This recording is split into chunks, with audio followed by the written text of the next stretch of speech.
It was elegant but not ostentatious, with polished wood floors and mirrors on the walls so couples could observe and correct their form. Luna didn't want to show up. Every fiber of her being screamed to flee, to fake illness, to find any excuse to avoid this moment. Her wolf had been pacing in her shadow all morning, picking up on her anxiety and reflecting it back amplified. But she was Luna. Luna never runs. No matter how difficult the situation, no matter how personal it becomes, a Star Weaver faces their challenges head-on. So she breathed deep, verified that her posture was perfect, that her expression was neutral, that no traitorous emotions filtered through her mask. The armor of composure that nobles learned to wear like second skin. The protection that let you function even when everything inside was screaming. And she entered the hall. Ren was already there. Standing in the center of the practice floor, dressed appropriately for the occasion in simple but well-cut formal clothing. Not the ostentation of some nobles, no excessive embroidery or status markers. Just something elegant in its simplicity. He looked good. The observation arrived unwanted. Unhelpful. Making this harder than it already was. Ren was looking at her directly. Not with the intensity she feared. Not with anger, accusation, or visible hurt at weeks of cold distance and rejected attempts at connection. Just, looking. Waiting. His manner was calm and steady. Not the turbulent mix she'd expected after everything that had happened. Other students were in the hall too, practicing with their own assigned partners. Music played softly. Instructors moved between couples offering corrections and advice. But in that moment, for Luna, they might not have existed. All her world had reduced to this moment. To this decision. Ren extended a hand. Still silent, without saying a word, simply inviting her to practice while looking at her steadily with those eyes that saw too much, that understood too much. Eyes that had learned to read her despite all her efforts to remain unreadable. That noticed things she thought she'd hidden successfully. That made lying feel impossible even when lying was the kindest option. Luna froze at the entrance, her shadow wolf pressing against her feet from her shadow in silent support. The beast's presence comforting but unable to make this easier. One step forward meant confronting everything she'd been avoiding. Everything she'd built walls against. Every conversation she'd dodged, every moment of connection she'd carefully prevented. All of it waiting to crash down the moment she got close enough for her walls to fail. One step forward meant risking that he'd see through all her lies and half-truths and see exactly how desperate, scared, and lost she really was. See past the composed heiress to the girl who cried alone in her room. Who counted ceiling patterns because sleep wouldn't come. But Luna Starweaver doesn't run. Never runs. The code that had sustained her through everything. Through her mother's death and her father's absence and her uncle's schemes and the impossible weight of expectations she couldn't quite meet. So she breathed deep. Adjusted her posture to absolute perfection. The noble bearing that had been drilled into her until it became automatic. Let her mask settle firmly in place. The Luna everyone expected to see rather than the Luna who existed underneath. And gave that step forward. Then another. And another. Each step requiring active choice and active courage. But the chance to flee to safety didn't exist anymore because the dance was mandatory and avoiding Ren forever was impossible. Until she stood in front of Ren, looking at that extended hand that represented so much more than a simple invitation to dance. It symbolized a connection she'd been desperately trying to cut but had never really managed. Luna raised her gaze, finding Ren's eyes. He still wasn't saying anything. Just waiting, patient and unwavering. Not demanding nor forcing. Just, there. Present in a way that suggested he'd wait as long as it took for her to decide. That he wouldn't push but also wouldn't pretend this was simple or easy or anything other than exactly what it was. Giving her the option to take his hand. Or to flee. Knowing, probably, exactly what each option meant. The hand looked strong and capable, big from combat training. Not the soft hands of someone who'd never worked, but evidence of someone who'd earned capability through effort. It was steady. Wasn't trembling or showing any sign of uncertainty. Luna closed her eyes for a moment, gathering all her courage. "Mom," she thought desperately, "if you can hear me, tell me I'm doing the right thing." She could almost imagine what her mother would say. Could hear that voice in memory even if she couldn't hear it in reality. "Love isn't something to hide or contain, my star. Love is to shout from the mountains, to write in the skies, to show without shame." Her mother wouldn't have hesitated. Wouldn't have built walls. Would have taken that hand immediately and declared her feelings so loudly everyone would be embarrassed. But Luna wasn't her mother. Luna had learned restraint. She opened her eyes. And looked at Ren one more time. Really looked. Past the surface to the person underneath who'd somehow become important enough that avoiding him hurt more than facing him. His expression hadn't changed. Giving her all the time she needed to make this choice. Luna took a breath. Felt her wolf press in encouragement. Felt the weight of her mother's memory and her father's absence and her uncle's schemes and everything else pressing down. And made her choice. She reached out. Her hand trembled slightly despite all her efforts at control. A small betrayal of the nerve she was trying to hide. Physical evidence that her composure was performance rather than reality. Her fingers touched his palm. Warm and solid. Real in ways that made everything else feel less substantial. And then she completed the connection. Her hand slid into his. Fitting together in a way that felt both foreign and familiar. Like something she'd done before in dreams or past lives. Like coming home to a place she'd never been. His fingers closed gently around hers.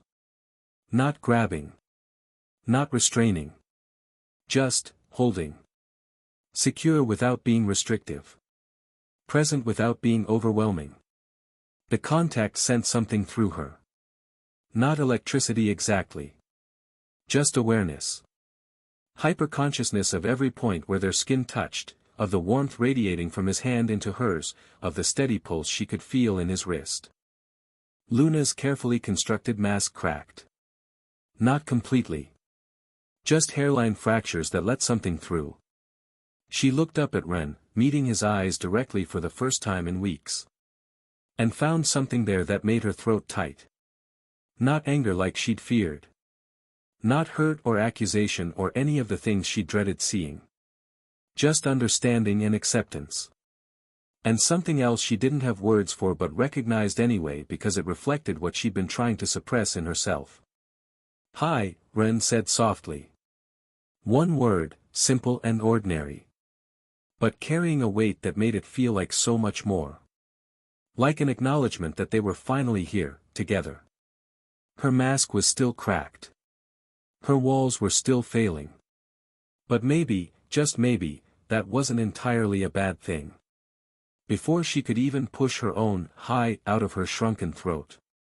Ren drew her closer with a movement that was smooth yet firm, placing his other hand in the appropriate position on her back. Not too low, not too high. Exactly where protocol dictated. The placement was perfect. Textbook. The kind of positioning that suggested either extensive training or the use of a supernatural ability to copy someone who had extensive training. His grip was solid. Secure despite everything. As if he had no intention of letting her lead at all. The music began, a soft melody that instructors used for basic practices. Something simple enough for the first day with the new couples but complex enough to require actual final exams coordination rather than just stepping in place. And Ren began to guide. Firm and confident. As if breathing and dancing with her had the same difficulty. As if he'd been doing this for years. But what Luna noticed most, what she couldn't ignore no matter how hard she tried, was how he looked at her. Fixedly. Without averting his eyes even once. Not in the way some nobles stared, assessing value or searching for weakness or calculating political advantage. But something else. Something that made her feel simultaneously seen and exposed in ways that had nothing to do with combat or competition. Luna tried to hold his gaze defiantly like her tough girl external image demanded. Really tried. The Luna Star Weaver that didn't flinch. Didn't back down. She lasted maybe 5 seconds before she had to look away toward his shoulder, pretending to be focused on maintaining correct posture. The excuse was flimsy. They both knew it. And she could feel his eyes still on her. Constant and unwavering. Seeing through the excuse without calling it out. Just, looking. "Look at me," Ren said softly, his voice barely audible over the music.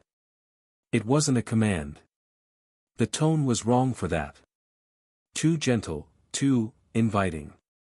It was a request instead. An invitation to trust him, to be vulnerable in this small way. Luna raised her gaze again. She lasted maybe 8 seconds this time before having to look away, her heart accelerating for reasons that had nothing to do with the physical exercise of dancing. Progress, technically. 3 more seconds than before. But it felt like failure when those 8 seconds had required more effort than fighting gold-rank beasts. This was torture. Pure torture. Because every time she looked into those eyes, she saw understanding there. Saw concern that she hadn't earned and didn't know how to handle. Saw. Too much. He saw too much. Always had. From the first day at the academy when everyone else dismissed him as the weakest student and Ren had somehow seen past all their cultivation problems. The steps continued. 1, 2, 3. Turn. 1, 2, 3. Change. The rhythm was steady and predictable. A pattern that should have been comforting in its simplicity but instead felt like a countdown to something she couldn't quite name. Ren guided her with precision that should be impossible for someone who'd only learned this year. But that was Ren. Learned everything too fast, mastered everything with frustrating ease. Like dancing was just another skill to be absorbed and perfected through observation, through whatever many supernatural talents let him mimic mastery. Luna tried to hold his gaze again. This time she lasted 12 seconds. Progress again, she supposed. Though each second felt like an eternity where Ren could see directly through all her carefully constructed defenses. Where every wall she'd built became transparent under scrutiny that wasn't aggressive but was somehow more devastating for its gentleness. But then, after several minutes of this uncomfortable dance where Luna fought with her own capacity to maintain eye contact, something changed. Luna realized she'd stopped counting her steps. The awareness arrived suddenly. One moment she was hyper-aware of every movement, calculating foot placement, timing turns, maintaining posture through conscious effort. The next moment all of that had faded into background processes that her body handled automatically. She'd stopped thinking about where to place her feet, when to turn, how to maintain perfect posture. She simply let herself be led. Trusting that Ren would guide her. Trusting that he wouldn't let her fall. The trust arrived without conscious decision. Like her body had made a choice her mind was still hesitating over. Like something deeper than rational thought had recognized safety in his hands and decided to stop fighting. And it was in that exact moment, when Luna finally relaxed in his arms, that Ren felt the change. The tension that had been in her shoulders disappeared. The rigid control that had made her movements technically correct but slightly mechanical transformed into something fluid. Natural. She was dancing with him instead of performing steps near him. His eyes softened. Something warm replacing the previous intensity. And he began to speak. "I want to help you," he said without preamble, his voice low but clear enough to carry over the music. "No matter what. In whatever way you want to receive help." Luna tensed, thinking about pulling away. Creating distance before this conversation went places she couldn't handle. Before he asked questions she couldn't answer without revealing everything she'd been trying to hide. But Ren kept her close. "No," he continued, as if reading her thoughts, "I'm not going to ask what's happening. I'm not going to demand explanations or reproach anything. His grip was firm but not restrictive. Holding but not restraining. The difference mattering more than she'd expected. They continued dancing. 1, 2, 3. Turn. The steps providing structure to a conversation that would have been impossible standing still. Giving them something to focus on besides the weight of words being spoken. I just need you to know this, you're important to me. Personally. Luna's heart skipped a beat. The word hung between them. Personally. Not politically. Not strategically. Not because of house alliances or mutual benefits or any of the calculated reasons nobles usually valued each other. Just, personally. You're not alone, Ren continued, his eyes never leaving hers. Making eye contact impossible to avoid now that he was saying things that mattered more than dance technique. I know it feels that way. I know you've been carrying something heavy without help. But you don't have to do it like that. Luna pressed her mouth into a tight line, something pushing at her throat. From the beginning, Ren said, his tone taking on a quality that was softer, more intimate, like he was sharing secrets meant only for her ears, you saw me, when nobody else did. When I was just the kid with the world's weakest spore, you saw something more. He paused, allowing the words to settle. Letting her remember those early days. The moments she thought nobody noticed when she defended his presence in subtle ways. When she treated his opinions like they mattered before anyone else believed they did. You supported me. Subtly, yes. Without making a big deal of it, but you did. Every moment where you defended my presence when others questioned whether I should be there I remember. Luna's eyes widened. She hadn't realized he'd noticed. Had thought her support had been invisible enough that he wouldn't recognize it as deliberate rather than coincidental. I saw you too, Ren said with absolute conviction. I saw someone strong pretending to be even stronger. I saw someone carrying weight nobody should carry alone. I saw someone. He stopped, searching for the right words. I saw someone who deserved to be helped like she helped others. Luna felt her eyes burning. No. She couldn't cry. Not here, not now. Not in a room full of other students who might notice weakness and use it. But the tears threatened anyway. Pushing against control that was already crumbling under the weight of words she needed to hear without knowing she needed them. So this is what I offer you, Ren continued, his voice steady despite the intensity of what he was saying. Help without conditions, without pressure, and without demands. He pulled her slightly closer, the movement subtle but deliberate. Creating intimacy through proximity that made the rest of the room fade further into irrelevance. Just, let me be here. Let me be the support that you were for me. And I promise, his voice became fierce in its intensity, carrying conviction that bordered on anger but was directed at the circumstances rather than persons, I promise not to rush. I won't launch myself at your problems without thinking. I won't complicate things by acting impulsively as you may think I would. Something in Luna's expression changed. A flash of recognition so profound it was visible despite all her efforts to maintain composure. Like those specific words had touched exactly the fear she'd been carrying. Like he somehow knew what she'd been most terrified of and had addressed it without her having to explain. Because you're important, Ren repeated, making sure she heard it. Making sure she believed it. And whatever you need is important too. I'm not going to risk it or ruin it by satisfying something like my own sense of justice. The word seemed calculated to address fears he shouldn't know about but apparently did. His sense of justice. The thing that drove him to fix problems and confront injustice. The quality she admired and feared in equal measure because it was beautiful but dangerous when applied to situations with consequences he didn't understand. He was promising to restrain that too. To put her needs above his instincts. To be patient when patience went against every impulse. Ren drew her gently closer. I just need you to trust that when you're ready, when you need help in the specific way you need it, I'll be there. Waiting patiently. Luna looked at him, really looked, and saw absolute truth in his eyes. He meant it. Every word. Not manipulation. Just genuine commitment offered without expecting anything in return.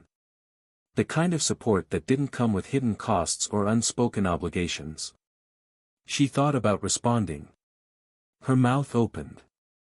Words forming. But before she could speak, Ren pulled her. Not roughly or violently. But with sufficient force and surprise that Luna lost whatever words she'd been about to say. They scattered like startled birds, forgotten in the sudden shift of dynamics. And the dance changed. It was no longer the soft and controlled practice from before. Now it was more intense. Faster. More demanding. Ren guided her through more complex turns, steps that required total trust in her partner. Movements where an error meant a certain fall. Where hesitation would result in collision or stumble. The difficulty ramped up without warning or permission. Testing whether her trust extended beyond emotional vulnerability into physical reliance. Luna didn't fall. Because Ren held her. Guided her. Kept her safe even while pushing her to dance beyond what they'd practiced until now. It was exhilarating. The kind of rush that came from moving at the edge of control. It was terrifying. It was. Against every instinct she'd cultivated. It was against self-reliance and independence. It was perfect. Luna found herself smiling without realizing it. A small smile, barely visible, but genuine. The first real smile she'd had in weeks. Not the polite noble smile she wore for social functions. Not the cold smirk she used to intimidate opponents. But actual happiness breaking through despite all her efforts to contain it. And Ren saw it. Of course he saw it. His own smile responded, small and secret, just for her. An expression that suggested he'd been hoping for exactly this. That seeing her smile was somehow worth all the careful maneuvering and patient waiting and everything else he'd done to reach this moment. They continued dancing like that, intense and beautiful, for what felt like eternity but was probably only minutes. Time distorting the way it did when you were completely absorbed in something. When awareness narrowed to just movement and music and the person in your arms. Until the music stopped. Until the instructor announced that practice hours had ended. Until the ballroom began slowly emptying of couples who'd been absorbed in their own practices and hadn't noticed the small drama unfolding in the center of the floor. Ren and Luna stopped, still in dance position, still close. Too close to be completely appropriate now that the music had ended and the excuse of practicing was gone. But neither moved. Not immediately. The spell hadn't quite broken yet. The bubble they'd created around themselves still holding despite their external reality intruding. Luna opened her mouth, ready to respond, to say something. But Ren raised his hand slowly, bringing his index finger near Luna's lips. Without touching them. Just, close. So close that Luna could feel the heat of his skin across the small space between them. Could feel the air displaced by his movement. Could track every millimeter of distance that remained. Think about it tonight, he said quietly, his eyes holding hers with the same intensity that stole her breath. Think about what I said. About what I'm offering. And tomorrow, he continued, his finger still suspended in that almost but not quite touching space, if you want my help, if you want to tell me even a little of what you're carrying. I'll be here. Waiting patiently for your decision. He lowered his hand slowly, giving a step back and finally breaking the intimate bubble they'd created around themselves. The air between them cooled. Distance reasserting itself. Reality returning with all its complications, political considerations and reasons why this was dangerous. Thank you for the dance, Luna, he said with a formality that contrasted markedly with the intensity of the previous moment. Like they hadn't just had a conversation that changed everything. Like he hadn't just offered unconditional support and made her forget they were in a room full of witnesses. And then he turned and began walking toward the exit. Leaving Luna standing in the center of the practice floor, her heart beating so hard she was certain everyone in the hall must be able to hear it. A drum that proclaimed feelings she'd denied. That betrayed every careful lie she'd constructed about her own emotions. Her hand rose unconsciously toward her lips, touching where Ren's finger had been so close. So close. But not touching. Leaving the decision completely in her hands. Ren entered his room and the boys looked at him. Taro opened his mouth, clearly about to ask some question about the dance, about Luna, about whatever had happened during practice. Questions were written all over his face.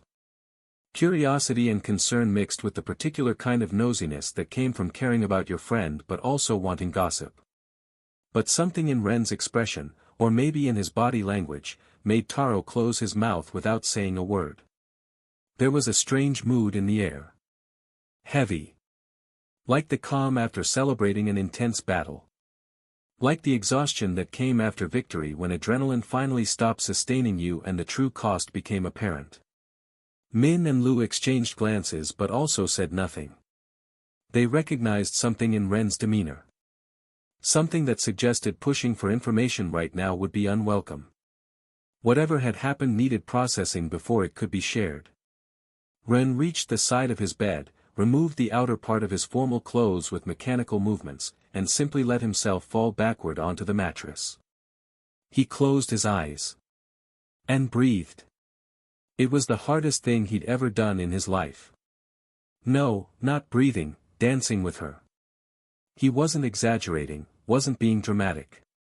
This was an objective assessment from someone who'd faced actual life-or-death situations and could compare the difficulty levels with honesty. He'd never been so concentrated. So focused. So deliberately calm as to enter that state where you see things move in slow motion, where every detail becomes crystalline and clear. He'd entered that state during other battles before. Against mutant hybrids that moved faster than human reflexes should track. Against enemies in war where hesitation meant death. In those moments where the possibility of dying was real and every decision mattered absolutely. But this had been worse. No death battle had demanded so much from him. Not even the most serious training sessions against Lin, where she'd pushed him to limits he didn't know existed while correcting every flaw in his technique with painful teaching. Not even the serious battle they'd had where she'd stopped holding back. Not even with Zhao, where the veteran professor pushed him to power levels Ren didn't know he had. This had been different. Because it wasn't about fighting. It was about trying to connect to a complex mind. About reading every micro-expression on Luna's face. About feeling every change in her mana and muscle tension. About knowing exactly when to speak and when to stay silent. When to push and when to retreat. Combat had patterns. Predictable responses to stimuli. If you attacked high, defenders moved to block high. If you feinted left, they shifted weight left. Cause and effect that could be learned and exploited. But this? This required reading a person whose entire life was built around not being readable. Who'd spent years perfecting masks that hid true thoughts. Who could maintain composure while drowning internally. Ren had integrated every single piece of advice he'd been given. And there had been a lot of advice. Words matter less than the intention behind them. She'll feel if you're sincere. That one from Larissa, who understood better than most how nobles learn to detect lies beneath polite phrases. Don't pressure her. Give her space to breathe and process. But also don't let her feel like you're pulling away. Leora's contribution. Be specific in your promises. Vagueness is the enemy of trust. Julius had said that, unexpectedly offering advice during a brief conversation about political negotiations, that they both knew wasn't about politics at all. I don't love this dilemma of yours since Leora is acting weird, but keep your word. If you promise patience, demonstrate patience. Actions speak louder. Selphora, naturally.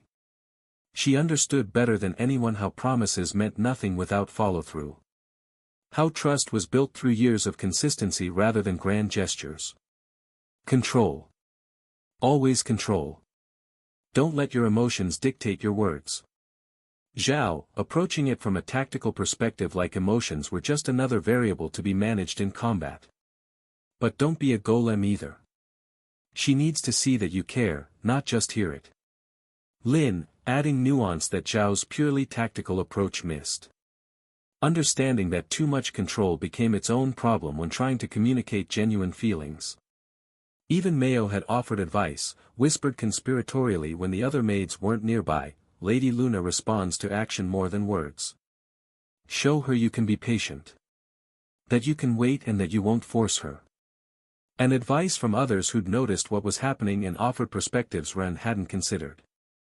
From friends who'd watched Luna from different angles and seen things he'd missed. At least the ones that sounded most logical. That came from the most experienced people. Ren had integrated everything. Every piece of advice, every suggestion, and every warning about what not to do. And he felt like he'd succeeded. The first part, at least. Now only the second part remained. If Luna decided to open up, if she talked. He'd have to concentrate on listening instead of speaking. Most people had agreed that would happen eventually. That Luna, once she decided to trust, would release everything she'd been carrying. That the dam would break and everything would come flooding out in a torrent that couldn't be stopped once it started. And then Ren would have to be the big vessel for that. The listener now. The silent support. Without interrupting and especially without trying to fix everything immediately even when every instinct screamed to take action. Just, listen. Girls are complicated entities, Ren thought with something between admiration and exasperation. The thought arrived complete with memories of conversations that suddenly made sense in retrospect. Moments where female friends had behaved in ways that seemed irrational until you understood the emotional logic underneath. He remembered his father, in one of those rare conversations where the normally silent man had decided to share life wisdom. Son, he'd said while they worked together in the garden, punishment for some long-forgotten transgression that had required joint manual labor, eventually you'll find someone who matters to you. And that someone will probably be complicated in ways you never imagined. Complicated how? Ren had asked, young and naive, thinking love was simple when you cared about someone. In every possible way, his father had responded with a smile that suggested painful experiences. Hard-won knowledge from decades of marriage to Ren's mother. And you'll discover something fundamental about life. What? That we can't live with them. His father had made a dramatic pause, timing perfected through repetition of this particular piece of wisdom, nor without them. Ren hadn't understood at the time. The words had seemed like meaningless platitudes. The kind of thing adults said that was supposed to sound profound but mostly just confused you. Now it was starting to make more sense. Because Luna was driving him crazy. The hot and cold. The walls and glimpses behind them. The way she looked at him sometimes like he was the most important person in her world and other times like she wished he'd disappear. But also, he couldn't imagine not having that craziness in his life. Ren couldn't picture his days without wondering what Luna was thinking. Without the challenge of getting her to smile. Without the satisfaction of seeing her walls crack just slightly when she forgot to maintain them. Still he sighed, opening his eyes to stare at the ceiling of his room. Why can't everyone be like men, he wondered, remembering how simple it was interacting with Taro, Lu, Min, Zhao, or his father. They said what they thought. Thought what they said. Not many layers of subtext, often none, and no hidden meanings that required a mind-reading level of understanding. Simple, direct and honest men. Communication that didn't require advanced degrees in psychology to navigate successfully. But then, a traitorous voice in his mind whispered, would they be as interesting? Taro was straightforward, loyal, good-hearted. But predictable in ways that made him easy to understand and therefore easy to take for granted. Luna, Leora and Larissa were complicated. Frustrating even. Klein had said he was very wrong years ago, that talking to Luna without mana eyes all his life would have been hell. Their minds were complex. Required constant attention and careful navigation. But they were also never boring or predictable. Always challenging in ways that made figuring them out feel like an accomplishment rather than a foregone conclusion. Ren closed his eyes again, deciding that was a thought for another day. For now, he just needed to rest. And wait. Patiently. Just as he'd promised. His body relaxed into the mattress. Tension draining slowly as his mind finally stopped its processing and allowed rest to creep in. Tomorrow would bring Luna's decision. Or the day after. Or whenever she felt ready. He'd wait. He was good at keeping promises. Luna's POV. Luna disappeared into the shadows from the practice hall. Her wolf wrapped her in darkness, dragging her slowly through the space between lights. It was faster than walking, more private. Nobody could see her like this. Nobody could ask questions. Nobody could notice the emotions that were probably written all over her face despite her best efforts at control. Efforts that were crumbling with each passing second as the reality of what had just happened sank in deeper. The wolf carried her directly to her room, materializing in the darkest corner. And then, with a movement that might have seemed playful if not for the fact the beast weighed more than 50 lunas combined, the wolf released her. Luna fell onto her bed, face up, staring at the ceiling. Exactly like Ren was doing in his own room at that same moment. The memories made something warm expand in her chest. Luna kept chewing on the dance in her mind. Every step, every word, and every moment where Ren had looked at her with those eyes. She pondered a bit thinking about him. About how he'd changed since the first time she saw him. That small boy, with a spore everyone called pathetic but eyes that shone with a determination he had no right to possess given his circumstances. A determination that suggested he knew something others didn't. That he'd succeed in what seemed like the worst situation despite everyone's expectations to the contrary. She was intrigued then. And now. Fascinated, engrossed by his progress, captivated. Now he was way ahead. Taller, stronger. More, present. There was something in the way he moved now, in how he spoke, in how he made decisions without hesitation. He looked very adult. Not just in the physical way, though he'd definitely grown there. But in the way that mattered most.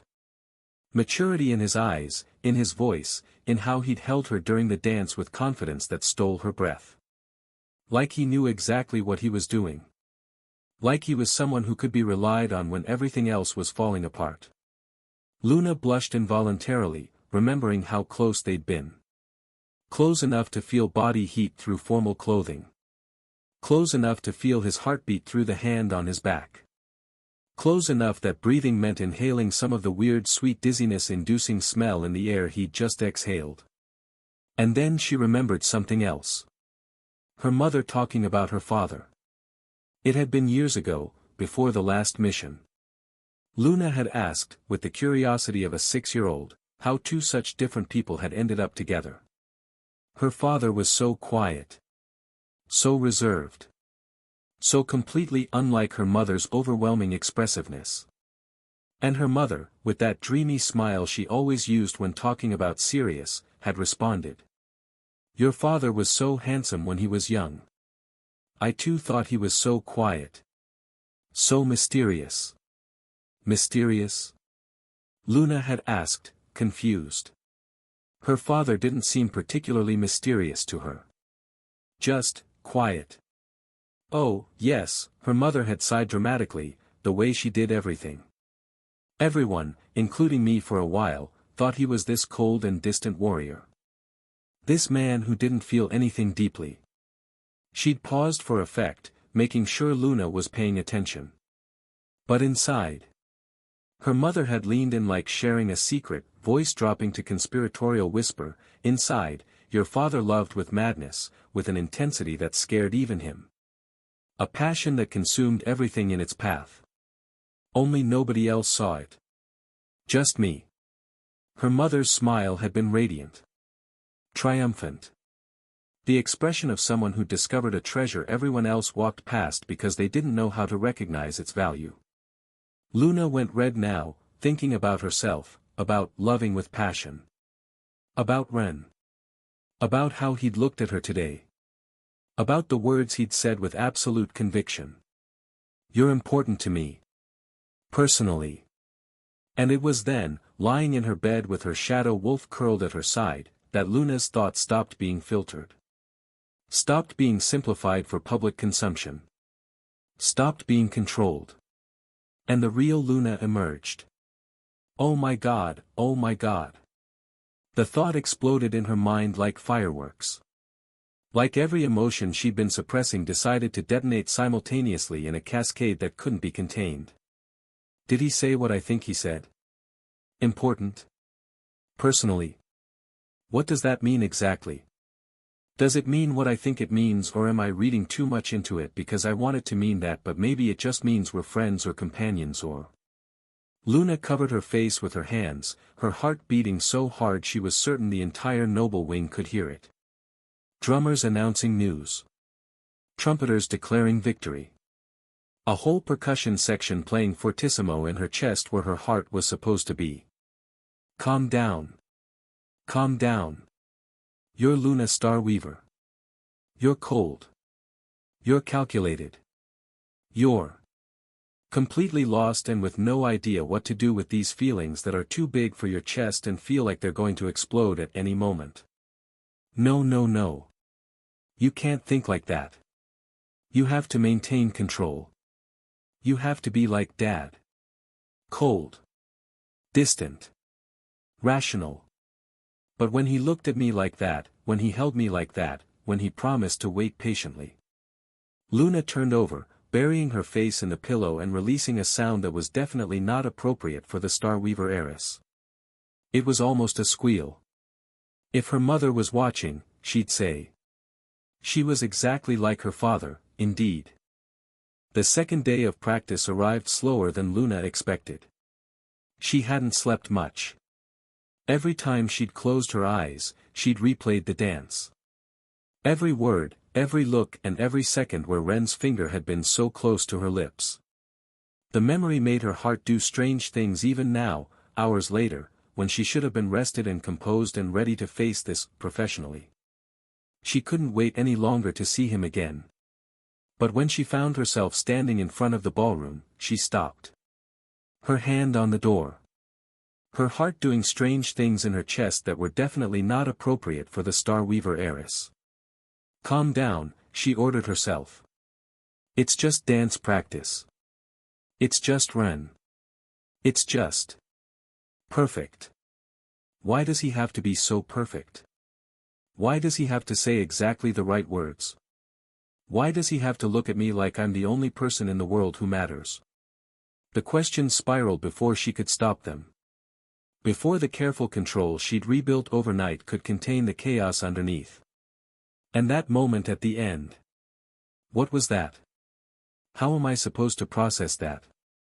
How am I supposed to act normal after that? Think about it tonight, he said.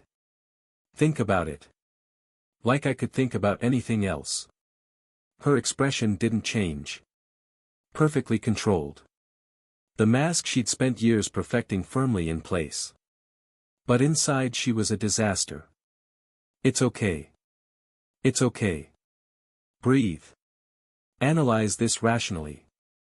Rational. She could do rational. Rational was her specialty when emotions threatened to overwhelm her. Ren wants to help. That's good. That's what I need.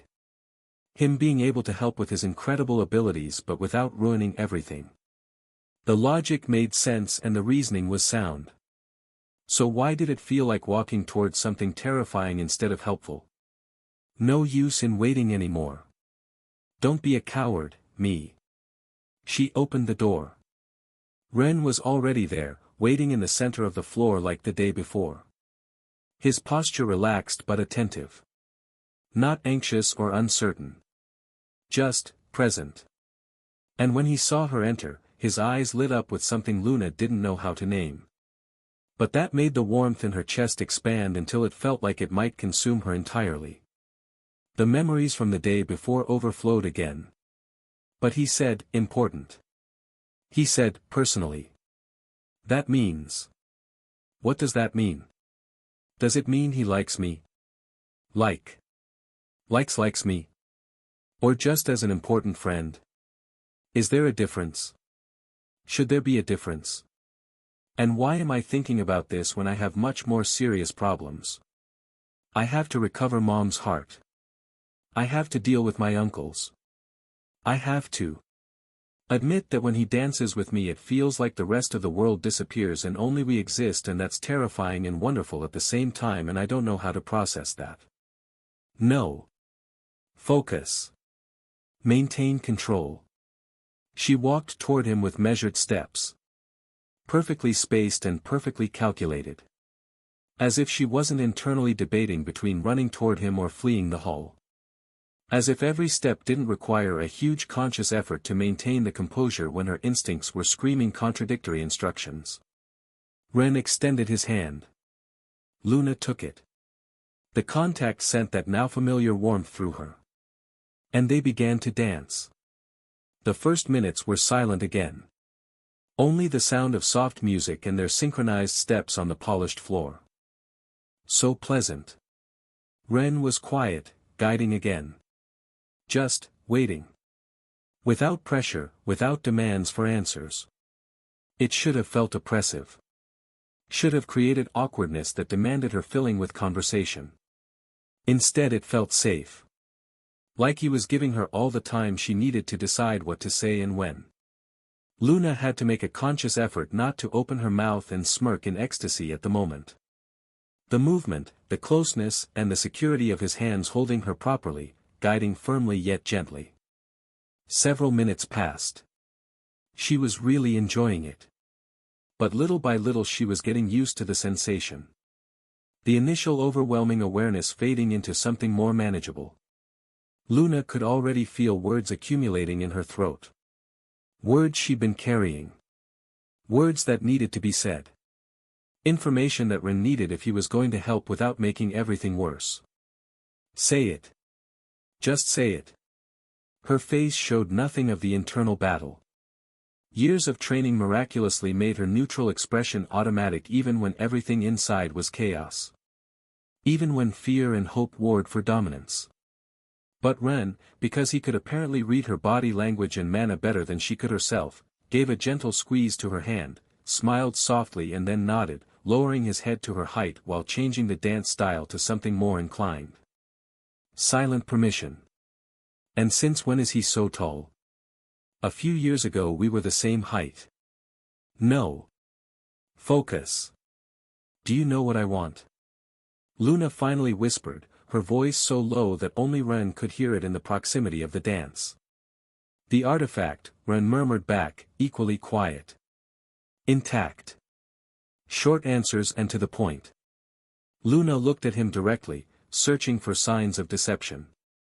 Because it was too perfect of an answer. Too efficient.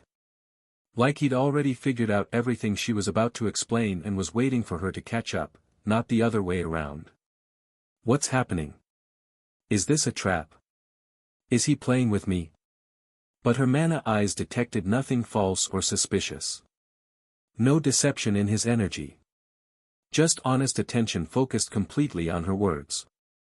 I don't know how much you know about that, intact, she continued in whispers, but the most important thing is that it wears down with use. Every time they use it, it loses a bit of Mom. It loses a bit more of Mom. The thought was painful. How could they let something so precious erode slowly, grain by grain, until eventually nothing would remain? Of what makes it special? Ren nodded. Still silent, still listening. And I don't want that, Luna continued, the words flowing now that she'd started. Now that the dam had cracked and everything was spilling out. I can't allow them to use it anymore. Another nod from Ren. Nothing more. Just complete attention. Luna felt something loosen slightly. The tension she'd been carrying. The fear that talking about this would make it worse somehow. Why was I so worried? The walls she'd built beginning to crack under the weight of the so well-received trust she was tentatively offering. They always have it guarded, the words came faster now, easier. Like a confession that had been held back too long and now couldn't be stopped. Dozens of specialized tamers. The strongest of the night faction star weavers. All at least gold rank and some doubles who never go out to participate in wars or anything because they're their precious guards. She spun with Ren, their steps perfectly synchronized. The movement helping somehow. Giving her something to focus on besides the vulnerability of sharing secrets she'd kept buried for so long. Stealing it would be nearly impossible since they have many trackers and perception beasts. She paused, letting him understand that. And if we confront them? They'd use it. Ren completed her silence in a murmur and another nod. Understanding immediately. Seeing the problem without her having to spell it out. Spending more of it. Exactly. Luna continued unloading information. Details about her uncles. About faction politics. About the negotiation complications that made simple solutions impossible. About how everything was interconnected in ways that meant one wrong move could cascade into disaster. And Ren just listened. Nodded when necessary. Murmured understanding when appropriate. But mainly listened. Not offering solutions, nor proposing plans. Neither trying to take over or fix things his way. Just absorbing everything she said with the kind of patient attention that suggested he understood this wasn't about solving problems yet. This was about her finally being able to share the weight she'd been carrying alone. That's why I don't want to act yet, Luna uttered finally, reaching the conclusion she'd been building toward. I want to have my full rewards first. All my established value. She looked at Ren, something vulnerable crossing her expression before she could hide it. Finally opening herself to his opinion. Is that okay? Waiting? I'll wait, Ren whispered with absolute firmness. The conviction in his voice making it sound like oath rather than simple statement. Until you want. Until you ask me to act. Not before. Or not. Ren didn't fall into the trap. The trap of taking over, deciding he knew better or pushing his timeline onto her situation. And there. There was when it happened. Oh God this, oh God this. The thought exploded in Luna's mind like fireworks. Did he mean it? Just that simple. Without conditions. Without trying to convince me his plan is better. He's simply going to wait for me. He's going to let me decide. He's going to trust my judgment without questioning it. Who does that? Who is that patient that? Her expression didn't change. Not a muscle moved. Thank you, she whispered, so low it was almost inaudible. But inside she was a disaster of relief and gratitude and something warmer that she didn't know how to name. Ren nodded. And they continued dancing. The silence that followed was more comfortable. More secure. Like something had settled between them. Like trust had been offered and accepted and now existed as foundation they could build on. And then Luna began to speak again. But different this time. Not information or strategic considerations. Something more personal. More vulnerable. In code. In pieces of memories that mattered for reasons she couldn't quite articulate. The first day, she began softly, her voice carrying emotions she usually suppressed. In the temple. When your turn came. Ren looked at her curiously.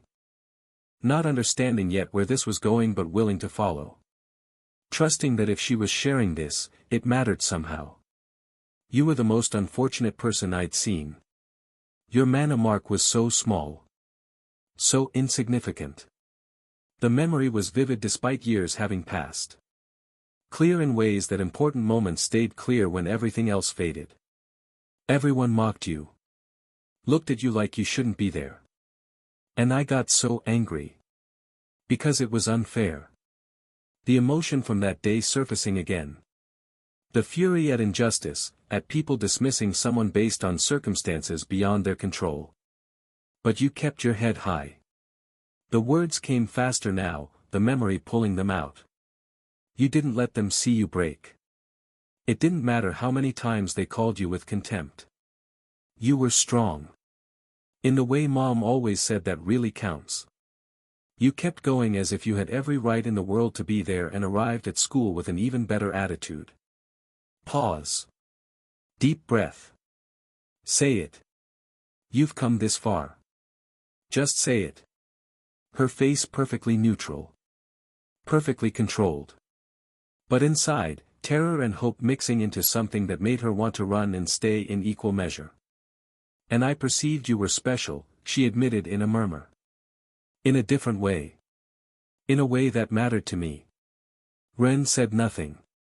Just nodded again. Understanding. Maybe understanding more than she was ready for him to understand. Maybe seeing through the code to what she was really saying underneath. Luna gathered all her courage. Every scrap of bravery she'd used to face beasts and nobles and impossible situations. Pulling it together for this moment that felt more dangerous than any combat. I memorized your mana mark that day. And Luna's internal world exploded. Oh God is I did. I really said it. Now he thinks I'm a weird stalker who's been watching him from the first day like some kind of strange person who memorizes strangers' mana marks and... Why did I say that? What's wrong with me? I could have said anything else. I could have. Even though it was small, she continued quickly, as if the words burned, trying to justify, trying to make it sound less strange, even though almost nobody else noticed it. Stop. You're making it worse. It was remarkable. Unique. Unique? Now he definitely thinks you're weird. Her expression remained calm. Barely. But inside was pure panic. Barely containing the emotional storm. The certainty that she'd just ruined everything by revealing too much too fast. Ren looked at her with an expression Luna didn't know how to read. The silence extended. 1 second. 2. 3. Each one feeling like eternity. Like waiting for verdict that would determine everything. Oh no. Oh no, oh no, oh no. I ruined everything. I said too much. I was too. I didn't know you'd paid me that much attention, Ren finally murmured. Simple and sincere. No mockery, no discomfort. Just honest surprise that she'd noticed him that much when everyone else had dismissed him. And then. I'm glad you did. Boom. Luna's internal world ignited again. What? What did he just say? He's glad. Glad I memorized his mana mark. That's not the response I expected. That's not. He's not supposed to. Her thoughts fragmented into incoherence. Too many emotions hitting simultaneously for rational processing. Relief and joy and disbelief and something warm that made her chest feel too small to contain it. Her face was not perfectly neutral anymore. She started, then stopped. What could she even say to that? Ren smiled. A small and gentle one just for her. The kind of smile that suggested he understood exactly how much that admission had cost. How much courage it had taken to reveal she'd been paying attention from the very beginning. I noticed you too, he said softly, still moving in perfect synchronization with her steps.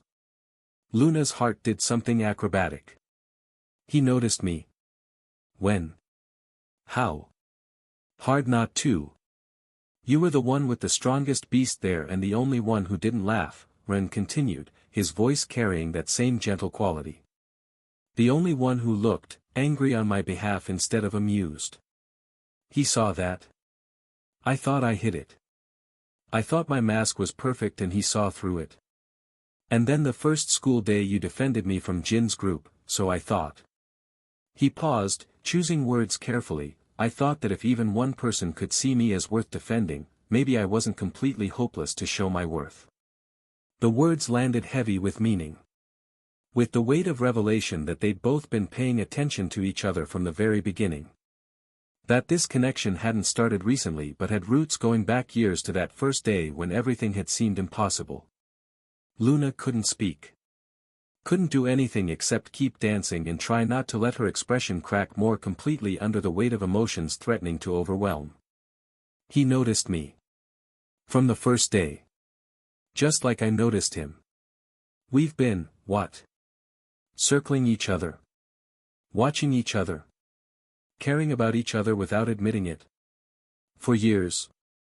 The realization hit like revelation. Like suddenly seeing a pattern that had always been there but she'd been too close to recognize. Like understanding that what she'd thought was recent development had actually been building since the very beginning.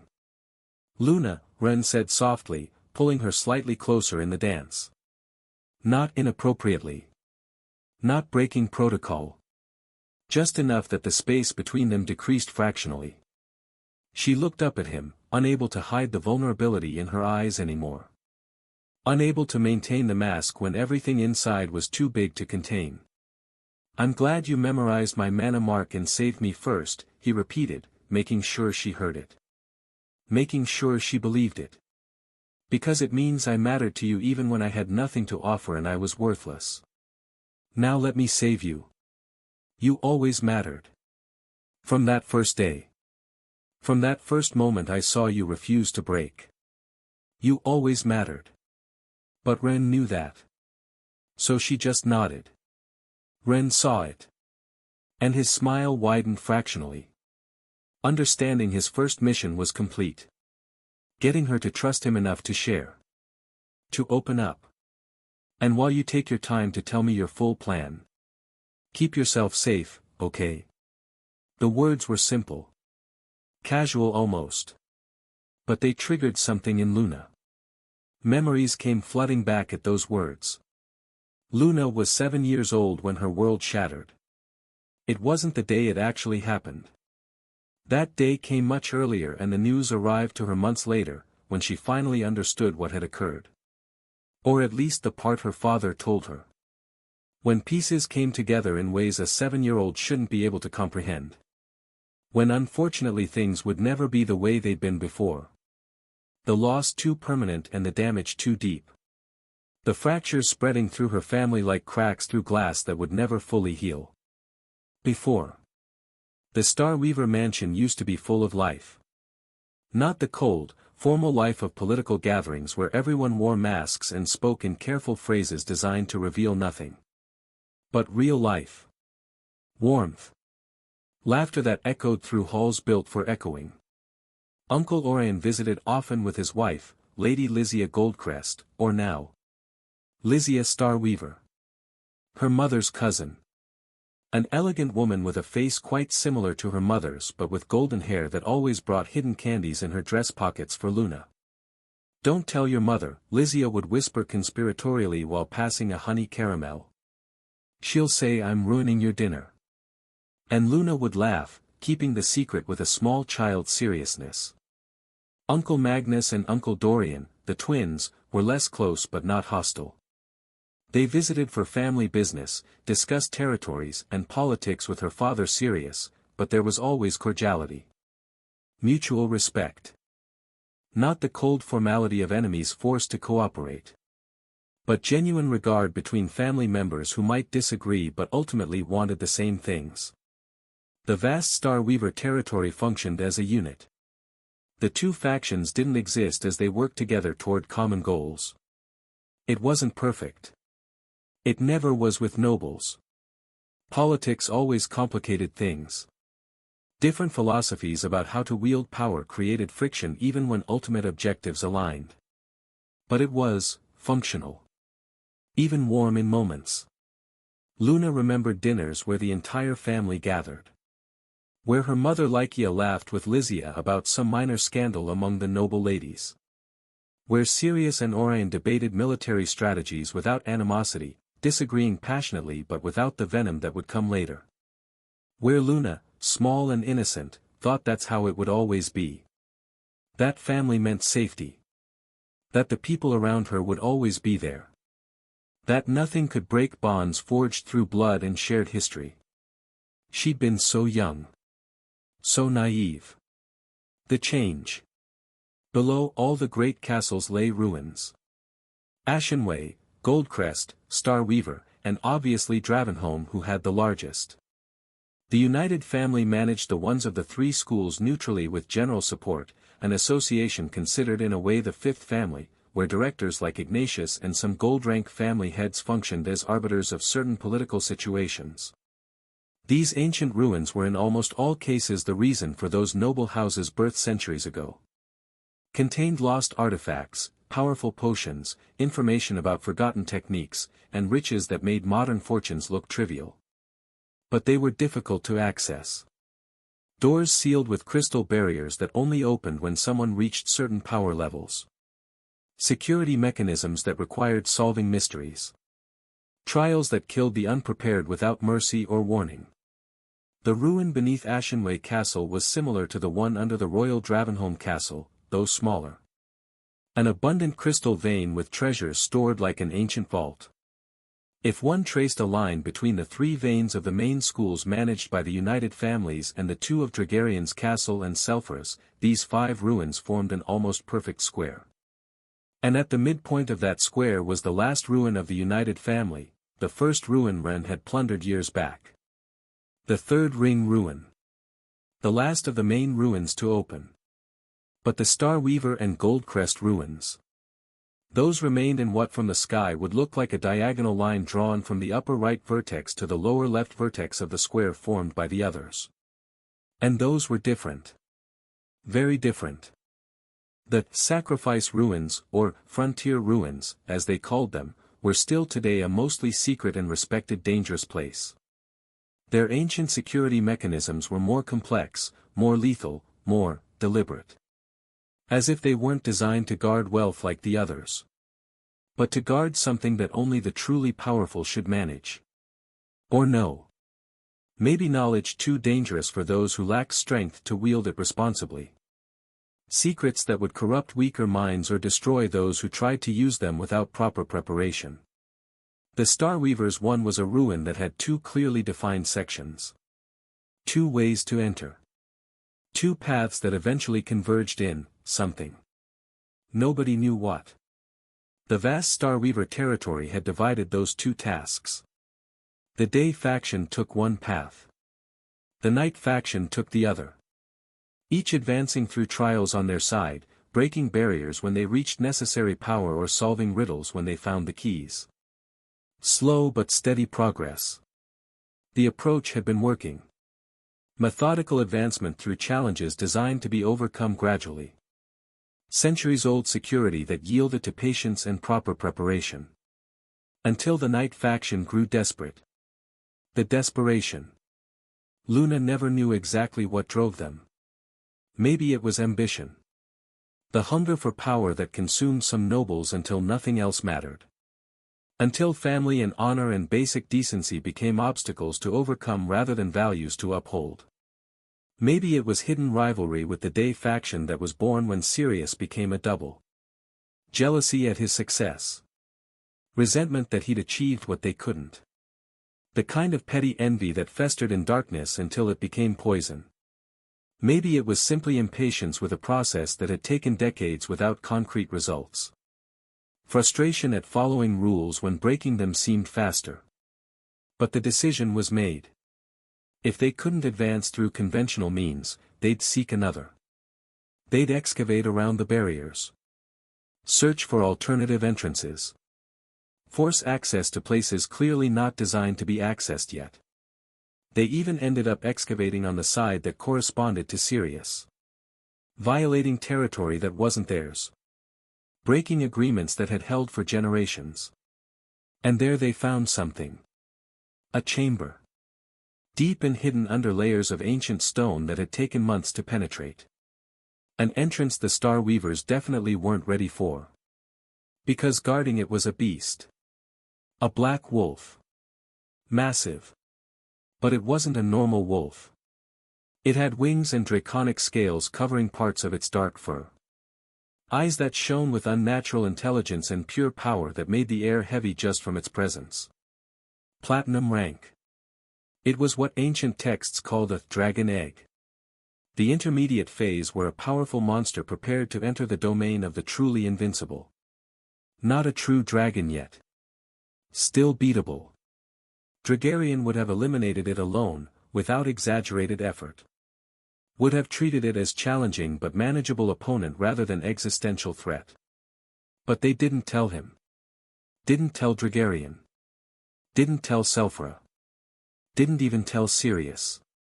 Instead, for reasons Luna never fully understood, they sought cooperation from House Goldcrest. Maybe it was because Orion had married Lady Lysia, a high Goldcrest noble. Political connections that could be useful when facing something this dangerous. Maybe it was something more. Something related to Sirius, to a rivalry between brothers that Luna was too young to comprehend. Or the kind of petty politics that made people make catastrophically stupid decisions because pride mattered more than safety. Nobody knew. But the result was clear. They organized a secret, discreet expedition, with nobles from both houses and numerous gold-ranked tamers. And they attempted to kill the wolf. The battle. The rumbling was what alerted Sirius. Luna remembered it vividly. She was playing in the gardens when the ground shook. When the sound of monstrous roars and mana explosions echoed from the depths. The kind of sounds that made your bones vibrate.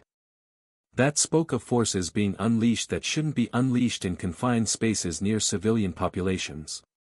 Her mother had appeared from nowhere, grabbing her and carrying her to the most protected and guarded room in the castle. "Keep yourself safe," Lycia had ordered, her voice tense in ways Luna had never heard before. Fear breaking through the happy face her mother always maintained. "Okay. No matter what, don't leave." She'd left 10 of the best guards there and went running toward where Sirius had gone first. Sirius arrived at the location, his celestial white tiger already manifested, Gold 2 power radiating like a furious sun. The kind of power that should have been overwhelming. That should have made lesser beings cower. That represented the peak of what most tamers ever achieved. But what the fuck did you awakened? He'd roared upon seeing the scene. The draconic wolf destroying nobles like they were toys. Bodies everywhere. Blood on the ancient chamber walls. Orion was dirty and bleeding, with his own celestial tiger fighting desperately. Not the composed noble who visited for dinners. But someone terrified, fighting for survival against something that outclassed him completely. Lysia, his wife, trying to coordinate the survivors' attacks with her black serpent positioning her in shadow jumps. Her elegant composure shattered. Golden hair matted with blood and dust. Eyes wide with the kind of fear that came from watching people die and knowing you might be next. And all of it being insufficient. The wolf was too strong. Too fast. Every attack it received only seemed to enrage it more. Platinum rank durability making gold rank attacks feel like insect bites. Annoying but not enough to actually do real harm to something operating on an entirely different scale of power. Sirius had assessed the situation in seconds. Seen the bodies, counted the survivors and calculated odds that kept getting worse with each passing moment as exhaustion wore down defenders while the wolf seemed inexhaustible. And made a decision. He couldn't beat it alone, not even as Gold 2 double. The power gap was still large. Platinum 1 wasn't just 10 times stronger than Gold 1, it had 10 times better defense, speed, perception, it was 10 times as vigorous, it was qualitatively different. But if he bought time, that was something he could do. That was something he would do. Because that's what it meant to be the head of the day faction. To be the one people relied on when everything else failed. Sirius charged. His white tiger roaring defiance against impossible odds.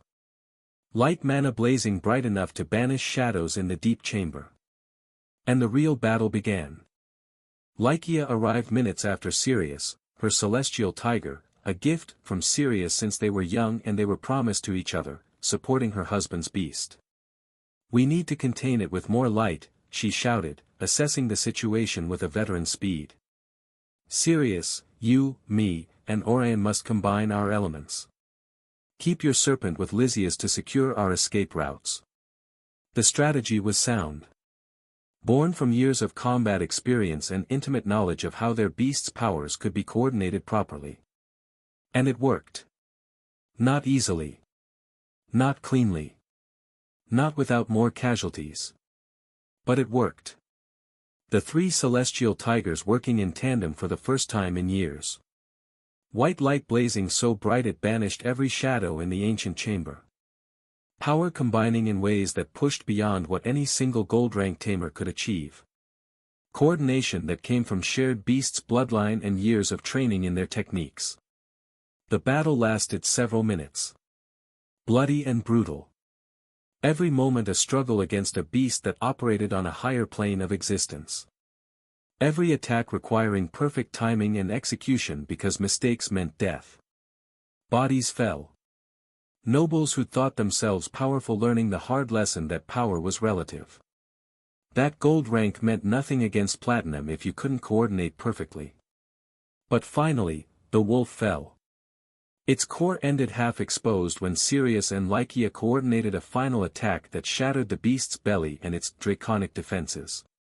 A moment of perfect synchronization with husband and wife moving as one. Two people who'd fought together so long they could predict each other's actions without words. Victory. But at what cost? Sirius and Lycia were exhausted. With their mana almost completely drained and barely standing. The kind of exhaustion that also went beyond physical. That came from pushing your beast and yourself to absolute limits and feeling both on the edge of collapse. The other few nobles who'd survived weren't in better condition. Some were wounded. Others were traumatized. All were depleted in ways that would take days to recover from. And then Orion, accompanied by Lycia, approached the door the wolf had been guarding.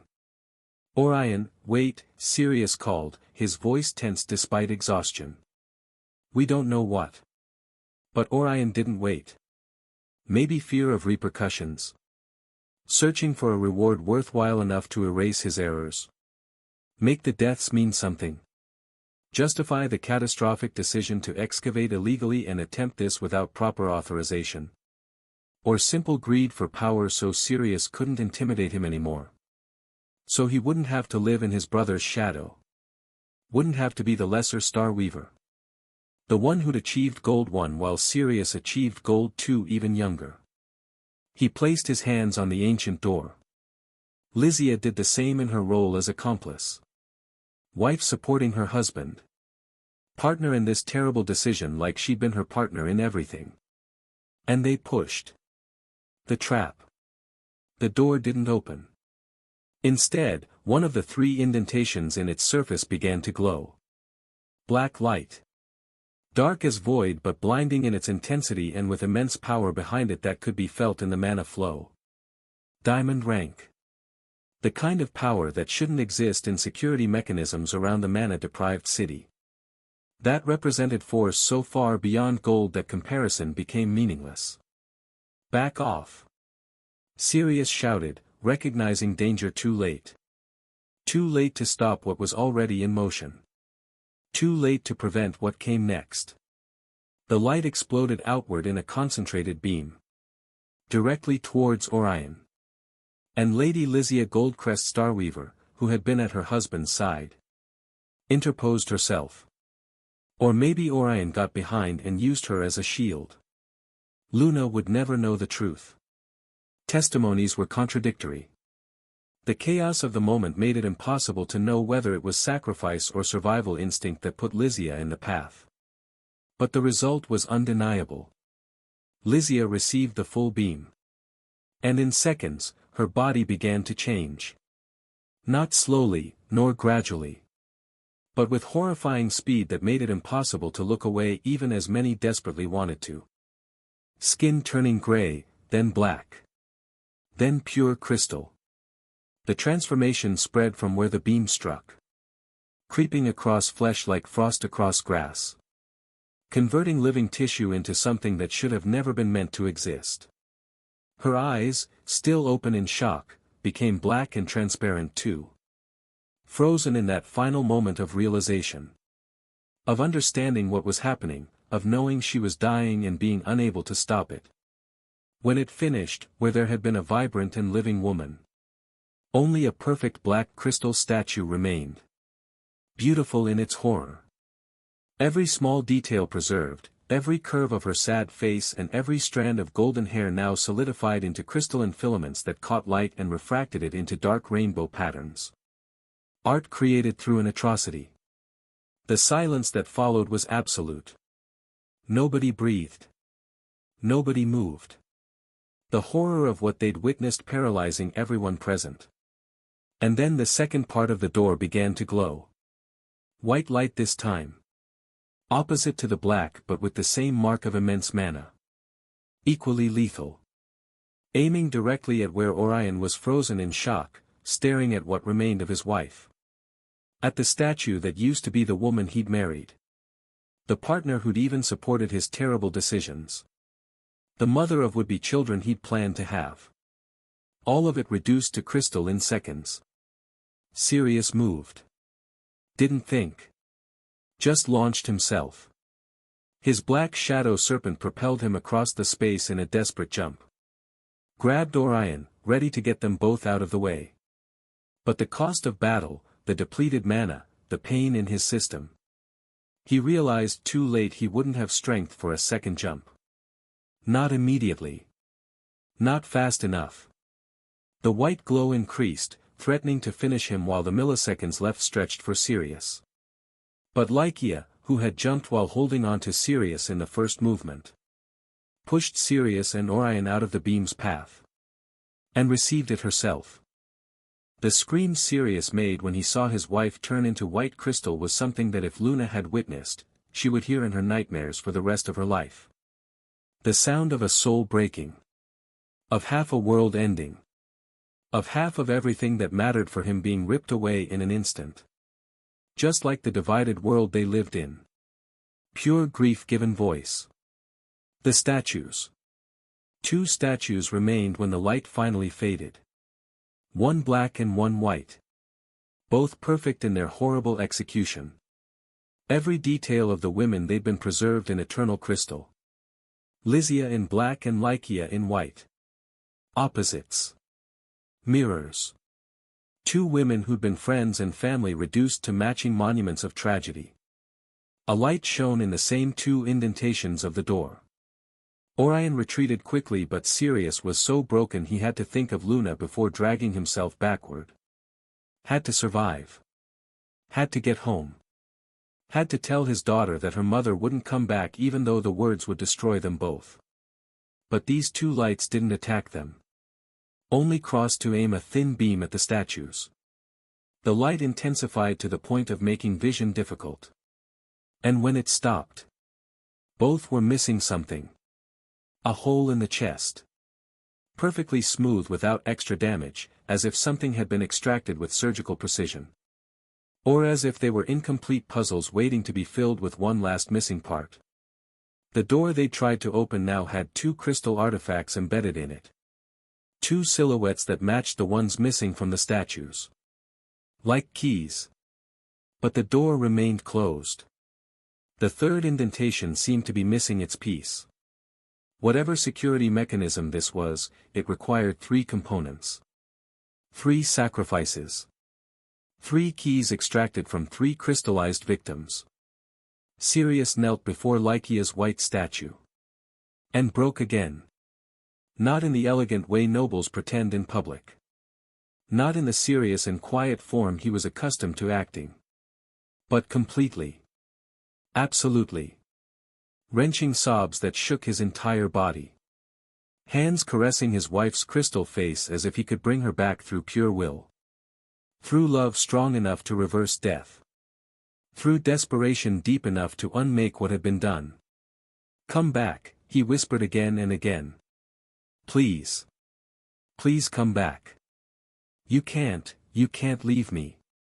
You can't leave Luna. Please. His voice breaking on every word. Each plea more desperate than the last. But the crystal didn't respond. Couldn't respond. Whatever remained of Lycia was locked inside that crystalline prison. Unreachable. And then Sirius saw Orion getting up and shaking himself off. With a stunned expression, as if he couldn't believe what had happened. But not grief. Not the soul-destroying anguish Sirius felt. Just shock. Numbness. Maybe the emotional shutdown that came when reality became too horrible to process. Walking toward where the draconic wolf's body lay. Toward where half its core remained exposed. "What are you doing?" Sirius asked, his voice broken but with a dangerous edge growing. Something sharpening through grief. Rage beginning to kindle beneath devastation. Orion didn't respond. Started digging around the core. Pushing aside blood and flesh and draconic scales until he could grab it. A spherical crystal the size of a head. Pulsing with residual power from the dead monster. Platinum rank core. Orion, Sirius stood up, staggering. Exhaustion and grief making coordination difficult. "What are you doing?" The question carrying a warning. Demanding answers. Promising consequences if that answer wasn't acceptable. Orion looked at him. His eyes were empty. Like something inside him had also died with Lysia. Like he'd broken in a different way than Sirius. Not collapsing inward but hollowing out. Becoming a shell animated by momentum rather than actual life. And without saying a word, he placed the core in the last circular indentation of the door. The core fit perfectly. And began to glow. The statues responded immediately. Started sinking into the ground. As if the stone beneath them descended into the abyss slowly. Mechanisms activating. Ancient security protocols engaging. The door accepting its keys and claiming its price. No.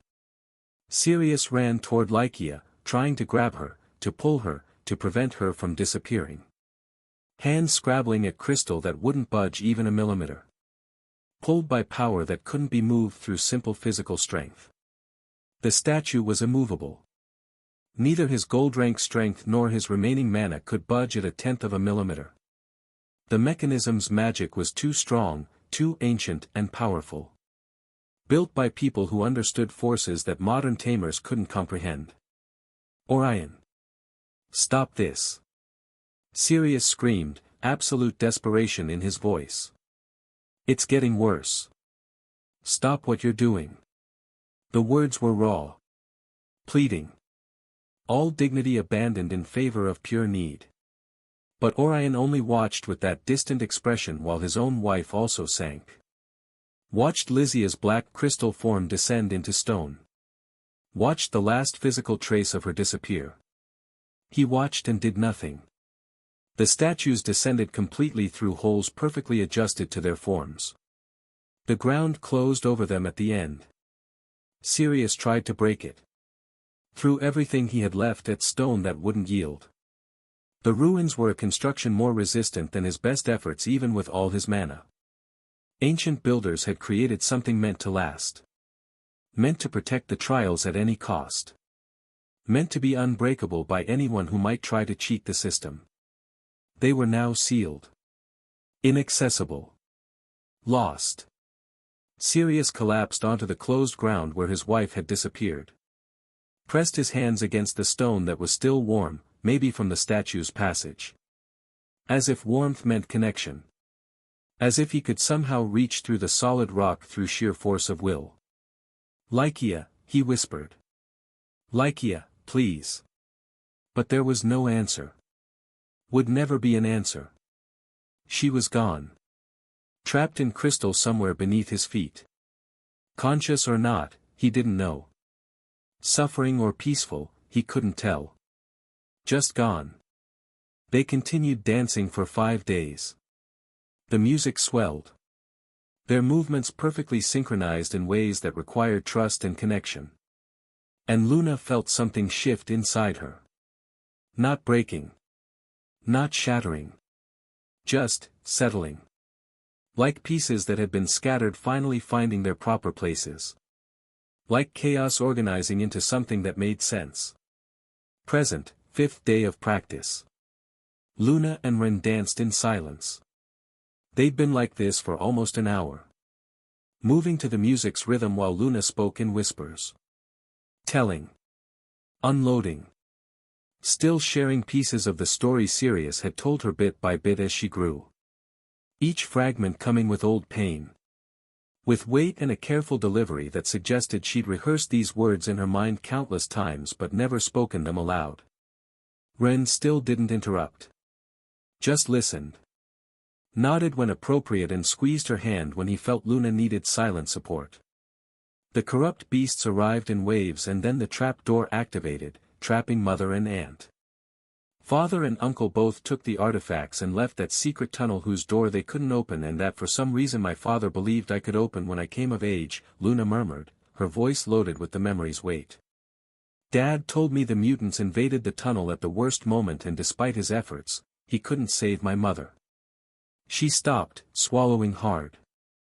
The pain visible despite years of practice hiding emotion. Despite all her training in maintaining composure. My mother couldn't return with me that night of the attack. Ren processed the words carefully, but his mind worked. Something didn't fit. Luna wasn't lying. That was obvious for him. Every word she said was truth according to her mana. This was what she knew. What she believed had happened based on information given to her by someone she trusted. But there were gaps. Too many vague details. Too many things that didn't make complete sense. Sirius had told her an edited version, Ren realized again. Enough for her to understand most of it. But not everything. The story had been missing many parts of the true story told before. Parts Ren knew from his own investigation. From what he'd seen in Sirius's cave and from what Selphra had revealed in fragments. Luna didn't know anything about the statues. Had never seen them. Never witnessed the crystallization results. Never understood that her mother may still be trapped in a crystal somewhere beneath the stone. About the crystallized heart she only knew by word. Sirius had spoken of its existence as a vague result of the trapdoor, but Luna had never seen it in person either. Had never held it. Never touched the last physical remnant of the woman who'd loved her with embarrassing intensity. You really never saw the heart? He asked softly when Luna finished. In person? Luna shook her head. Only by word. Dad described it but told me that removing it from its pedestal deactivates the barrier and could invite using it and spending it. The explanation made sense on surface level. Protecting Luna from temptation. From the urge to retrieve something precious at the cost of its preservation. But he didn't show it to me before leaving. And my uncles.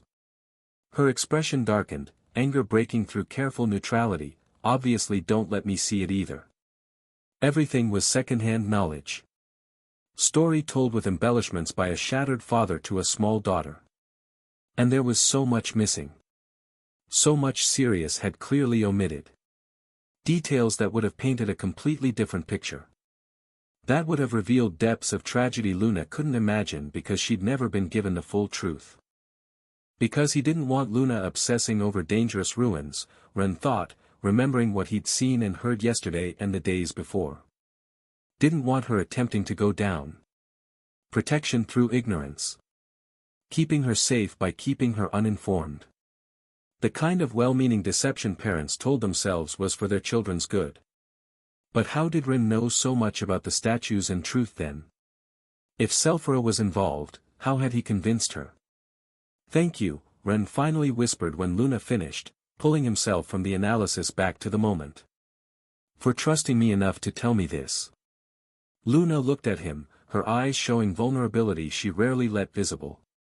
The mask cracking more each day. Allowing him to see the girl underneath who was drowning in obligations and impossible choices. I needed someone to know. For someone to understand why this matters so much. I understand, Ren promised. And I'll help you. Like I said. When you're ready. The music ended. Practice hour had finished. But neither released immediately. They stayed there, in the center of the nearly empty hall, holding hands as if letting go meant losing something precious.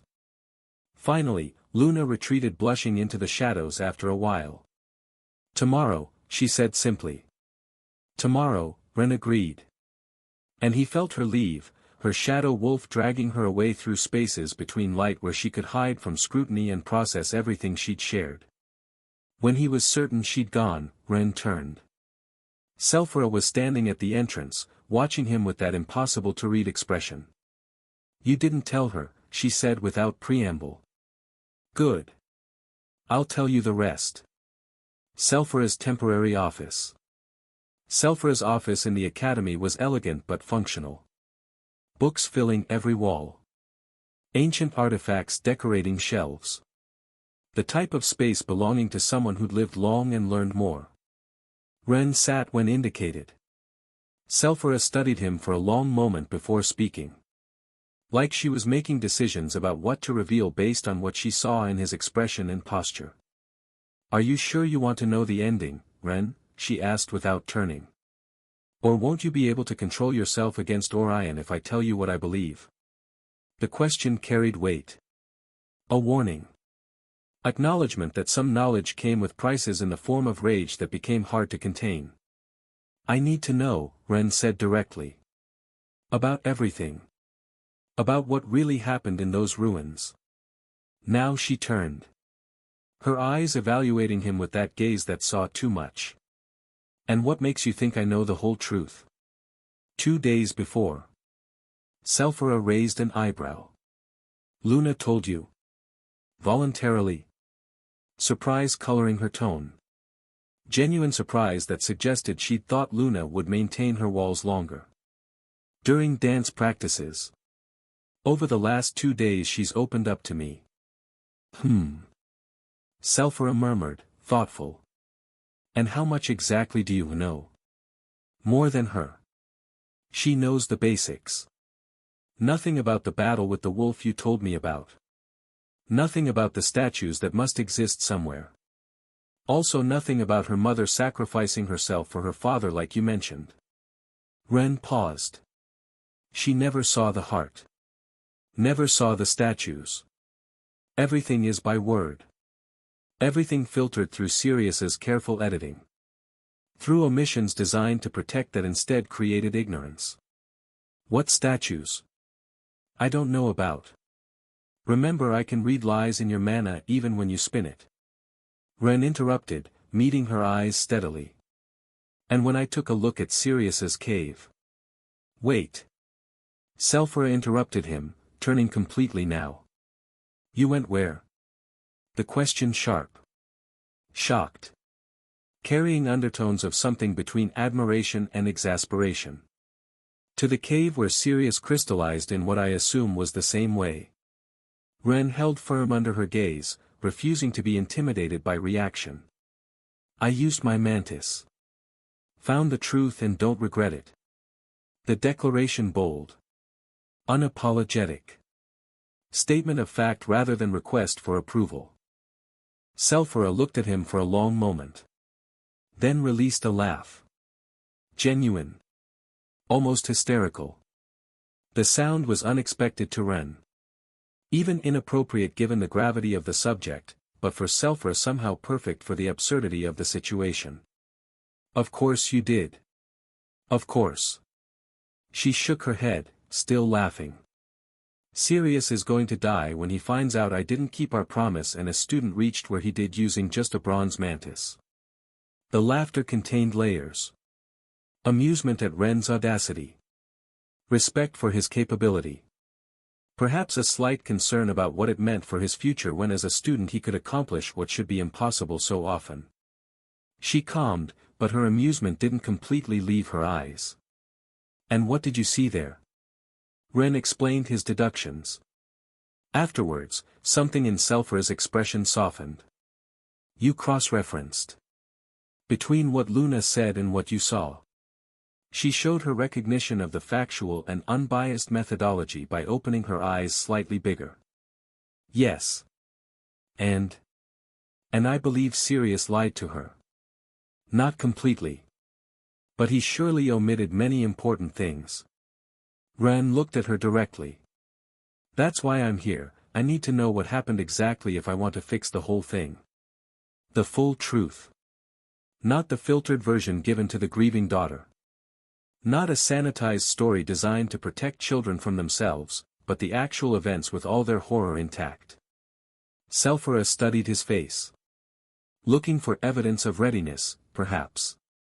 Proof he could handle what she was about to reveal without doing something catastrophically stupid. You know what surprises me most, she said finally. It's not that you went to the cave, nor that you found Sirius or even that Luna confided her story to you. She stepped closer. It's that you're here, so calm and controlled. Asking reasonable questions. Her gaze intensified. Instead of having transformed into that black monster that appears when you decide something is unjust and needs to be fixed immediately. The reference to the time he attacked her and Julius was obvious. To the form he took when rage overwhelmed his reason. If it was possible that a strong sense of justice became a similar weapon that destroyed obstacles without considering consequences. Ren looked away. The acknowledgement was silent. Admission that she'd identified his weakness. His tendency was indeed toward an overwhelming response when confronted with injustice. But that was before. It won't happen again, I'll keep full control. Good. Sirius kinda broke a promise too. So I guess I'll tell you what I know about that door. Back to the present. And what makes you think I know the whole truth? You must know what happened after that door opened, at least. You really won't become stupid? Ran offered dryly. Unstoppable, Selphira corrected. But yes, also a bit stupid. The distinction mattered. I expected that after learning about Luna, about her uncles, about the blackmail. She shook her head. I expected that because you're at that age you'd already be planning some dramatic attack to rescue her. The expectation was reasonable given his history. A pattern of his behavior that showed he would mostly respond to injustice with a full show of overwhelming force rather than some patient strategy. But here you are, asking questions and being patient. Well, as I said, I can already control it and... Ren considered lying. Saying something noble about maturity or growth or lessons learned. But Selphira was going to tell him some secret saved from Sirius, that's Sirius, so she deserved his honesty too. No, honestly I'm not 100% sure, but I'll try as hard as possible. Because if I act like an idiot, I ruin everything for Luna. And she matters more than my need to feel good doing something, just. Simple and direct. Truth. Honesty that stripped away pretense and revealed the actual motivations underneath. Selphira smiled. Approval for growth demonstrated through words that showed real understanding of stakes. Good. Then maybe you're ready to hear the rest. Selphira sighed, indicating he should sit. She moved to her desk. Sirius told me everything before leaving. The complete truth, in case something happened to him and Luna needed to know. He never told Luna the full details because... Selphira sighed, her expression showing the weight of secrets kept for protection rather than malice. Because he knew exactly what would happen. Luna would try to go down to those ruins herself. She'd search for the statues. She'd obsess over finding a way to recover her mother completely. And those ruins are dangerous in ways she still can't handle. Luna was strong, talented, exceptional for her age, but the ruins predated modern understanding of power. They operated on principles that could kill even experienced gold-rank tamers if approached carelessly. So he gave her an edited version. Enough for her to understand why the heart is important, but not so much that she'd attempt something suicidal. Ren nodded slowly, the pieces falling into place with everything he'd observed. Luna's incomplete knowledge made sense now, not as deliberate cruelty but as desperate protection from a father who'd already lost too much. And what did he omit for her? Selphira looked at him. Almost everything, including what really happened in the 10th chamber. I think it's even slightly different from what he told me. She paused, choosing her words carefully. What I'm about to tell you, she began, voice taking on the quality of someone revealing carefully guarded secrets, is not just that knowledge either. And some of it comes from piecing together more fragments. From old conversations with Sirius when he was willing to talk. And from an investigation I had already conducted. Sirius didn't give me the complete truth in the end either. She paused, making sure Ren understood. So yes, she continued, meeting his eyes. I know if that door opened, I know what was behind it, and I know what really happened in those tunnels. Ren leaned forward, every sense focused. This was it. The truth Luna had never been told. The reality beneath Sirius's careful omissions. Tell me, he said simply. And Selphra began. Selphra kept recounting the story, this time without the sanitized edges Sirius had given his daughter. The door did open. Not immediately after the statues descended.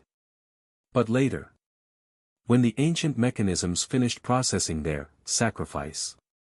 Ren absorbed this, connecting pieces. And the crystallized hearts were keys. Not just for that door but for the entire ruin system. Selphra's expression darkened. The ancients built failsafes.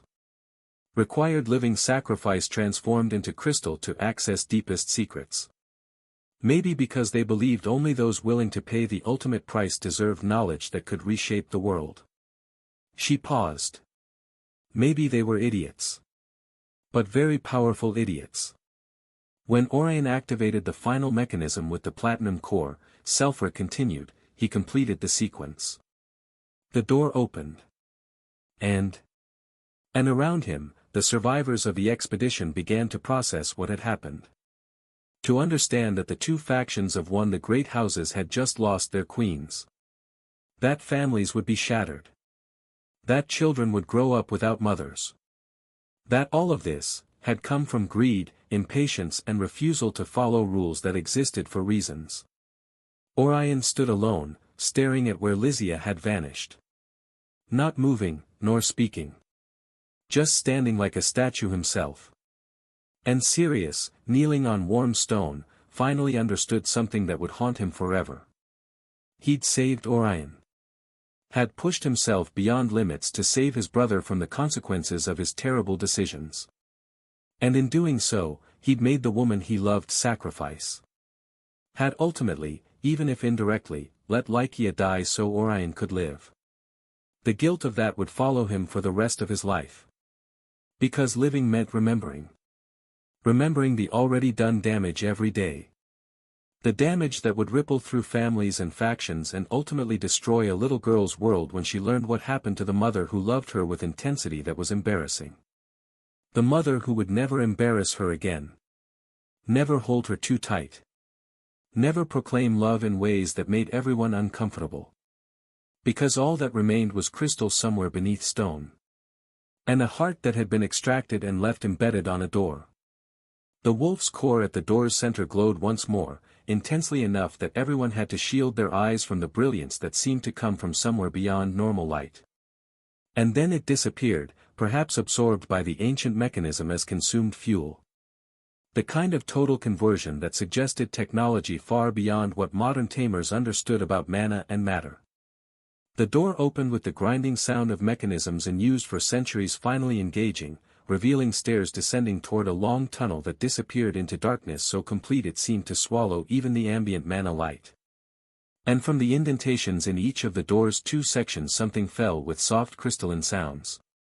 Two crystals dropped to the stone floor. One white as pure light, the other black as absolute void. Both pulsing with residual power that made the air around them shimmer with energy. Crystallized hearts.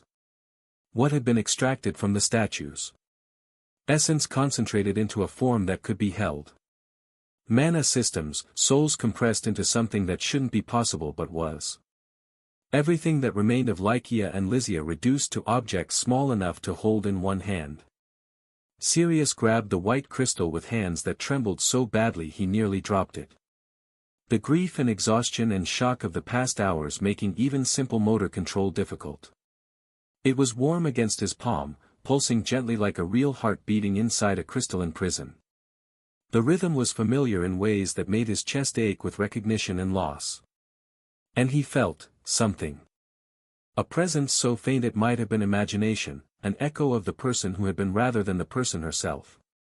Connection that suggested not all of Lycia was truly gone even if most of her was beyond reach. It wasn't Lycia, not really. Not the woman who'd laughed and loved and driven him crazy with her dramatic declarations.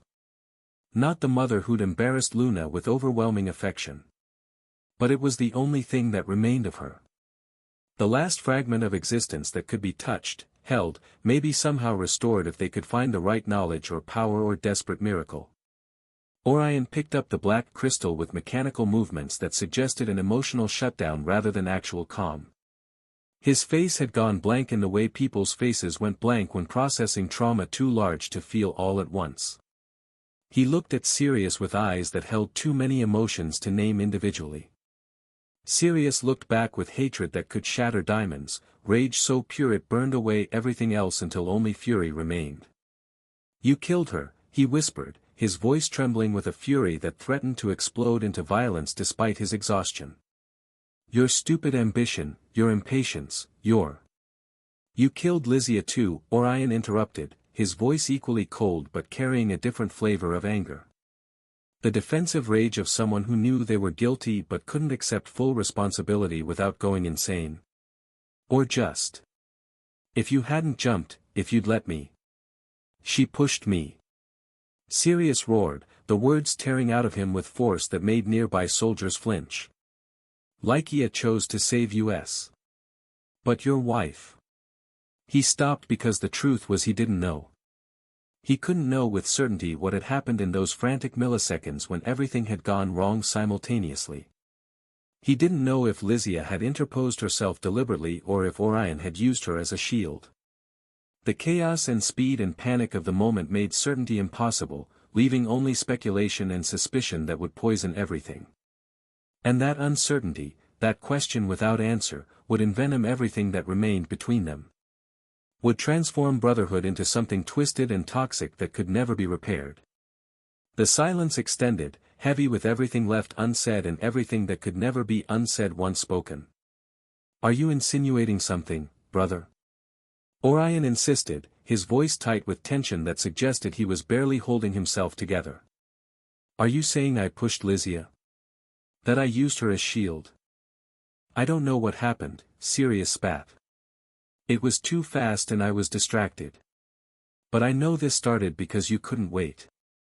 Because your impatience and your ambition put us all in this situation. I did it for the family. For this."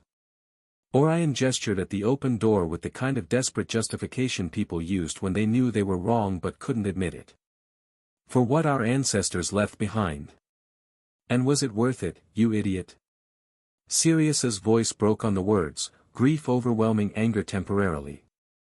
"Was it worth Lycia? Worth Lycia? Worth destroying our families for whatever secrets are down there?" Orion looked at the black heart in his hand, then at where Lycia's statue had been, then at the place where the hole in the ground had been, where she descended beyond reach. The progression of his gaze tracking the stages of loss that couldn't be reversed. "No," he admitted finally, the word coming out like a confession torn from someone who'd held it back as long as possible. "Maybe I committed the worst error of my life." He took a deep breath, steadying himself with visible effort. "But the statues descended." "Yes, they went down. That means there's something deeper." He clutched the crystal tighter. "If they're down there, deeper in the ruins, if we put the hearts back on them, maybe. Maybe there's still hope," Sirius completed, looking at the white crystal in his own hand with an expression that mixed desperate longing with the realistic assessment of terrible odds. "Maybe we can reverse this." It was a thin hope, almost non-existent when examined rationally. The kind of desperate grasping at possibilities that people did when the alternative was accepting the permanent loss of everything that mattered. But it was hope, and when you'd lost so much, even impossible hope was better than acceptance. But we're exhausted now, Orion said, evaluating their condition like someone trying to think tactically when emotions demanded reckless action. His mana was nearly empty, his body screaming in protest from overexertion. Going down now is suicide. I know. Sirius paused, internal war visible on his face between the pragmatic caution of not leaving Luna without a father and the desperate need of rescuing his beloved wife. But if I wait, if that takes away the possibility of saving her. Both knew the hope was minimal, that waiting increased chances of survival, but if it might mean losing whatever slim chance existed for restoration. The impossible calculation of risk versus reward when both options led toward probable disaster. I'm going down, Sirius declared with a finality that suggested no argument would change his mind. With or without help. Because desperation was stronger than reason, and love made people do stupidly brave things even when they knew better. Orion observed him for a long moment, something complicated passing through his expression. Then I'm coming with you. Out of greed. To make sure you get a share of whatever we find. Maybe, Orion admitted with brutal honesty that maybe was easier than examining his actual motivations. Or because letting you go alone after this happened because of my fault. He stopped, unable or unwilling to complete the thought. Sirius wanted to hate him completely, wanted to assign all blame to his brother and wash his own hands of responsibility. It would have been simpler, cleaner, easier to process than the messy reality of shared fault and complicated emotions. But seeing the same pain in Orion's eyes, recognizing grief that mirrored his own a little even if its source was partially self-inflicted. Then let's go down. And they began descending toward the newly opened tunnel with the left soldiers following behind, all of them understanding this was probably suicide but unable to stop now that momentum had carried them this far. Sirius clutched Lycia's crystallized heart against his chest like talisman or prayer or promise that he'd find a way to fix this even if fixing it was impossible. First chamber. The stairs were ancient beyond imagining, stone that hadn't been touched in centuries showing patterns from builders long dead. Each step took them deeper into darkness that felt deliberate rather than natural, farther from light and closer to whatever waited in depths that had been sealed for unknown reasons. The first chamber was small and empty except for a pedestal in the center, its simple construction somehow more ominous than elaborate traps would have been. Resting on it was a small artifact, a brilliant crystal shaped like a spiral that caught ambient light and refracted it into patterns that hurt to try to understand. Sirius examined it with the careful attention of someone who'd learned that ancient ruins punished carelessness. A simple key. High quality though. He took it and they continued toward the next challenge. Second chamber. They had to use the simple key, circulating a small amount of mana to open this door. This chamber was larger, with murals covering the walls showing scenes that time had blurred into barely recognizable shapes. Figures doing something important that context had been lost for, frozen in stone as warning or instruction that no longer carried meaning. Two pedestals this time holding mana concealment artifacts that would be valuable rewards under normal circumstances but felt like consolation prizes given what they'd already paid. Here they also encountered the first spirit, a being of pure light that appeared translucent and glowing softly with power that registered as mid-silver rank. Not threatening to gold-rank tamers under normal conditions, but these weren't normal conditions.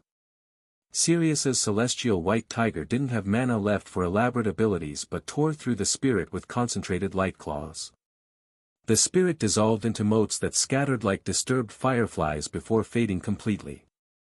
They returned to the pedestals, claimed the artifacts, and continued downward because stopping meant thinking and thinking meant feeling and feeling might break what little composure they'd managed to maintain. Fourth chamber. Two spirits manifested here, one of light and one of darkness in perfect opposition. Both registering as high silver in power, enough to be dangerous to exhausted tamers but still manageable. Sirius took the light spirit while Orion engaged the dark one, their tigers working in parallel despite the hatred between masters. Coordination born from years of training in similar styles rather than any remaining affection. 10 seconds of combat before both spirits fell, efficiency born from desperation and skill that hadn't been completely eroded by exhaustion. The rewards, for artifacts and a pile of crystals that would have made them happy under different circumstances. Now they just felt like a small payment for huge suffering that couldn't be compensated. Sixth chamber. For spirits materialized, a mix of light and darkness that attacked perfectly coordinated to the level of shared consciousness or central control. All of them touching the threshold of low gold rank power, actually threatening despite the soldiers' numerical advantage. The soldiers who'd followed Sirius and Orion began helping here, their presence making the difference between manageable fight and potential disaster. Conserve your beasts without using mana, Sirius ordered with the voice of someone used to command even in crisis. Reinforcements will come eventually, and forcing yourselves beastless is dangerous in these ruins. They had sent 2 soldiers to call for reinforcements. The battle took several minutes, both brothers ending up gasping for breath. Every subsequent fight was draining reserves that were already nearly empty. The prizes, 6 artifacts and even more crystals that were starting to pile up. 8th chamber.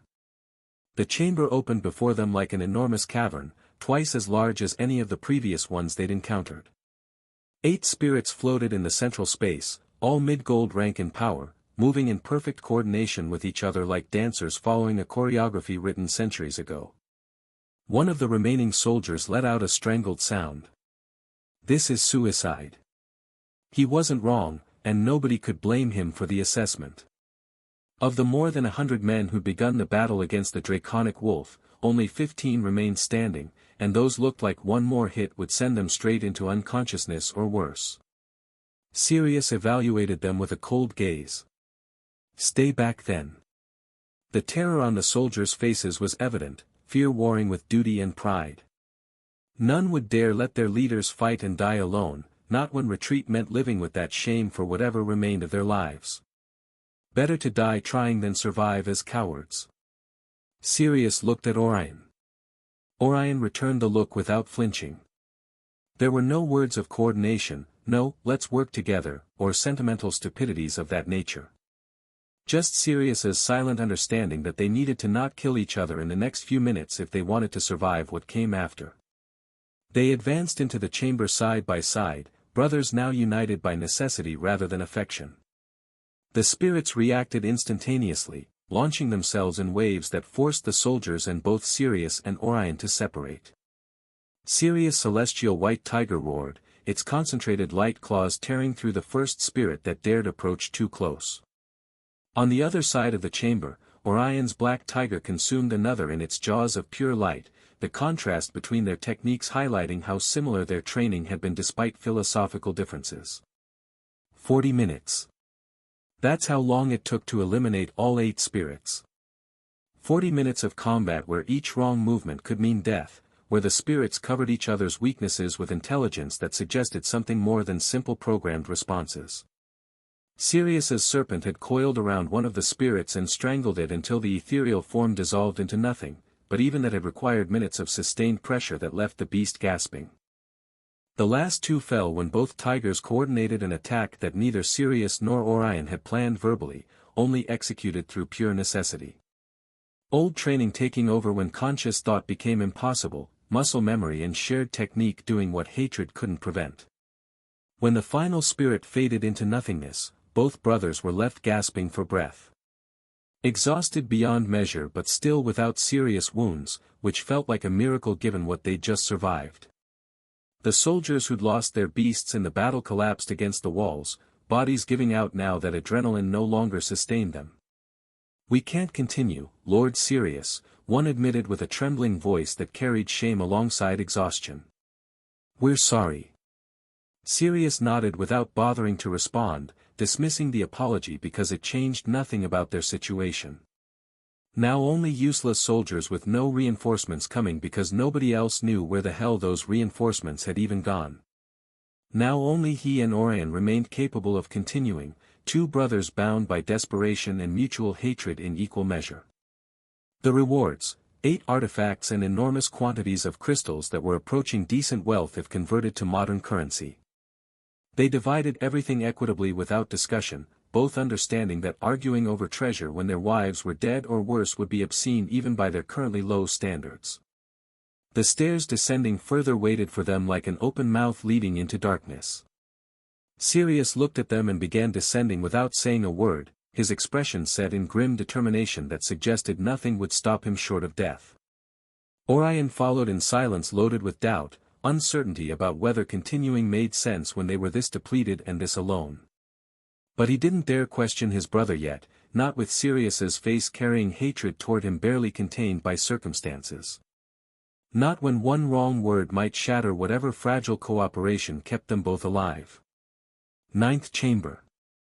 The ninth chamber was the same size as the eighth, but what waited inside made Sirius stop dead in his tracks. Only 2 spirits, which should have been relief after fighting 8. But these weren't like the previous ones, not even close. They were fused together, light and darkness intertwined so perfectly it hurt to look at directly and think about the way 2 contrary elements could exist like that.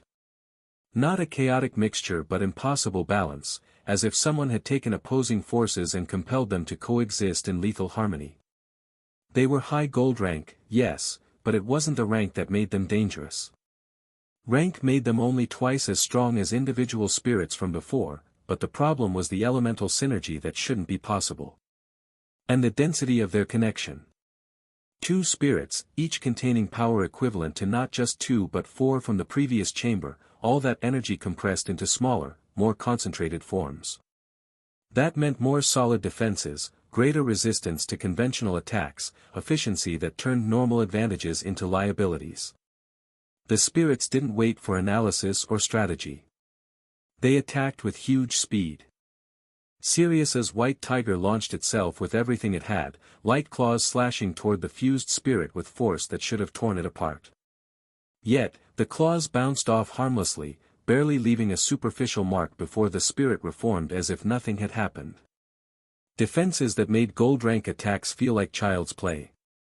On the other side, Orion's tiger attempted attacking from the back, its fangs finding ethereal flesh but without causing real damage either.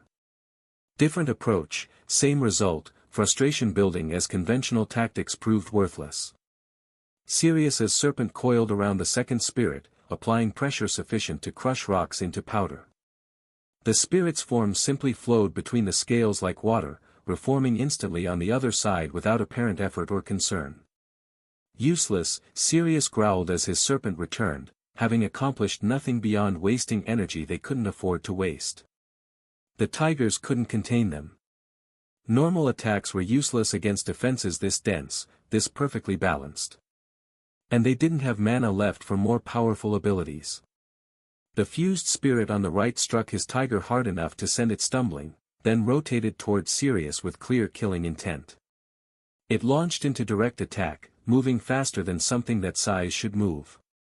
Sirius raised his arms instinctively, knowing it wouldn't be enough but unable to do anything else, and then the white heart in his pocket exploded into activity without him invoking it. A barrier of pure light manifested in the air between him and death, perfect and impenetrable, the type of defense only someone with perfect control at Gold 3 could create. The spirit's attack bounced off without leaving a mark, power that should have killed him dispersed harmlessly against a protection he hadn't consciously summoned. Orion saw what happened and understood immediately. When the second fused spirit rotated toward him with clear intention of killing, Orion clutched the black heart he carried and concentrated darkness shot out like lightning. The attack pierced through the spirit's defenses like they were wet paper, tearing through the fused form by overloading it and breaking its synergy in ways normal attacks couldn't. It left an open wound that the tigers exploited immediately, finally finding vulnerability where none had existed before. The battle continued with this level of brutal intensity, both brothers forced to use the crystallized hearts repeatedly when conventional methods failed. When the second spirit finally fell, both brothers stood among the dissolved forms of their enemies, breathing with difficulty that went beyond simple physical exhaustion. Sirius lowered his gaze to the white heart in his hand and went completely still, all motion ceasing as realization hit him with the force of a physical blow. There was a line across the crystal's surface. Thin, almost imperceptible if you didn't know where to look, but definitely there. A mark that absolutely hadn't existed before combat started. Sirius would know if it was about his wife. Where? The word carried the weight of understanding that using the hearts came with a price they couldn't afford to pay indefinitely. "Don't use your wife anymore," he said toward Orion without looking at him, voice abrupt and tense with implications he was still processing. "The crystals are wearing down. If we exhaust them completely, maybe we can't put them back in the statues when we find them." Orion examined his own black heart, finding with difficulty a similar line marking the dark crystal. He nodded once, gesturing short and dry, an acknowledgement that carried no emotion beyond grim acceptance. "Then we're leaving," Orion said with a tone that suggested this was an obvious conclusion rather than a suggestion open for debate. "We already gained enough knowledge. But without soldiers, without reinforcements coming. No." Sirius cut the sentence off while looking at stairs continuing to descend into darkness that seemed deeper somehow, more final. "I'm continuing." The declaration was absolute, brooking no argument. Not a suggestion but a statement of fact that would happen regardless of Orion's opinion. "You're being irrational," Orion said, anger breaking through exhaustion because sometimes fury was easier than fear. "We're alone. Depleted. I'm aware." Sirius's voice was cold. "You're going completely insane. We barely managed with these two and I'm going." "Like when you opened the door without listening to me," Sirius interrupted with a voice so cold it could have frozen fire. "Now it's my turn to ignore you." He advanced toward the stairs without waiting for a response, without caring whether Orion followed or stayed or threw himself off a cliff in frustration. The parallel was deliberate, the reminder uttered to wound because if Sirius had to suffer consequences of Orion's recklessness, then Orion could suffer the consequences of Sirius's desperation. Orion gritted his teeth with enough force that the sound was audible, fury crossing his face for a second before the expression went neutral again. Years of noble training reasserting control when emotion threatened to overwhelm. But he couldn't stay behind, couldn't let Sirius descend alone even when staying would be smarter. Maybe it was concern for his brother despite everything that had broken between them. Or maybe he couldn't allow Sirius to find whatever waited below without being present to claim it as well, to ensure the rewards of this nightmare were divided fairly rather than monopolized. He followed, hating Sirius with each step but following anyway because some bonds couldn't be severed even when you desperately wanted them gone. 10th Chamber. Sirius reached the door at the stair's end and pushed it open without hesitation, without taking precautions that experience should have taught him were necessary when facing ancient security systems. A beam of combined light and darkness exploded from inside before he could react, more powerful than any attack they'd faced before. The white heart reacted automatically, manifesting its protective barrier without conscious command. The black heart responded a moment later with defensive darkness from Orion's pocket, barely in time to reinforce the light barrier before it shattered because the power behind the attack was too concentrated, too brutal for a single defense to withstand.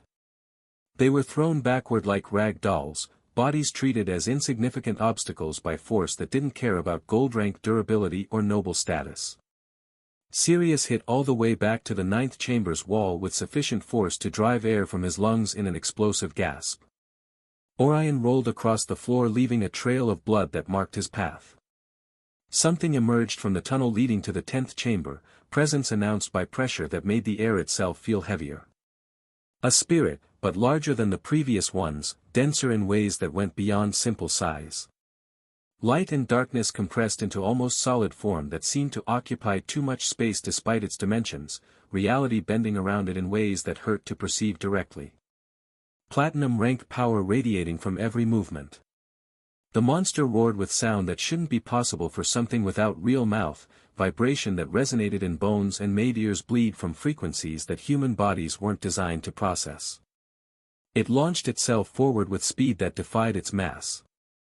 Sirius's celestial white tiger interposed itself, trying to protect its master with a loyalty that transcended self-preservation. The spirit destroyed it in seconds, the tiger's form demanifesting in an explosion of fragmented light that scattered like dying stars.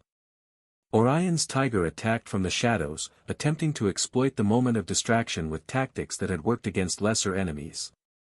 5 seconds later it no longer existed, darkness consumed by greater darkness until nothing remained but memory of what had been. Sirius's serpent coiled around the platinum spirit with all its strength. It was disintegrated before it could even begin to squeeze, its high silver form dissolved by power that treated gold-rank beasts as nuisances to be eliminated rather than threats to be respected. All their beasts were eliminated within seconds and the spirit continued advancing toward them with inexorable momentum that suggested nothing would stop it short of their deaths. "Shoot!" Orion shouted from the floor where he'd fallen, blood streaming from multiple wounds but his mind still working through tactical assessments. "If you let your heart keep using the shield it's going to wear it down anyway." Sirius gritted his teeth, hating to admit the bastard was right but unable to deny the logic. Passive defense was still draining the heart, still wearing away what remained of their wives with each attack blocked.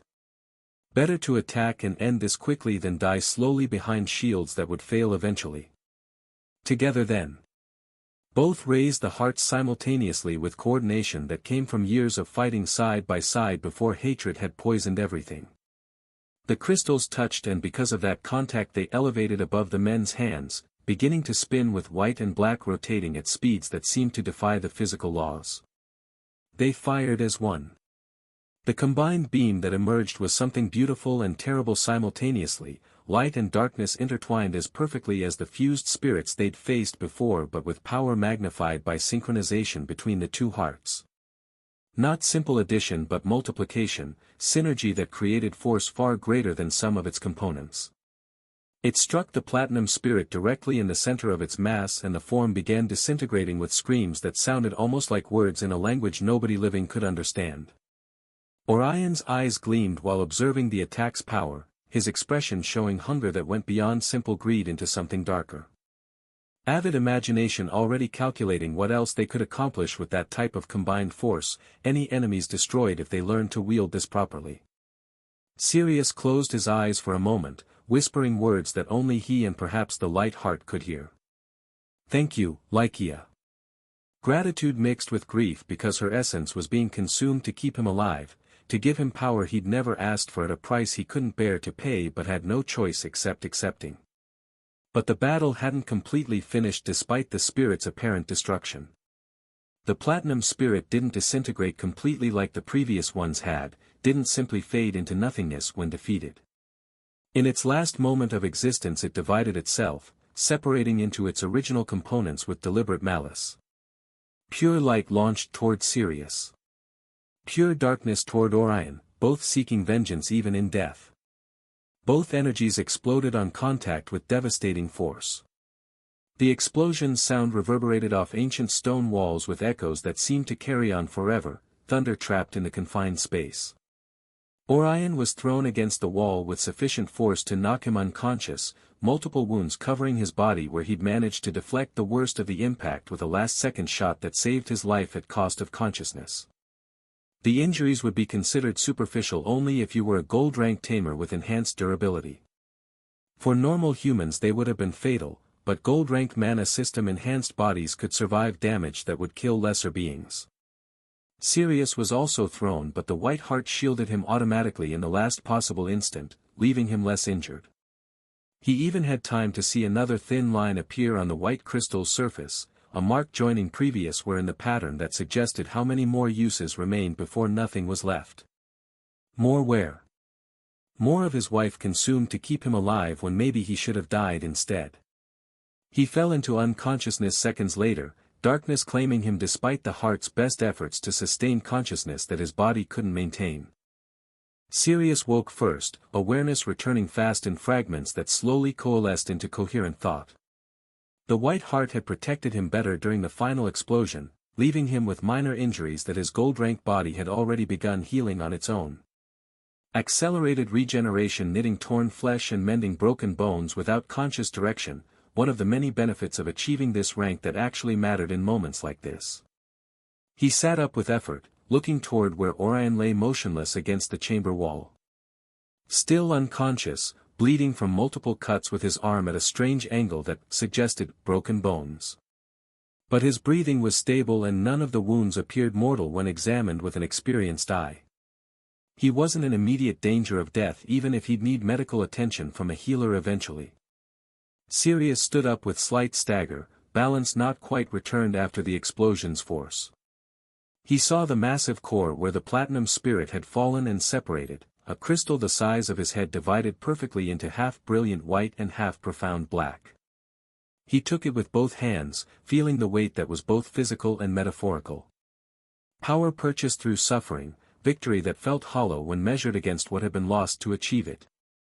He looked at Orion once more, still unconscious on the 9th chamber's floor surrounded by blood and debris and evidence of battle that had nearly killed them both. And left him there without saying a word, without checking more carefully whether the injuries were truly non-fatal or whether his brother might need immediate help. Some part of him didn't care, exhaustion and grief making compassion impossible when it was Orion's fault they were here at all. He began descending the last stairs toward the 10th chamber alone, each step taking him farther from his brother and closer to whatever final revelation waited below. The 10th chamber, again. The 10th chamber was completely different from all the previous ones, a transformation so complete it felt like entering a different ruin entirely. Smaller and more intimate somehow now that the platinum spirit had been defeated, with an air of ceremonial place rather than battlefield. At the far end stood a large door unlike anything they'd encountered during descent. Sirius approached slowly, each step resonating in the absolute silence that felt oppressive after the violence of the recent combat. The door was similar to the first one they'd found above, but the differences became obvious once you got close enough to examine details rather than just surface appearance. 3 indentations here as well, matching the pattern established by previous door. But these didn't have 2 shapes for the crystallized hearts they carried. All 3 were designed for large cores like the one he held in his hands, circular depressions that suggested something massive and powerful needed to be inserted before the mechanism would engage. Sirius inserted the platinum core into the central indentation with hands that trembled slightly from exhaustion and anticipation. It fit perfectly, ancient engineering tolerances maintained despite centuries of disuse, and began glowing with light that pulsed in a constant rhythm like a heartbeat. 13 pedestals emerged from the floor with the sound of ancient stone grinding against ancient stone, mechanisms engaging that hadn't moved since its builders had sealed this place. 2 lateral pedestals rose empty. 10 frontal pedestals contained potions filled with liquid that glowed with an internal luminescence. Double potions like the one Sirius had taken. Each bottle represented power, advancement, the kind of resources nobles would fight commercial wars to obtain. On the elevated central pedestal rested an egg black as the void between stars, pulsing with latent life that hadn't yet been born. Power contained in this potential form, looking exactly as any black random egg, but Sirius somehow knew it had the promise of a beast that would eclipse anything currently living if it ever hatched. But the door didn't open despite the core being inserted correctly. It remained sealed, ancient mechanisms waiting for something more before yielding their final secrets. Sirius examined the other 2 lateral indentations with growing dread as understanding dawned. Empty and waiting. Expecting 2 more cores he didn't have, probably couldn't obtain without accessing other ruins that might be equally dangerous or impossible to reach. I need 2 more. Probably from different ruins. The realization hit like a physical blow, hope transforming into despair as he understood what this meant. All the fighting, all the death, all the wear on Lycia's crystallized heart, and he still couldn't reach whatever lay beyond this final door. Not now. He knelt on the cold stone, feeling defeat's weight crushing him with a force more devastating than any spirit's attack. Physical exhaustion was nothing compared to the emotional devastation of coming this far only to fail at what seemed to be the final barrier. Around him the chamber waited in silence, ancient secrets protected by requirements he couldn't meet, offering treasures he couldn't claim no matter how desperately he needed them. And somewhere above, Orion was unconscious, unaware that his brother had left him behind to pursue a hope that turned out to be an illusion. The pedestals with their potions and egg mocked him with their accessibility, like consolation prizes when what he needed was behind the door that wouldn't open.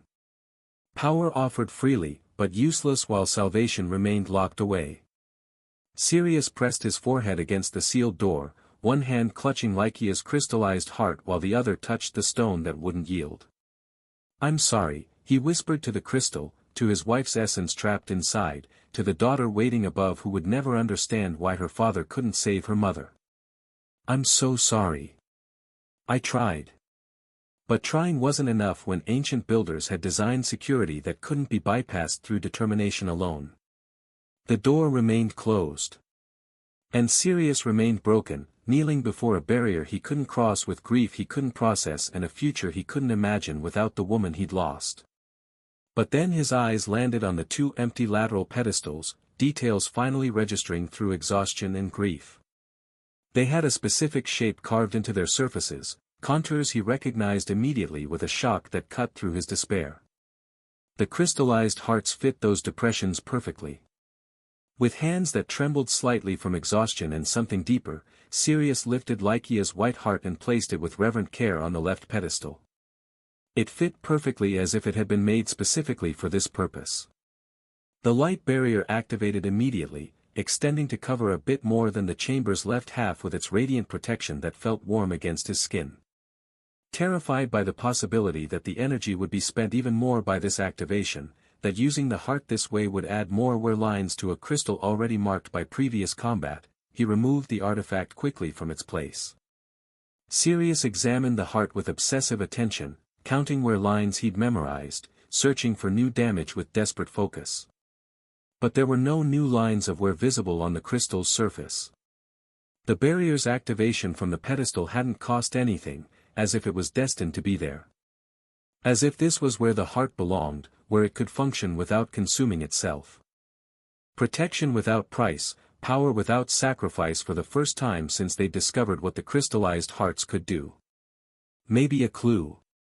So he ran back to the ninth chamber where Orion remained unconscious, his body sprawled where the explosion had thrown him. Sirius verified quickly that his brother was stable before searching the surroundings with cold efficiency until finding the black heart near Orion's right hand, dropped when consciousness had fled him. He took it without hesitation or guilt and returned to the 10th chamber at record speed, feet pounding against the ancient stone with urgency born from a hope he barely dared acknowledge. The black heart was placed on the right pedestal with almost the same care he'd given Lycia's crystal. They were good friends in life. The darkness barrier activated, covering the chamber's right half with a protection that felt different from light but equally absolute. Two barriers protecting each other mutually but only in a section in the center. But nothing else happened beyond the barrier's manifestation. The door remained as closed as before, ancient mechanism unmoved by hearts being placed in their designated positions. Sirius couldn't cross the black barrier despite trying, but the white one yielded to him like recognizing its master or family connection. The black egg that rested in the middle seemed within reach, being right between two barriers, like a neutral zone of combined color where both protections met but neither dominated. He looked at everything he'd won through suffering, everything that still felt like inadequate payment. Potions worth fortunes sitting on their pedestals like consolation prizes.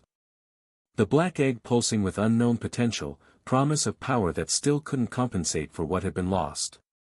At least the hearts of his wife and sister-in-law were finally in a place where they could protect themselves without being consumed by use.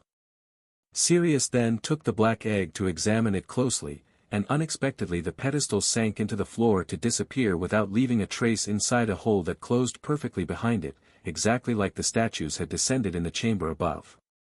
The egg. Orion hadn't seen it yet, nor its pedestal disappearing into the floor that sealed seamlessly. For all intents and purposes it might not exist in his brother's knowledge, a treasure that only Sirius knew about. Sirius invoked what little remained of his shadow control, feeling mana respond sluggishly after all the combat they'd survived. Wrapped the black egg in darkness and hid it in the small dimensional space he'd learned to create years ago. The potions can be divided between us, 5 and 5 without problem. If I leave them here with Lycia's barrier protecting them, Luna could come when she's older. Use them politically for her benefit or for herself when she's better positioned in our family rank. The thought of Luna brought fresh pain.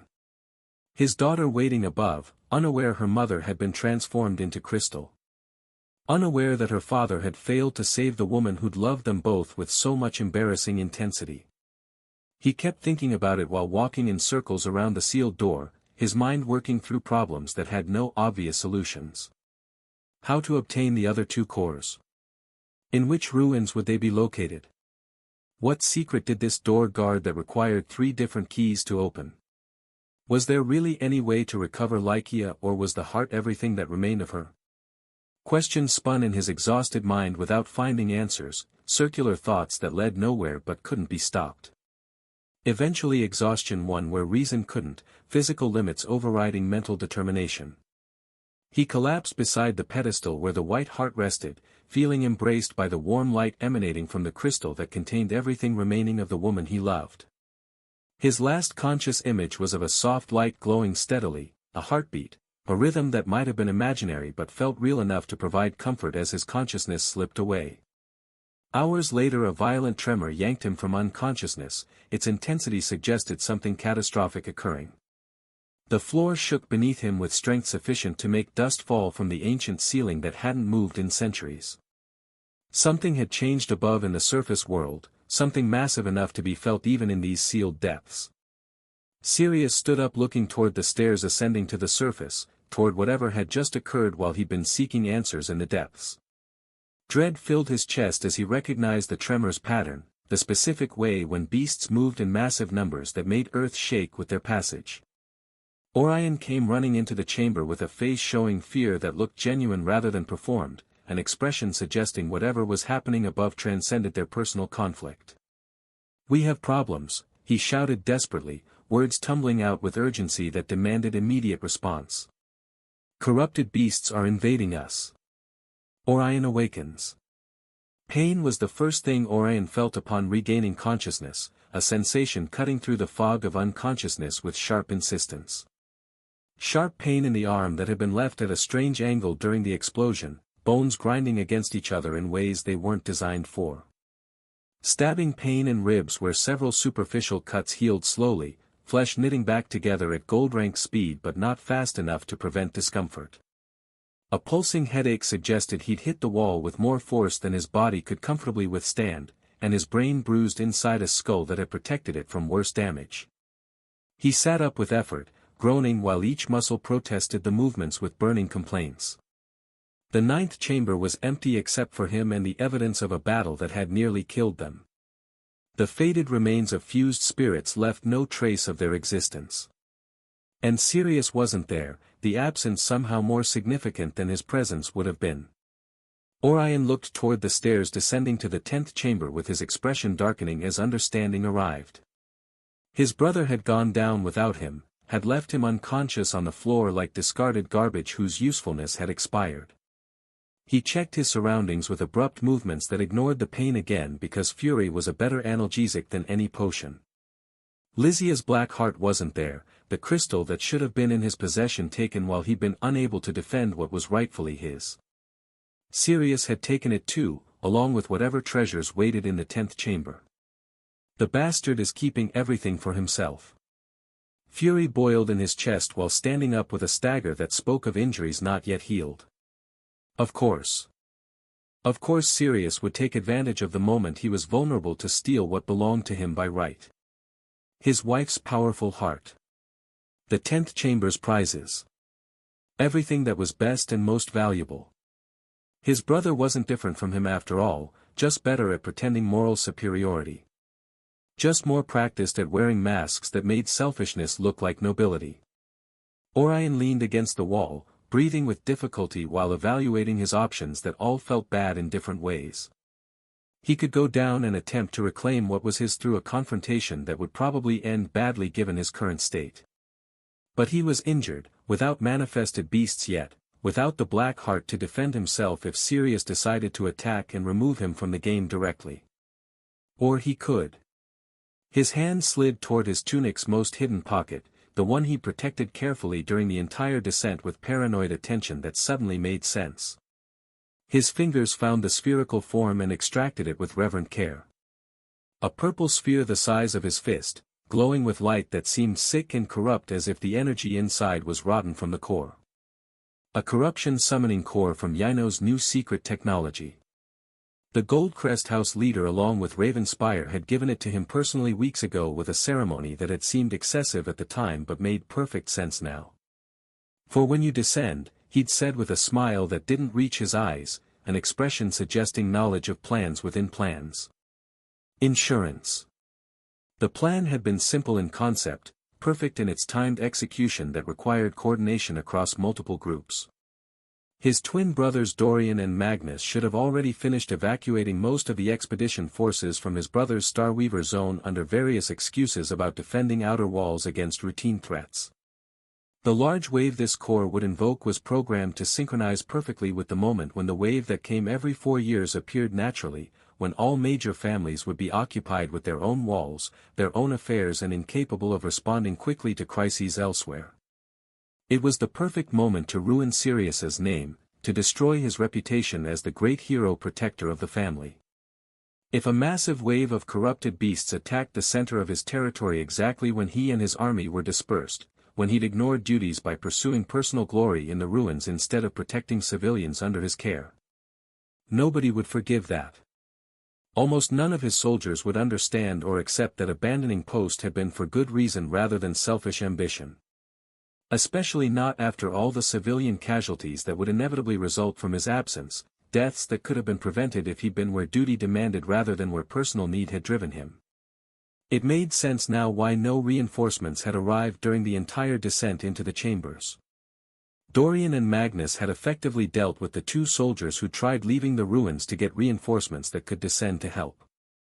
Probably the exhausted soldiers hadn't even defended themselves properly when hearing convincing excuses from the twins, explanations that sounded reasonable until examined too closely. The twins were good at that if nothing else, those mischievous bastards. Good at making terrible things sound perfectly logical. Orion clutched the purple core, feeling corrupt power pulsing against his palm with a rhythm that felt wrong, unnatural, like a heartbeat from something that shouldn't be alive. Sirius had earned this through his actions. By leaving him here unconscious and vulnerable. By stealing Lysia's crystallized heart that should have remained in Orion's possession. By always acting as if he were better, more moral, more deserving of respect and authority. By making Orion feel inadequate through his simple existence, through achieving gold too easily when Orion had struggled to reach gold 1, through being the golden child their father had favored while Orion had been the disappointing spare. All the resentment from years of living in Sirius's shadow crystallized in this moment, all the jealousy, inadequacy and suppressed rage finding focus in a corrupt sphere that promised revenge if he was willing to pay its price. He knew what activating it would mean. He understood the consequences that would ripple through close families and territories neighboring his. Recognized that innocent civilian deaths would result from summoning corrupted beasts into populated areas without proper defenses in place. But Sirius deserved all of it for his arrogance, for his theft, for leaving Orion behind like worthless trash. The rationalization felt thin even to himself, justification that couldn't quite cover the enormity of what he was about to do. But fury and jealousy made excellent blinders, letting him ignore most of the consequences by focusing on the immediate satisfaction of revenge. Orion activated the core. The sphere cracked in his hand, purple light exploding in wave that passed harmlessly through him but carried corruption into the world. Summoning signal that would attract every corrupted beast within a massive radius, drawing them toward the heart of this Starweaver territory and a bit of his for appearance's sake, like moths to a flame that would burn them and everything else around where they land.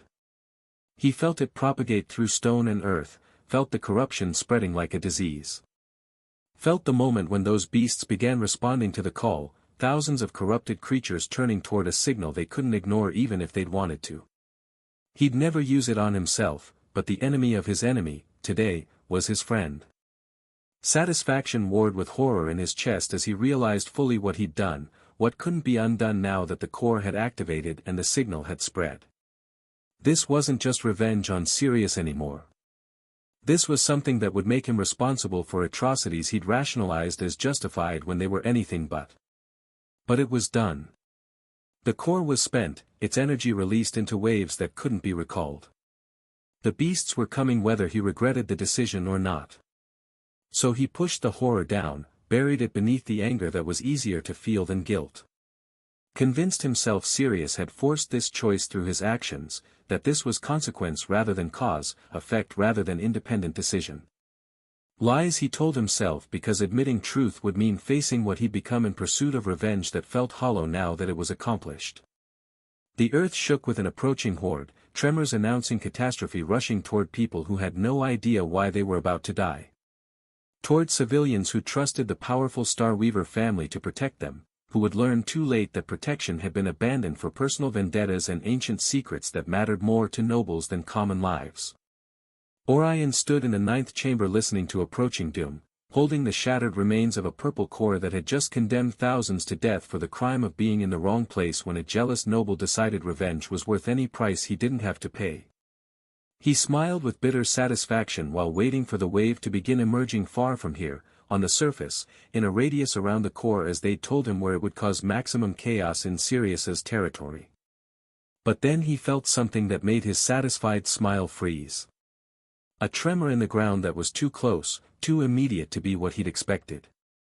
Not a distant rumbling from surface attacks but vibrations directly beneath his feet suggesting proximity that shouldn't be possible given how the core was supposed to function. And the sound came next, confirming his growing dread. Roars, growls and shrieks from beasts that shouldn't sound like that. The type of sounds creatures made when corruption had twisted them beyond natural, when what had been alive became something that violated the concept of life itself. Coming from above, from the stairs, directly toward him instead of dispersing across Sirius's territory like the plan had promised. No. The realization hit him like fist to the stomach, understanding arriving with the weight of doom. The core wasn't directing beasts toward the surroundings in a kilometer radius as they'd promised him. It was attracting them directly to the summoning source with a single-minded purpose that ignored everything else. Directly toward him in these sealed chambers where he had nowhere to run. Damned Goldcrest traitors. They wanted to bury him with the evidence, wanted to make it look like he'd died heroically fighting against the wave he himself had caused. Nobody would find the truth after the beasts tore him apart and scattered the pieces. Nobody would know House Goldcrest had been involved. Clean hands through his death, plausible deniability even if he survives as he couldn't even declare he used their dirty corruption here. The first corrupted creature appeared at the ninth chamber's entrance, something that might once have been a wolf but now had too many limbs sprouting from wrong places, too many eyes staring with hunger that went beyond simple animal need. Orion didn't wait to see how many more followed behind, didn't pause to count enemies when counting would only confirm his doom. He still didn't have sufficient mana or his beast link recovered nor ready to defend himself against what was coming. He wouldn't survive a fight with even one of those things in his current state, let alone the horde he could hear approaching. He ran toward the stairs descending to the 10th chamber, ignoring the pain from his wounds that screamed protests, ignoring the arm hanging useless, running with everything he had because stopping meant death and running might mean survival. If Sirius was still mad but hadn't seriously decided to kill him yet. The roars behind Orion multiplied like terrible mathematics. Hundreds, maybe thousands of corrupted creatures following the trail of the core he'd activated. A tide of corruption flowing downward like water seeking the lowest point, filling chambers and corridors with writhing mass that would consume everything in its path. Dead bodies, tired soldiers, even him. Everything. He reached the 10th chamber staggering, legs barely supporting his weight anymore. Saw Sirius inside the white light barrier covering the chamber's left half, his brother's eyes widening when seeing Orion pursued by the horde that shouldn't exist here but did anyway. "We have problems." Orion shouted desperately, words tumbling out with urgency that demanded immediate response. "Corrupted beasts are invading us." He tried entering with Sirius into the safety that the light barrier promised. But his body bounced against the light as if it were a solid wall rather than luminous energy, the barrier rejecting him completely with a force that suggested his presence was fundamentally incompatible. "Damn traitor!"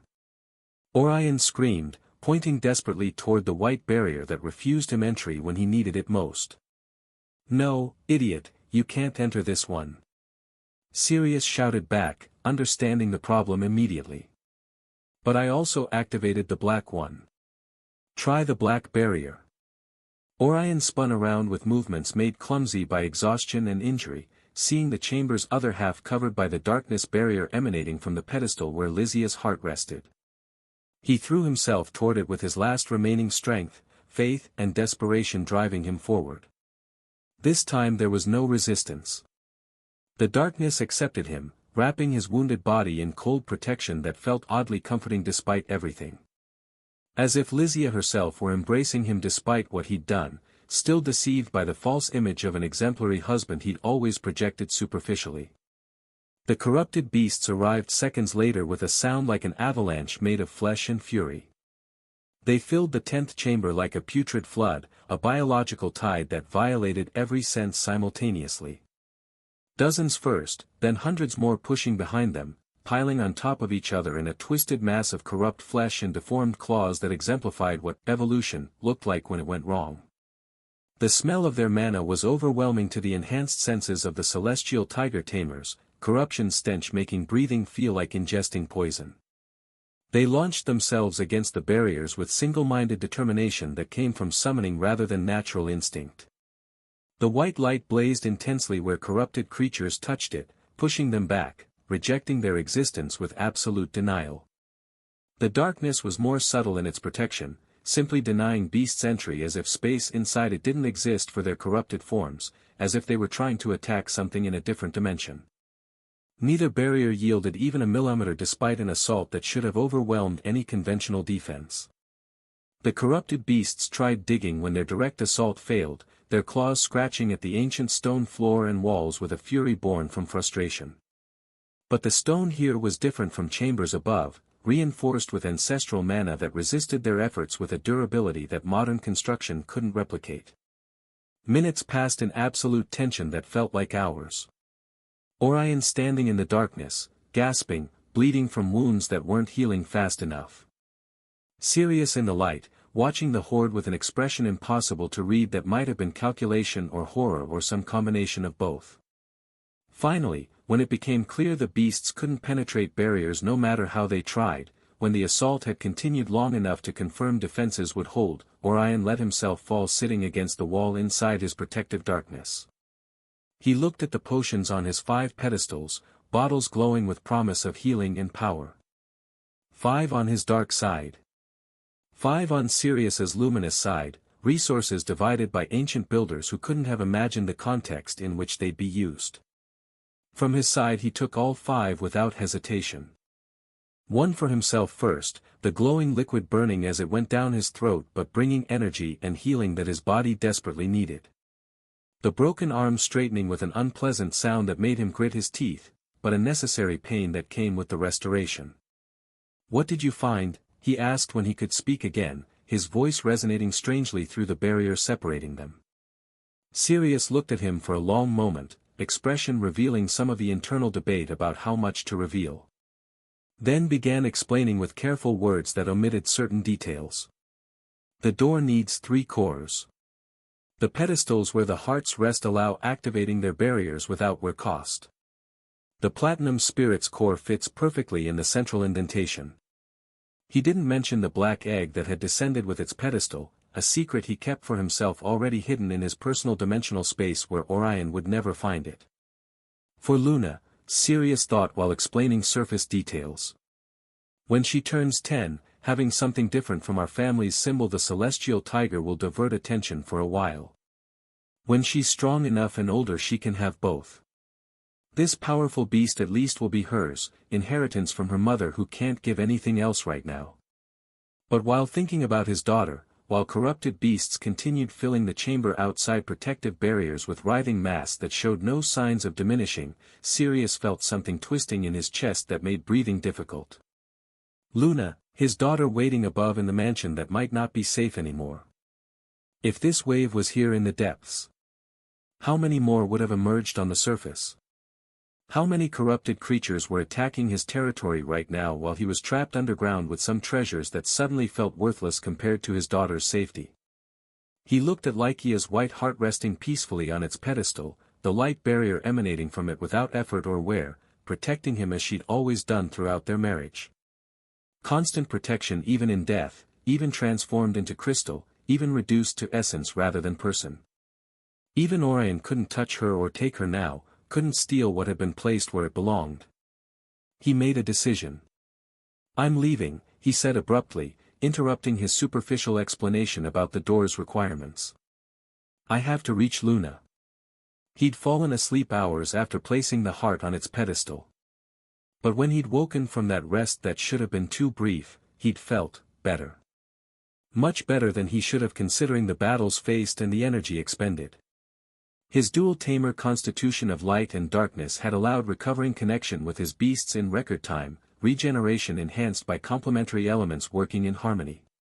And maybe, just maybe, his wife's warm light emanating constantly from the pedestal had healed him faster than normal, her essence providing succor even in her crystallized form.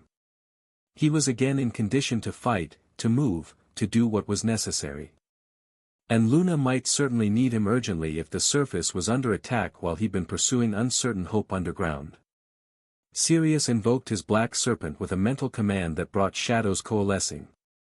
The shadow form materialized, coiling around his body with the familiar weight of their partnership spanning years. He looked at the mass of corrupted creatures blocking the exit, calculating odds and paths. And began jumping between them. From shadow to shadow, dodging claws and fangs that sought his flesh, moving so fast corrupted beasts could barely track him before he'd already passed. Behind him in the 10th chamber, Orion watched his brother disappear into the horde with an expression combining relief at being left alive with the potions and fear at being alone with nothing but an unknown barrier between him and death that came in corrupted forms. He clutched the pedestal with Lysia's heart, drawing comfort from the protection from a wife he'd never truly deserved, and wondered how long it would take before someone came to rescue him from the consequences of his own betrayal. If anyone came at all. Sirius didn't fight unless absolutely necessary, energy too precious to waste on battles that didn't matter. Only dodged, jumped, moved with the desperation of a father who knew his daughter was in danger and nothing else mattered now beyond reaching her alive. The beasts tried to stop him with claws and fangs but they failed, because Sirius Starweaver had survived a draconic wolf, had descended through 10 deadly chambers that had claimed many lives, had lost his wife but found a way to keep her essence safe. And he wasn't going to allow anything to happen to his daughter as well, he wouldn't accept more loss when he'd already paid more than anyone should have to pay. Present, Selphra's office. That's my complete deduction of what happened thanks to many clues and things that have occurred little by little, though I'm not certain it's 100% truth. Selphra's voice was firm, the confident voice of someone who'd spent years piecing together fragments into a coherent whole. If I'd had the opportunity to do it without dragging the city into another war involving tens of thousands of innocents, I would have ripped Orion's head off with my own hands, like I did with that idiot Goldcrest leader or many others that deserved it. Something told Ren that while Selphra didn't have all the proof, she also had no doubts about it. The truth she'd uncovered through investigation and deduction went beyond simple evidence. After that, Selphra continued, her voice loaded with painful memories. Sirius realized he was too late to save his region. Ren still listened with absolute attention while she explained what had happened on the surface while Sirius had been trapped underground pursuing a hope that had turned to ash. The wave had been massive beyond anything in living memory. Unprecedented in scale and coordination. Tens of thousands of corrupted beasts emerging simultaneously from underground in the very heart of Starweaver territory, in the zone directly under Sirius's protection and responsibility. And he hadn't been there to defend it for several critical hours when his presence would have made all the difference. Most of his military forces had been moved under various excuses by the twins Dorian and Magnus, manipulation so smoothly executed nobody had realized it was a coordinated trap. The forces that remained were dispersed, disorganized, incapable of mounting an effective defense against numbers so overwhelming they made conventional tactics worthless. The civilians died in horrible quantities that made the statistics into atrocity. Entire municipalities razed before anyone could respond with any meaningful force. The worst possible timing, as if the universe itself had conspired to maximize the suffering for people who'd done nothing to deserve this fate beyond living in the wrong place when nobles played their games. Sirius arrived just in time to save Luna, Selphra said softly, the words carrying both relief and grief for those who hadn't been saved. The best guards had barricaded themselves in Starweaver Castle when the wave began. They locked themselves with her in the most resistant and secure core zone, defending the corridor, buying time desperately against odds that got worse with each passing minute. When Sirius arrived, they were on the edge of collapse from exhaustion and wounds and sheer weight of numbers that kept coming regardless of how many fell. She paused, something resembling admiration crossing her expression despite everything else. He tore through the horde like his vengeance was already personified. His manifested claws at maximum power, destroying everything in his path with efficiency born from desperation. He reached Luna and protected her with everything he had left. In the end, Sirius and most of the guards survived the wave through a combination of skill and luck that shouldn't have held but somehow did. The Dravenholms, we arrived as fast as we could when we found out what was happening. Helped destroy the thousands of creatures that had deviated and somehow continued emerging even after the initial wave. It was a massacre. Dozens of thousands of corrupted beasts killed, bodies piled so high they became obstacles themselves. But the damage was already done to people who couldn't be brought back. Selphira closed her eyes briefly, seeing scenes she couldn't unsee no matter how much time passed. I now know why the beasts had emerged directly from Starweaver Territory's heart. For years I was seeing it, as if someone had specifically summoned them there with malicious intent rather than random corruption spread. An unprecedented move for the time. Nobody had seen anything like it before, beasts emerging in such concentrated numbers from a single location bypassing the walls. She sighed with the weight of accumulated frustration. The most mature suspicions I've told you today grew when Yino began using that technology openly, and other parts too when the Goldcrests betrayed us. But without Dragarian we never had a clear path to eliminate them. When there was no other option, it was already too late to act without triggering war that would kill more innocents than saving them. Selphira sighed more heavily, exhaustion showing through composure she usually maintained perfectly. Politics and its hostages. And after the Starweaver's disgrace, with hundreds of soldiers and thousands of civilians dead, with his reputation destroyed by not having been present to protect them. Her voice hardened with anger that hadn't diminished over years. Sirius no longer had power to rise up against the Night faction in an open confrontation. And even with our support, Yino remained lurking waiting for an internal war they could exploit for territorial gain. So with hands tied and to protect what remained of his family, he made another decision. He told Luna that her mother had been a casualty of the corrupted beasts during the attack. Ren inhaled sharply, now uneasy and annoyed by the situation too. A lie, Selphira confirmed with a heavy voice. To prevent her from becoming obsessed with the ruins and attempting something suicidal like her father had. To keep her away from the dangers he'd faced below and mainly to protect her from those we began suspecting had pulled strings behind the scenes.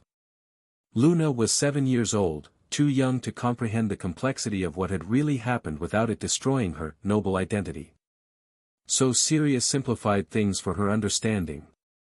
Mom died saving him when fighting against monsters. Dad couldn't save her despite trying everything. Easier than explaining dirty politics and brothers you can't trust who'll use family as pawns in power games. Silence filled the office while Ren processed that information, understanding finally clicking into place about Luna's incomplete knowledge and why Sirius had omitted so much.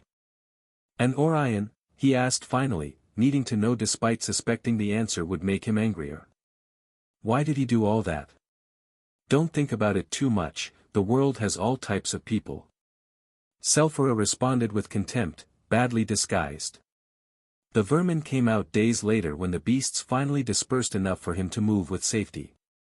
He'd been hidden in the black barrier the entire time while people died above, protected by his wife's essence while time served his ambitions. And when coming out he confessed something to Sirius that I only learned about later. Maybe seeking some type of redemption for guilt that wouldn't let him sleep. Maybe just being stupid in ways only Orion could manage. She shook her head in disgust. He told him that he tried approaching Sirius's side of the potions, the side protected by white barrier after Sirius had left. Because the farther Sirius moved from the pedestal where the white heart rested, the more tenuous the barrier became. Apparently the distance weakened protection in measurable ways. Ren's eyes widened as he understood the implications immediately. But he could never cross completely, Sulfura clarified quickly.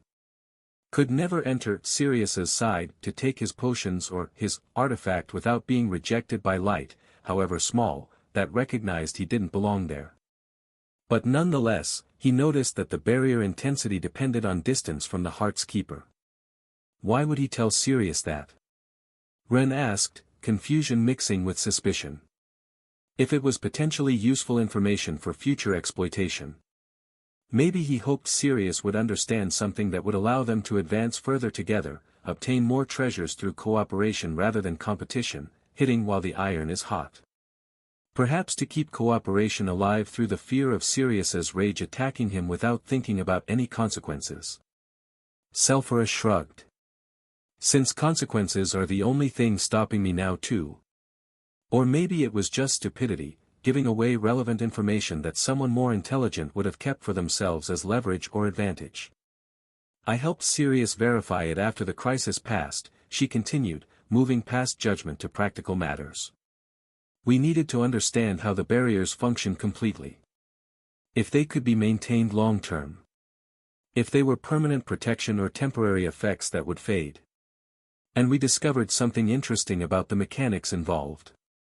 She leaned forward with an intensity that suggested this was crucial information. While Sirius didn't leave the city limits, while he remained inside the ring that marks the urban territory of our former King Dragarian, the barrier didn't disappear or weaken beyond a baseline. We tested distances with careful experimentation. It was as if. She paused, searching for words that could capture the strange metaphysics, as if the heart could sense the husband's proximity. As if somehow, Lycia's essence trapped inside recognized Sirius and maintained a connection while he remained close enough or connected to some invisible city system we don't fully understand. Or perhaps the heart belongs to him in ways that go beyond simple possession. A connection forged through marriage and love that transcends physical distance up to a certain point. Ren nodded slowly, chewing on the implications that suggested the crystallized hearts retained more awareness than simple objects should possess. So Sirius promised, Sulfura said with seriousness that made it sound like a sacred oath. Promised not to leave the city under any circumstances. To stay inside the iron ring no matter what happened beyond it. To maintain his wife's heart safe on that pedestal where it could protect itself without wearing away through use. Until he found a way to obtain the other 2 cores needed to open the final door.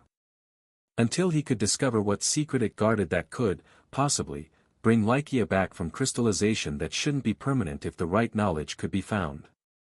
There was a pause weighted with everything unsaid. Then Ren asked the obvious question that had been bothering him since learning about the pedestals. Why didn't Sirius, or you take the artifact yourself when Sirius left? If you knew Orion could claim it, that his brothers could use it against Luna. Sulfura smiled slightly with an expression suggesting she'd been waiting for that question. She stood and walked toward a cabinet beside her desk, opening it to reveal 5 flasks glowing with an internal luminescence. The double potions from the 10th chamber, resources worth fortunes. Sirius took them before leaving on his final mission, she explained while gesturing at the carefully preserved bottles. The 5 that corresponded to Luna from his side of the barrier. Gave them to me for safekeeping with explicit instructions. Said they were for Luna when she was an adult, when she'd understand their value. Resources she could use politically for advantage. Power the Day faction wouldn't have recovered until now, leverage against the uncles who'd probably already proven untrustworthy to many soldiers. Ren looked at the potions that represented Luna's inheritance from parents who'd sacrificed everything, then back at Sulfura with growing confusion. Then I understand even less why Orion has Lycia's heart now. If Sirius took his potions, if he knew that leaving the heart there no longer protected it from his brother. There was a darkness barrier covering the door and I can't cross it. Sulfura closed the cabinet with deliberate care. But that wasn't the biggest problem preventing its retrieval. That's the part you're still missing about why the situation became impossible. She returned to her chair with an expression suggesting what came next was crucial. In the chamber there's no longer just one core, Ren. Now there are two. Ren blinked as the implication sank in with terrible clarity. The Goldcrests and the Starweaver Knight faction, Selphra explained with her voice carrying disgust that years hadn't diminished, had been working on their own ruin for several years after Sirius's tragedy. Years of effort and resources poured into excavation and trials. And with help from Yino and the Goldcrests. Her expression darkened further at mentioning that name, at remembering the family that had enabled the atrocity. They finally overcame all the trials a few years after Sirius's disgrace. They obtained the second core through persistence and traitorous political alliances. And Orion, Selphra continued, her voice full of disgust that made each word sharp, negotiated using that leverage he'd carefully saved for the best moment. The moment you lost the light and the new chamber Zhao found was known. He offered to give the second core in exchange for Lycia's white heart. Trade one key for another. Sirius was furious at first when the proposal came, rage at his brother's audacity nearly overwhelming any pragmatic decision. But Orion sweetened the deal with promises designed to exploit his desperation. Said they'd only take the heart if it was absolutely necessary to defend the city from mutants attacking. That it was to protect Luna too in his absence, guardianship disguised as necessity. That Sirius could recover it as soon as he returned from the next ruin, a temporary loan rather than permanent loss. Ren's fists clenched with force that made his knuckles crack audibly. And Sirius accepted then? Not without doubts, but he accepted in the end, Selphra confirmed bitterly, the words tasting of defeat and desperate choices made when all options were bad. Because he had hoped that the new ruin for the third core would be similar to the other two already explored. That it would follow the same pattern he'd observed before. That he could enter alone to verify quickly and return for resources, before overcoming the trials, obtaining what intel he needed and therefore returning in 1 or 2 days maximum. He planned then to use his last resources to bring a complete army back for the real excavation. Obtain sacrifices for the door if necessary, whatever was required to overcome the trials quickly and being able to take Lycia's heart from Orion before it could be used too many times. Before too much became irreversible damage. He was convinced it was that type of ruin, she continued with tone suggesting Sirius's certainty had been both correct and tragically insufficient, because the color of the claw tree at the entrance was exactly the same as the initial hidden entrance where they'd fought the dragon wolf years back. Same ancient architecture down to the smallest details. All signs pointed to it being connected, part of the same system. And he was right, she said with bitter irony that made the correctness feel like a curse, through pure luck. Because it turned out the artifacts like the one in that ruin were 8 in total. Those 8 that the mutant monsters used to attack us, 8 locations were still mapping. Which means there are more ruins still unknown, more places with ancestral secrets nobody has found yet. Sirius should have returned the next day according to his plan. But something went wrong. Her expression became shadowed with concern that hadn't faded despite a year's passing. For some reason we still don't completely understand, Sirius ended up frozen in one of those trapdoors like the ones that crystallized Lycia and Lysia. A door he supposedly knew well because it was similar to those from the first ruin he'd explored. A door that shouldn't have trapped him given his experience and knowledge. And as you know, he's been there since then.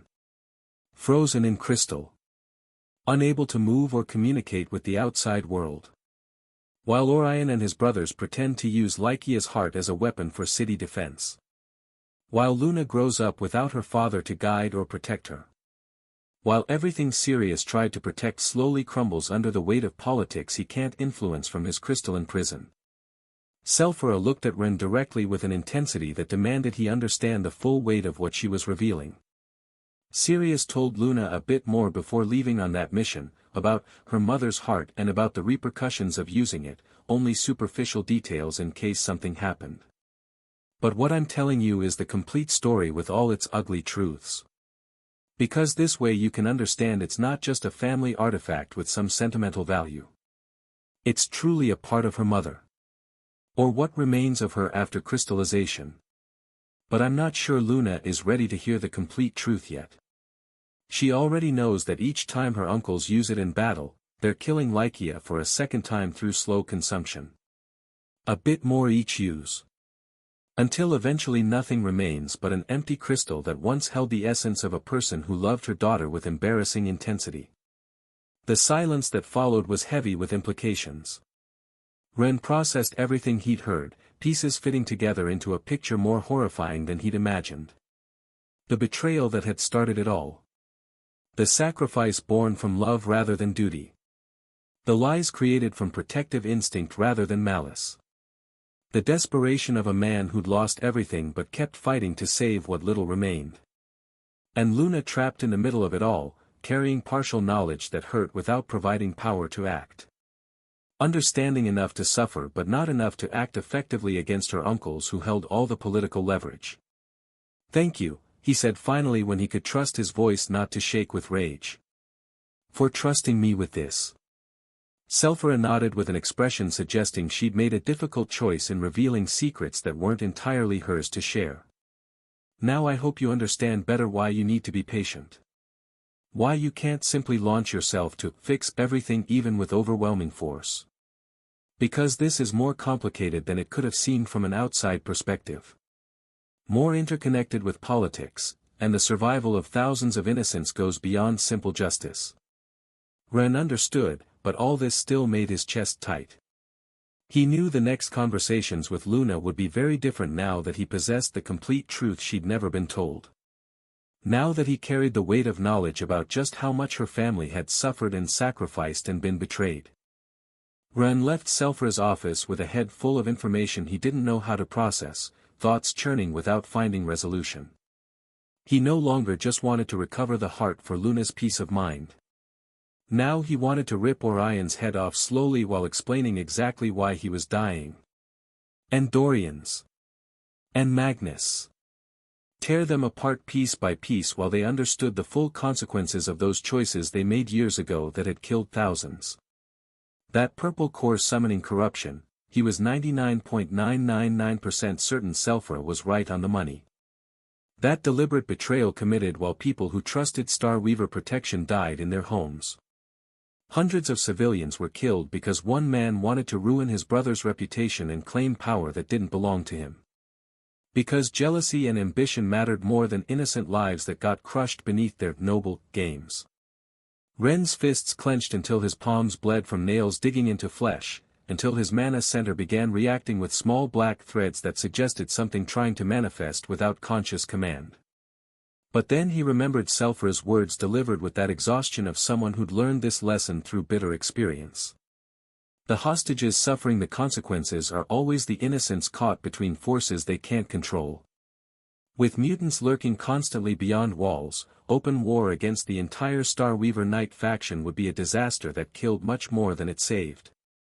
More than half the territory's warriors now belonged to that faction because most soldiers had deserted the Day faction side after the tragedy when Sirius had been absent during the crisis. They didn't have the complete story, and wouldn't believe it easily even if told with fuzzy evidence or testimony. They blamed Sirius for not being present when it mattered most. For allowing the wave to massacre their families while he'd been underground pursuing some personal obsessions. For failing in his duty as protector regardless of the reasons or circumstances. Occupying most of Star Weaver territory soldiers now, they weren't a small army that could be dismissed or overwhelmed easily. And although Selphira and Julius would win eventually through superior numbers and individual power, it wouldn't be a clean victory. The mutants attacking that day, or during subsequent days while forces were dispersed in internal conflict, it would be another massacre of innocents who'd done nothing to deserve being caught in more noble warfare. The exact same situation Sirius had faced years ago, history repeating because fundamental problems hadn't been resolved. And Selphira had a bad feeling about that possibility too from what Ren had seen in her eyes when she'd mentioned it. As if she were already calculating how many would die if they took that path, adding numbers to the mental ledger of casualties she'd witnessed over centuries. Ren thought about telling everything to Luna, to Leora, to Larissa who deserved to know what they were dealing with. But then he hesitated, uncertainty stopping him before a commitment could be made. Was it prudent to share? Would it serve any purpose loading them with knowledge they couldn't use effectively? Or would it only hurt them more to know exactly how much Sirius had suffered? How deeply he'd been betrayed by a family who should have supported rather than sabotaged him. Luna was already on the edge of breaking, barely maintaining functionality under the weight of the partial knowledge she carried. The complete truth might shatter her entirely, might destroy whatever fragile stability she'd constructed through desperate self-control. And Leora and Larissa, they wanted to help with genuine desire to support a friend in need. But they didn't understand the problem's magnitude yet, didn't grasp how political complications made simple solutions impossible. They would need to wait in pain just like him. Ren walked through the academy's empty hallways while the night fell, making mental circles around the heavy burden he now carried. And he felt new respect for Selphra that went beyond admiration for her power. She'd lived much longer than him, centuries carrying secrets probably worse than this one. Ren could barely imagine the weight accumulated over that much time, the things she must have witnessed and been unable to prevent. And yet she maintained that carefree expression when around others. That almost playful attitude that made people underestimate her and miss the calculation beneath her surface frivolity. How much weight did you need to carry before learning to hide it that well? How many people had she watched die?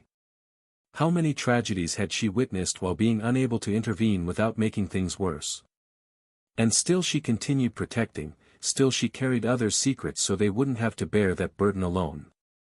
Ren wasn't sure he could do the same, wasn't certain he possessed whatever quality let someone function normally while carrying knowledge of atrocities that demanded justice but couldn't receive it. But he had no choice now because Luna needed him. And he'd promised to help without understanding the full cost of that promise until weight settled onto his shoulders that maybe weren't quite ready for it. Would he tell her the truth about everything Selphra had revealed? The question haunted him as he walked, the answer feeling simultaneously obvious and impossible depending on which angle he examined it from. Sixth day, Luna's POV. Luna stood in front of the ballroom feeling the familiar knot in her stomach tighten with each breath. Sixth day. Only one more left after this. On the outside, her expression was perfectly neutral during the morning routine. That careful mask she'd spent years perfecting, the one that showed nothing no matter what churned beneath.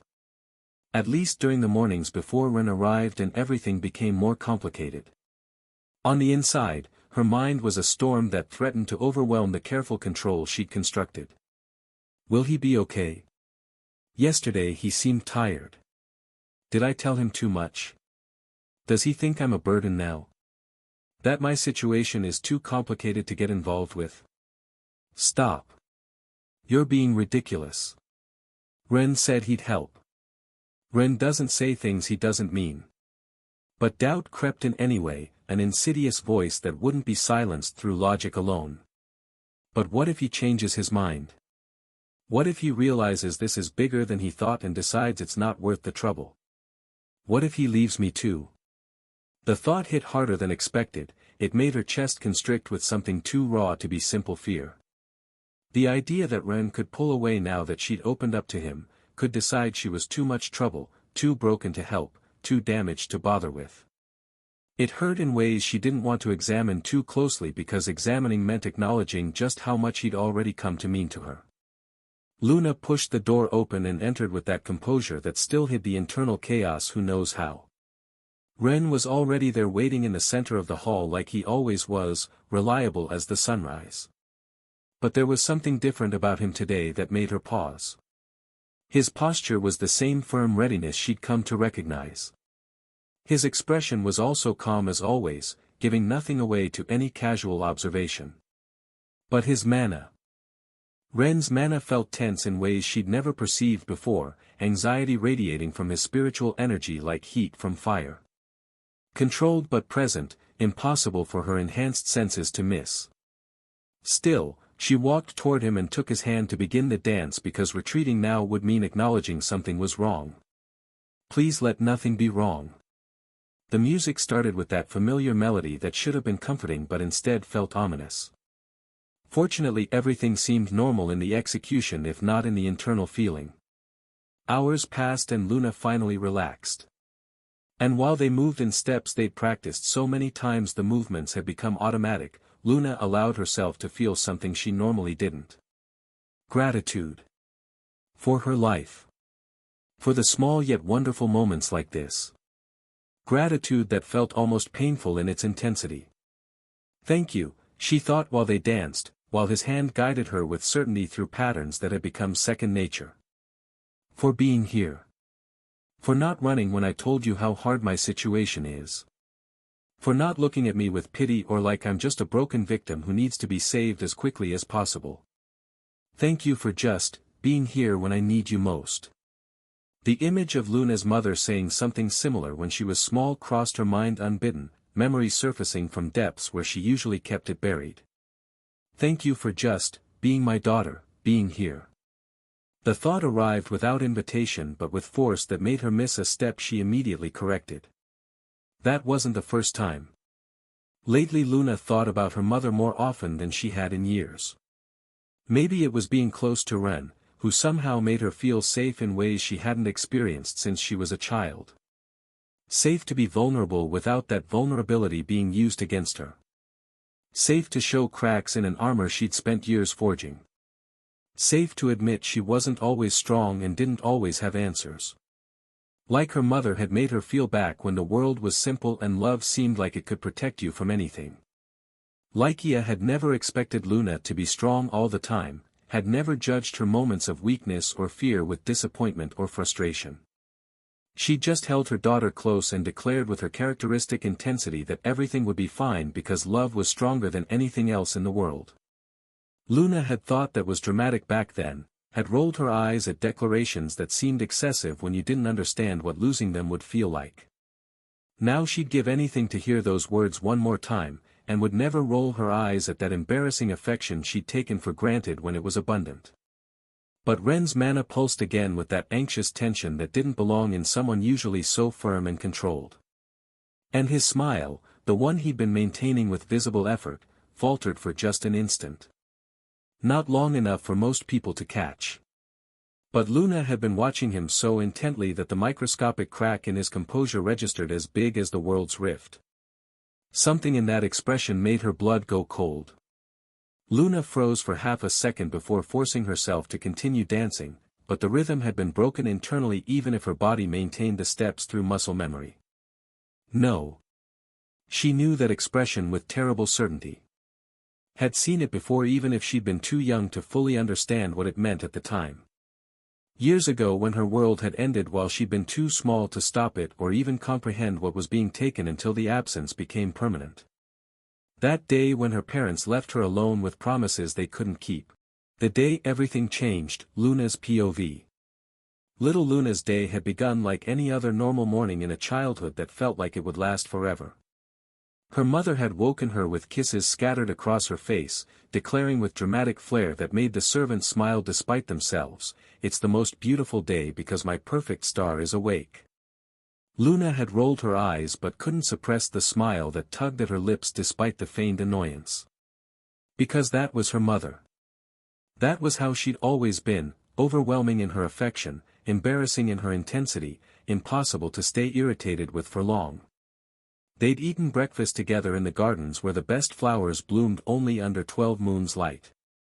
Her mother had insisted on feeding her personally despite Luna's protests that she could eat by herself, that she was getting too old for this treatment.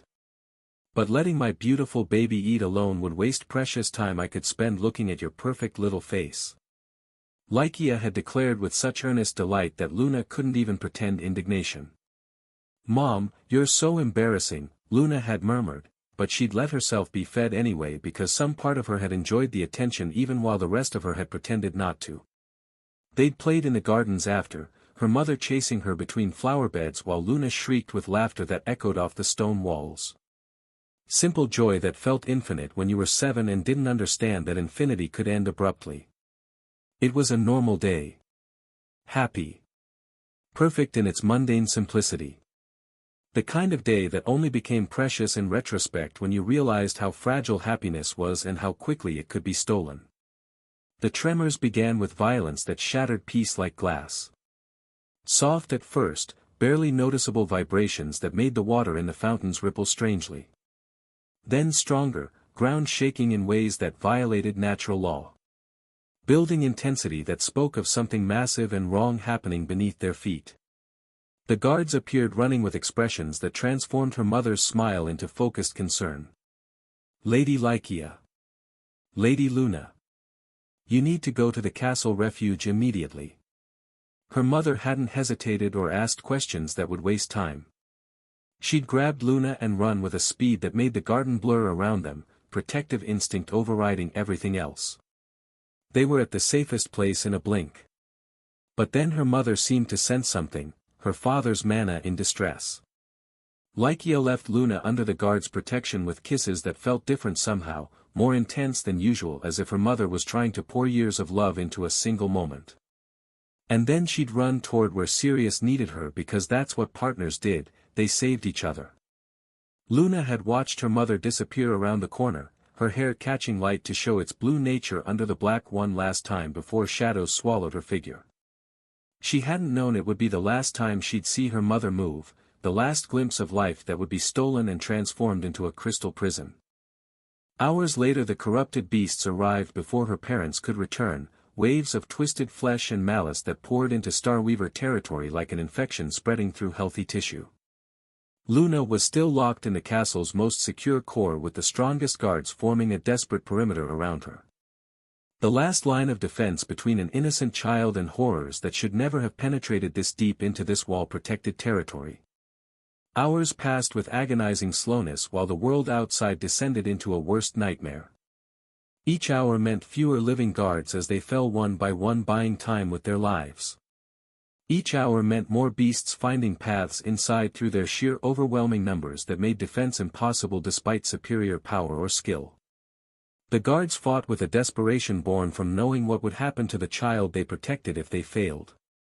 They died holding ground that couldn't be held. They sacrificed themselves, buying minutes and seconds for reinforcements that took too long to arrive. Luna had cried behind her protectors, her small voice breaking with questions that couldn't be answered. Where's Mom? Where's Dad? Why aren't they coming?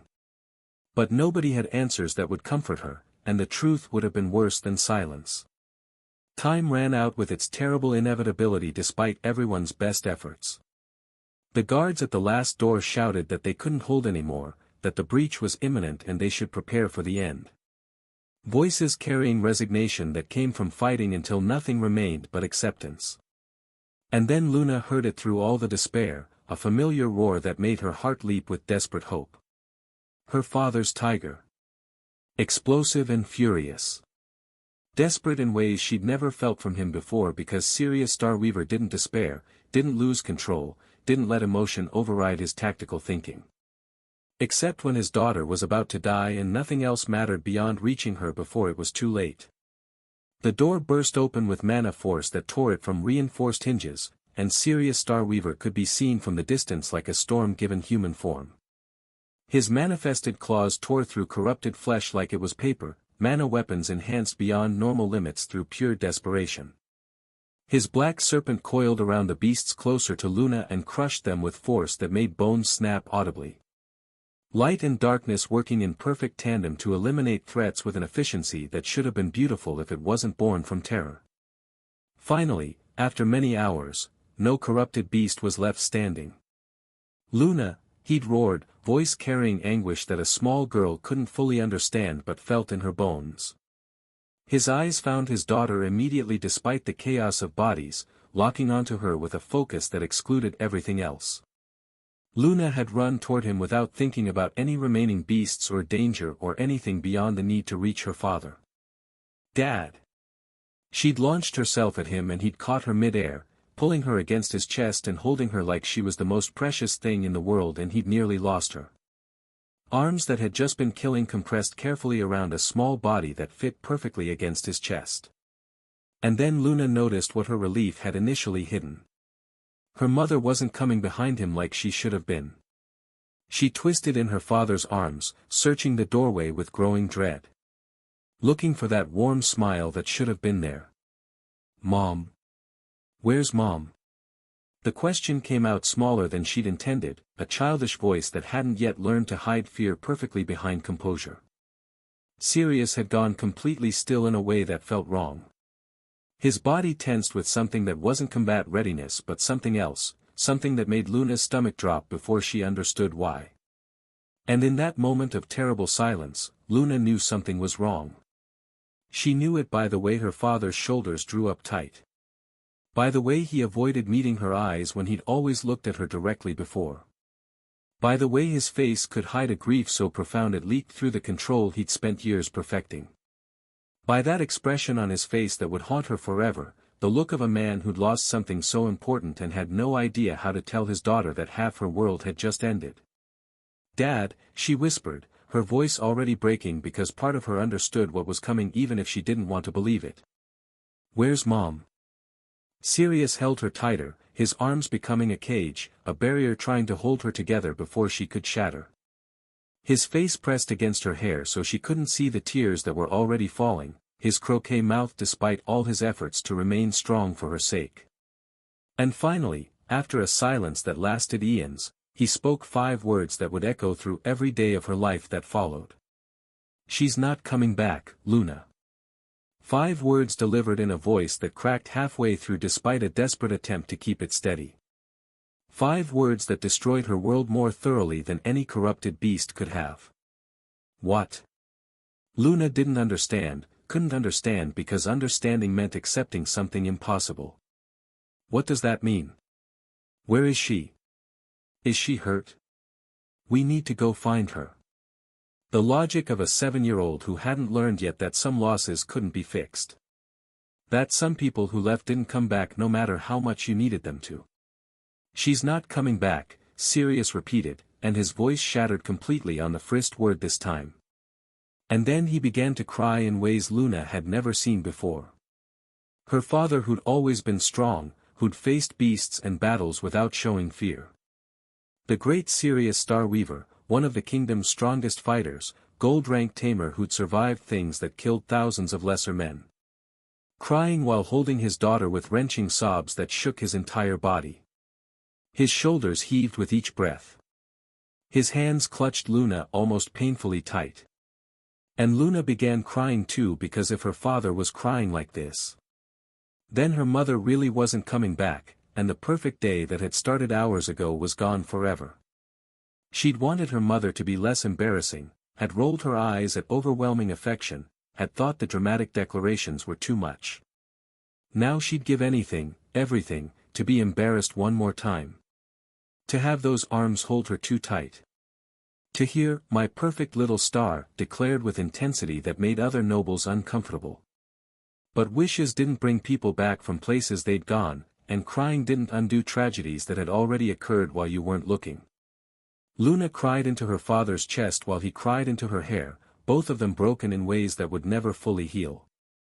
And somewhere far below in sealed chambers, a crystallized heart rested on a pedestal, containing everything that remained of a woman who'd loved them both with an intensity that was embarrassing. Too much love compressed into too small a space, waiting to be recovered by a daughter who didn't yet know that's what she'd be searching for when she grew old enough. They cried together for hours in that refuge that had become a tomb for happiness that would never return. After Selphira and Julius arrived to help with a cleanup that couldn't clean away what had been lost. After the beasts were eliminated through force and fury that came too late to matter. After all the danger had passed and only grief remained, persistent and crushing. They simply sat on the cold stone floor of the refuge, father and daughter, crying for the person they'd both loved more than anything. More than duty or honor or their own lives.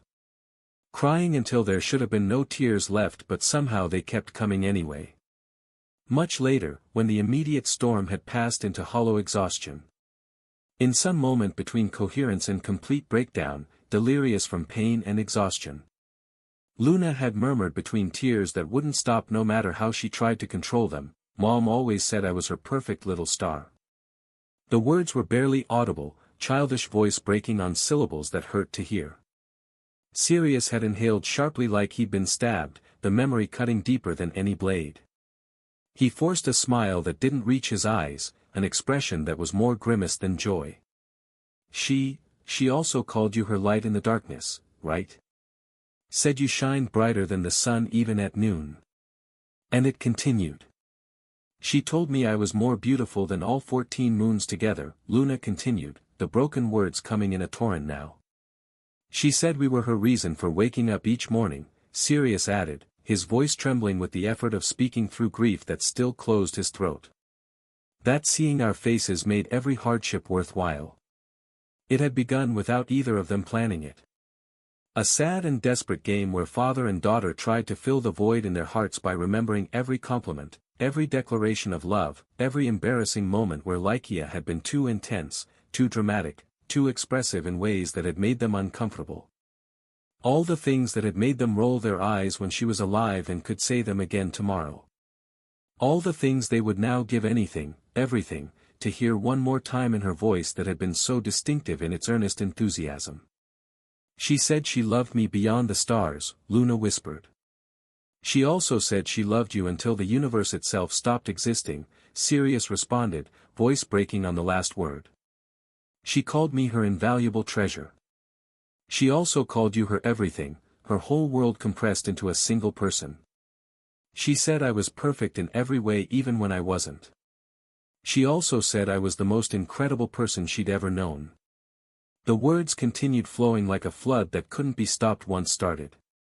Each memory pulled free from where it had been stored without proper appreciation. Each exaggerated compliment that had seemed excessive then but was desperately precious now.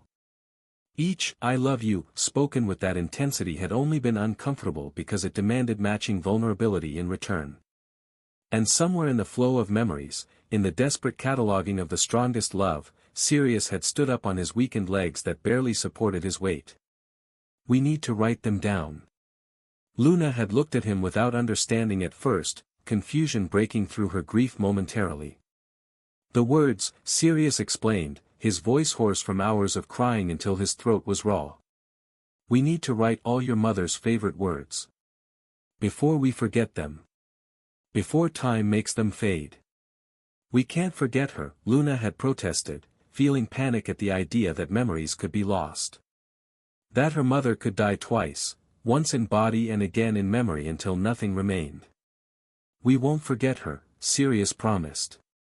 At least not the big stuff. But the details, the exact way she said things, the specific words she chose, those will fade with time no matter how hard we try to hold them. And we can't allow that to happen.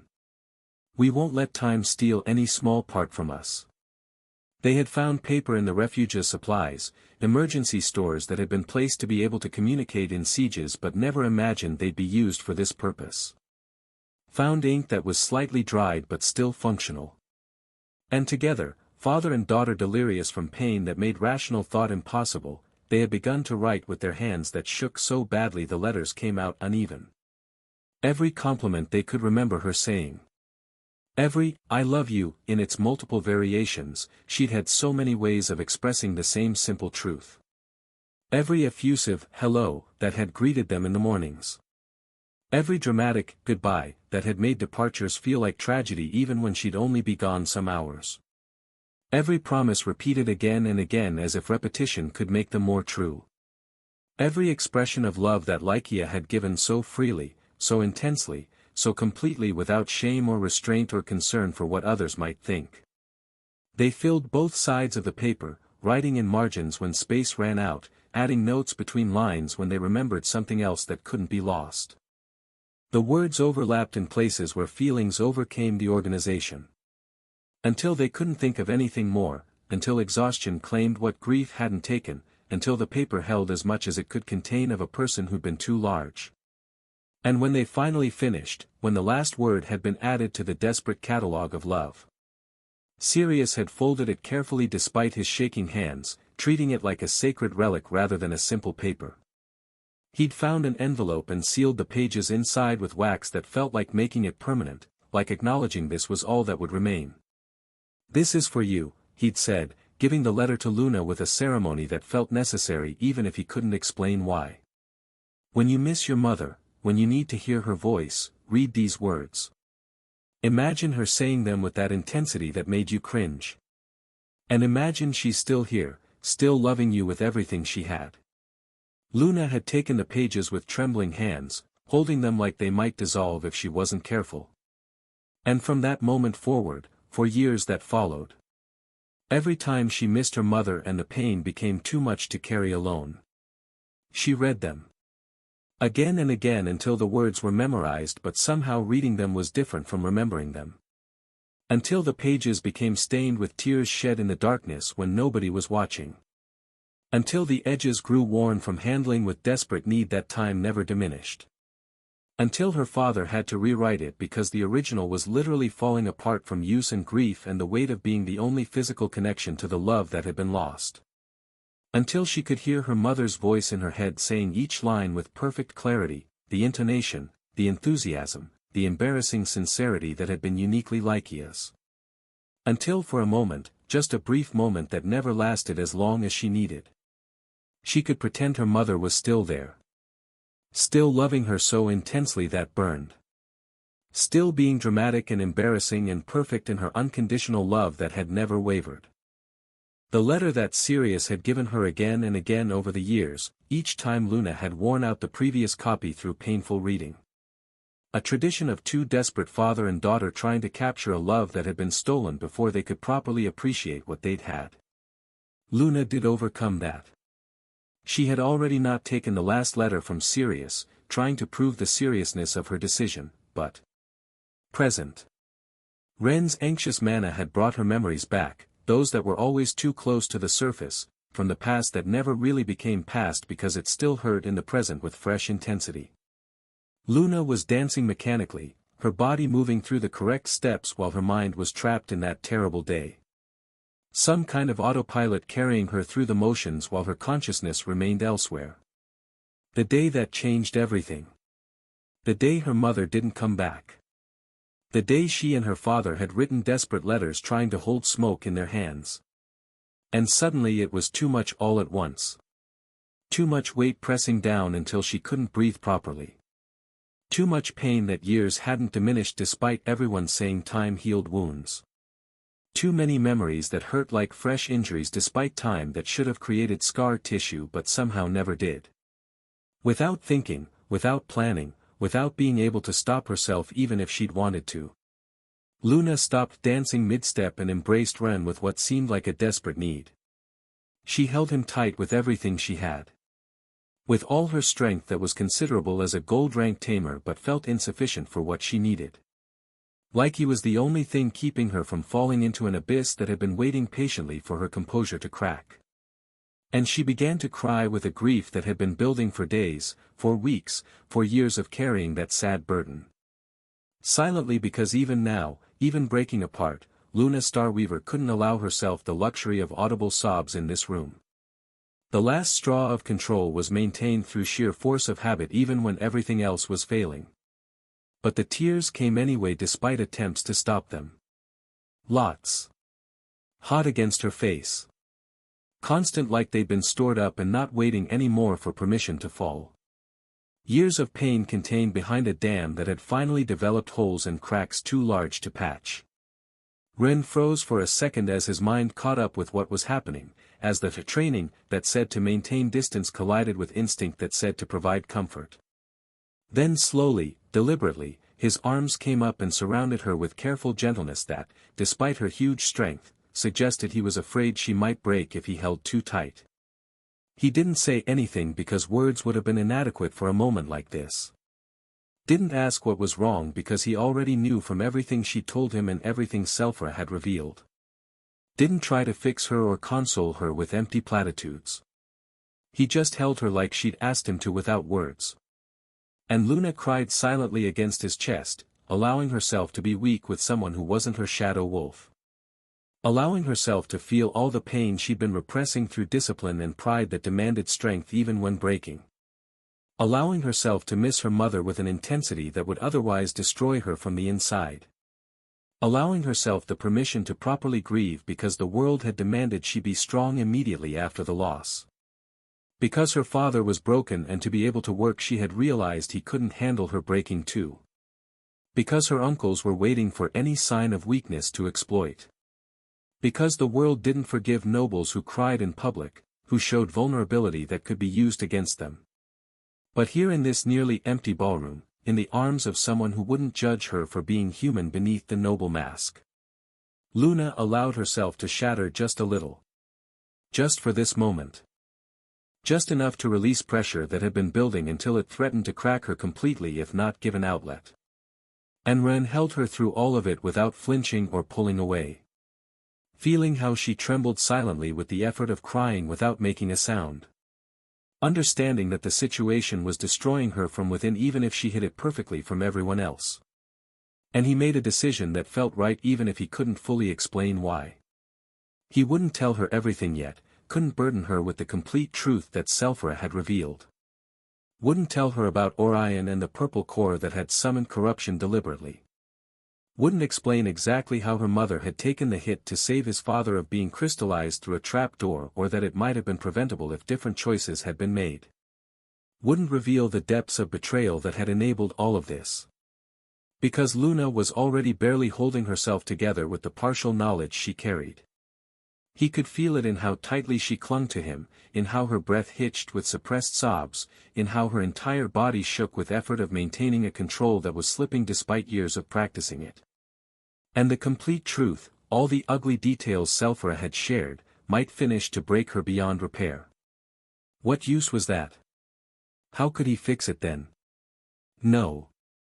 First they needed to recover the heart that held her mother's essence. Needed to bring home what remained of Lycia before it was worn away to nothing through its use as a weapon. Needed to give Luna something tangible to hold that wasn't just paper covered in words from memories. First that. First piece that came from having recovered what could be recovered. And then, maybe then when she was stronger and had something to hold on to besides grief. He could tell her the rest. Could share the burden that Selphra had passed to him.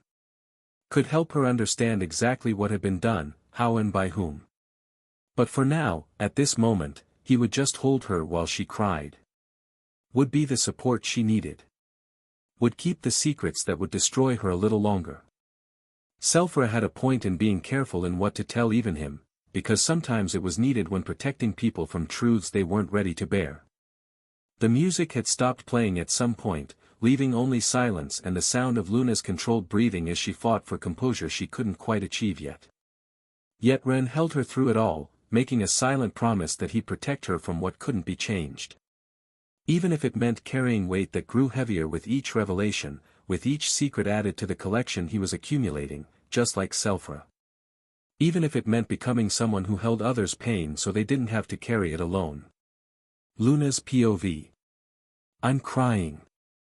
I'm crying in Ren Pattender's arms and I can't stop. What the hell am I doing? Luna held tighter, her face buried against Ren's chest while tears kept falling silently despite every instinct screaming at her to regain control. Because even while breaking, even while shattering into pieces she wasn't sure could be reassembled, she'd learned years ago not to make sound when crying. Star Weaver heirs didn't sob audibly. Nobles didn't whimper where others might hear. Faction heirs didn't collapse in public where anyone could witness weakness and use it against them later. But the tears, those she couldn't control no matter how hard she tried. Let go. Let go now. He's seeing how pathetic you are. He's feeling how you're trembling like a scared baby. He's going to think you're weak, that you're a burden, that you're exactly the type of broken girl who needs to be saved and... But Ren's arms tightened around her with a deliberate gentleness that somehow felt like giving strength rather than pity. Not saying anything that would shatter the moment. Not asking what was wrong when the answer was everything and nothing simultaneously. Not trying to fix her with empty words that couldn't change reality no matter how well-intentioned. Just, holding her like that was enough, like her being like this didn't change anything important. And something about that simple gesture made the tears fall faster, made her melt into his arms with surrender. Why are you like this? Why don't you run? Why don't you pull away from the crazy girl who just collapsed without apparent reason in the middle of dance practice? Why do you stay? But Luna knew the answer. Because Ren was different from everyone else who'd passed through her life. He'd been different from the very first day. Time passed while she cried. Luna wasn't sure how much, seconds, minutes, hours all felt the same when you were broken into pieces trying to remember how to breathe properly through grief that closed your throat. Slowly, very slowly, like the tide receding, the torrent of tears began to diminish. Not because the pain went away, it never did, you only learned to live with it like a chronic injury that ached but didn't quite kill you. But because even her body had limits to how much it could cry before exhausting itself completely. The tears became a drip instead of a river flooding down her face. Her breathing stabilized from ragged gasps to almost a normal rhythm. The trembling in her hands calmed to occasional shiver rather than a constant shaking. And Luna allowed herself, just for this moment, just for this single instant she'd never admit to later, to feel safe. Ren's arms were solid around her. Warm against her skin in ways that reminded her bodies were real and present rather than ghosts and memories. Real in ways memories weren't, no matter how desperately you tried to hold on to them, no matter how many times you read letters that captured words but not presence. This was firm and certain and undeniably present. I'm safe. The thought arrived without invitation and Luna almost laughed hysterically at the absurdity. How could she be safe when her world was crumbling around her?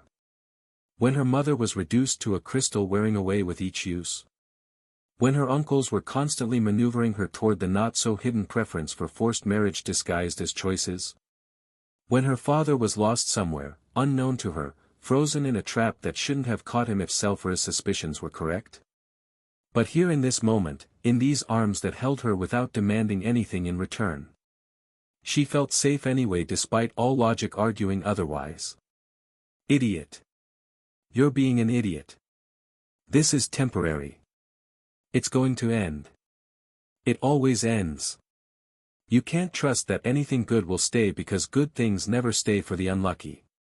And there it was, the familiar thought that had lived in her head for years like an unwelcome tenant she couldn't evict. Since that day when her world had broken without warning and taught her that happiness was fragile.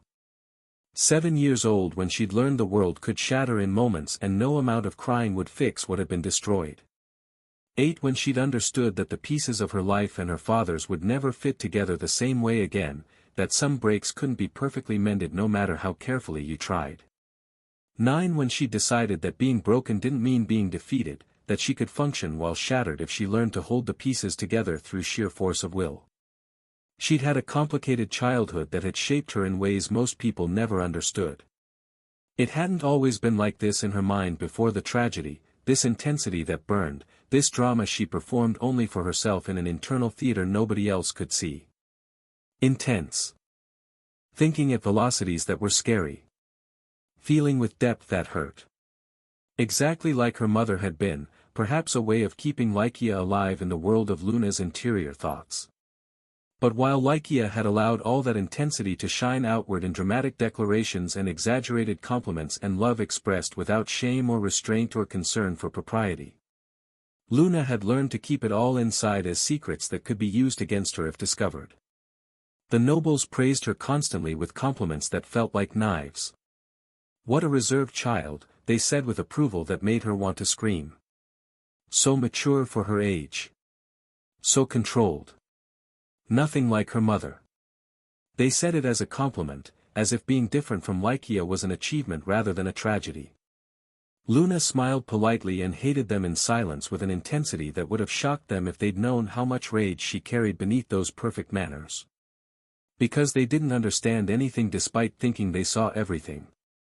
They didn't understand that inside she was screaming all the time, that she wanted to cry and rage and demand that the universe return her mother immediately. That she wanted to be dramatic and expressive and exaggerated exactly like Lykia had been, wanted to love with embarrassing intensity and declare feelings without caring what others thought. But she couldn't allow herself that freedom because if she let herself feel everything she actually felt, she would crumble completely and there'd be nothing left to rebuild from the rubble. And she couldn't afford that luxury when she had a mission, when nobles like her uncles waited for any sign of weakness to exploit, to use as leverage to take everything she still had left. So Luna had stored all the intensity inside where it couldn't be seen or judged or weaponized against her. She'd buried it deeply beneath layers of control and composure. And she'd perfected the mask until even she sometimes forgot which parts were real and which were performance. Reserved when inside she was chaos. Controlled when inside she was screaming. Perfectly polite when inside she wanted to set things on fire and watch them burn. All lies carefully maintained because the truth was too dangerous to show. But inside she remained her mother's daughter despite all attempts to be different. Dramatic in her internal reactions to everything. Intense in ways that would terrify people if they knew how much she felt. Thinking in declarations and exaggerations that would have made Lykia proud if she'd been alive to see them. Only nobody knew because Luna had learned to hide it all too well. Nobody except her shadow wolf who'd seen her cry in the darkness more times than could be counted, who'd witnessed breakdowns she'd never allow another living being to see. But the wolf didn't count because it was part of her, an extension of her shadow rather than a separate witness to her weakness. And it hadn't been there for her earliest years when the intensity had been the purest and most uncontrolled. At 7, all the passion had been concentrated into a grief so pure it felt like drowning. Mom is gone. Mom isn't coming back. The world is horrible and dark and will never be good again. The thoughts had circled constantly waiting to consume her if she stopped moving. The letters had helped a little, just enough to keep her functional. Reading them over and over until she'd memorized every word, hearing her mother's voice in her head saying each exaggerated compliment with her characteristic enthusiasm. My perfect little star, my invaluable treasure, my reason for existing. But letters didn't hug back no matter how tightly you held them. They didn't kiss your forehead or stroke your hair. At 8, the grief had mixed with confusion that made everything worse because she couldn't understand or process it properly. Why did they take her from me? Did I do something wrong? Could I have saved her if I'd been stronger? Questions without answers that haunted her anyway. Guilt that had no logical foundation but existed with crushing weight regardless of rationality. Wondering if 7-year-old could have prevented tragedy if she'd only been better somehow. And everyone kept telling her how well she was handling it, how reserved and mature she was being. Compliments that felt like accusations because they were so fundamentally wrong about what was happening inside her. I'm not handling it. I'm dying inside. I want to scream. But nobody saw through the mask she'd already learned to wear with disturbing proficiency. Because Luna was very good at pretending, had learned from nobles who pretended everything all the time and made it look effortless. At 9 years old, something had changed that would define who she became. Sirius had told her they needed to recover the faction on their side, he had said, for your mother. Luna had woken the next morning feeling different, in a way she couldn't quite articulate. Still sad, grief hadn't magically vanished overnight. Still broken, the pieces hadn't reassembled themselves while she slept. But still something new had emerged from the ashes. Fury that burned hotter than the sun. If I'm the most unlucky girl in the entire world. If I lost my mother. If I lost my faction. If I lost the life I was supposed to have. If everything is unfair and horrible and I hate every part of this.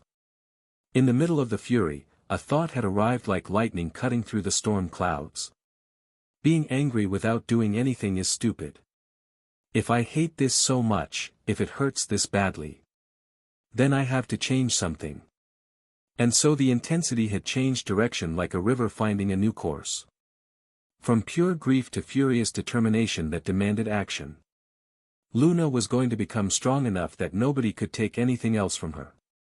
She was going to recover what had been lost through politics and betrayal with her strength. She was going to make everything worth something somehow even if the cost was everything she had left to give. For MOM. Her father had said just that. We need to recover the faction, Luna. For your mother. Luna hadn't been completely certain what "for your mother" meant in practical terms beyond the emotional appeal. Was it her mother's wish expressed before her death? Something Lykia would have wanted if she'd survived? A way to honor her memory by achieving what she'd valued? Sirius probably had more complex reasons hidden beneath the simple statement. Plans about recovering control of the Starweaver ruins that had claimed his wife. Using the manpower of the reunified faction to overcome whatever waited behind the sealed door that needed 3 cores to open. But he was waiting for Luna to grow older and stronger before explaining all those details that involved politics and power she wasn't ready to navigate. Yet it didn't matter to 9-year-old Luna what the complete plan entailed. She didn't need to understand every detail of a strategy she was too young to execute anyway. If it was for Mom, then she'd do it with every bit of intensity she possessed, with the same overwhelming commitment Lykia had brought to everything she loved. She would recover the Starweavers who'd abandoned her father after the tragedy. She would become strong enough to matter in noble games. She would win because losing meant her mother losing. Because I'm Lykia Starweaver's daughter. The beast ceremony had arrived at the year's beginning when she turned 10 like all the other children near her age, a moment that would define her future as tamer and noble. Luna had been prepared for worst-case scenario because her father had explained what to expect. She'd have a black egg, not a custom celestial tiger like traditional Starweaver leaders whose white beasts symbolized their authority. Black eggs produced good beasts anyway, he'd assured her, like his shadow serpent, like the shadow wolf she would obtain. Sirius knew for himself it would be the wolf based on the ruin rewards, that egg he'd claimed and hidden in his small dimensional space. And Luna had accepted that reality even though it hurt not having the same beast as her mother, understanding her father wanted to protect her, not giving her the power that would draw the wrong kind of attention from uncles who'd already proven untrustworthy. Even the worst shadow beast isn't bad if you know how to use it properly. That had been her mentality going into the ceremony. Until she saw the boy with the spore who redefined what worst actually meant. Ren Patender. The one who had the actual worst beast, the truly unlucky one whose fortune made hers look generous by comparison. And Luna had realized something that hit her like a lightning strike. I'm not the most unlucky after all. That title belongs to him. And yet. The boy didn't seem to be suffering like she was despite having every reason to despair. On the contrary, he seemed more composed than most students who'd received powerful beasts. The day Luna had saved him from Jin's bullying, Ren had seemed more firm and determined than she felt most days. More focused on his future possibilities than past losses. As if having the worst possible beast had only ignited something inside him instead of extinguishing his hope like it should have done to any rational person. During Yino's first attack, when even the students with powerful beasts had frozen in terror. Ren had helped Master Zhao fight with competence that shouldn't have been possible for a fresh iron-rank tamer. Luna had realized then that the weakness of his beast seemed to be an illusion hiding something much more substantial. Because nobody truly weak moved with that confidence under pressure. Nobody without power carried themselves with a certainty that suggested they knew something others didn't about strength and its sources. And then he'd kept standing out in ways that became impossible to ignore. Quickly advancing through ranks that should have taken years. Constantly demonstrating skills that made experienced tamers reassess their assumptions. Proving again and again that the initial judgments about his potential had been catastrophically wrong. To the point that even Larissa and Leora, the cousins Luna genuinely respected for their strength and intelligence, started following his lead without questioning his strategies. He'd saved her from Harold when Luna had been insufficient to defeat the villain herself. He'd given her the celestial tiger she'd thought she'd never have, the beast that connected her to the mother she'd lost and the tradition she'd been excluded from. And increasingly he demonstrated being different from everyone else in fundamental ways. Genuine where others performed false authenticity. Direct where others manipulated through layers of implication and plausible deniability. Helping without expecting anything in return beyond basic gratitude, without keeping ledgers of favors owed that could be called in later. Until it reached the point where Luna found herself thinking about him more often than seemed reasonable. More times than she read the letters that had been her primary comfort. More often than she actively thought about her mother despite years of deliberate remembering. What's wrong with you?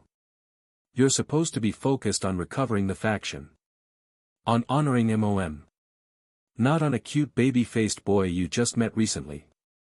But she couldn't help the thoughts that came unbidden during quiet moments. She found herself more anxious for the next exploration in the mines or outside than for future political meetings that actually mattered for her goals. More excited to learn some new interesting trick from Ren than to plan how to revive the Star Weaver influence that had been destroyed. Ren was melting the ice that had lived in her chest for years, thawing emotional permafrost she'd thought was permanent. Her world was recovering the color it had lost when her mother died and everything went gray. Smiles came more easily without having to consciously construct them.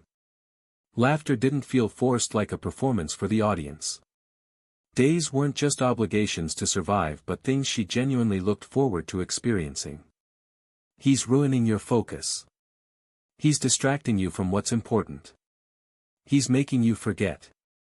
It seemed like Ren was going to heal Luna's pain finally, like maybe she could be whole again if she just let herself care about someone new. But then Ren lost connection with his main beast in an accident, and everything shifted again. And as even her father had finally deposited some hope in Ren, with that small hope lost in his eyes, he had spoken to Luna about the crystallized heart for the first time. About the powerful remnant in the ruins that could be worn away through use. About what her uncles wanted to do. About how many uses remained before nothing was left of Lycia but an empty crystal. And all the color had drained back to gray so fast it gave her whiplash. Because Mom was still there somehow in ways Luna hadn't fully understood before that conversation. Trapped in a crystal prison that wore away with each deployment. Being used as a weapon without her consent or dignity. Wearing down with each battle like a candle burning toward nothing. Dying slowly for a second time while Luna had been distracted by feelings for a boy. And Luna had fallen back into darkness so quickly it hurt, like being pulled underwater after finally reaching the surface to breathe. All the progress with Ren, all the healing, all the color returning to her world. Meaningless when her mother was still suffering and Luna had almost forgotten to care. Present. Now she was here in this moment that felt both eternal and fleeting. Embracing Ren again, figuratively and literally, in the middle of the ballroom that had witnessed her slow opening over days of practice. Having cried silently against his chest until tears ran dry. Feeling safe and terrified simultaneously in a contradiction that made no logical sense. I shouldn't be here. I should let go. I should apologize for breaking pathetically. I should pretend I'm fine and return like nothing happened. But I don't want to let go. I want to stay here forever. But that's bad because things I want always leave. The contradiction was maddening. Wanting to escape and wanting to stay forever in the same breath. Wanting to push Ren away for safety and wanting to pull him closer for comfort. Wanting to be strong and independent like she trained herself to be, and wanting to collapse completely in these arms and let someone else carry the weight for just one moment. This contradiction can only happen with him. The realization arrived soft but certain, truth she couldn't deny even if accepting it terrified her. With anyone else, Luna would know exactly what to do because the rules were clear. Maintain distance that protected vulnerabilities. Maintain control that prevented exploitation. Maintain the mask perfectly in place so nobody saw the chaos underneath. But with Ren those carefully constructed rules didn't apply and never had. The guidelines she'd followed for years became irrelevant in his presence. From that day, Luna accepted it because she'd known, had understood from the moment she'd seen him fighting those 3 idiotic first years with determination that should have been impossible given his circumstances, that her small and carefully controlled world was going to change. From that day. The day she found him. The dress captured light in ways that shouldn't be possible with ordinary fabric and thread. It wasn't made from common materials, and anyone with eyes could see that immediately. Taro noticed it the instant Luna entered the competition hall. He wasn't the only one whose attention was captured. A murmur rippled through the audience, the type of sound people made when witnessing something they knew would change trends for years to come, when seeing innovation that would be copied until it became standard. The dress was dark blue, almost black in certain lighting, but when Luna moved the runed crystals sewn in strategic patterns caught the hall's light and refracted it in flashes that recalled stars against the night sky. The fabric flowed with each step, neither too rigid nor too loose, perfect in its balance between elegance that impressed judges and mobility that allowed complex choreography. It was exactly at the regulation limit without crossing into forbidden territory. Larissa had verified every centimeter against Academy regulations with obsessive attention to detail, ensuring the crystals didn't exceed permitted number or size, that the fabric met thickness standards, that every technical detail stayed within acceptable parameters that wouldn't result in disqualification. Leora had designed the form through hours of testing and cutting prototypes that hadn't quite achieved the vision. The lines that followed natural body shape but added subtle drama in correct places. The skirt's fall that would allow fluid movement during complex turns. The crystals positioned to maximize visual impact without interfering with the dance mechanics. And in the end, Ren had created it with his hands that always had learned entirely new skills in impossibly short time. He'd sacrificed practically all his sleep hours, something only possible for a tamer with his level of vitality and stamina that came from multiple beasts' enhancement. Nights spent practicing with cheaper materials first, burning failed attempts before daring to work with the best fabric he'd collected. First he'd made 2 others before attempting Luna's. One for Leora. One for Larissa. As thanks for their help that had gone beyond what friendship demanded. As an apology for monopolizing so much practice time with Luna when they might have wanted his attention for other things. As, honestly, Ren wasn't completely sure of all his motives for the gesture. He only knew it felt right to acknowledge what they'd done for him. Leora had worn hers once during late-night practice when Luna would likely already be asleep, when it was just the 2 of them in an empty hall. She tried it on, had danced 3 complete songs with Ren with a big smile, and then had carefully stored it without intentions of wearing it in the competition. Larissa didn't compete in the dance, but she tried hers on as well. Only with Ren and only once too. A simple waltz in the practice hall before folding it with almost ceremonial reverence and storing it in her room where it would remain. Both dresses now rested in closets, worn once each but without intentions of being used to dance with anyone except their creator. Sufficient to honor the gift. No more than that because asking for more would be inappropriate given circumstances everyone understood without speaking. But Luna had reason to wear hers today for a competition that mattered more than just its scores. Ren walked toward the hall's center where she waited with a composure that looked effortless but probably required significant effort to maintain. The music hadn't started yet. Judges were checking their scoring sheets with bureaucratic flair. The audience murmured appreciating the dress that had already become the evening's main topic before dancing even began. And Luna looked at him with an expression Ren couldn't completely decipher despite days of learning to read her micro-expressions. There was something different in her eyes now. Something that hadn't been there before the practice days. Before the whispered conversations during dances when she'd opened up incrementally. Before that day when she'd cried silently in his arms and he'd made silent promises about helping her recover what could be recovered. He extended his hand with that cool steady confidence he didn't entirely feel inside. Luna took it without hesitation. Her fingers were warm against his palm. Stable. They didn't tremble like they had that first practice day when she'd still been indecisive. She's better, Ren thought while maintaining perfectly calm exterior. Not completely healed. But better than she was. That has to be enough for now. So. Don't mess this up. Do not mess this up. Luna needs this. Larissa and Leora worked so hard. If you screw this up after everything. The music began with opening notes that signaled the start of the evaluation. First step is crucial. Sets the entire tone. If you start wrong everything else falls apart. Focus. Luna instead was. He looks so calm. How is he so calm? I'm barely holding it together and he looks like he does this every day. Look at him. Perfect posture. Perfect confidence. Like a dream knight from those romance novels Leora pretends she doesn't read. I'm not going to mess this up. I'm not going to trip or freeze or do something embarrassing and ruin everything after all his work.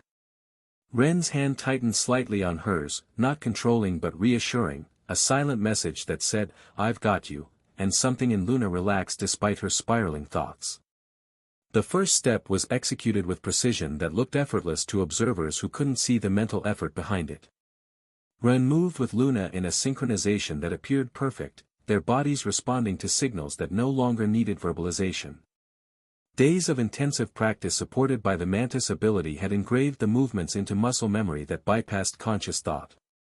Every turn. Every weight shift. Every transition from one step to the next.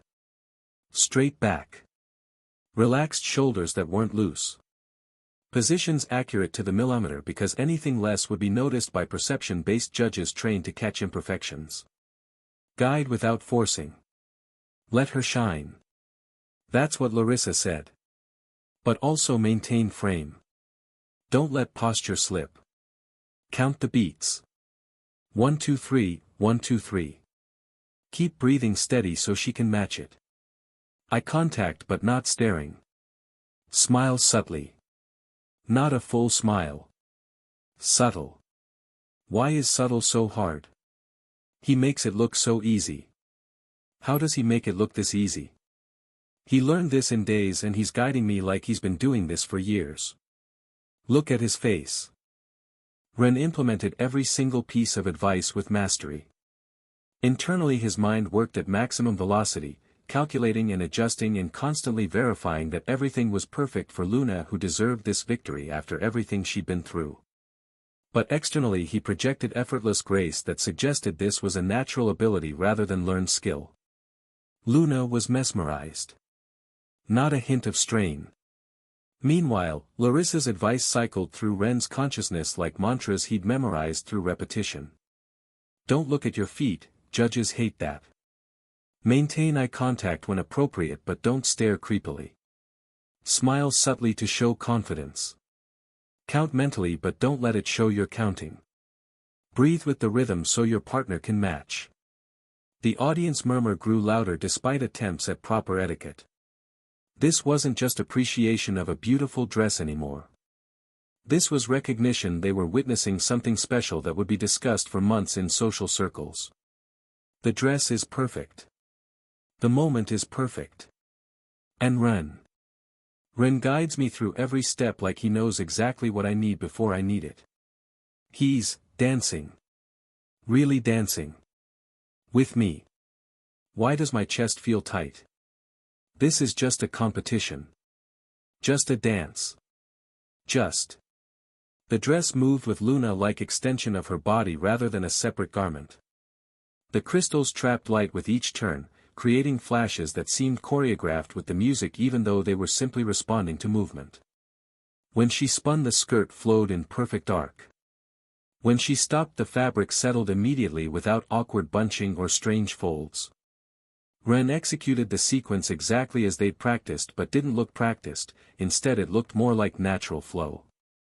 Luna spun away from him, fabric floating around her like water responding to unseen currents, then returned to his arms in a timing so flawless it seemed predestined rather than practiced again. He's looking at me like I'm the only person in the room. Like the judges don't exist. Like the audience isn't watching. Like nothing else matters. Stop it. Stop making me feel things in the middle of a competition. I need to focus. The judges were writing on their scoring sheets with looking at their hands, which suggested they were actually engaged. 3 of 5 were already nodding with expressions that looked like approval rather than the normal polite acknowledgement. The music shifted to a more intense tempo that demanded more complex footwork. Each rhythm change required immediate adjustment, fluid transitions from slow tempo to fast and back again without losing synchronization. Tempo change now. But externally Ren still appeared completely relaxed with an easy confidence that made it look effortless. As if he weren't thinking compulsively about every microsecond. He didn't even look strained. Just, confident. This is what it feels like to trust someone completely. To know they won't let you fall no matter what. When did I start trusting him this much? When did he become? Don't think about it. Not now. Focus on the dance. Just the dance.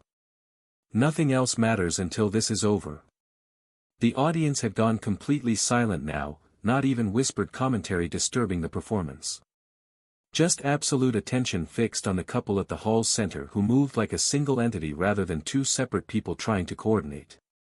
Because this wasn't just technically perfect dance that checked every box on judges' scoring rubrics. This was a dance that told a story without words.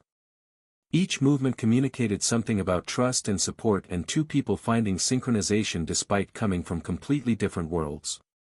Two contrasting elements, red and blue, commoner and noble, light and shadow, strength and vulnerability, moving in a perfect harmony that shouldn't be possible but was anyway. The crystals on Luna's dress blazed with each turn, catching light in ways that seemed almost magical. Ren took a deep mental breath while guiding Luna toward the dance's conclusion. A series of rapid spins followed by a dramatic dip that required perfect timing and absolute trust between partners. This is it. The finale. If I mess this up after everything. Luna trusted me. Larissa and Leora trusted me. I cannot mess this up. He won't drop me. I know he won't drop me. Not Ren. Look at his eyes. I trust him. Completely. With this dance. With everything. She leaned back into the dip without hesitation, body following his guidance with faith that felt both terrifying and exhilarating.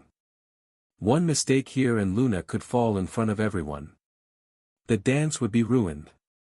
All the effort wasted on a single moment of imperfect execution. But there was no margin for doubt now, no room for hesitation that would translate into physical error. Ren executed the movements exactly as they'd practiced hundreds of times in sessions that had consumed every spare hour they could find. Luna spun with strong yet controlled momentum. And then Ren dipped her backward in a final pose just as the music reached its concluding note.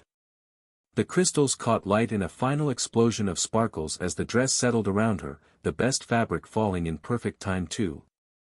And the expression on Luna's face in that suspended moment. It was pure, genuine emotion without any filter or careful control. Looking at him like he was the only thing that mattered in her world, like everything else had faded to irrelevance. The silence lasted 3 seconds that felt like an eternity while everyone including the judges processed what they'd witnessed. And then the audience exploded in applause. In their section of the audience, Leora watched with an expression she couldn't completely hide. Larissa leaned slightly toward her, her voice barely audible over the thunderous applause that showed no signs of diminishing. It seems it was a success. Without doubt, Leora responded, but she sighed in a way that contradicted the positive words. Though I hate admitting I feel a bit disheartened. Larissa looked at her with curiosity, allowing her friend to continue without pressure or judgment that might make the unexpected confession harder. Because I genuinely love Luna, Leora said, her eyes still fixed on the couple at the hall's center who were now bowing to judges with perfectly synchronized grace. I didn't know I was capable of feeling such big envy until now. I almost regret pushing him to help her. Seeing the way she looks at him. And there it was, the truth both of them had been avoiding verbalizing but had become impossible to ignore after witnessing what just occurred. Luna's expression while dancing had been unmistakable to those who knew what to look for, who understood the subtle language of her unguarded emotions. It wasn't the neutral expression she usually maintained in public like a carefully worn costume. Not the perfected mask of a reserved noble lady she used as armor against a world that demanded constant performance. This had been real in ways Luna, or even the two of them, never allowed others to see, a vulnerability that should have been terrifying to show but somehow wasn't when directed at Ren. Like he was the only thing existing in the hall despite hundreds of spectators. Like the rest of the world, judges evaluating, nobles watching, students whispering, all of it had dissolved until only the two of them remained. Moving together in perfect harmony that went beyond a simple choreography. Larissa smiled slightly, but there was something complex layered in the expression that suggested her own internal struggle. It's normal to be a bit greedy with what you want strongly. I understand that feeling very well myself. Her own fists clenched subtly in her lap, a small gesture that Leora noticed because she knew her cousin well enough to read the signals most people would miss. But according to what your grandmother told us. Larissa paused, organizing thoughts that needed careful contemplation. And considering what she and Ren shared about Luna's situation. In the best-case scenario, it benefits us more to share the happiness. A war between the three of us is the last thing our city needs when external threats already demand unity. It was a cold political truth more than an emotional truth, the type of logic nobles learned from a young age about how most times personal desires had to yield to greater needs. How alliances mattered more than individual satisfaction when the stability of hundreds of thousands was at stake. But knowing something was true didn't make accepting it easy or painless. Leora nodded slowly with a movement that looked mechanical rather than natural. Her smile remained fixed but something in her eyes hardened slightly, not with resentment toward Luna or Ren but with recognition of what chance she chose to sacrifice. "You're right," she said finally with a voice that carried both acceptance and suppressed longing. "I almost regret it so. What I would have truly regretted indeed was abandoning her. This is even good." It was just that Luna's chemistry with Ren seemed a bit stronger than expected. Like they were falling behind more than anticipated. Leora sighed. "We are daughters of high-ranking nobles, so we were somewhat prepared to be used as political pawns if necessary for our family's sake anyway, right? And with what my grandmother and Ren told us, what Luna has suffered, what she's still facing with her uncles and her mother's heart wearing away. I feel good helping, our poor girl has endured so much." She paused, working through emotions that threatened to overwhelm her artificial composure. "I suppose giving her a bit of advantage and space makes me feel even better as a person," Leora admitted with honesty.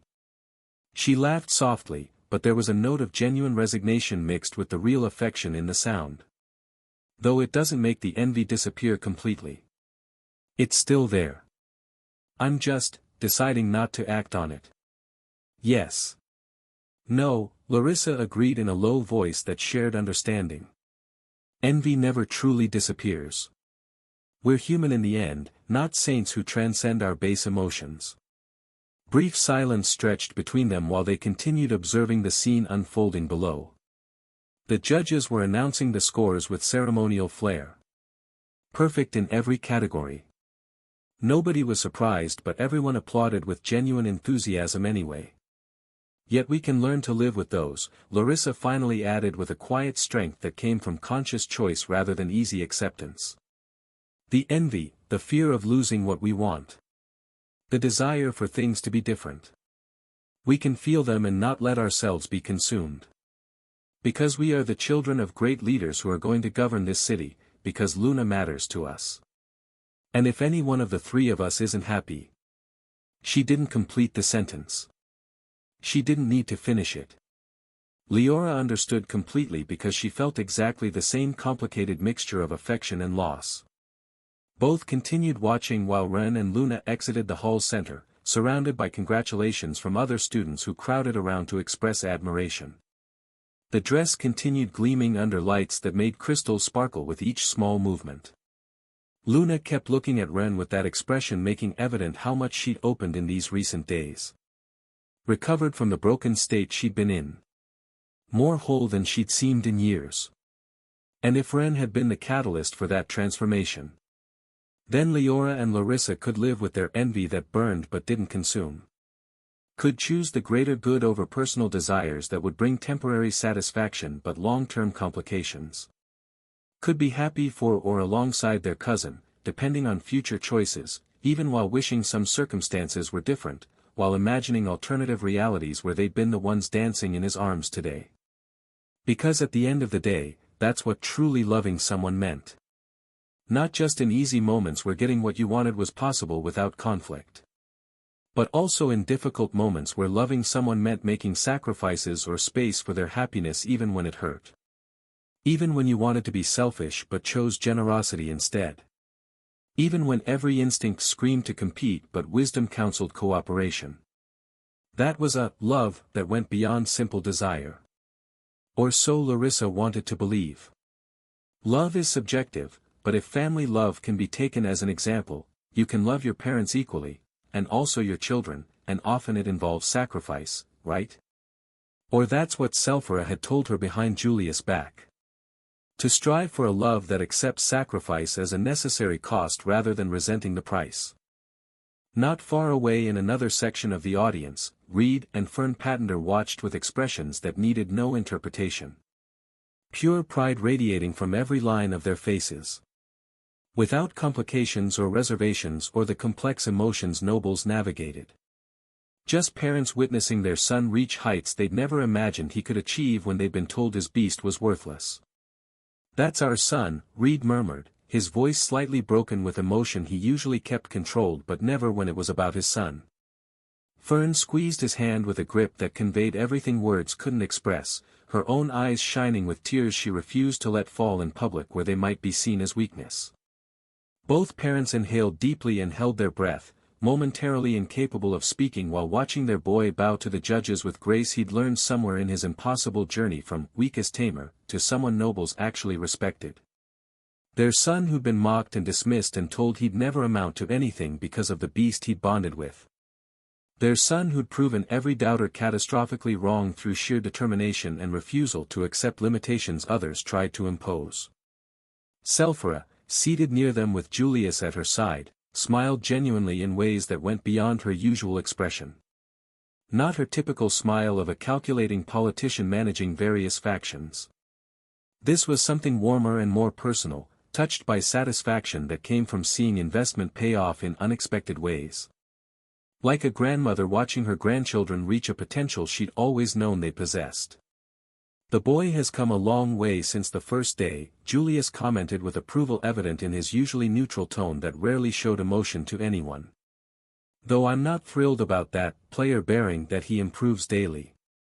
"Ha ha ha, stop thinking about Larissa for a moment and look at the positive side," Selphira corrected with amusement that suggested she understood his concern, as she was the same for Leora, but found it somewhat overprotective.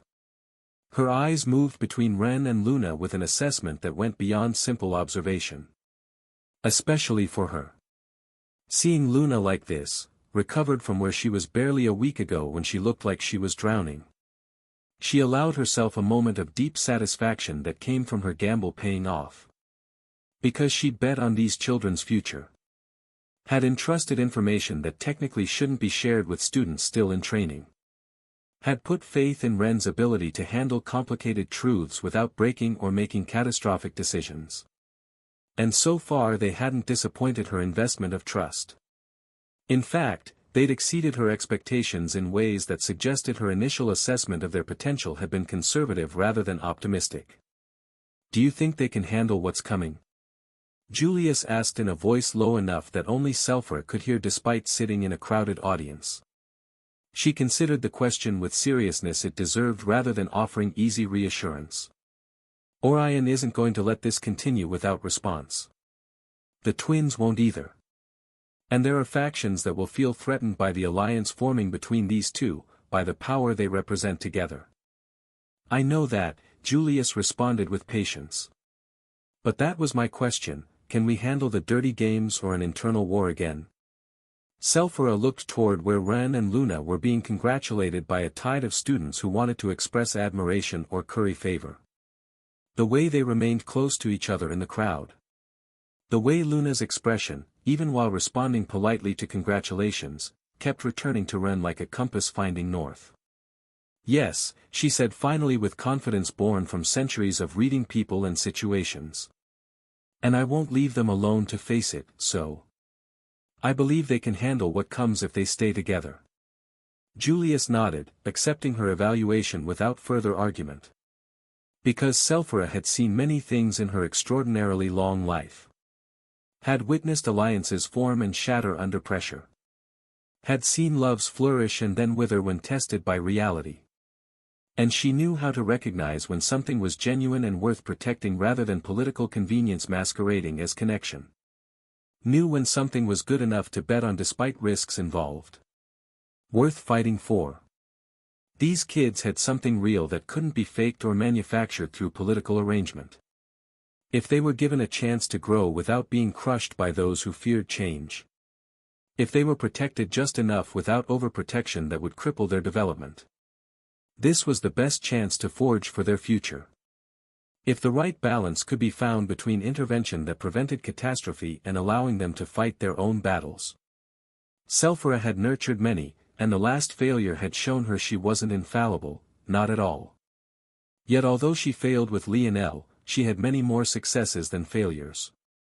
Nobody is perfect, but the one who has failed and knows how to look themselves in the mirror is the one who has the least chance of making the same mistake again.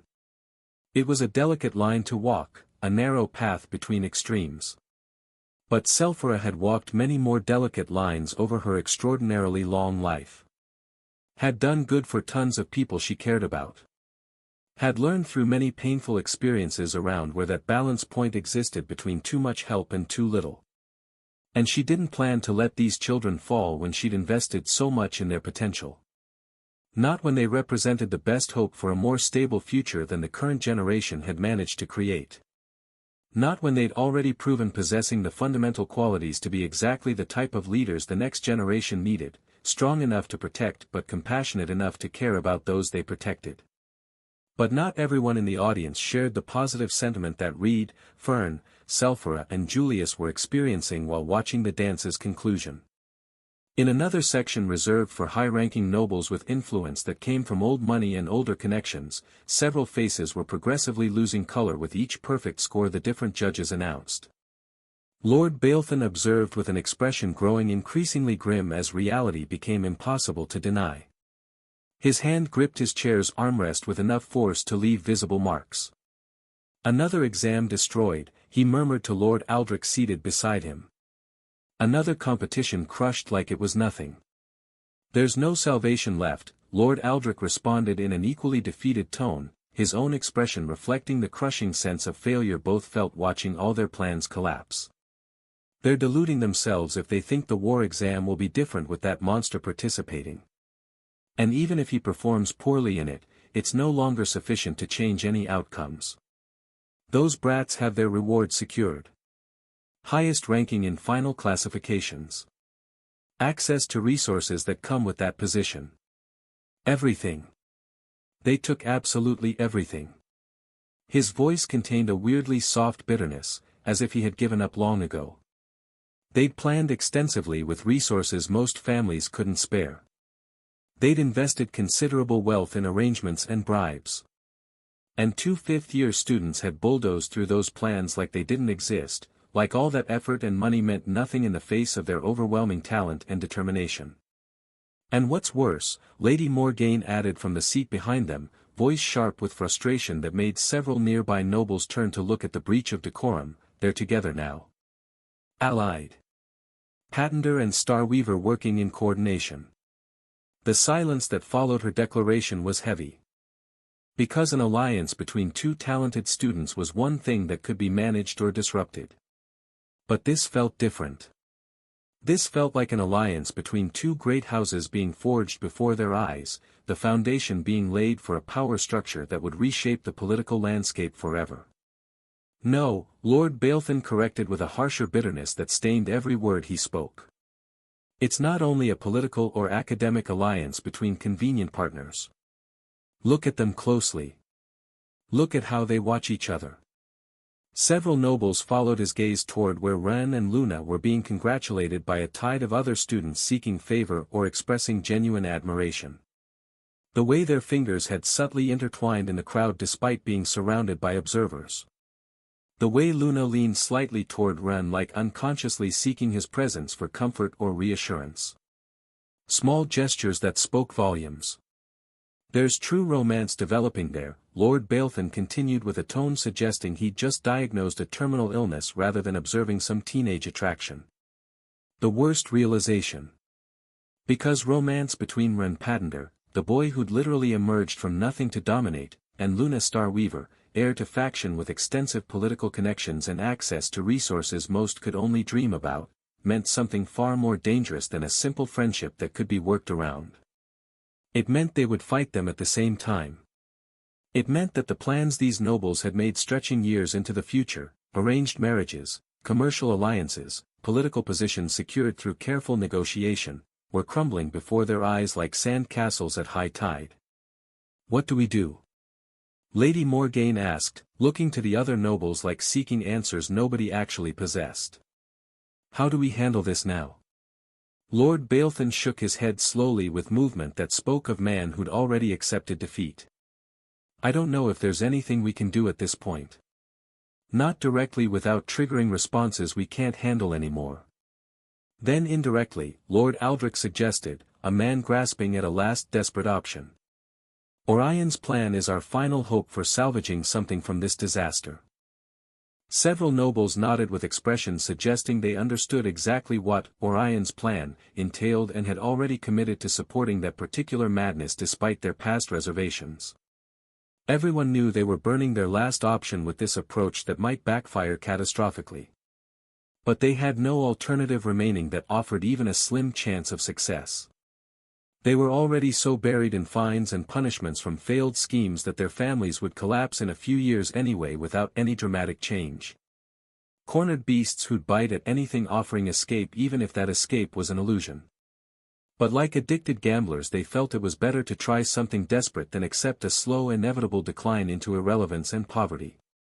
In the corner closest to the field in the noble section, separated from others by deliberate distance that communicated superior status and desire for privacy, three figures watched with expressions very different from those of the desperate nobles discussing nearby. Orion Starweaver rarely attended student competitions despite having a niece participating in them. He was a busy man with many obligations managing his night faction, long-term plans requiring constant attention and adjustment. Academic events usually fell under the "not priority" category in his densely packed agenda that left little room for such things. His twin brothers Dorian and Magnus equally rarely appeared at such public events. They preferred working in the shadows where they could operate without public scrutiny, managing aspects of the night faction that didn't require, or in fact benefited from the absence of, public presence that might draw unwanted attention. But today all three were here together in a rare show of united interest. Seated together in a configuration that made their unity unmistakable to anyone observing.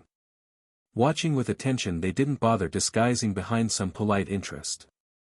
And none of the three looked remotely happy with what they were witnessing unfold before them. "Interesting image," Dorian commented with a neutral voice but eyes as sharp as knives while looking at Selphra and Julius across the noble seating area. "Almost as if someone had invested considerable effort and not insignificant resources in ensuring our dear niece looked especially radiant today for this particular performance." "That Patender boy," Magnus added, his own eyes following every movement Ren made with the intensity of a predator evaluating potential prey. "He's been causing problems. But this development is more serious than we anticipated when we first noted his existence." Orion completed the thought with an expression that was a carefully neutral mask, but his hands clenched with force that contradicted his calm face. "He's not just a convenient puppet for someone else's schemes then. Nor is that just a strategic friendship with our niece that could be leveraged or broken. It's personal involvement," Dorian confirmed while observing the way Luna looked at Ren with an unguarded expression. The way her entire posture softened when near him. The way the masks she usually maintained perfectly in place slipped. Magnus noticed the same telling details.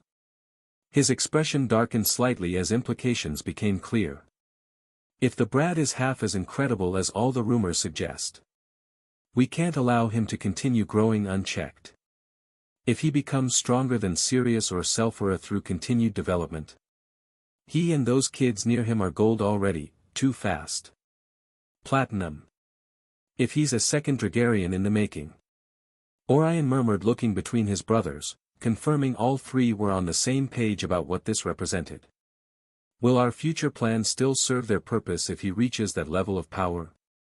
The question hung heavy between them because they all knew the answer was no. Plans built on assumptions of the present power balance became worthless when someone capable of overturning that balance emerged.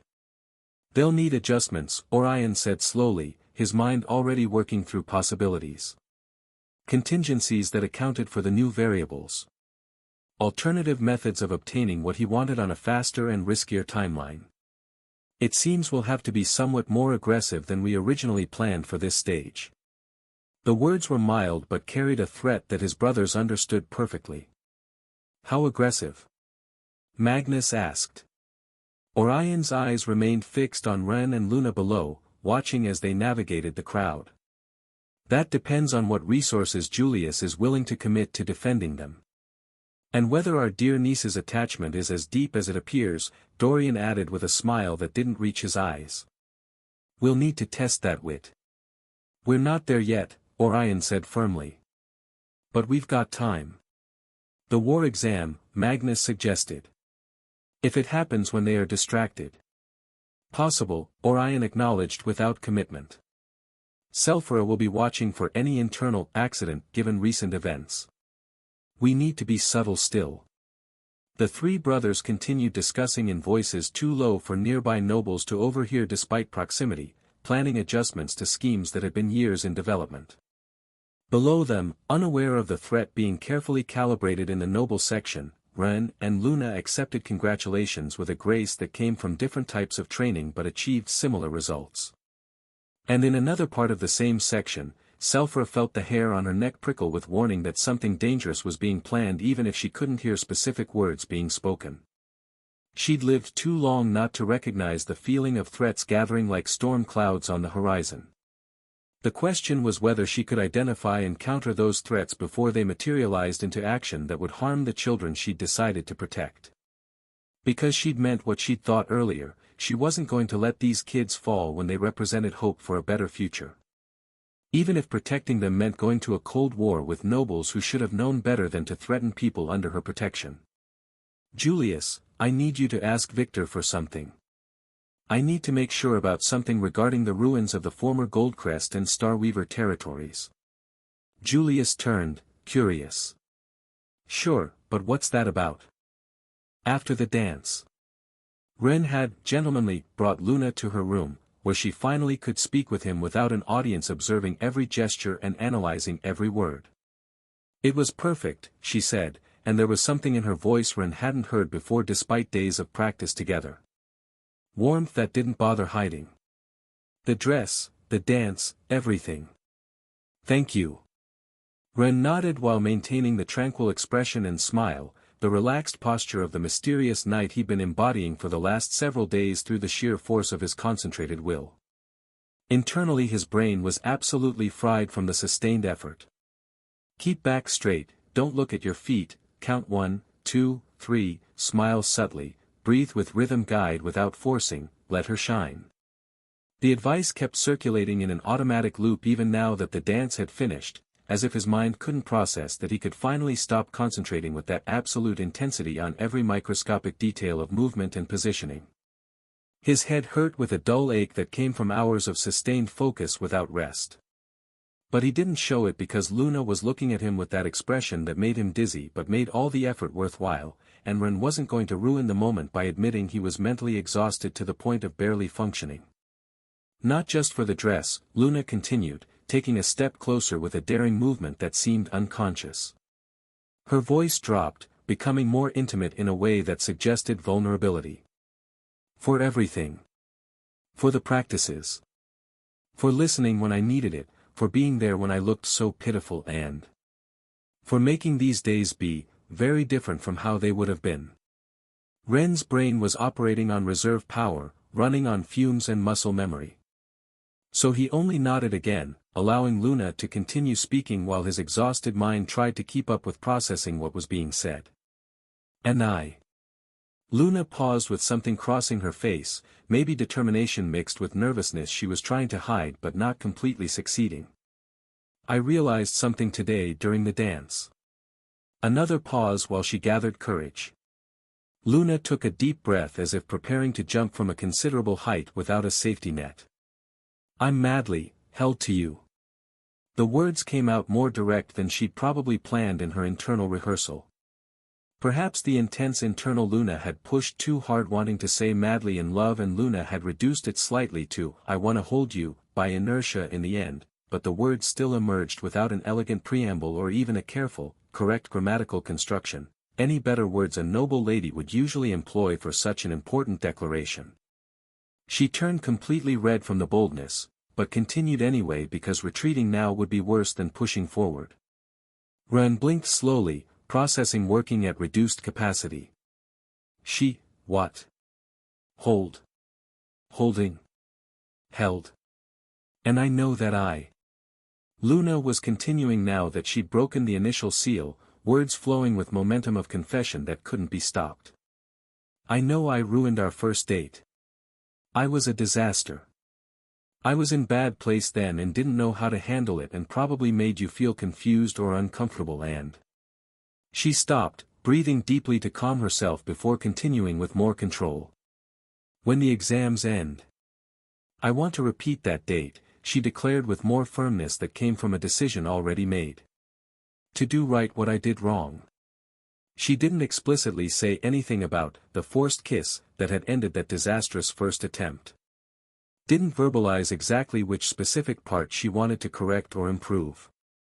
But the implication would be clear to almost anyone paying attention. Who didn't have a completely fried brain from sustained mental exertion. Ren kept processing while his exhausted mind tried catching up with what he was hearing. Held. She's holding. To me, feels safe. Wants to repeat the date. To do what right? Luna watched him waiting for a response, and something in her eyes showed a vulnerability that probably cost her significantly to display. She was taking a risk by being this direct. Putting herself completely exposed to potential rejection. And waiting for him not to crush that vulnerability with dismissal or confusion.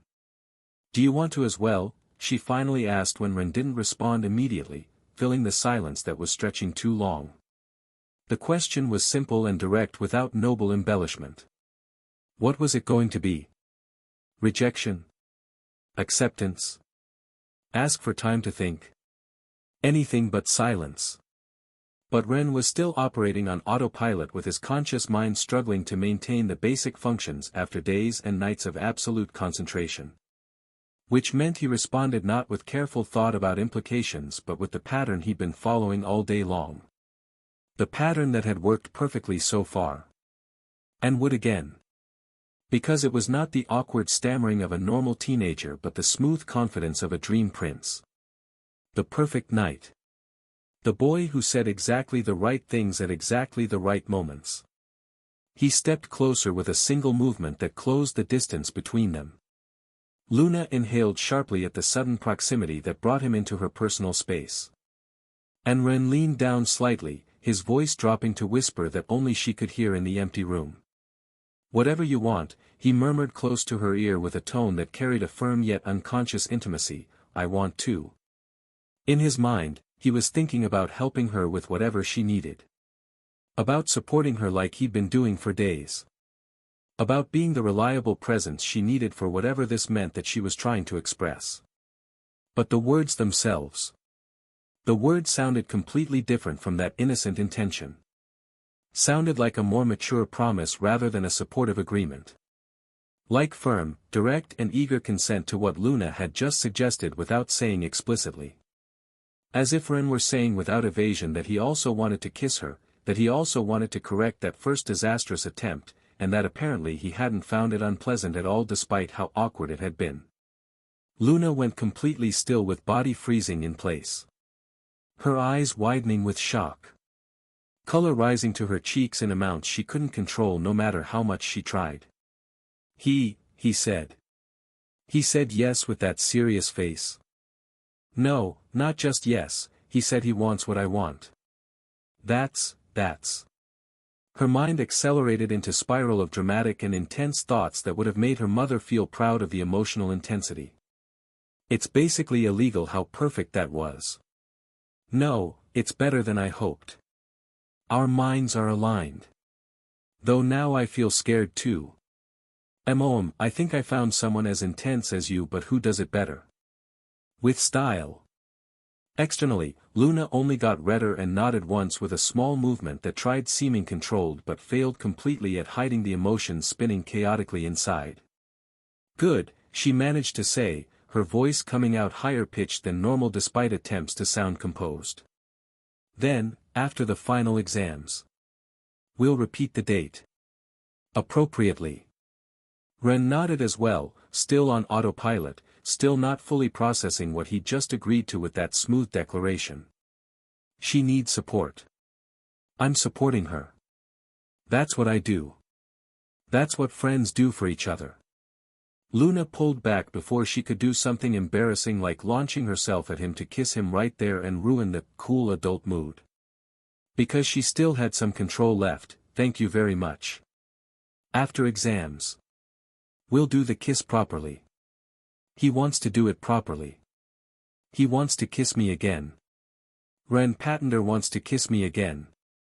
Her internal world was fireworks and explosions of happiness she hadn't experienced since before her mother died, pure adolescent joy that couldn't possibly be shown externally without looking insane. But inside where nobody could see the truth. Inside Luna Starweaver was having moments of pure teenage elation that she'd thought were lost forever when tragedy had forced her to grow up too fast. Her mother would have been so happy to see her like this, dramatic and intense and feeling everything too strongly in ways that were uncomfortable but also wonderful. She practically floated away from the conversation, maintaining some small noble composure on the surface while internally screaming with excitement. Ren was just able to leave coolly, arrive coolly at his dorm, and get knocked out, cold, for 12 hours straight. War exam, battles. The practice field was organized differently from what they had expected based on previous group combat exercises. Instead of the wide open space used for group battles where numbers could be leveraged, now there was a delimited rectangle that was smaller and more contained. Arena designed specifically for one-on-one combats. Ren observed the change with a neutral expression while other students murmured in confusion about the unexpected format shift in the war exams. Professor Zhao stood before the gathered group, his presence commanding immediate attention without needing to raise his voice or make demands. The format has changed, he announced without preamble or explanation about why the decision had been made. After evaluation by the Academic Council, it was determined that previous group battles weren't allowing appropriate analysis of individual strategic abilities when significant numerical advantages exist for double and triple tamers. Several students looked toward Ren with glances that weren't subtle at all about who they were referencing. Because everyone knew exactly who they were talking about when mentioning numerical advantages that had dominated the previous group formats. Therefore, Zhao continued with a tone that brooked no argument about the decision. The final battles will be evaluated in teams of 10 students, but in one-on-one beast confrontations. Preset turn system. Each team will select the order of their beasts immediately before combat begins. The objective is to evaluate your capacity for cooperation and tactical planning, identifying elemental advantages, anticipating opponent movements, and constructing coherent strategy that adapts to circumstances. It sounded reasonable on paper when explained like a straightforward pedagogical decision. In theory, this would force students to think carefully about which beast to use against which opponent. To consider elements, strengths, weaknesses that could be exploited or needed protection. To plan a sequence that maximized the team's elemental advantage while minimizing exposure to counter strategies. It was precisely the type of strategic thinking that real military commanders needed when organizing battle formations where positioning and matchups determine victory or defeat. But there was a fundamental problem with applying this system to Ren Patender specifically. They still didn't understand him or his beasts despite months of observation. They were too special, too different for the common sense of the old world. Because the system assumed each tamer's beasts had specific elemental strengths and specific elemental weaknesses that could be predicted and planned around. That you always used a wood beast against a ground beast for advantage. That you avoided using a fire beast against a water beast to prevent disadvantage. Basic elemental advantage that had been understood as a tactical principle for centuries. But Ren's beasts didn't function according to those established rules anymore. Ren's abilities weren't multi-elemental because he possessed multiple beasts with different elements that could be swapped strategically. They were multi-elemental because thanks to his weird, green mana, each individual beast could use all the elements with proficiency through some strange ancient mechanics. The mantis, the wolverine and even the hydra, that after absorbing jade mana effects now also had access to the expanded range of elements that made countering them impossible. Each beast was effectively all elements simultaneously, which meant the careful rock-paper-scissors planning the format was designed to test became meaningless when facing an opponent who could shift elements mid-battle. Fire advantage. Ren's beast would switch to water.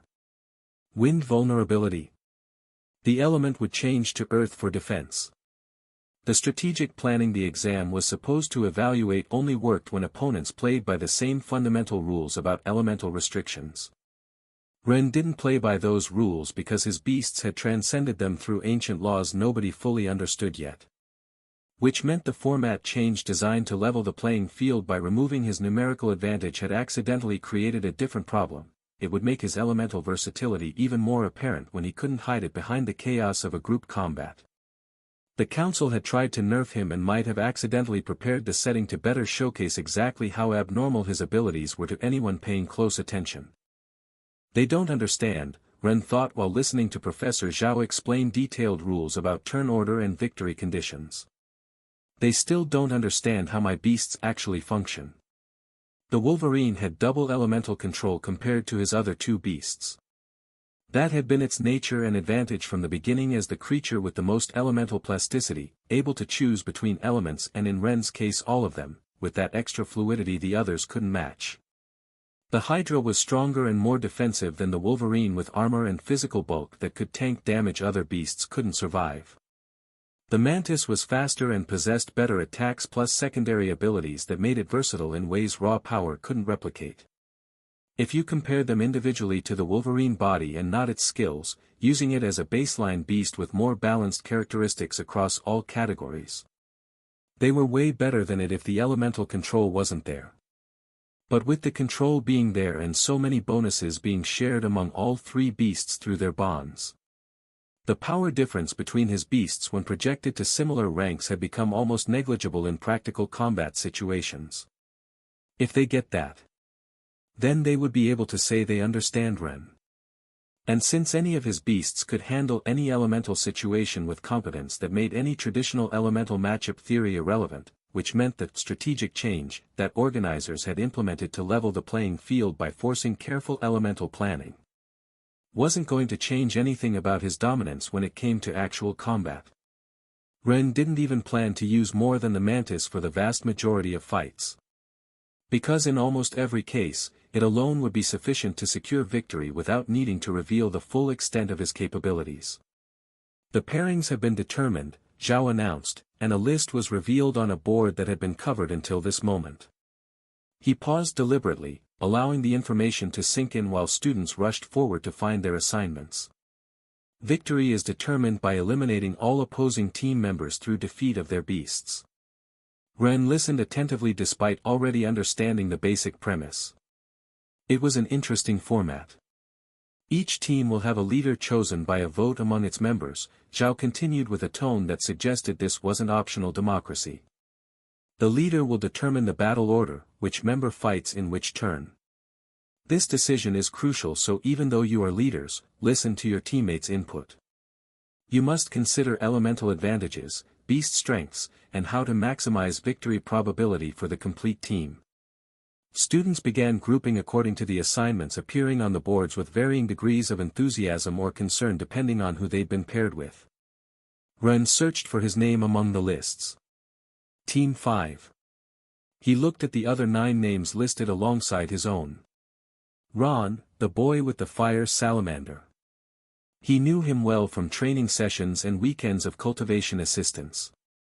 The other 8 names were less familiar, though Ren had helped most of them with their cultivation at some point during the year when they'd sought his advice or been part of group sessions. He walked toward where his team was gathering.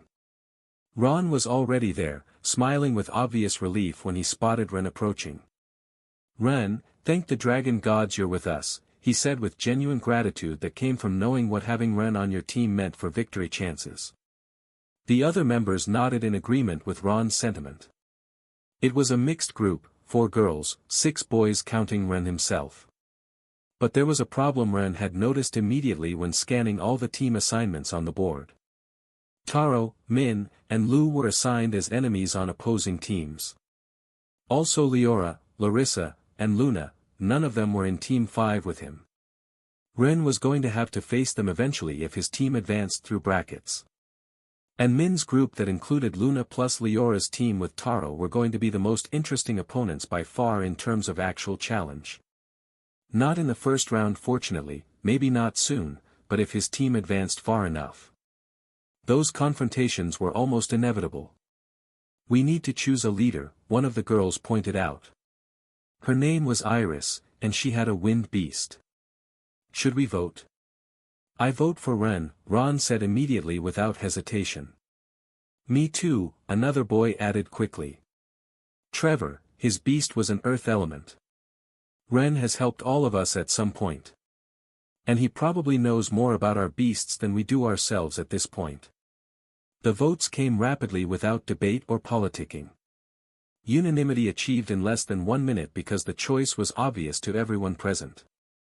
Ren was leader of Team 5 through acclamation rather than close vote. He wasn't surprised by the outcome. It made sense practically speaking given his track record. He'd trained with most of them over the past months. Knew their strengths intimately, their weaknesses that needed protection, how their beasts operated under pressure. "Good," he said while accepting the role without false modesty that would waste time. "Considering the exact rank of each of your beasts and their primary elements." They formed a circle while discussing capabilities. Beasts right at the boundary between high bronze and low silver in terms of power output and mana capacity. Most were low silver or bordering that rank through cultivation that had been unusually accelerated this year. It was impressive compared to previous years where first-year students rarely surpassed low bronze by year's end. Normal progression was slower, more gradual, less dramatic in advancement. But for Ren, whose Mantis at Bronze 2 already operated with capabilities that rivaled or surpassed many low silver beasts through accumulated bonuses. It wasn't a particularly difficult challenge in terms of raw power differential. But there was important nuance here that most people missed when making simple rank comparisons. Ren's Mantis wasn't physically stronger than other beasts here, actually way weaker in terms of pure base statistics. The distinction mattered significantly for understanding combat dynamics. In theory, a Silver 1 beast was approximately 5 times stronger than a Bronze 2 in terms of base power metrics. The bonuses that Tamers received didn't differ as dramatically when comparing a Bronze 2 fused Tamer versus a Silver 1 fused Tamer, that progression was more gradual in how it affected human combat capability. And that was Yano's model of combat, a chivalrous knight-like style where the Tamer of higher rank threw away their biggest advantage, their beast's raw overwhelming power, to instead use their smaller advantage of personal enhancement bonuses. Fighting fused with beast rather than commanding it separately was a cultural preference that disadvantaged higher-ranked Tamers in some ways. But when discussing the beast itself in direct combat, physical strength, size, natural resistance, those differences were substantial and couldn't be ignored. Especially the size differential that came with a full rank advancement. And in situations like this exam where cultural preference for fighting fused with beast didn't apply due to the rules requiring beast versus beast combat, those rank advantages became significantly more pronounced. A Silver 1 beast should always, theoretically, dominate a Bronze 2 in direct combat even with elemental disadvantage when accounting for the 5 times stronger body, or what could be considered a 5x multiplier in base stats. Should be. In a situation that assumed all other factors equal. But there were other factors like abilities, tiers, if the beast species was of slow growth and fast growth at the end or fast growth and slow growth at the end, and also the quantity and quality of the stat increases beasts had accumulated in combat-relevant categories. Not to mention that double Tamers had even more increases to count when calculating effective combat power. And if discussing doubles, there was someone worse than that. For beasts despite having one inactive. All that. Plus Ren's Mantis wasn't an ordinary beast by any measure of normal development. The multiple elemental control she developed through fusion was an enormous advantage that negated traditional matchup planning. The accumulation of bonuses it had received, approximately 5 times her base statistics and even more in certain effects through shared bond mechanics, at this point put her in parity with Silver 1 beasts and even some Silver 2 opponents. But that wasn't everything that made it dangerous. Abilities like invisibility that made it nearly impossible to track. Rapid movements that bordered on speed impossible to follow with normal perception. Capacity to almost fly for escaping or repositioning that gave it three-dimensional combat options many beasts lacked. All of that made his Mantis a nightmare opponent for any low-silver beast that relied on traditional combat approaches. In theory they would have similar power levels when comparing pure statistics. In practice, the Mantis had creator mode activated through mechanisms even Ren still didn't fully understand but had learned to utilize. There was a reason the beast had reached the Gold 3 ring during its previous mission, serving as Ren's eyes in that dangerous territory. Our first opponent is Team 3, Ren announced after verifying the bracket board that showed tournament progression. I need to see their composition before deciding our battle order. First round. Team 3 had an interestingly diverse distribution. 2 fire beasts in low silver rank that would be dangerous against wrong opponents. 2 water beasts, also low silver, providing defensive options. 1 earth beast at silver 2 that would be their strongest fighter. 1 wood beast at bronze 2, likely their weakest link. 3 wind beasts providing mobility and harassment. 1 neutral element that could adapt to different situations. Ren studied the list mentally while his team waited for instructions that would determine their approach to the first battle. The composition told him several things about Team 3's likely strategy and what counters would be most effective for securing victory without exposing his own capabilities more than necessary. Here's what we're going to do, Ren began. His team leaned in, ready to listen to the leader who'd proven time and again that he understood combat dynamics better than most people twice their age. Ron, you'll go first, Ren decided after studying Team 3's composition and calculating probability matrices in his head. Ron blinked with surprise that was evident in his expression and body language. Me? Don't you want to go at the start to crush everyone and show off your dominance? I don't like to show off without reason, Ren responded with a tone that came from a genuine philosophy rather than false modesty. I don't want to reveal all my cards unless it's necessary for victory. They have 3 wind beasts in their lineup. High probability they'll put 1 at the start thinking it's advantageous against the 3 water beasts in our team composition. Your salamander can handle the wind element effectively, also they have 2 fire beasts, which neutralizes elemental advantage in those matchups. And your control is better than average for your rank. Ron nodded slowly while processing the logic behind the decision, understanding dawning as he worked through the strategic implications. Be on the lookout, you're second, Ren continued while building the complete battle order in his mind like chess moves planned several turns ahead. If Ron loses, you'll probably face a water or earth beast they'll want to use as a counter to your fire. Your wood element Treyant has advantage against both elements. Trevor, third position. Your earth element is perfect for what comes after.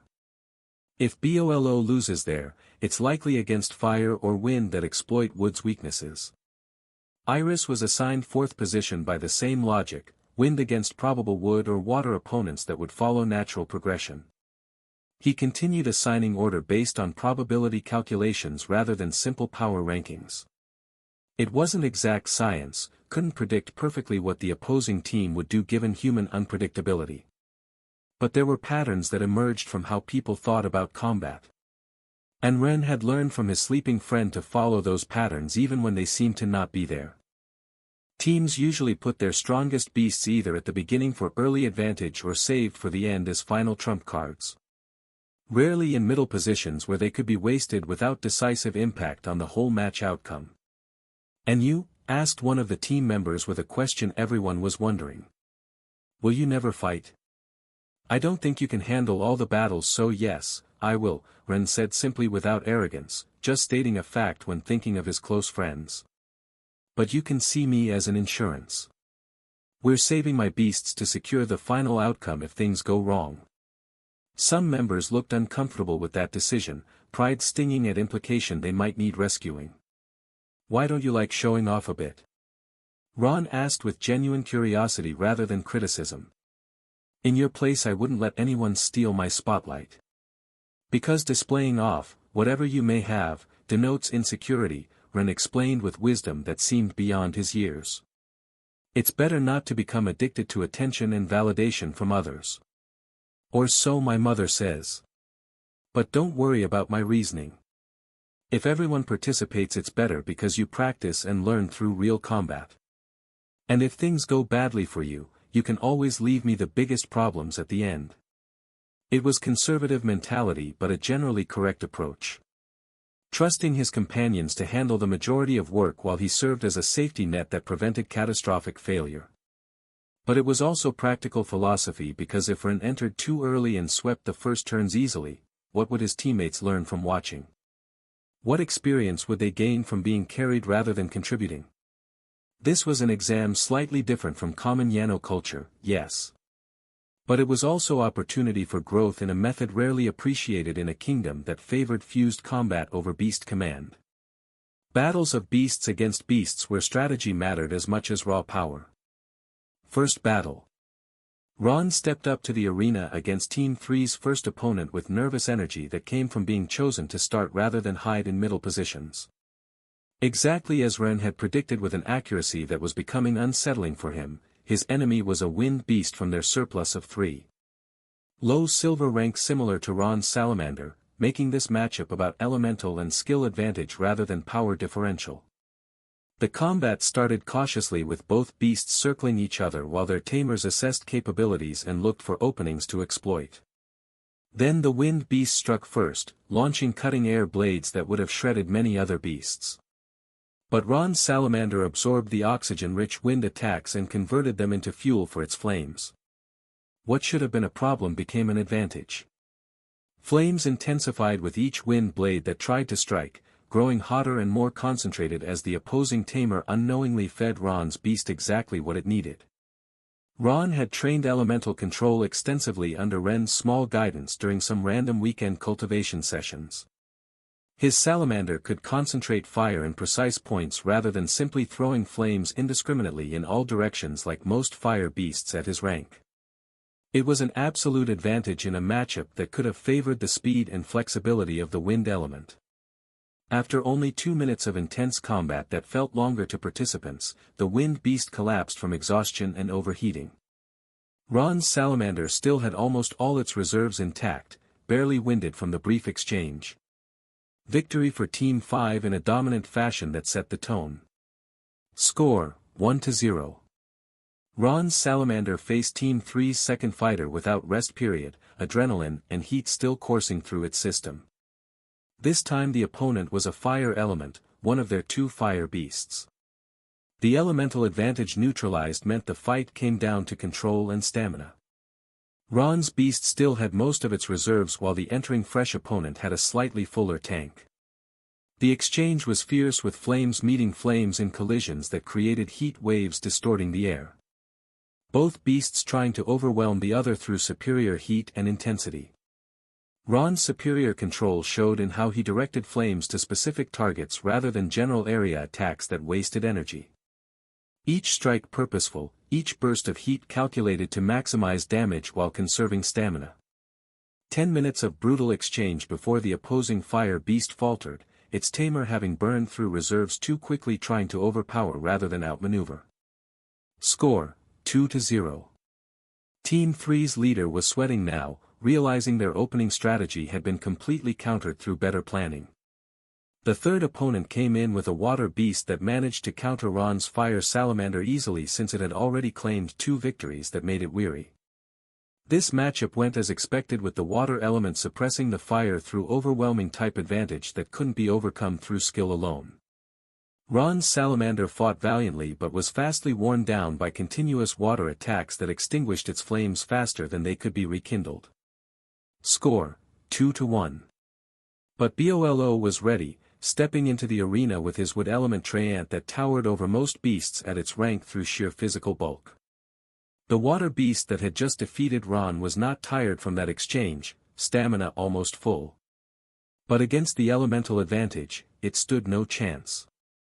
Bolo's treant absorbed the water attacks like they were nutrients, roots drinking in moisture that should have been a weapon but became sustenance instead. Then it counterattacked with vine whips that struck with force of battering rams, wood enhanced by the water it had absorbed. The water beast went down quickly, unable to harm an opponent that benefited from most of its attacks. Score, 3-1. Bolo's Treant claimed another victory against an earth beast that tried using rock attacks. Wood broke through earth defenses through persistent assault, vines finding cracks in stone armor until the earth beast collapsed from accumulated damage. Score, 4-1. It was going great. But then Team 3 sent their next fire beast, the one Ron hadn't faced, and it proved too much for the wood element. Flames consumed even the wet vines faster than they could regenerate, turning Bolo's advantage into a liability as his Treant became fuel for Inferno. Score, 4-2.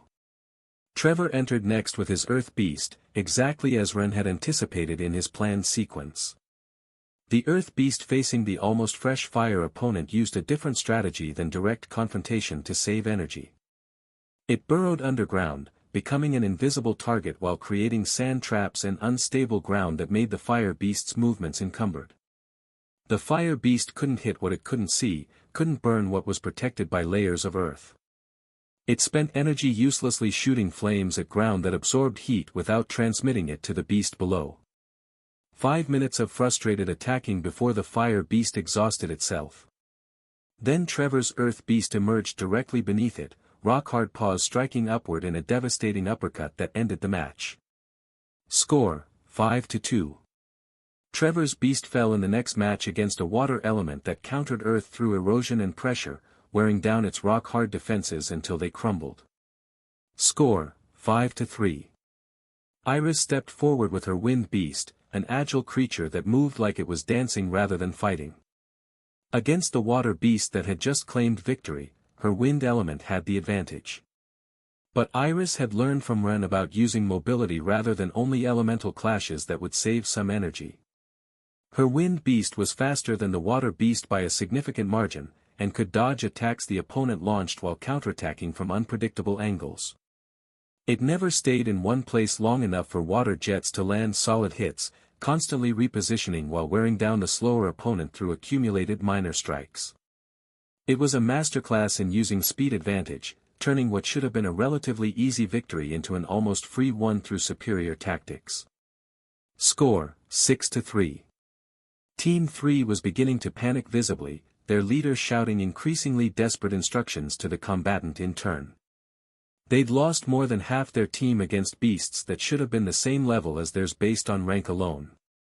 They'd underestimated the importance of correct elemental selection and lost more than necessary through poor matchup planning that Ren arrangement had exploited ruthlessly. The battle continued with momentum clearly in Team 5's favor. By the time the dust settled from multiple exchanges, Ren's team had only 2 fighters remaining besides himself. But it was sufficient for what was needed. Score, 9-7. Team 5 needed only one more victory to secure a match win and advance to the next round. Dennis, Team 3's 10th member who'd been saved for the final position, entered the arena with their strongest beast. A giant rock mole at Silver 2, higher ranked than most beasts on the field. They'd held their ace back hoping to make a dramatic comeback. It faced Team 5's fresh beast, wood element but lower rank at Silver 1, creating a difficult matchup where type advantage fought against power differential. The combat was close and brutal, both beasts evenly matched through a combination of factors. They exchanged blows that resonated across the field with impacts that shook the ground. Dennis received intense coaching from his defeated teammates on the sidelines, all of them exhausted from broken bonds but still shouting advice and encouragement. The rock mole burrowed and emerged in ambush many times. The wood beast used roots to track underground movement and counter with entangling vines. Back and forth exchange where neither could establish a decisive advantage. Then Dennis's mole found an opening after 10 minutes of careful probing. It emerged directly beneath the wood beast with perfect timing, lifting it from the ground and throwing it with force sufficient to knock out on impact. Score, 9-8. Team 3 had hope now, could they actually reach Ren? But the next fight crushed that hope quickly. Dennis's rock mole had exhausted a non-insignificant amount of energy in that victory, its stamina depleted by the wood beast's rude absorption during their exchange. Against Team 5's final beast, a fresh silver 2 that had been saved specifically for a situation like this, it couldn't maintain the same level of aggression. The fresh opponent overwhelmed the tired mole through superior stamina rather than superior skill, wearing it down through relentless assault that didn't allow recovery time. Victory for Team 5 and War Match victory. Score, 10-8. Ren hadn't needed to fight even once during the entire match. His strategy had functioned almost perfectly. He'd arranged elemental advantages so each team member faced situations where they had a very reasonable chance of victory rather than random matchups. Not everyone won, that was impossible to guarantee given humans' inherent unpredictability in some choices, but enough succeeded to secure overall victory. The 9th member had defeated the 10th opponent with an accumulated advantage that Ren had built through a carefully planned battle order that maximized team strengths while minimizing individual weaknesses. It was a textbook example of how leadership and planning could overcome raw power differential when applied correctly. And Ren had done it without revealing any of his own capabilities. Second round, Roran's team.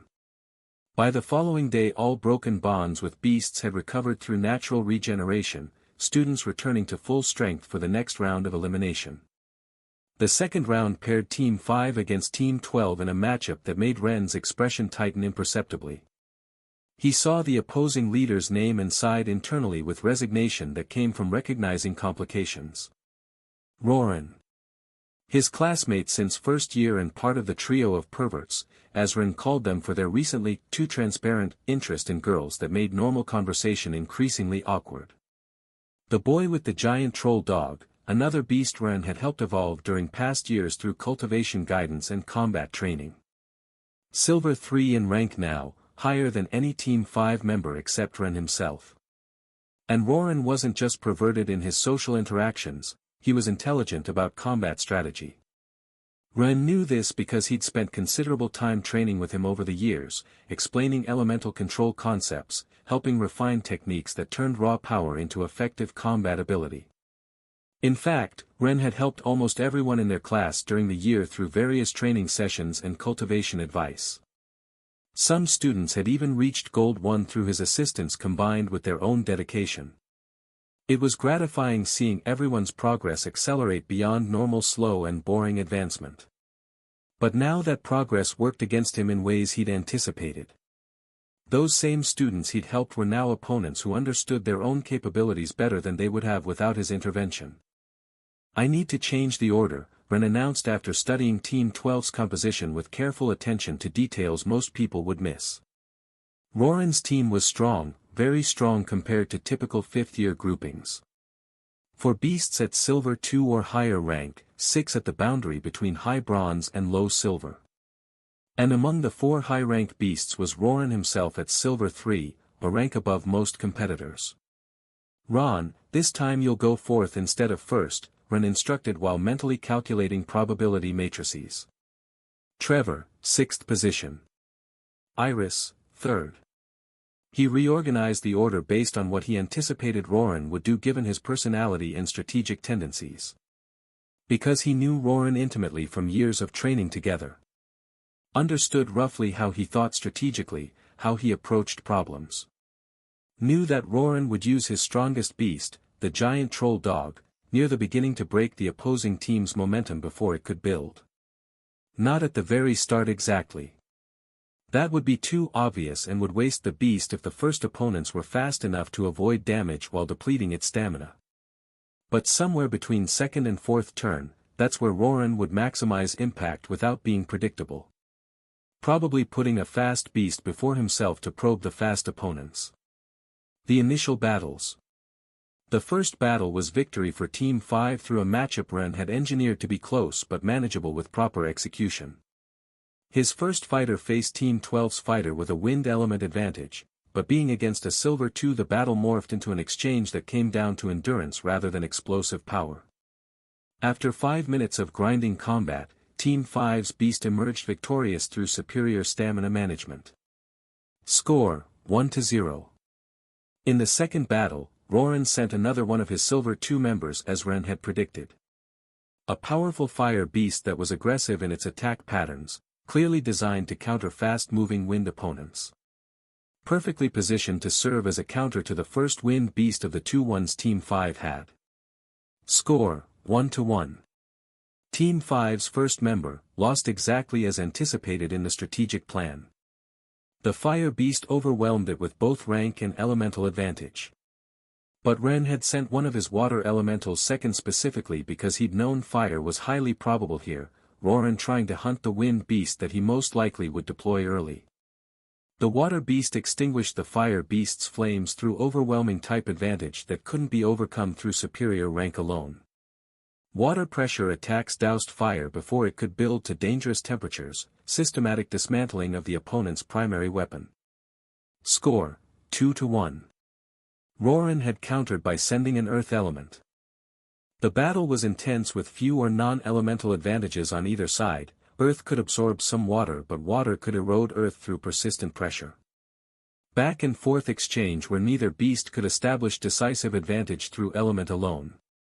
It came down to individual skill and stamina management, factors harder to predict than simple type matchups. After 7 minutes of brutal exchange, Team 12's Earth Beast emerged victorious through marginally better endurance, its tamer having conserved energy more efficiently during the crucial moments. Score, 2-2.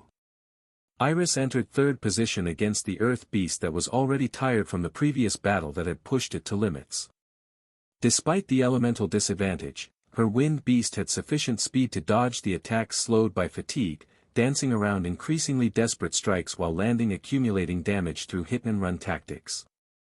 She won again through attrition, saving energy and wearing down an opponent that couldn't catch her even once to land what would have been a finishing blow. Score, 3-2. And then Roran entered at fourth turn as Ren had calculated he would the latest. Roran's giant troll dog. This was what Ren had wanted, putting Roran against a fast beast that would hopefully fatigue him through prolonged chase.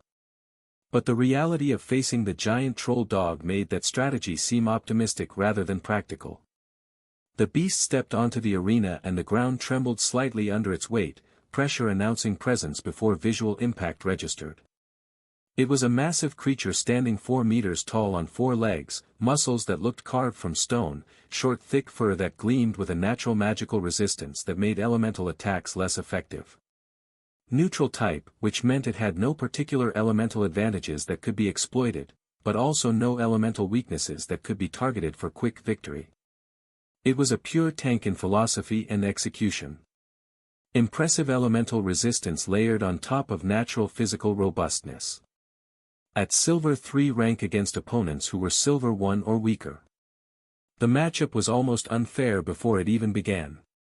Iris's Wind Beast wasn't hit easily, or at all, and maintained itself comfortably out of range through superior speed. It could fly, so in theory it had an absolute advantage through mobility that the tank couldn't match. But her attacks. The giant troll dog decided not even to move in response to wind blades that struck its hide, choosing instead to conserve energy by tanking damage that didn't actually threaten it.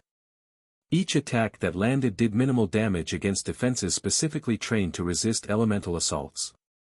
The Wind Beast exhausted itself trying to find vulnerabilities that didn't exist, stamina depleting while the opponent remained fresh and patient. It was almost unfair in how one-sided the one-sided exchange became. Score, 3-3.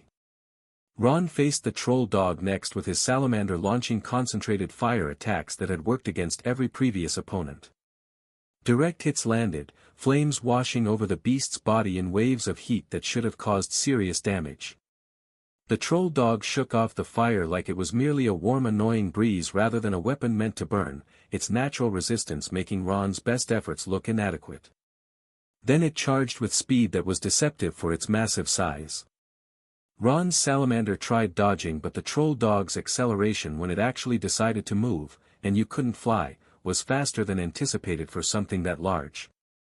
A direct impact sent the salamander rolling several meters across the arena floor, collision force enough to knock it out despite the salamander's natural durability. Victory for Roran in dominant fashion. Score, 3-4. Would Ren need to fight this time? The troll dog continued to next turn without rest, seeming designed specifically for this kind of sustained combat. Built to resist damage, wear down multiple opponents through attrition that favored the tank. Team 5's fifth member lasted only 2 minutes against an opponent that could tank attacks while closing distance through patient pursuit. Score, 3-5. Trevor entered 6th position as Ren had planned in his ordering. His Earth Beast could theoretically create traps that even the Troll Dog would have difficulty managing, underground hazards that size worked against rather than for.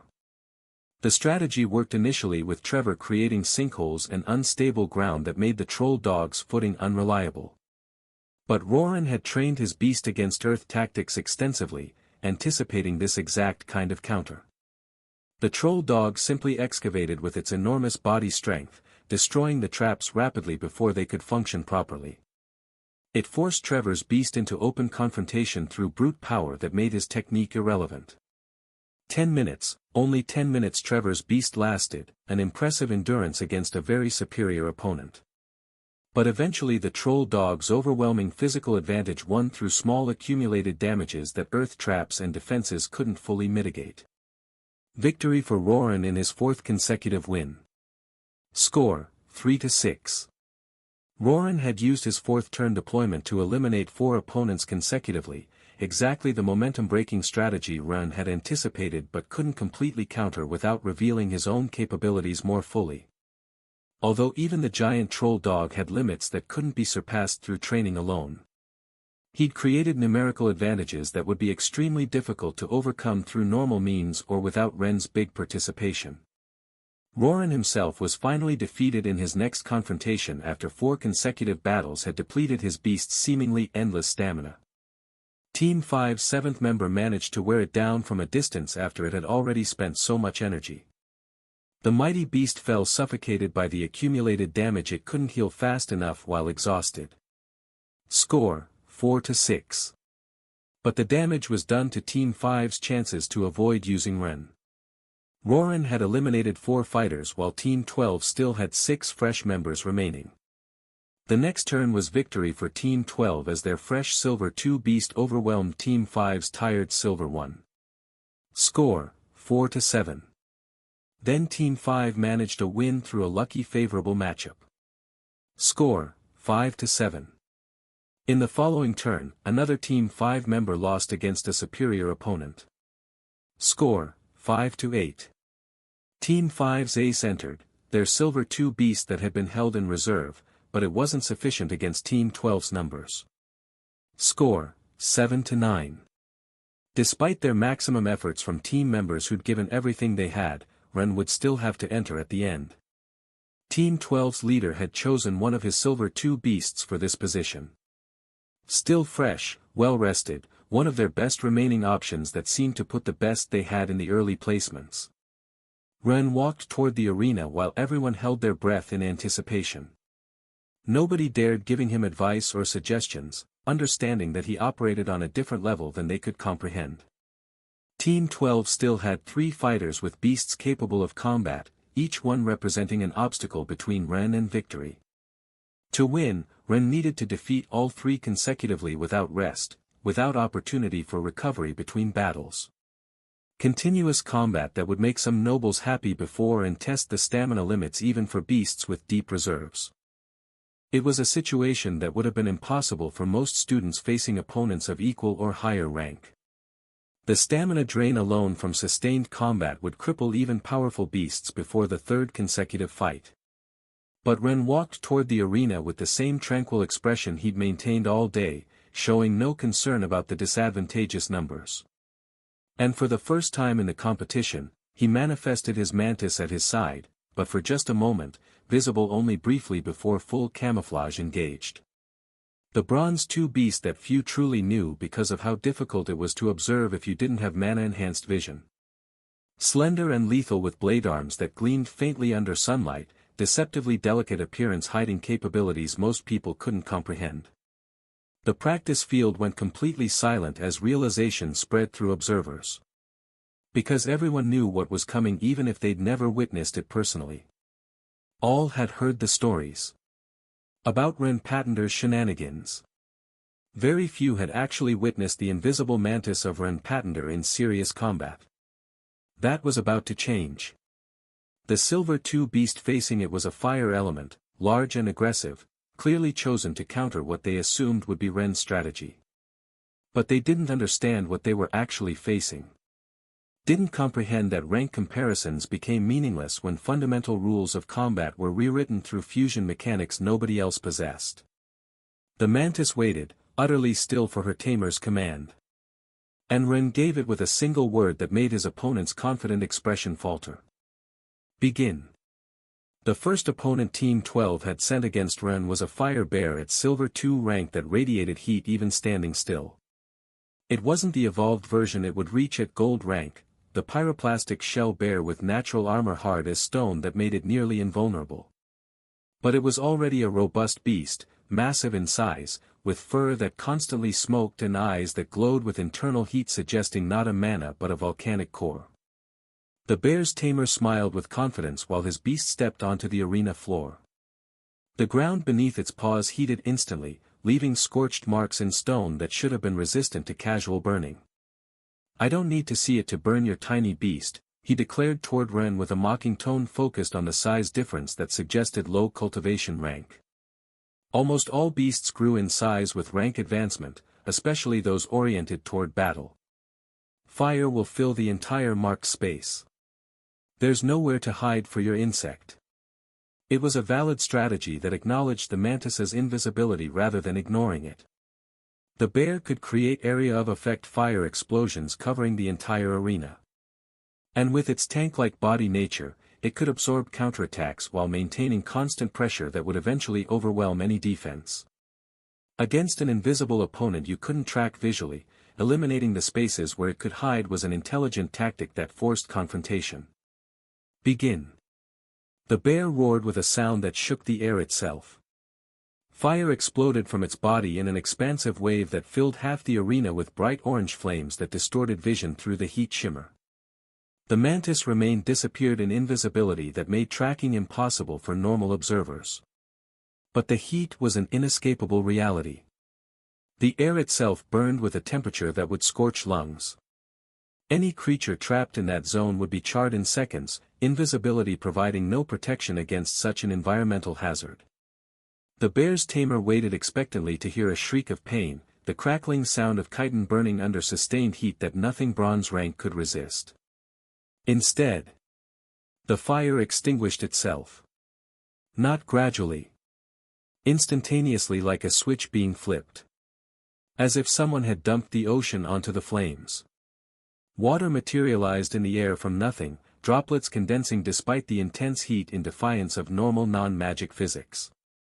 Then they grew at an accelerated rate, forming a current like a whirlpool that crashed against the bear's flames and extinguished them completely before they could spread further. The bear blinked in confusion, an instinctive response to the unexpected development. It tried generating more fire with more effort. But more water appeared with perfect timing. Neutralizing each flare before it could expand beyond initial ignition, a counter that made the offensive capability worthless. "What?" the bear's tamer murmured while observing how his most reliable attack was being completely nullified without apparent effort. Elemental counter, the audience recognized collectively. The mantis can use the water element. It was a revelation but not a complete surprise to those who'd been paying attention. Everyone knew Ren's beasts had multi-elemental capabilities that defied normal restrictions. But seeing the control displayed with such efficiency in a beast so underdeveloped and physically small, that was different from hearing about it secondhand. Because the mantis wasn't simply throwing water randomly hoping to hit flames. It was manifesting exactly the quantity necessary to neutralize the bear's fire without wasting mana on excess. The bear's tamer changed strategy quickly, adapting to a reality that his primary weapon had been rendered useless. "It's fine," he murmured to his beast with forced confidence. "Use your physical advantage. Wait for a close-quarters attack. When she approaches to strike, counterattack immediately." It was a plan that sounded reasonable in his head given the circumstances. The bear was a massive tank with an overwhelming size advantage. Even if the mantis was fast and invisible, eventually she had to attack directly to secure victory. And when she did, when she made physical contact with the bear, the tamer believed that the enormous difference in size and resistance would become a decisive factor that invisibility couldn't overcome. Just take one hit and the mantis will be revealed, then. One solid hit from bear paws would crush the insect regardless of how many tricks it knew. The bear planted itself with a defensive posture, waiting patiently for the inevitable attack. Ren observed this tactical shift with a thoughtful expression. I could order to attack from a distance, he considered while weighing his options. Launch elemental attacks until wearing it down with powerful elemental control through some small attrition. That would be a safe approach. But it would also take more time than I want to spend. Using many elements here and there also could show too much of my stamina range. Providing unnecessary data points people could use to infer how many bonuses I actually have accumulated. And more importantly, he wasn't trying to look weak, just hiding some of his power just in case. But he was ready to take on some healthy pride too, as Lin calls it. He didn't want spectators thinking they could simply tank and ignore his mantis because it was Bronze 2 rank. He made a decision that would establish expectations for how his mantis should be treated regardless of rank disparity. Anti-defense cut, he ordered while inventing a name in the heat of the moment because this skill didn't have an official designation. It was not even a skill in the first place, just a plain hit from the mantis. His mantis moved with a speed that made its almost perfect invisibility itself seem irrelevant. There was no warning that observers could detect. No sound of approach despite air displacement that should have been audible. No visible signal that the attack was coming despite watching the arena intently. The scythe blade simply appeared from nothing. Two blade arms manifested directly in front of the bear, already in cutting motion, gleaming with concentrated green mana that made the air itself vibrate with the power being channeled. The bear had no time to react to a threat it couldn't see coming. The blades impacted with force that transcended normal physical attack and strength. And the Silver 2 beast with all its robustness and natural tank resistance that should have made it basically invulnerable to bronze rank attacks. Disintegrated. It wasn't damaged through accumulated strikes. It wasn't attacked at a weak point that bypassed defenses. No special skill was activated, no additional techniques beyond a high and pure physical attack power. It wasn't even luck or a critical hit. It was cleanly cut through as if defenses didn't exist. Obliterated through force so disproportionate that even the bear's decent physical defense simply couldn't contain the damage. The strength bonus and extra attack bonus feedback loop were so big that even Silver 2 natural high defensive capabilities meant nothing against them and could not give a real approximate of Ren's mantis. The creature split in half, exploded into mana dispersion that dissolved in air, returning to ambient energy rather than leaving corpse. Absolute silence descended over the practice field. Because everyone had just witnessed the Bronze 2 beast eliminate the Silver 2 opponent with a single strike that shouldn't be possible according to everything they understood about rank advantages. The bear's tamer stood frozen in shock bigger than the severed link pain, staring at empty space where his beast had existed seconds ago. Processing what had occurred but unable to reconcile observation with the understanding of how combat should work. What, he managed to articulate, a single word carrying confusion and disbelief. But there was no answer that could satisfy him or make sense of what everyone had witnessed. No explanation that would reconcile Bronze 2 rank with power to obliterate Silver 2 in a single hit. Master Lin raised her hand, her own expression showing a small smile impossible to suppress despite attempting professional neutrality. Victory, Ren Patender. Score, 8-9. The announcement broke the silence, allowing murmurs to spread through observers who were still trying to process the implications of what they'd just seen. Because if Bronze 2 Mantis could do that to Silver 2 opponent, what would happen when it faced the remaining two fighters who were now questioning whether their beasts could survive even a single hit from a creature that shouldn't possess that level of power? The psychological advantage was complete before the second fight even began.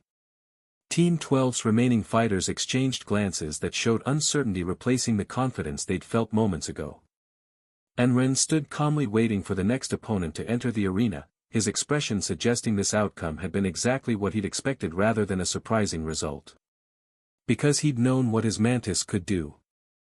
The accumulated bonuses shared through fusion made rank comparisons meaningless when power differential became this extreme.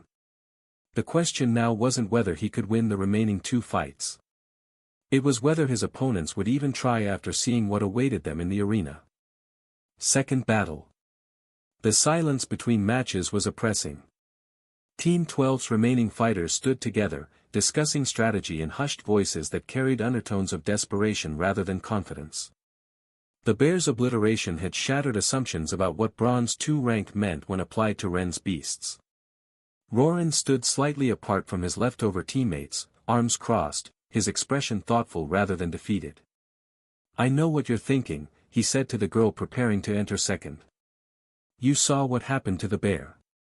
"Hard to miss," she responded with dark humor failing at covering her fear. "1 hit. Just, gone." "So don't get hit," Roran suggested, though his tone suggested he knew how hollow that advice sounded. "Let's see. Underground. Make him work for it. I wanna see more." He paused, meeting her eyes directly. "I'm not sending you thinking you'll win. I'm being honest about that. But maybe you can learn something about his limits before going down. Maybe tire his beast enough that the next fighter has a chance." It was brutal calculus but practical. She nodded slowly, appreciating the honesty even if it stung.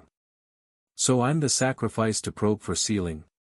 "We all are," Roran admitted with grim acceptance. "The question is whether that ceiling even exists at our level, or if we're all just small pebbles trying to gauge the height of a mountain." The second opponent entered the arena with visible caution that came from witnessing what awaited her. The Earth Beast materializing beside her. She'd seen what happened to the Bear with its vaunted tank defenses.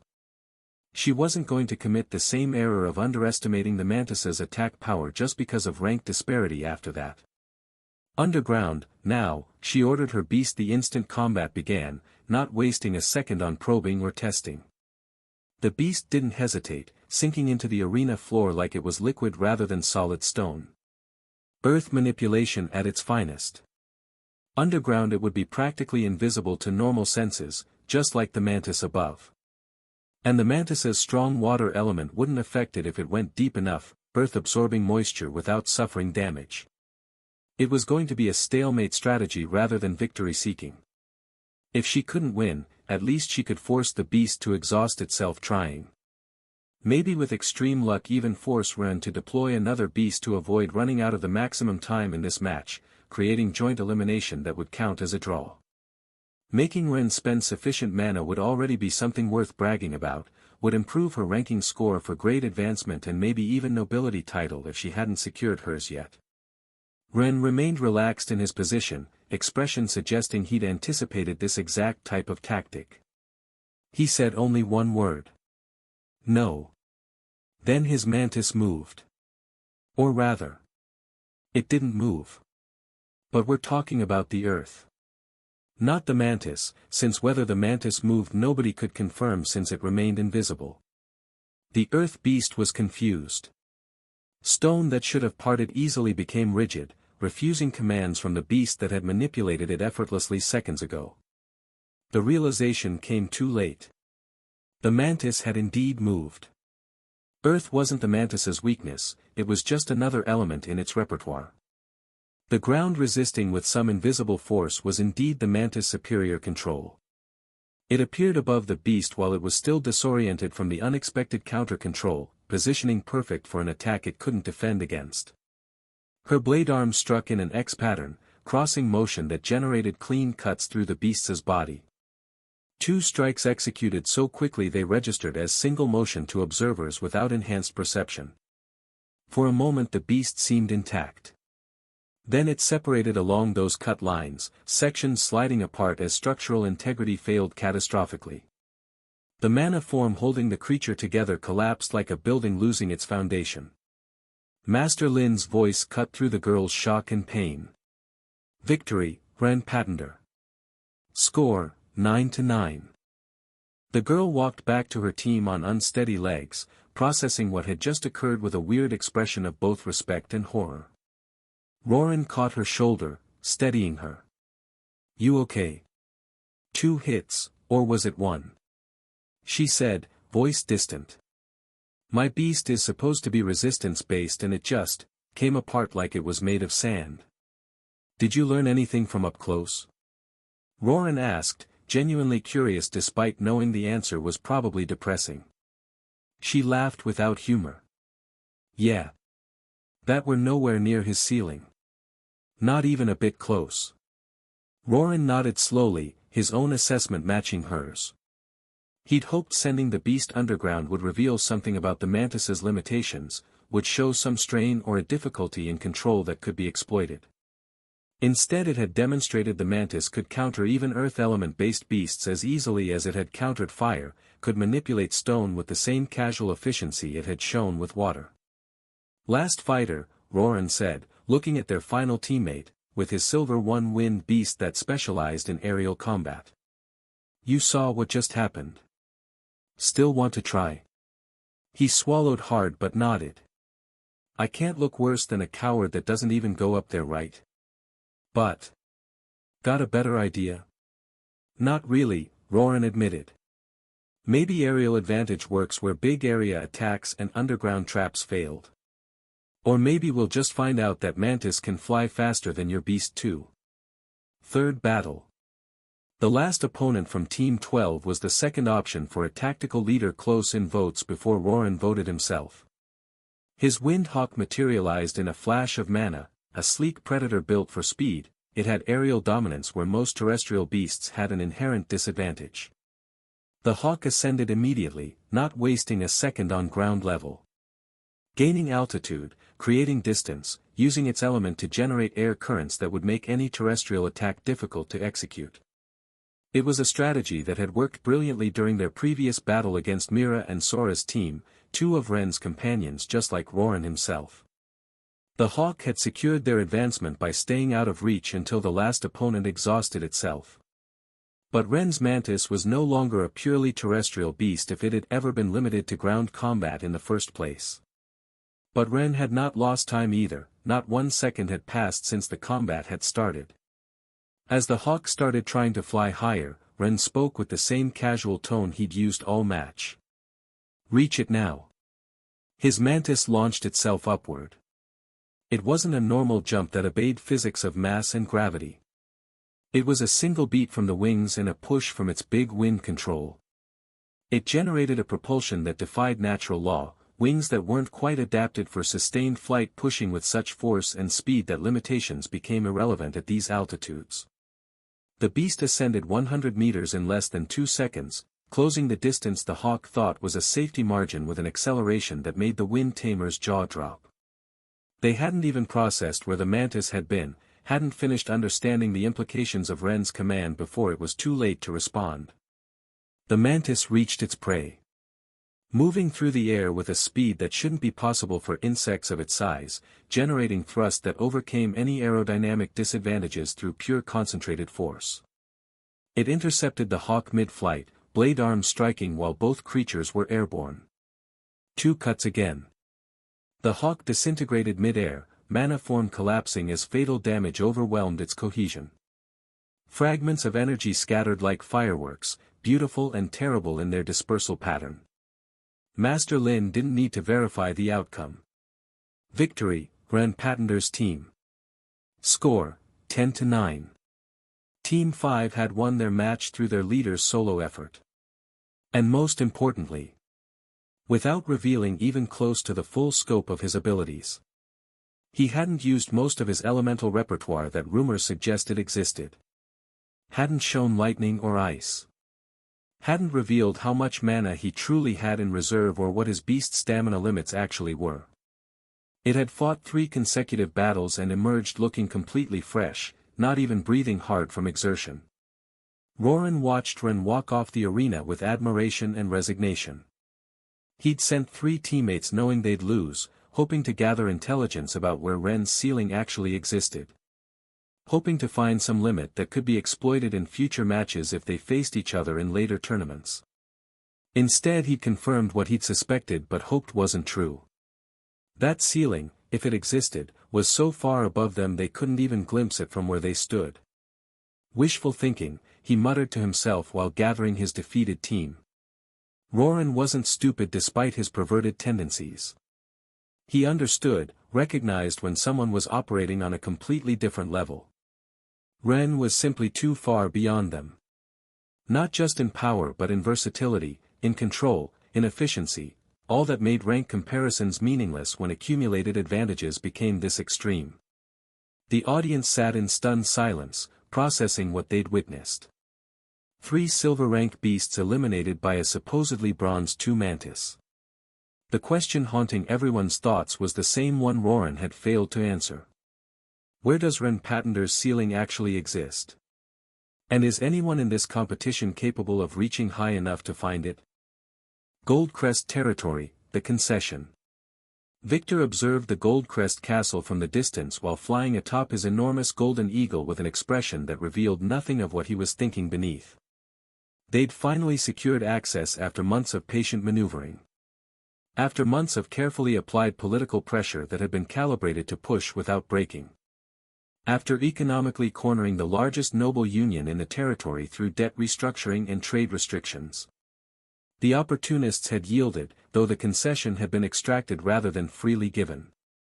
They would permit inspection of the last heavily protected zone in the territory, the one they'd guarded most jealously for years.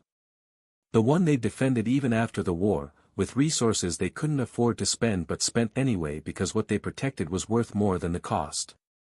Because the information they hid there was worth more than the densest mana crystals to the late ex-Goldcrest leaders, and now to Orion's faction and their long-term plans.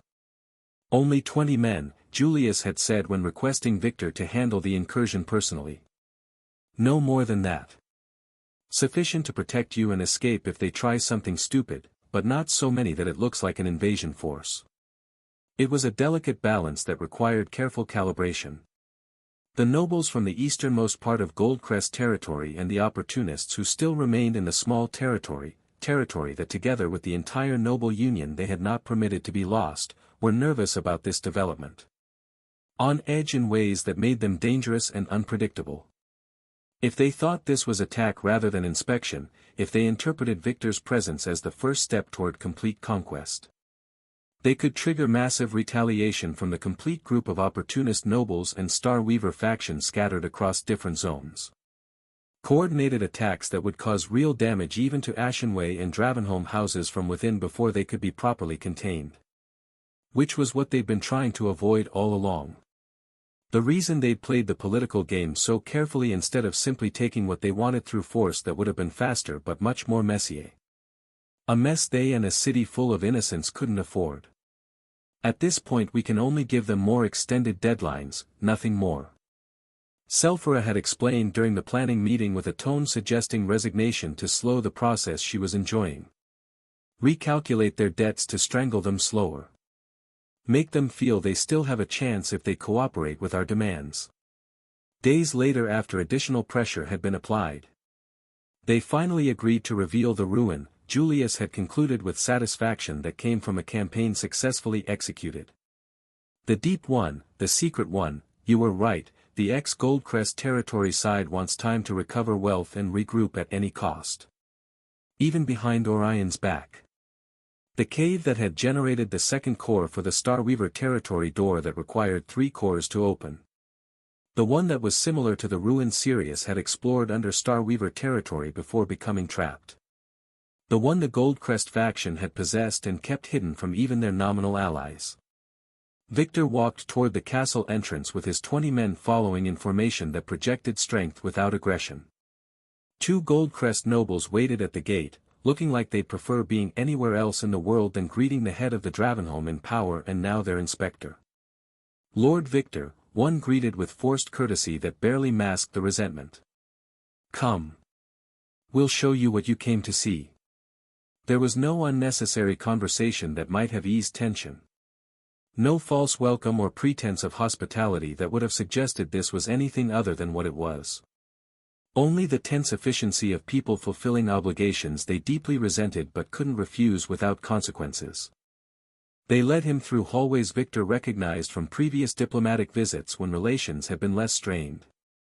But then they turned toward a deeper section of the castle he'd never seen before despite multiple visits. Stairs descending into depths that shouldn't exist beneath the castle's foundations. Guards posted at intervals who retreated when seeing Goldcrest nobles making signals that this was an authorized entry. They descended further through a long dark tunnel that seemed to go on forever, carved from rock. Here, the nobles said finally, stopping before a massive door of ancient stone carved with symbols Victor didn't completely recognize despite extensive education in historical scripts. They opened the door with the sound of the enormous heavy blocks reinforced with mana being dragged across the stone floor, revealing darkness that descended beyond what sight could reach even with mana-enhanced vision. "You may explore it," the noble continued with a tone that suggested this permission cost him something personal. "But don't attempt to extract what's below. It's not possible anyway. And understand that any damage to the structure will be considered a hostile act." A barely veiled threat that carried weight of genuine consequence. Victor laughed once without humor and nodded acknowledgement. Understood. He descended with 10 of his men while keeping a tight formation. The other 10 remained above as security, ensuring the exit remained open and unobstructed in case rapid retreat became necessary. The descent. After the long tunnel, he saw what he'd come expecting to see based on Selfer's descriptions. The door. Massive structure at the chamber's far end, easily 15 meters tall and 10 meters wide. Made from material that wasn't quite stone and wasn't quite metal but something in between that reflected light in ways that suggested it was still active despite its apparent age. 3 indentations were visible even from the distance. 1 circular depression and 2 that looked the same as the twin heart artifacts arranged in a triangle pattern, the central one exactly the right size to hold a platinum rank core. They had very likely fought something like the Draconic Wolf too. Just like the door beneath Starweaver territory. Victor approached slowly while his men fanned out to secure the chamber's perimeter. As he got closer, he could see the details that made this door different from any normal construction. The way the material seemed to pulse faintly with internal light. The runes carved into its surface that were more complex than anything they could make. The sense of power dormant but not dead. But the door was long open and something was missing. The crystallized hearts. Like the ones Sirius and Orion had found. Like the ones that had cost Lycia and Lysia their lives. They weren't there. So if Victor wanted to find them, he could only descend. The first chamber was large but not as large as Victor had expected based on descriptions Selfra had provided about the ruin beneath Starweaver territory. But it was substantial enough to be an impressive, cathedral-like space carved from solid rock. Empty now though. The Goldcrest faction had removed any prizes that had been here originally, claiming rewards for their efforts in clearing the ruin. But the architecture remained as a permanent testament. The walls carved with runes that told obscure stories of an ancient civilization with capabilities modern tamers could only dream about. Symbols that repeated in patterns that almost seemed to have meaning if you stared at them long enough, like a language you should be able to read but couldn't quite decipher. "Continue," Victor ordered while making mental notes about everything observed. They descended through the connecting passage to deeper levels. The second chamber was larger than the first, following the pattern Selfra had described from her true, Sirius's past, investigation. Scaling in size as you descended, as if each level was designed to be more impressive and more intimidating than the one above it. Psychological architecture meant to awe and overwhelm intruders. Third chamber showing more elaborate carvings. Fourth with a ceiling that rose higher than the castle's main hall. Fifth chamber where the scale became genuinely impressive. All empty of prizes but preserved in a structure that was built intended to last millennia. Victor took mental notes, comparing with what Selfra and her brother had reported about the Starweaver's similar ruin. The accounts matched almost perfectly in ways that couldn't be coincidence. Same progression of size. Same architectural style with those distinctive arches. Same symbols repeated across chambers. These ruins had been constructed by the same civilization without question. Probably at the same time as part of a coordinated building project. Following the same master design that had been replicated across multiple locations. The question was why? What purpose had these underground complexes served? The sixth chamber showed signs of battle that the Goldcrest's exploration had paid dearly. Marks on walls. This is where the price for the Goldcrest started climbing, spilled blood and lost members to gain access to what waited below in deeper chambers. Seventh chamber. Eighth chamber. Ninth chamber. The chambers grew in ways that defied normal architectural principles. The ninth was already a vast underground space that shouldn't be structurally possible yet existed anyway. And then they reached the 10th chamber. It was enormous beyond anything Victor had anticipated. Underground cathedral carved from living rock too. An organic architecture that blurred the line between natural formation and deliberate construction. Victor stopped at the entrance, allowing his eyes to adjust to the scale of what he was witnessing.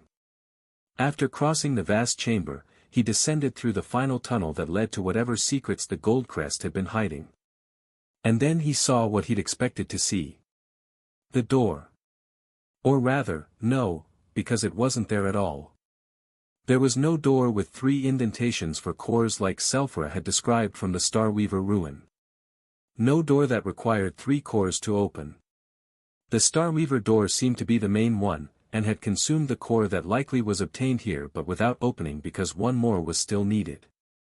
Which meant they needed to get the 3rd core from somewhere else. Somewhere different, Victor murmured while examining the dead-end chamber. Not like what Selphra described for the end chamber. This was a terminal point. A final destination. There was nothing beyond this chamber because there was no door leading anywhere else. It was simply a final repository. A place where sacrifices without hearts could rest in peace. Or where hearts could activate their protective barriers without cost of wear from constant use. But without the required hearts to activate defenses, without a door to advance further into whatever secrets the ancients had hidden. This was all the Goldcrest ruin contained. Victor surveyed the rest of the chamber methodically, checking every corner. Searching for additional secrets, hidden passages, anything the Goldcrest might have concealed even from their own faction members. He only found empty pedestals where prizes had surely rested once before being claimed. The Goldcrest had looted everything they could carry away over years of having exclusive access. But the chamber wasn't completely empty despite their thorough pillaging. Victor saw something that generated more questions than answers, something that made his instincts sharpen immediately. 2 forms on the opposite side from the chamber's entrance. He approached slowly to examine them more thoroughly, professional caution warring with curiosity about what had been left behind. And his breathing stopped completely. They were statues made from dense crystal that gleamed faintly with internal light. Just like his father's one. 2 human figures preserved perfectly as if they'd been converted to crystal in the middle of movement, their expressions frozen in the final moment before transformation. Every detail captured with impossible clarity, individual strands of hair, the texture of clothing, the lines around the eyes. Victor attempted touching one carefully. His hand encountered a surface that felt more solid than the stone of the unbreakable bridge his father had created before leaving the kingdom on his shoulders. His mind worked rapidly through implications while examining the statues with growing horror. If there are 2 here, and the pattern is the same as the Starweaver ruin, then there's a high probability that Lycia and Lysia are at the end of the other ruin. The door with 3 indentations. The one requiring 3 cores to open even deeper than this chamber goes should lead to them.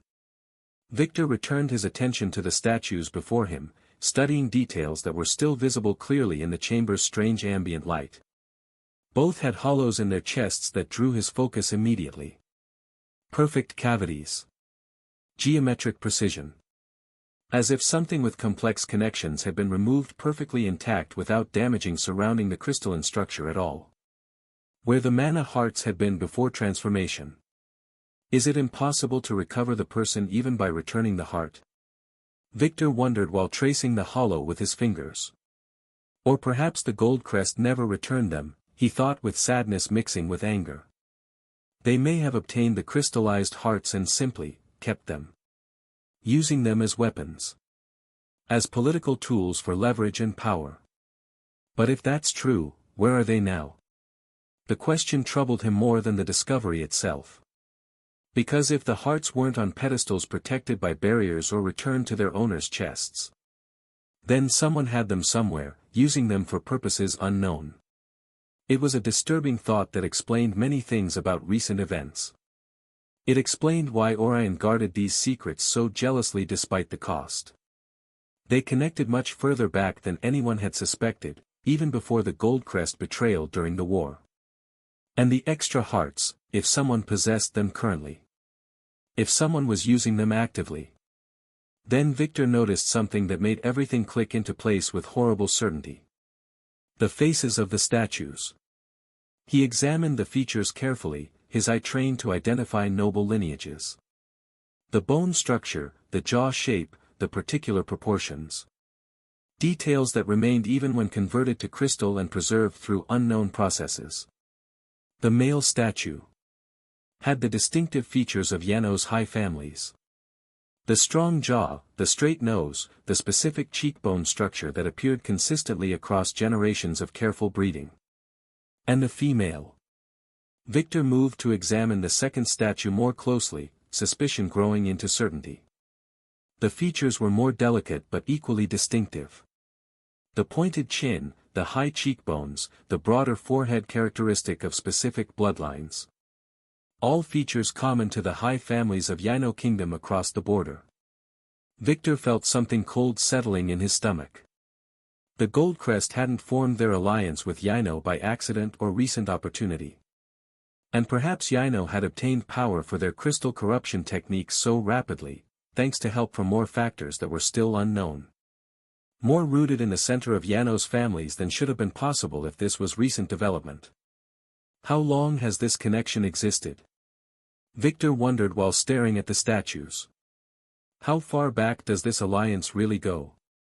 Victor backed away from the statues slowly, his mind processing implications that kept expanding in scope. 2 additional crystallized hearts existed somewhere in the world. He didn't know who had them now. Whether they were being used actively or stored for future deployment. Whether they remained intact after years of potential wear.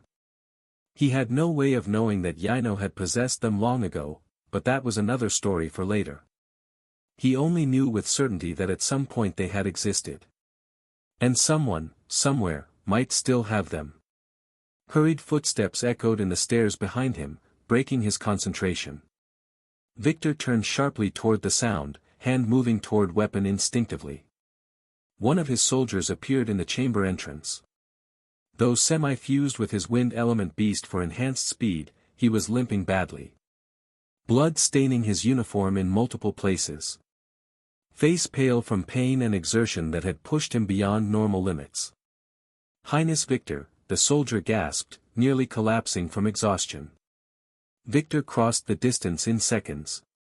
What happened? Attack, the soldier spat blood that had been pooling in his mouth. Above. At the entrance. Large group of gold ranks. Too many to count exactly in the chaos.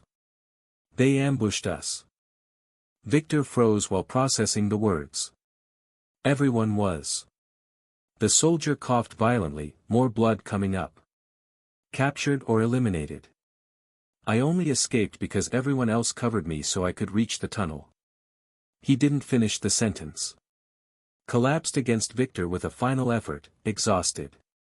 For a moment, Victor simply processed the information with a calculating mind. Then fury hit him. His mana exploded without conscious control.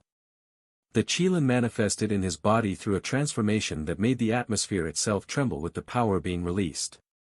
Gold 3 rank officially. But now, after several years of intensive cultivation, with power that rivaled platinum rank thanks to the 1000-day method completed. The absurdly expensive additional cultivation that only the enormous treasury discovered by Ren's mushroom had allowed him to afford without bankrupting the kingdom. The yellow dragon had never meant so much actual dragon in Victor as it did now. This became evident in his transformed state. Golden scales gleaming with power that distorted the air around him through its sheer density. Branched horns growing from his forehead like a crown of authority. Eyes that burned with mana intensity that was no longer entirely human, half dragon. Victor smiled. But it wasn't a pleasant expression. "What kind of idiotic tactic," he murmured, his voice resonating with power, "is deciding to attack me specifically? Of all the tamers they could have targeted in the kingdom. The strongest in raw power output. They had chosen to attack the most powerful descendant currently active. Stay with him," he ordered one of the 10 soldiers who'd accompanied him below. "The rest, with me. We're going to rescue whoever's still alive." He ascended with a purpose that burned hotter than a volcano's rage. The stairs passed in blur beneath his feet. Speed increased by fusion with his intermediate maturity. Chelan left his soldiers behind immediately despite their own enhanced capabilities. One of them carried the wounded soldier in the back. The others followed as fast as they could manage. But Victor didn't wait for coordination. He ran upward with a singular focus. Rescue whoever remained alive from his 9 captured soldiers. And make those responsible pay for their stupidity in ways they'd regret forever. The chambers passed in rapid succession. 10th, 9th, 8th, 7th. His speed was absurd beyond normal parameters. Inhuman in ways that shouldn't be possible even for Gold 3. The enhanced Chelan manifestation gave him capabilities impossible for normal tamers of his rank. All thanks to the method developed by the kid he was planning to officially reward soon. 6th chamber, 5th, 4th. 3rd. 2nd. Nearly reaching the exit from the first chamber. Almost achieving the initial door with 2 empty indentations where mana hearts had once rested. The long straight passage leading to that first door stretched before him. 500 meters of depth without curves or bends. Without obstructions. He was halfway through it when he saw it. A beam of light and darkness intertwined. Perfectly spiraled together in ways that defied natural element interaction. Coming toward him at speed that challenged visual tracking even with his enhanced perception. There was nowhere to run in the confined space. The passage was long, straight and narrow. No space for lateral maneuvering with the ancient walls so close. And not even a platinum-ranked tamer power could change the shape of the rock walls in this ancient ruin. The walls were immutable, more solid than any material Victor knew. Attempting to break or mold them was futile, he'd even tested that limitation during descent. Retreating was also impossible. He was slower than the beam approaching at speed that seemed to accelerate as it closed distance. So fleeing wasn't an option. He'd only received the beam in his back with defenses unprepared. All of this was processed in a fraction of a second while the attack closed. Victor only had time for one action. He raised his arms before himself. Mana concentrating in desperate defense. Chelan scales barely densifying on his forearms in time. Platinum-level power manifesting in a barrier he desperately hoped would be sufficient. The beam impacted with force that shattered his expectations. And the world exploded in light and darkness that consumed everything. The force drove Victor backward through the passage like a projectile. Pain erupted through his arms where the beam had struck directly. The Chelan scales that should have been impervious to most attacks cracked and shattered like glass under impossible pressure. He hit the first chamber again with another huge explosion. Blood sprayed from wounds that went bone deep through enhanced flesh. But he was alive. Barely conscious but alive through the sheer defensive power that had absorbed the killing blow. Victor's body was still flying and slammed into the chamber wall behind him hard enough to crater the Chelan's armor despite its insane durability. The impact drove the remaining air from his lungs, leaving him gasping. His vision swam with pain and shock. But through the haze, he could see figures approaching down the passage. Multiple silhouettes backlit by the chamber's ambient glow. Gold-ranked tamers based on their mana signatures. And at their center, someone who radiated power that made Victor's survival instincts scream warnings. Someone who just fired that devastating combination attack. Someone who'd been waiting in ambush with perfect knowledge of when Victor would ascend. The trap had been set with precision. And Victor Dravenholm had walked directly into it despite all his power. The question now was whether he could fight his way out with both arms functionally destroyed and reinforcements too far behind to arrive in time. After 4 victories, Ren had defeated 2 more teams after Team 12 through a methodical fighting that had become a predictable pattern. There was no need to observe the details of those battles to understand their outcomes. The pattern remained consistent across all confrontations. When the maximum that Ren could accomplish through strategic team organization wasn't sufficient to secure clean victory without his personal intervention, he simply entered the arena himself. And the Mantis finished remaining opponents in a manner that was extremely easy and rapid, making silver rank competition look inadequate for testing its capabilities. Ren was still stomping. His opponents from other teams were the usual ones. The same students he'd been facing since the first exams of first year, familiar faces whose capabilities he'd studied extensively. Their beasts were obviously also the same companions they'd bonded with during that ceremony. Only more developed now through months of cultivation and combat. Higher ranks than when they'd started this journey together. It was an impressive progression for fifth-year students who'd accelerated beyond normal development curves. But unnecessary to observe in detail because the outcome was predetermined. Because against opponents of similar or even superior ranks, when team strategies reached their natural limits against superior individual force, Ren's Mantis entered the field. And everything ended in seconds that felt anticlimactic to spectators expecting longer confrontations. The only thing the last few battles accomplished was finally making everyone realize something that some had suspected but was now undeniable to even the most casual observers. The Mantis could use all natural elements with equal proficiency. Fire that burned hot enough to melt stone. Water that extinguished flames or eroded defenses. Earth that trapped opponents or provided defensive barriers. Wind that enhanced mobility or cut like invisible blades. And even the wood element that few beasts outside specialized plant species could access. It had demonstrated each one at some point during the battles. Not ostentatiously through wasteful displays. Not spending mana on unnecessary demonstrations that would reveal more than needed. But when she required a specific counter to the opponent's strategy, when the situation demanded a particular element, it appeared, used with a level of control that suggested mastery rather than some basic competence. It still hadn't used the advanced combinations that some observers anticipated, lightning formed from fire and wind working together, or ice created through water and wind fusion. But many students and adults watching had a growing presentiment about what remained hidden. If the Mantis dominated all natural elements with such ease, what about light and darkness? The rare elements that were difficult to control even for experienced tamers. The ones that only noble bloodlines usually accessed consistently. Nobody had seen the Mantis use them yet during any confrontation. But the question floated in the air like a constant pressure building toward an inevitable release. And the next battle? The next battle might finally force him to show those hidden capabilities. Conversation in the stands. Julius observed the field from an elevated section reserved for professors and high-ranking nobles with attention that seemed divided between present and distant concerns. Selphira sat beside him, both waiting for the next confrontation to begin while making conversation that appeared casual to observers but carried an undercurrent of tension.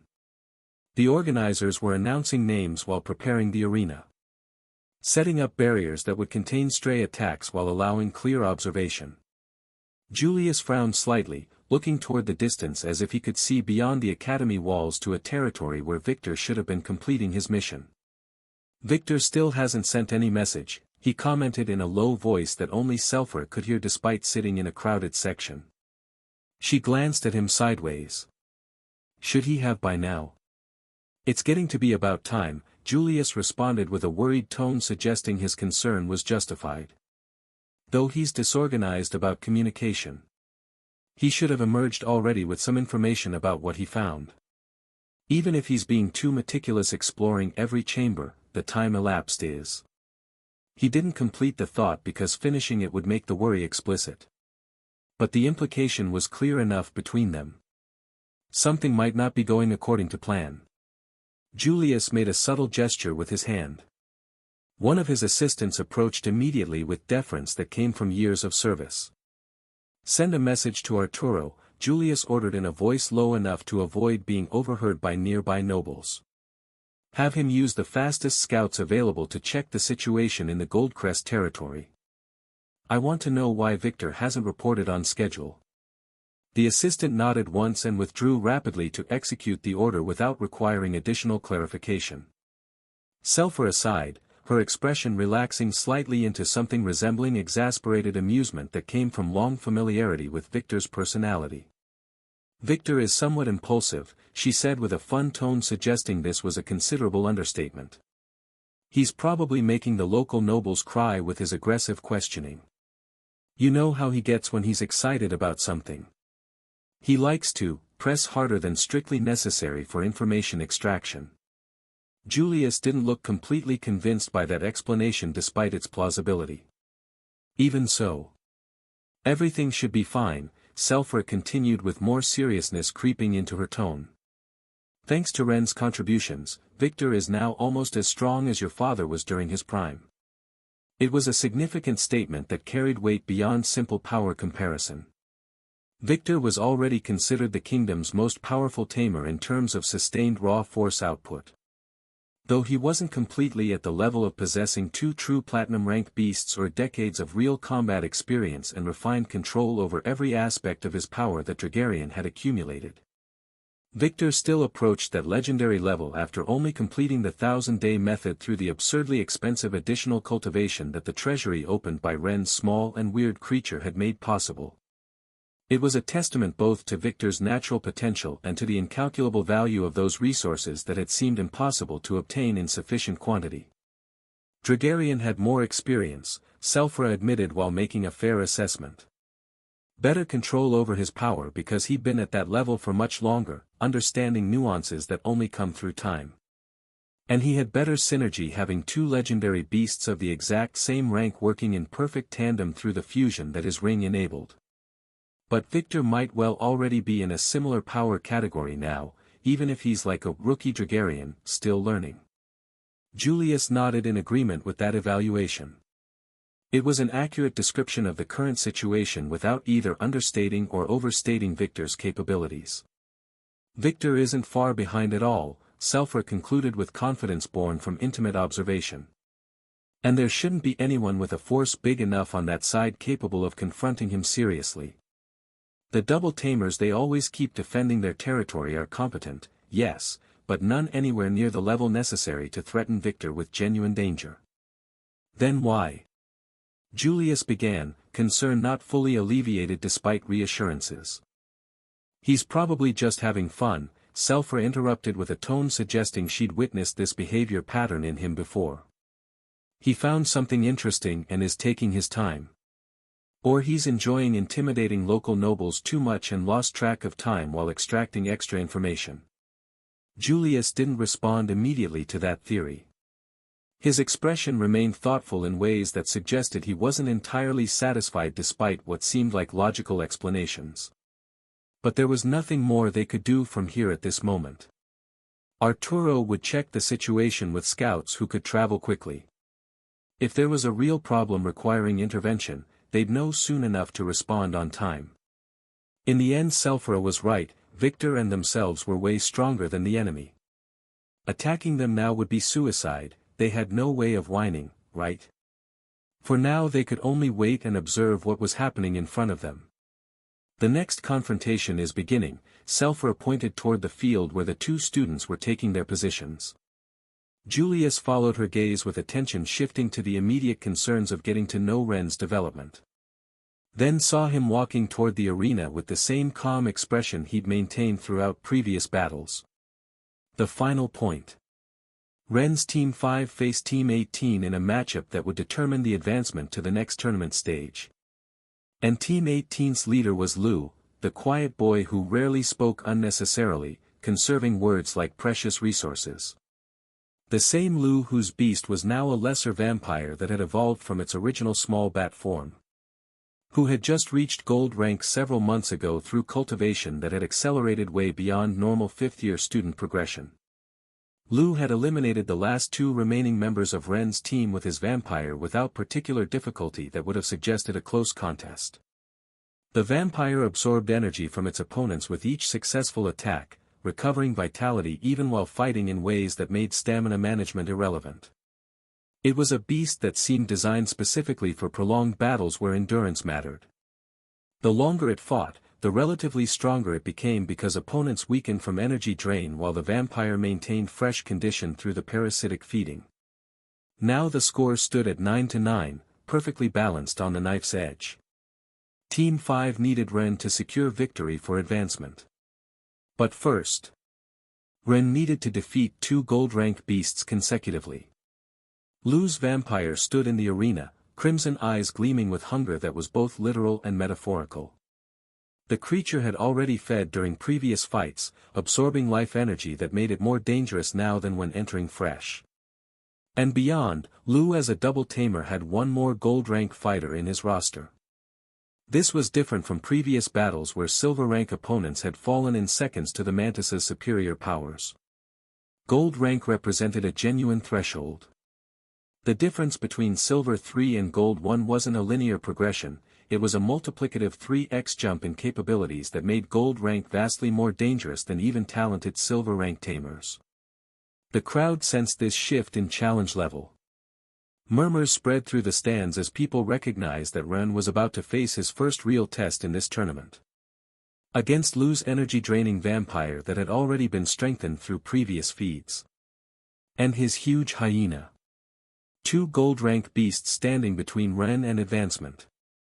2 opponents who represented genuine threat rather than obstacles to be casually swept aside. The question everyone wanted answered was simple. Could the Bronze 2 Mantis defeat a gold-rank opposition? Or had they finally found the ceiling that even Ren's smallest abnormal beast couldn't break through? Ren stepped into the arena with the same calm expression, showing no concern about rank disadvantage that should have been insurmountable. And Lu watched him with patient eyes that suggested he'd been waiting for this confrontation. 2 students who trained together, lived together. 2 beasts that had never faced each other in serious combat. One arena that would finally provide an answer to a question that had been building since the tournament began. Master Lin raised her hand to begin the match. And in the stands, Ren's parents, his friends and mates, even Julius and Selphra leaned forward slightly despite themselves. Because this fight would reveal whether Ren truly was untouchable. Or whether gold rank still meant something against all his accumulated advantages. Ren POV. Ren knew he couldn't afford to drag out the battle with too much probing, so he sent the Mantis to attack instantly with an explosive burst of wind-enhanced power. Finally the Mantis would face an opponent that surpassed her own rank by a significant margin that couldn't be dismissed through accumulated advantages. Not high silver bordering on gold through borderline status. Solid gold rank without any qualification or ambiguity. Lu didn't have much experience using the complete capabilities of his new level, only some months passed since achieving the breakthrough. There were still abilities he hadn't mastered completely, nuances of power he hadn't explored fully. Ren wanted to see how many he was lacking still. Yet even without total mastery that came from prolonged practice. It was a gold-rank beast following the perfect cultivation path that Ren himself had structured for Lu specifically. And that meant something fundamental about its baseline capabilities and potential ceiling. Ren knew Lu's previous battles in this tournament hadn't cost the vampire almost anything in terms of energy expenditure. It could absorb vitality from its opponents and recover with the stolen life force that made stamina management irrelevant. Each victory left it practically as fresh as at the start rather than accumulating fatigue like normal beasts.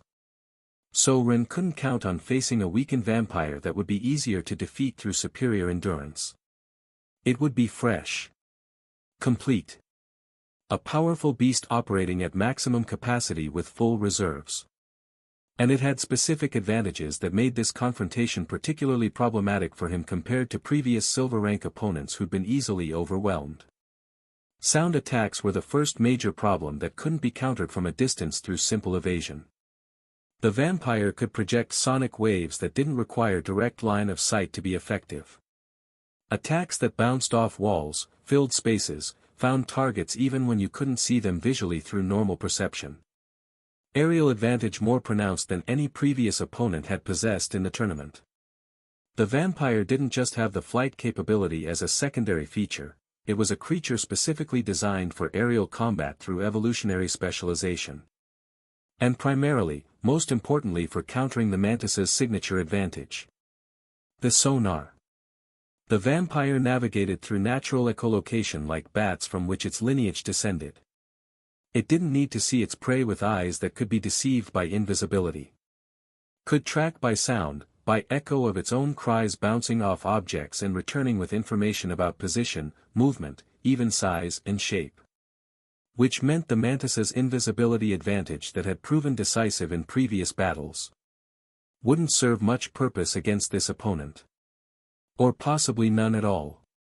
It was a true counter situation. Almost perfect, as if the vampire had been designed specifically to neutralize the mantis's primary advantages through natural evolutionary specialization. Many in the audience expected that Ren would finally use a different beast for this obviously disadvantageous matchup. The Wolverine with its superior elemental control that Lu had less experience countering. Or the Hydra that had demonstrated impressive capabilities with its new head and after the Jade mana absorption. Either of those options would be more logical than sending the Mantis against such an obvious counter. But when both combatants manifested their beasts for official match start. To the surprise of many observers who'd been expecting tactical adjustment based on matchup theory, Ren still called forth the Mantis without hesitation. The creature appeared in her familiar form. Slender and lethal with deceptive fragility that hid overwhelming power. And facing her across the distance, Lu's vampire materialized in its full glory. Creature standing 5 meters tall already, actually small for gold rank which typically grew larger. Membranous wings extending 5 meters from tip to tip on each side when fully spread for flight. Red eyes gleaming with hunger that never became completely sated no matter how much it fed. Fangs exposed in a smile that contained no humor, only predatory anticipation of coming battle. Gold rank proven through recent breakthrough. Against Bronze 2 Mantis that shouldn't pose a threat. The imbalance was obvious to anyone watching with a basic understanding of cultivation. Evident in size difference alone before considering rank advantages that multiplied power. But Ren didn't look worried despite the seemingly impossible matchup that violated common sense. His expression remained tranquil and confident in ways that suggested he possessed plan nobody else could see yet through surface observation. Lu looked at him from the opposite side of the arena, their eyes meeting for a moment across the distance that would soon become battlefield. And something passed between them in that brief exchange. This wouldn't be like previous battles where overwhelming force secured easy victory in seconds. This would be a real challenge that tested actual limits rather than demonstrating superiority. Finally, a fight worth remembering. Lin raised her hand with the ceremonial gesture. Begin.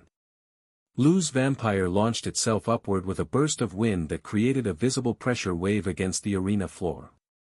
It was a powerful beast completely adapted for nocturnal hunting. Body slender but muscular, covered in dark black fur that absorbed light and made it harder to track visually against the night sky. On the membranous wings were blood runes, and each beat of those wings generated powerful wind gusts that enhanced aerial mobility beyond what anatomy alone should provide. It reached 50 meters altitude in 2 seconds through explosive ascent that spoke of its exceptional power-to-weight ratio. But the Mantis also disappeared from the starting position instantly, vanishing before most observers could track the movement. The vampire was already emitting sonar pulses from the beginning rather than waiting to establish position first. Invisible waves mapping the arena space, finding the Mantis despite its invisibility that fooled normal vision completely. The small beast had to cover a diagonal distance to reach its airborne target, a greater distance calculated to intercept mid-flight. But even with superior speed that exceeded her rank, that straight trajectory made its path predictable, more so for an opponent using sonar tracking. The vampire rotated in the air fast, orienting toward its invisible prey with certainty that came from the echolocation feedback. And screamed with a sound that was weaponized. The sonic attack descended like a concentrated shockwave that distorted air itself through raw kinetic force. Yet the mantis beat its wings and propelled itself laterally with explosive speed that left a transparent afterimage in its wake visible even to normal observers. Wind element enhancing movement faster than her bronze rank should have made possible through normal flight mechanics. The scream impacted the empty space where it had been milliseconds before, continuing downward to strike the ground near where Ren stood calmly. Earth exploded in a small crater from kinetic force that would have been a devastating direct hit for most. But Ren didn't even flinch at the near miss that demonstrated the vampire's power. The vampire tracked the invisible mantis's movement through sonar return that painted a clear picture of its location. Adjusted its orientation with precision that suggested perfect spatial awareness. Attacked again with a second scream aimed at the new position where calculations said it should be. But the mantis had already moved again before the sound could reach its predicted location. Ascending this time with a vertical thrust that changed its elevation rapidly. Its wings beating the air so rapidly they generated insane propulsion despite not having optimal design for sustained flight, a speedy straight movement amplified by elemental wind gusts that launched it forward. The second sonic attack missed by meters that felt too close in aerial combat. Third attempt. Fourth. Fifth in rapid succession as the vampire tried to pin down the slippery target. All dodged with narrow margins but sufficient clearance to avoid damage that would have been crippling. Lu frowned while processing the combat data and adjusting strategy. Faster than expected by a significant margin. The vampire changed tactics in response to the failed attacks that weren't connecting. Ascended higher, gaining superior altitude that would make diving attacks more effective through gravitational acceleration. But the mantis was already close after those evasive maneuvers had closed the distance too. Approaching too rapidly for the vampire to escape without abandoning the hard-won altitude advantage. The mantis's blade arms manifested with concentrated mana as it entered optimal attack range, becoming briefly visible through power concentration. They cut upward in a strike aimed at a vulnerable wing membrane that would cripple flight.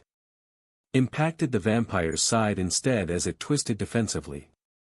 Clean cut that opened a deep wound through flesh and muscle that sprayed lots of blood. Significant blood loss that should have been severely weakening if not soon fatal. And yet, the vampire still tried counterattacking despite the wound, jaws snapping toward where it sensed the mantis through sonar. But the mantis had pulled away instantly, beating its wings furiously to create distance before retaliation could land and turn this into a losing mutual exchange. The audience inhaled collectively at the sight of the first blood drawn. First successful hit connected against a gold-rank opponent that many had assumed was untouchable by the bronze-rank beast whose defenses should be too high for the smaller beast to break. The win against them should have something to do with the mana in the blades. But then something unexpected occurred that made several observers lean forward in confusion. The wound stopped bleeding immediately as if flow had been turned off. No. The blood itself floated impossibly against gravity and returned to its source like being pulled by invisible strings. The wound edges drew together through a force that shouldn't exist. Flesh regenerated before their eyes through a fast process that defied normal healing rates. 5 seconds. The wound disappeared completely as if it had never existed, leaving unmarked flesh where the deep cut had been. Blood control at mastery level. The vampire manipulated its own vitality, closing physical damage almost instantaneously through complete dominance of its own life essence. It was an ability that made the vampire extremely difficult to defeat through conventional damage accumulation. Each wound would simply close unless you could inflict damage faster than regeneration could repair it. Ren observed this regeneration with a small knowing smile that suggested he'd anticipated this capability. So they already control blood better than before. Simple cuts won't work anymore. He'd explained to Lu how to develop that ability a long time ago. Knew its limitations and strengths intimately. Which meant he also knew how to overcome it when necessary. But standard cutting attacks that had demolished high silver rank opponents wouldn't be sufficient here. He needed something more than physical damage that could be regenerated. A bronze rank beast should never be capable of injuring a gold rank opponent through any normal means. Selphora observed the absurdity of Ren's beast with growing fascination that bordered on disbelief. But it wasn't just the beast itself that made this possible, it was the mana control being demonstrated. What the mana had accomplished in the blade arms of Ren's beast was something she'd never witnessed in other creatures at comparable rank. There were beasts that managed developing powerful natural weapons that allowed them to injure opponents one rank higher through specialized evolution. But this exceeded those rare cases by a significant margin. Selphora didn't know that Ren was testing theories systematically, and that part of this unlikely success came from Lu's vampire having very little physical defense for a gold rank while Ren's mantis was a specialized creature with enormous attack potential. But undoubtedly the new knowledge about runes and the precise mana control had much to do with bridging the impossible gap. And Ren still hadn't tested everything he wanted to verify. The vampire attacked again with renewed aggression. This time using wind gusts to accelerate its descent toward the smaller target. The mantis counterattacked with its own wind manipulation. The currents collided in mid-air and partially cancelled each other with advantage going to the insect through superior control. The vampire had air control as a natural ability. Could manipulate currents, generate gusts that enhanced mobility and offensive options. But the mantis had more than basic proficiency. Approximately double the elemental control precision. And in critical moments when it mattered most. The mantis cancelled the vampire's wind completely through the overwhelming elemental superiority. The vampire tried using currents, the mantis dispersed the currents with an explosion of contrary wind that scattered the attack. It attempted creating vacuum to suction the mantis closer into grappling range where its absorption would matter. The mantis filled the space with pressurized air that equalized pressure instantly. Each time the vampire tried using air tactically or for positional advantage. The mantis neutralized the attempt through superior elemental manipulation. The combat became an aerial dance with both beasts moving in 3 dimensions that terrestrial fighters couldn't access. Ascending, descending, rotating and dodging in patterns that made observers dizzy trying to track their movement. The vampire launched sonic attacks in rapid succession. The mantis evaded them by a few meters.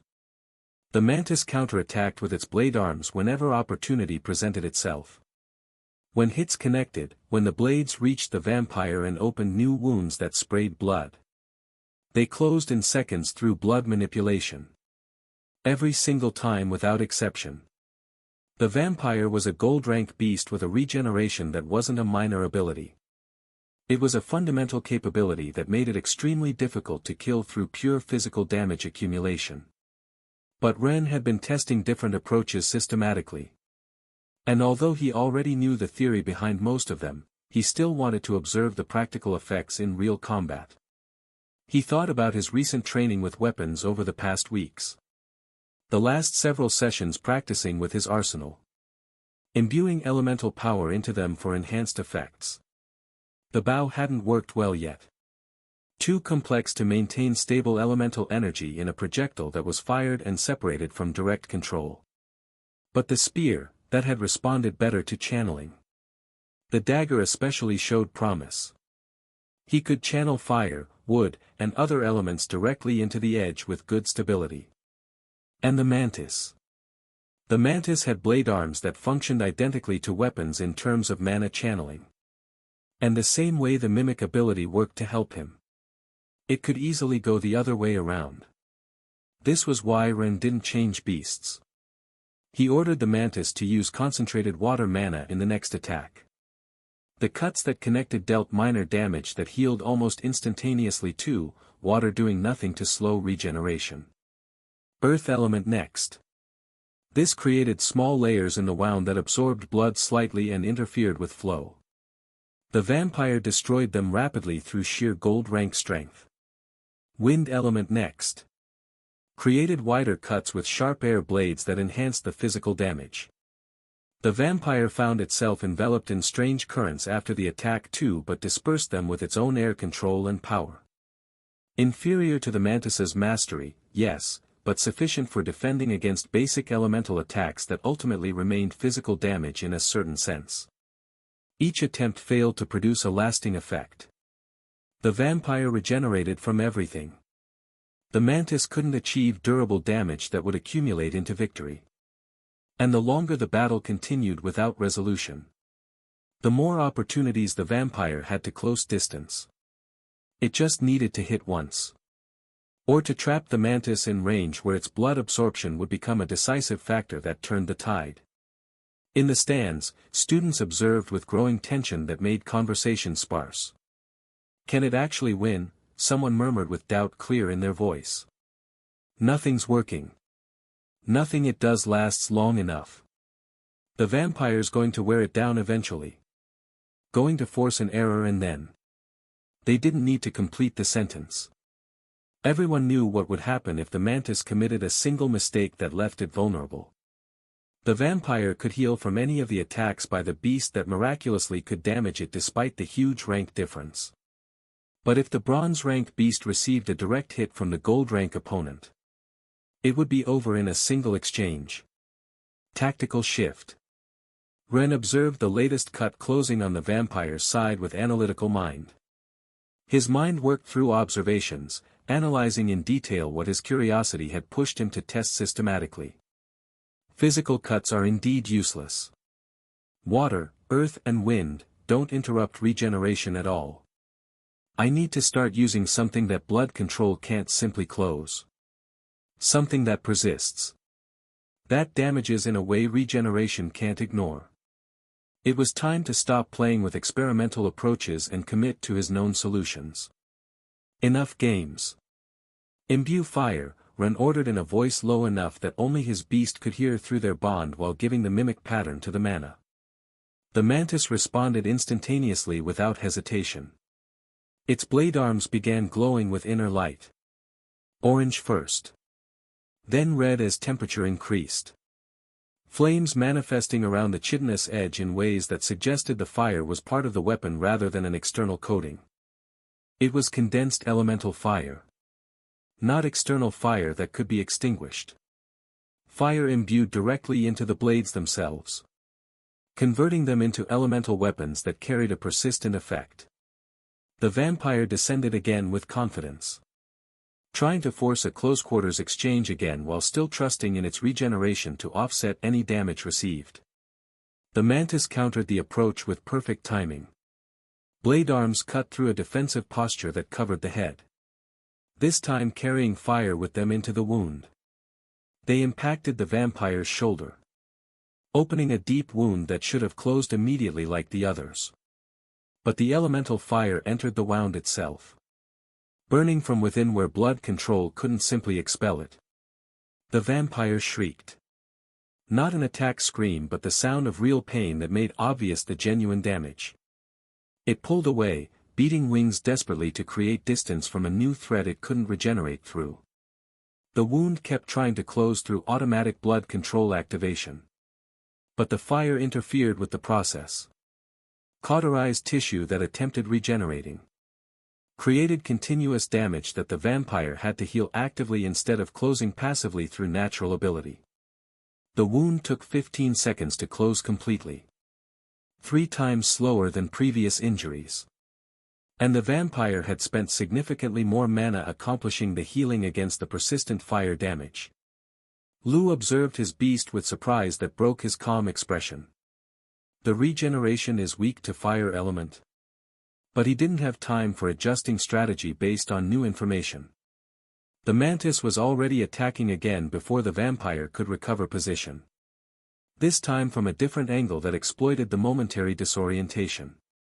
Faster approach. Using the same wind element but with small explosions of fire like Lin's technique for extra propulsion that the vampire couldn't cancel at all despite its own air control. Blade arms connected again without mercy. Opposite shoulder symmetrically. Fire imbuing burning into the fresh wound.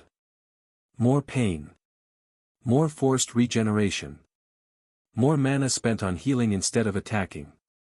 The vampire tried counterattacking the next attack at point-blank range where sonic attack would be unavoidable. It screamed with full power. But the mantis had already retreated and protected its single ear, dodging just outside effective range before sound could damage it. Hit and run. Exactly the tactic it had been using throughout the entire fight. Except now armed with weapons that actually worked against regeneration. The pattern repeated. The mantis darting in, landing fire-imbued strikes, retreating before retaliation could connect. Each hit forced the vampire to spend mana healing. Each healing took longer than the last as fire damage accumulated faster than it could be completely purged. The vampire's movements were slowing as mana reserves were focused into regeneration. And in the stands, observers leaned forward as they realized what was happening. The bronze-rank mantis was actually winning against the gold-rank vampire through systematic exploitation of its weakness. Fire imbuing that turned regeneration advantage into liability, draining resources faster than they could be recovered. But before surrendering to inevitable defeat, Lu changed his approach completely. If he couldn't catch the mantis through normal pursuit, if his sonic attacks kept missing the impossibly fast target, he needed betting on something more costly but with greater potential reward. He made his bat descend low, almost touching the arena floor in a controlled fall. The mantis followed, maintaining pressure like a predator sensing a wounded prey. And then the vampire launched his attack abruptly, a screaming sonic attack not toward where the mantis was positioned, but toward the ground so the sound would bounce and hit both of them with the reflected shockwave. The mantis moved backward at the last moment to reduce the impact that expanded with the bounce effect. But the reduced scream and flying rock struck it partially despite the impromptu evasive maneuvers. Not a direct impact that would have eliminated it instantly, but sufficient to damage and unbalance it in the air where it was already somewhat clumsy and had to move in relatively straight lines. Enough to affect its wings' control and give the vampire opportunity to counterattack. The mantis couldn't regenerate like its opponent. It was now or never for Lu's vampire. The wounded and lacerated vampire ignored the pain and closed the distance explosively with everything it had left. 15 meters became 10 in a heartbeat. 5. 3 meters. 2. 1. Maximum absorption range achieved. The blood, full of energy from the mantis, began leaving its body through the vampiric draining skill. But it was slow, needed better contact for a more effective transfer. It opened its mouth wide, fangs gleaming with hunger. If it could reach biting range, it could drain much faster through direct contact. The vampire had finally accomplished what it had been seeking throughout the prolonged fight. It caught the mantis in grappling range. Not with a complete bite that would end things instantly. Not with a decent grip that prevented escape. Sufficient prolonged contact to activate its most potent ability of blood absorption that drained life force. The mantis weakened visibly under the effect. Its movements losing some of their incredible speed. The glow of its blade arms dimming fast as energy was siphoned away. Lu smiled with satisfaction at finally turning the tide. There. Ren realized with his huge perception speed that if things continued this way for a full second his beast wouldn't make it in time, so he charged the mimic with a different element and spoke a single word through their bond. Wood. The mantis's blade arms changed immediately. The fire element disappeared. Green energy replaced it. Wood element. Life and growth perverted into a weapon through elemental manipulation. The blades impacted the vampire's chest just as it was about to complete its bite for maximum drain. The vampire felt the pain of the strike, however it didn't surrender the advantage it had gained, managing to bite that small mantis with some of his fangs penetrating the chitin. But the wood element had already entered the wound before the energy could be stolen fully.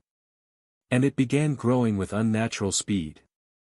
Not just plants sprouting, but elemental energy that interfered with the vampire's vital processes. Entangling itself in its blood. Interrupting regeneration in a manner different from fire's cauterization. Absorbing back the energy from the vampire. where fire cauterized and burned, destroying tissue that attempted healing through sheer destructive force. Wood element parasitized. Grew using the vampire's own vital energy against itself, forcing it to purge the foreign energy before being able to heal properly from the wounds. And that energy returned to the mantis in a reverse flow. The energy of both beasts now flowed in a continuous circle passing from mantis to vampire through bite, but while the vampire didn't release its grip, the mantis kept generating cuts from its chest position using blade arms. At first they were even in the exchange, energy draining both ways. But the cuts increased in frequency and the vegetal absorption grew stronger.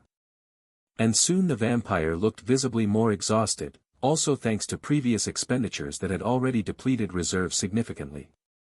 But it only needed to bury its teeth slightly deeper, harder, if it could break through the mantis's thorax completely. The audience was completely silent now in unprecedented attention, observing with an absolute focus that made breathing seem too loud. Because both sides had a path toward victory visible to those who understood the mechanics. And nobody knew who would reach their win condition first. Lu looked at Ren from across the arena with an expression mixing determination and growing concern. Ren smiled and returned the gaze with calm that suggested confidence rather than worry. Lu realized something at that moment. Ren still hadn't used everything he possessed in reserve. Ren lamented internally with a thought that didn't reach his expression. If Lu knew how to use the shadow abilities of the vampire already, this would be much more complex and engaging. But he wasn't using them. Still too new to his gold-rank beast. Still learning the complete arsenal his beast offered at this level. Ren had options remaining. Ice. Lightning. Light. Shadows. Rare combos and elements he'd maintained in reserve throughout the start of the tournament. Ice and lightning would draw more attention if revealed now. Light especially would be extremely visible to everyone watching. But shadows. The mantis was already invisible, right? Few would notice if it used shadows as well at this point. They would pass unnoticed in the chaos of battle. Ren leaned slightly forward, voice dropping to murmur that only Lu might hear with his special sound abilities if he was paying attention. "Sorry, Lu," he said softly with genuine regret. "You could have won with a more lucky or direct bite. My mantis's resistance is very low for its attack power. If I didn't use this soon, you probably would have finished breaking through it despite the bigger absorption." It was a truth without false modesty. If Ren decided to hide all the rarer elements completely. Without this final ace, the mantis would have likely lost this exchange. The rank difference was real despite appearances. The vampire's strength was too disparate to overcome through normal means. But Ren had options that changed those equations. And at least one he was going to use now. Ren sent a mental signal through their bond with a specific instruction. The mantis responded instantaneously without questioning the command. Its blade arms changed again.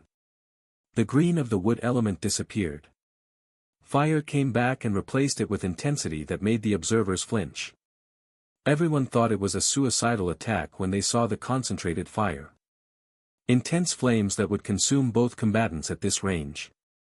And then the mantis did something that made observers believe they'd been correct in their assessment.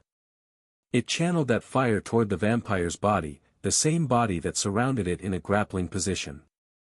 Toward all the wood mana it had injected into the vampire during the battle. The small charges of elemental energy that had accumulated and had been absorbing energy and hindering regeneration. That had been growing slowly, parasitizing vitality throughout the exchange. And ignited it. All at once in a big detonation. Wood mana was flammable by nature.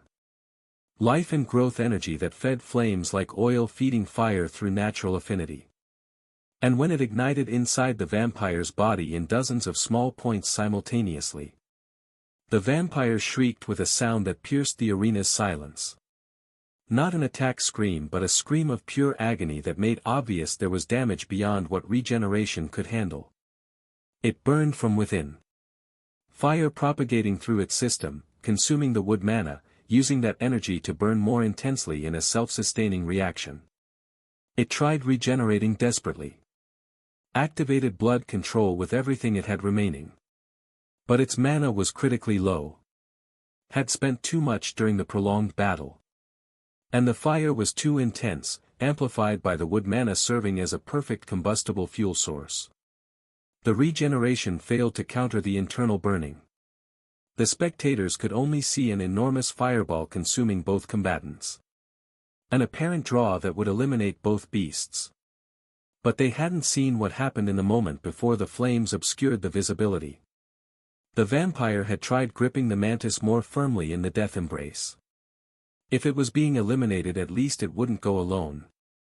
But its fangs had nothing to grip in the next instant as the mantis converted to shadows.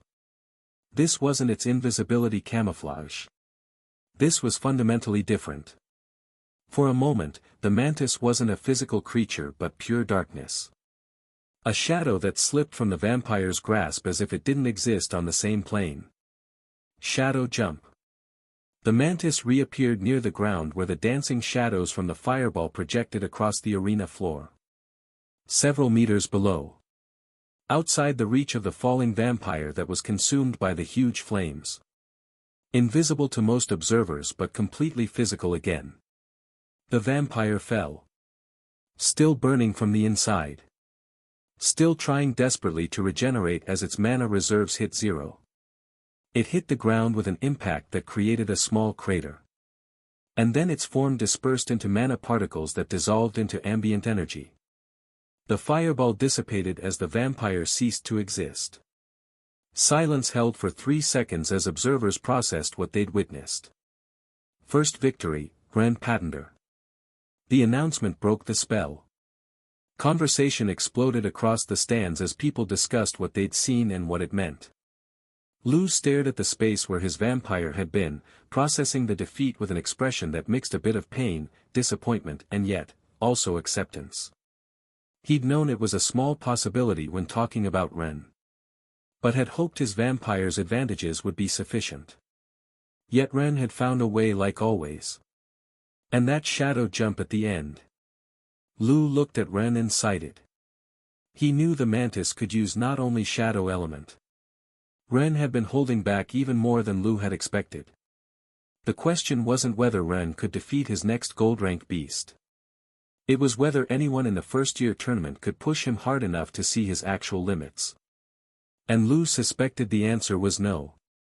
Not with what he'd just witnessed. But the mantis didn't look very victorious in the aftermath of its triumph. It was significantly injured from the exchange. The vampire's bite and absorption had inflicted real damage despite the eventual victory. Cracks visible in its exoskeleton. Movements slower than normal fluid ones. Everyone observed, convinced that in the end it had indeed been too much facing a bronze beast against a gold one in direct confrontation. But as they watched with growing confusion, those cracks began closing. Water element manifesting around the wounds. Not just externally as coating but internally as well, seeping into damaged tissue. Accelerated healing using water mana in ways that almost mimicked the vampire regeneration abilities. In 30 seconds, the mantis looked almost completely recovered to fighting condition. Only faint traces of damage remaining that would fade with time. It was indeed unfair.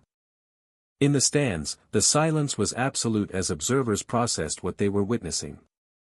Then someone murmured what everyone was thinking with a volume that carried far despite attempting discretion.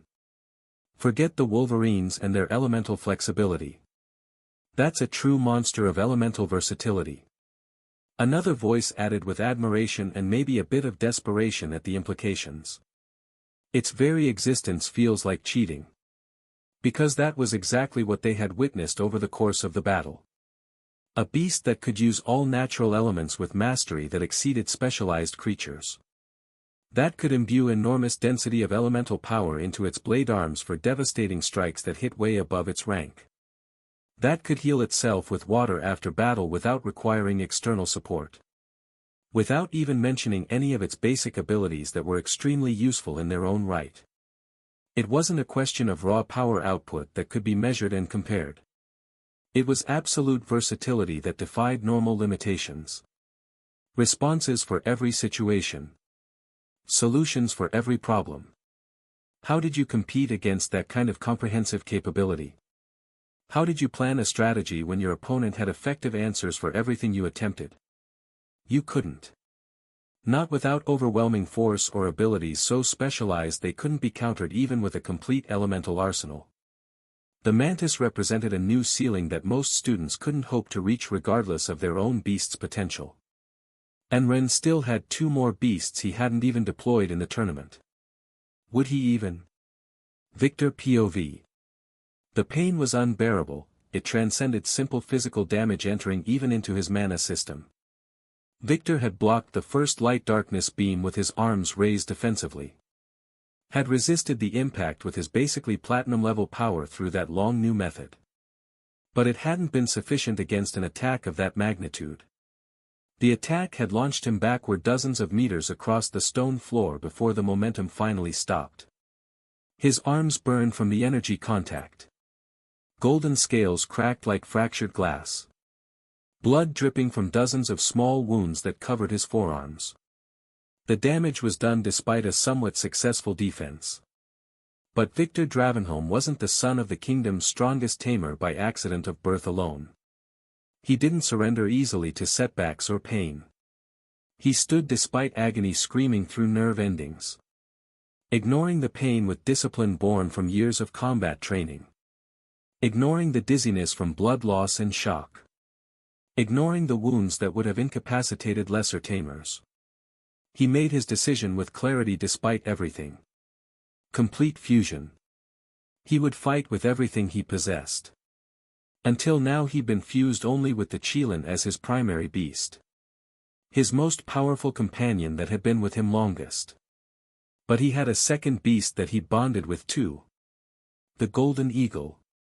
Gold 2 rank, 1 level below the Qilin but powerful in its own right. Majestic creature with feathers that gleamed like precious metal, that dominated the skies with grace and power that made it an apex predator. And thanks to Ren's discovery. Thanks to the method Ren had uncovered and shared with the kingdom's best warriors through generous contribution. Victor could fuse with both beasts simultaneously in a technique that shouldn't be possible under normal cultivation understanding.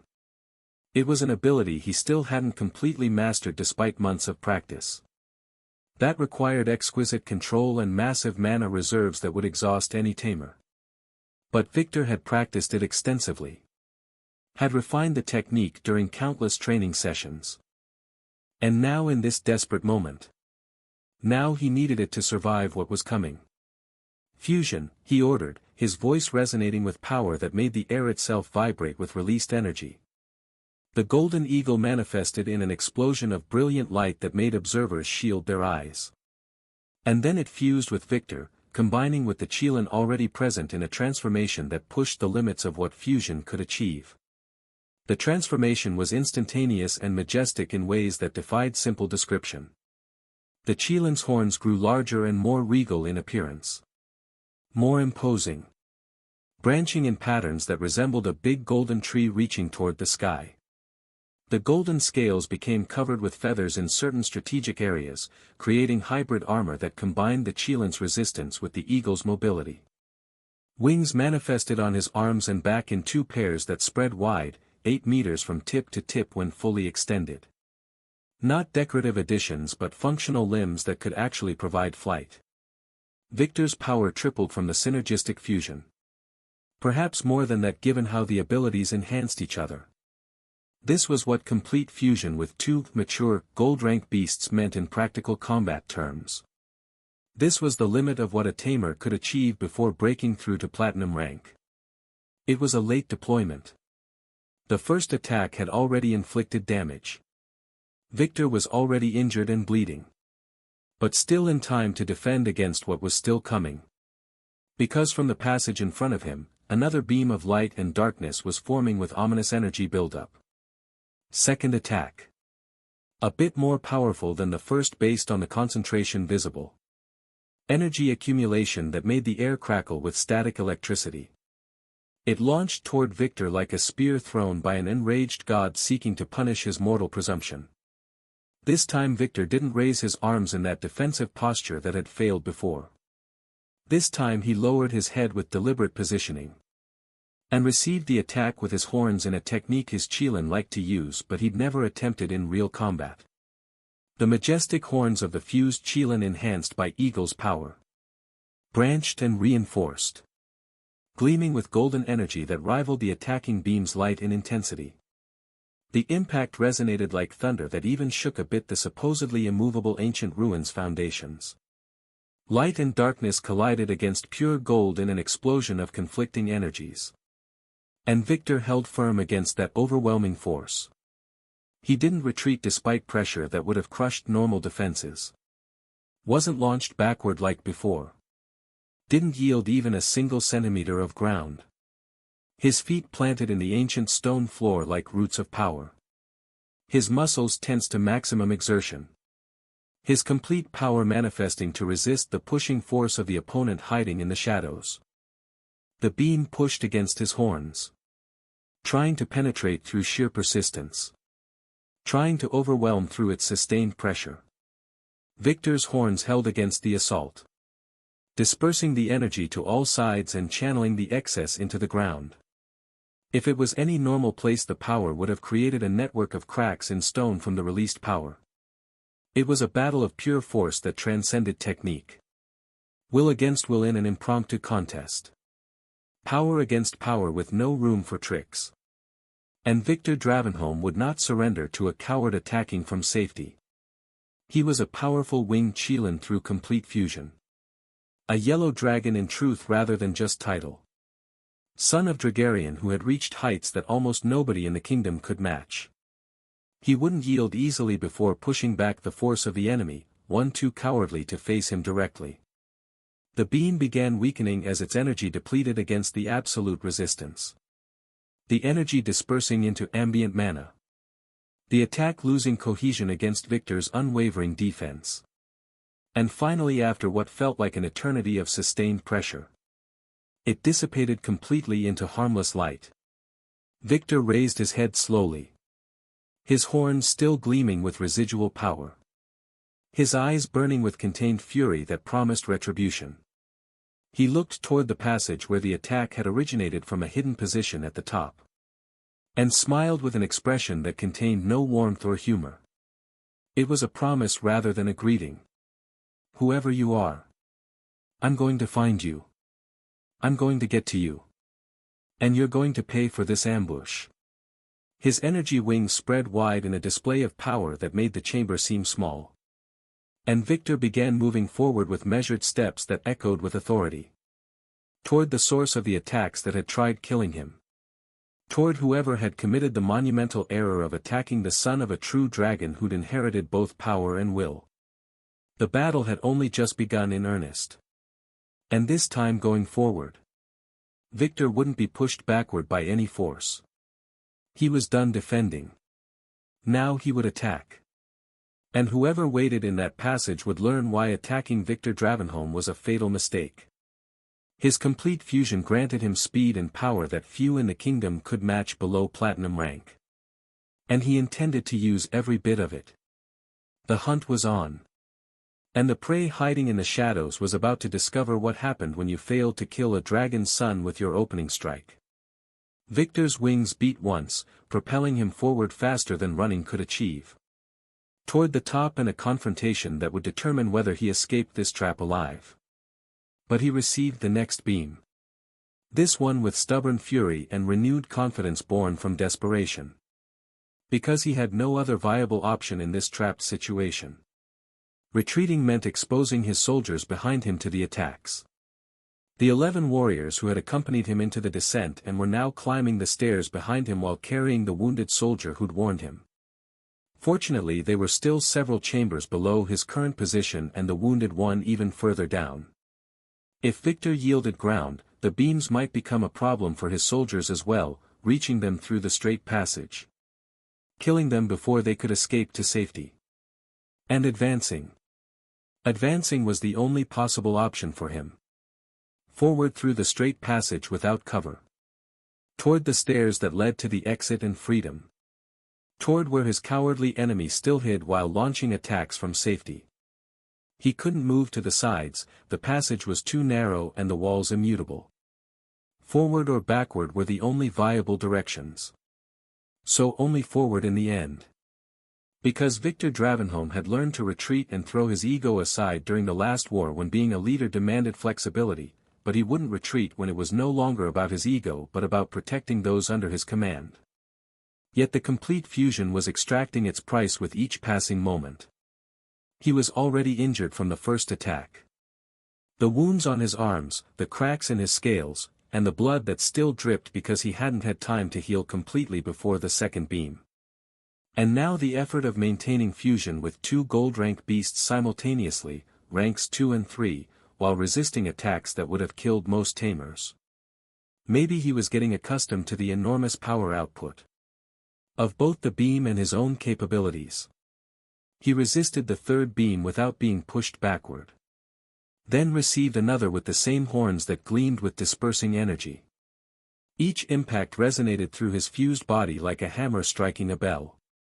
Each explosion of light and darkness pushed against his horns with force that would have shattered rocks reinforced with the mana of the best earth element tamers. But Victor didn't just endure the assault. He pushed forward. After the third beam dissipated, he'd gained half a meter of ground. Walking forward while energy dispersed around his horns. Forcing the attacker to concentrate more power or eventually be forced to retreat themselves.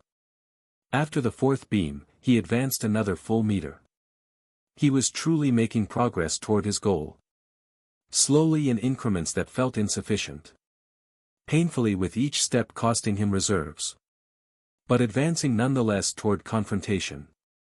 Was he actually getting accustomed to the pattern? However, his energy was depleting rapidly despite adaptation. Each beam he blocked drained more mana from finite reserves. Each step forward required more concentration to maintain the fusion stability. Each second of complete fusion consumed resources that wouldn't replenish until he could rest appropriately. The fifth beam struck him with a force that made his knees tremble under the impact. Victor kept them firm through sheer willpower. Refused to fall despite pressure. Refused to show weakness to the enemy watching. But internally his thoughts were darker. I can't sustain this much longer. The fusion was beginning to unravel at the edges where control was weakest. The energy wings flickering slightly as power wavered. The golden feathers losing some of their brilliant shine. And then came the sixth beam. And this one was fundamentally different from what preceded it. Strange energy. Victor saw it forming in the passage ahead with growing dread. Light and darkness as before. Intertwining together. Concentrating into a devastating attack. But there was something more this time. A purple energy mixing with the other two elements in ways that shouldn't be possible. Tinting the beam with color that shouldn't exist in mana's nature. That felt wrong on a fundamental level that made his instincts scream warnings. The beam launched toward him with malevolent intent.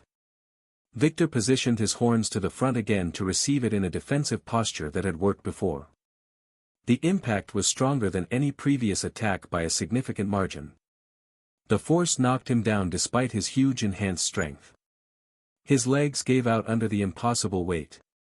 His knees struck the stone floor with a sound that echoed through the passage like thunder. But his horns remained elevated despite the half-fall. Still receiving the attack. Still dispersing the energy away from vital areas. And Victor maintained his position without yielding. He didn't retreat backward. Wasn't pushed away from the ground he'd gained. Fell to his knees, yes. But didn't lose even a single centimeter of hard-won territory. The new beam pressed against his defenses with sustained pressure. The purple energy burning differently than light and darkness had. More insidious in how it worked. More penetrating through the standard defenses. And Victor recognized the sensation with growing horror. Corruption. Not exactly matching what he knew. It was similar but not identical to standard corruption. Like the energy the mutants used, what he'd faced so many times recently in the New Frontiers during expansion missions. That corruption that was modified somehow. Adapted into something new that defied his understanding. And to his growing alarm, Victor realized that the purification the mushroom beast of Ren had activated in him accidentally that day wasn't very effective against this modified form of corruption. The purification worked against standard corruption patterns. Could cleanse it. Neutralize it almost completely through natural resistance. But this variant. This was different in some way. The purple energy combined more easily with the common elements, filtered through the attack flow and also through his defenses despite his passive purification. Not rapidly in ways he couldn't track. Not overwhelmingly to disable him immediately. But constantly. Persistently accumulating despite resistance. It seemed to be finding cracks in his defenses, exploiting weaknesses in his system. Infecting him slowly with each moment of contact. The beam finally dissipated after what felt like an eternity of sustained assault. Victor remained on his knees for 3 seconds. Breathing heavily with exertion. His fused body trembling from the effort of resisting. Then forced himself to stand again despite the exhaustion. And saw something that made his blood run cold with realization. His arms. Where the first beam had struck him, where the burns had been most severe. There were small crystalline formations. So tiny they were almost unnoticeable at first glance. But definitely present. Growing on his skin. In his flesh. On his golden scales. Victor raised a trembling hand to touch his forehead with growing dread. His fingers brushed against his horns where beams had impacted. And felt a texture that was wrong. Rough where it should be smooth. Irregular instead of the perfect surface he knew. Small crystal fragments adhered to them. He ran his hand more completely across his horns. Feeling with increasing horror the small networks of crystal forming even until his forehead. Patterns that extended from where the beams had impacted repeatedly. Not much yet. Barely perceptible to casual examination. But definitely there. Growing with each passing second. It's crystallizing me. The thought struck with a weight of absolute certainty that couldn't be denied. This wasn't just damage from energy attacks. It wasn't just mutated corruption that could be cleansed. It was similar to the process that had converted his father and the corrupted Yino people into statues of dense crystal in that chamber. He then also thought about the statues he had just seen as he was thinking of their similars. And then the pieces clicked together in his mind with a weird clarity. The statues below in the terminal chamber. The woman from Yino specifically with her distinctive features. The 2 crystallized hearts that should have been in the initial door's indentations. That were now missing from their pedestals or their initial owners. That maybe someone still possessed somewhere. What if? What if those artifacts had belonged to the Yino kingdom and had helped with their rapid development of that crystal of corruption and its fast-growing power before Dragarian had stopped their expansion? What if before Dragarian could completely halt the corruption and that crystal, the corruption from the artifacts had already begun or even succeeded in creating something different? What if whoever possessed those artifacts now was using them to attempt finishing Victor in this ambush? The purple energy. The crystallization process. The way his natural purification wasn't working appropriately against it. Everything pointed to the same horrible conclusion that he couldn't escape. He was being converted into a statue like those below. Slowly but inexorably unless he found a way to stop the process or escape before it completed. And he was trapped in a narrow passage with an enemy who could keep launching these corrupted beams who knows how many times while he crystallized from repeated exposure. The situation had gone from dangerous to potentially fatal. Victor looked up the passage toward where the attacks originated. He still had only one choice. Advance and fight his way through while risking complete crystallization before reaching the enemy. It wasn't really a choice at all. Victor Dravenholm was many things, but he wasn't a coward who abandoned those under his command. He would advance. And either he would reach his enemy and end this. Or he would become a statue standing guard over his soldiers' escape route. But he wouldn't retreat. Not while men who trusted him still needed protection. His wings spread despite their flickering energy. And Victor began walking forward again with steps that grew heavier as crystallization spread. Toward an enemy who'd made a fatal error. They'd given him a goal to reach. And Victor Dravenholm didn't stop once he had a goal. Even if he had to do it as a living statue. Lu had one beast remaining in his tournament roster. The hyena. Ren observed it materializing on the field with a thoughtful expression, evaluating its present capabilities before the battle even began through fast but careful analysis. It was an enormous creature that commanded attention.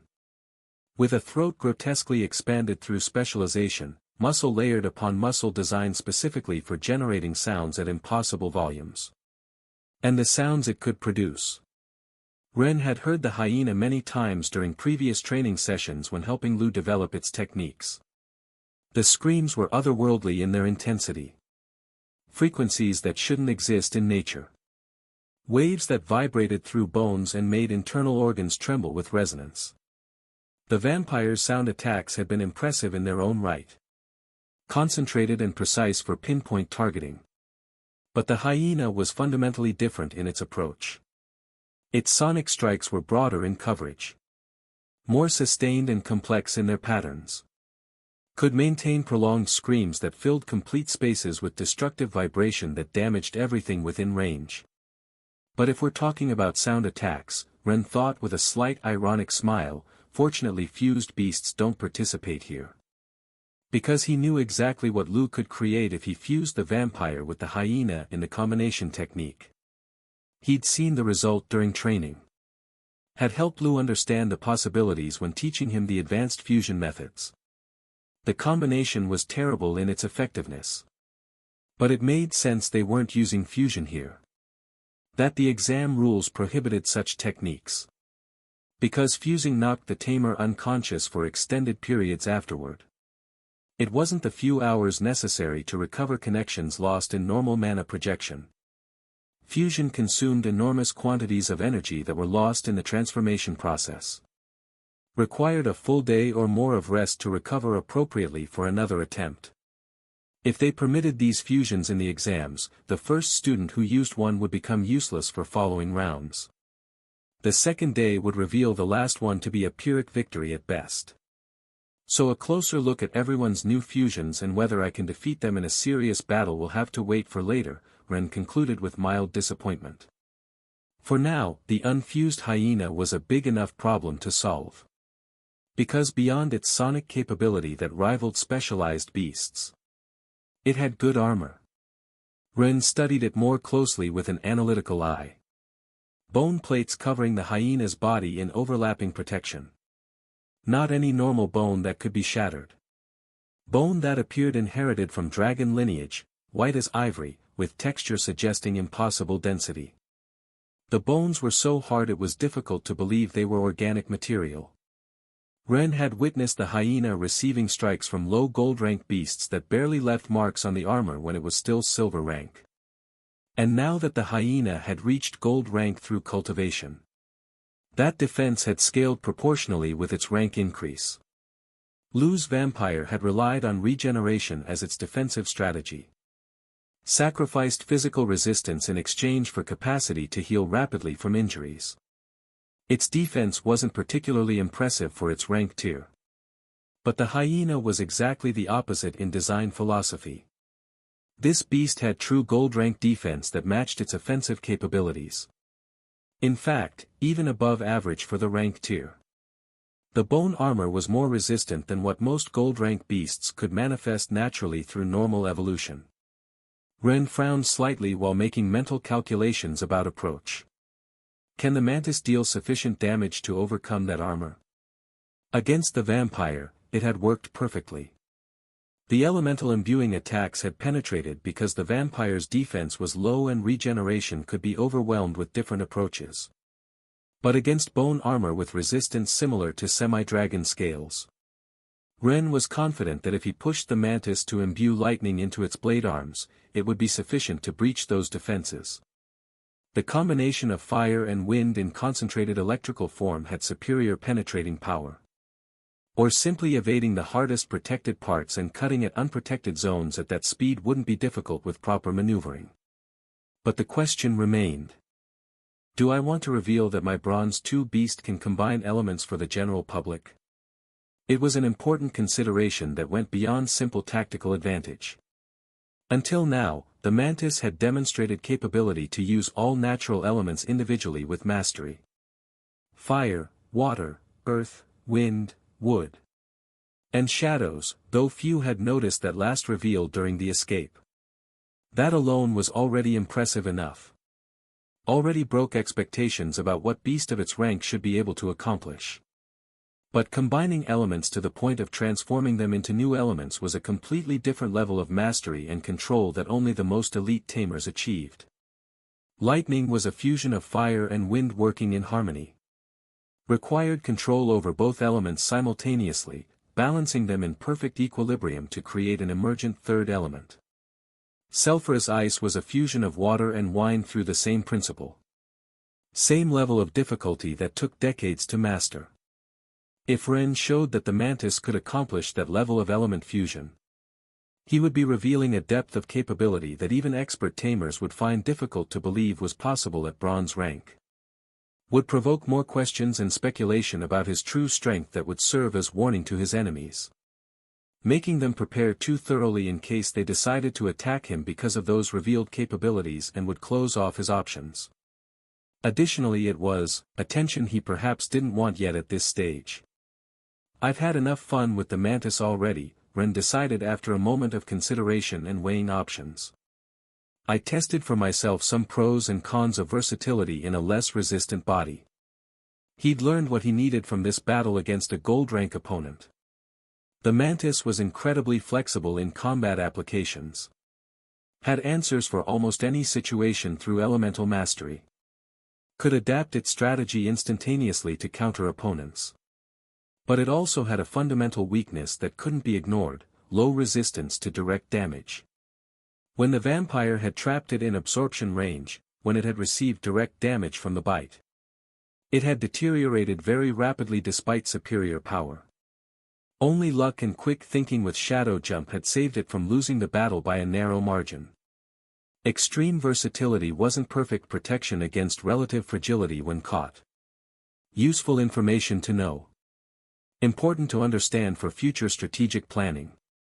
But not something he needed continuing to test against the bone-armored hyena. It's time to try something more appropriate for the challenge, Ren thought, a small smile touching his lips with anticipation. And give my most well-known beast some spotlight for once. The Hydra hadn't had much time showing off its two heads since the evolution. This seemed like a perfect opportunity to demonstrate what it could accomplish. Ren remembered the surprise on the faces of teachers and students alike when the second head had first appeared. Because everyone knew that Hydras could only accumulate heads in their wild form, when they reached absurdly deep depths where pressure, heat and mana density allowed such development. The few whose eggs had been found and which had bonded to human tamers, domesticated beasts, were supposedly limited to a single head permanently through some fundamental restriction. Except they weren't actually limited at all. They only needed someone to find the appropriate cultivation method to overcome that perceived limitation that everyone had accepted as the absolute truth. And Ren had cultivated his Hydra perfectly for breaking that barrier. Even more than perfectly in execution. Refining its complete elemental control that shouldn't exist in its lineage through the standard evolution. Pushing it in many ways far beyond what others believed possible for the species. The second head had been the indisputable result of Ren's knowledge of cultivation. Proving that old perceptions were just incorrect assumptions, not natural law. That the limits everyone accepted as absolute truth were simply a lack of understanding about the proper development. As always, Ren had broken the expectations that constrained most others. The two-headed Hydra had been talked about extensively for a good while after its reveal. Conversations in the academy hallways between students. Topic of debate among professors who studied beast cultivation. Examples cited alongside Taro's enormous beetle when discussing unexplored potential in beast development. But after the initial commotion settled, The Hydra hadn't had many opportunities to truly shine and demonstrate its capabilities. Most discussion had remained speculation rather than observation. In the mid-semester exam everyone had wanted to see it in action with great anticipation, but Ren's previous attack group had been so large and so dominant in their coordination.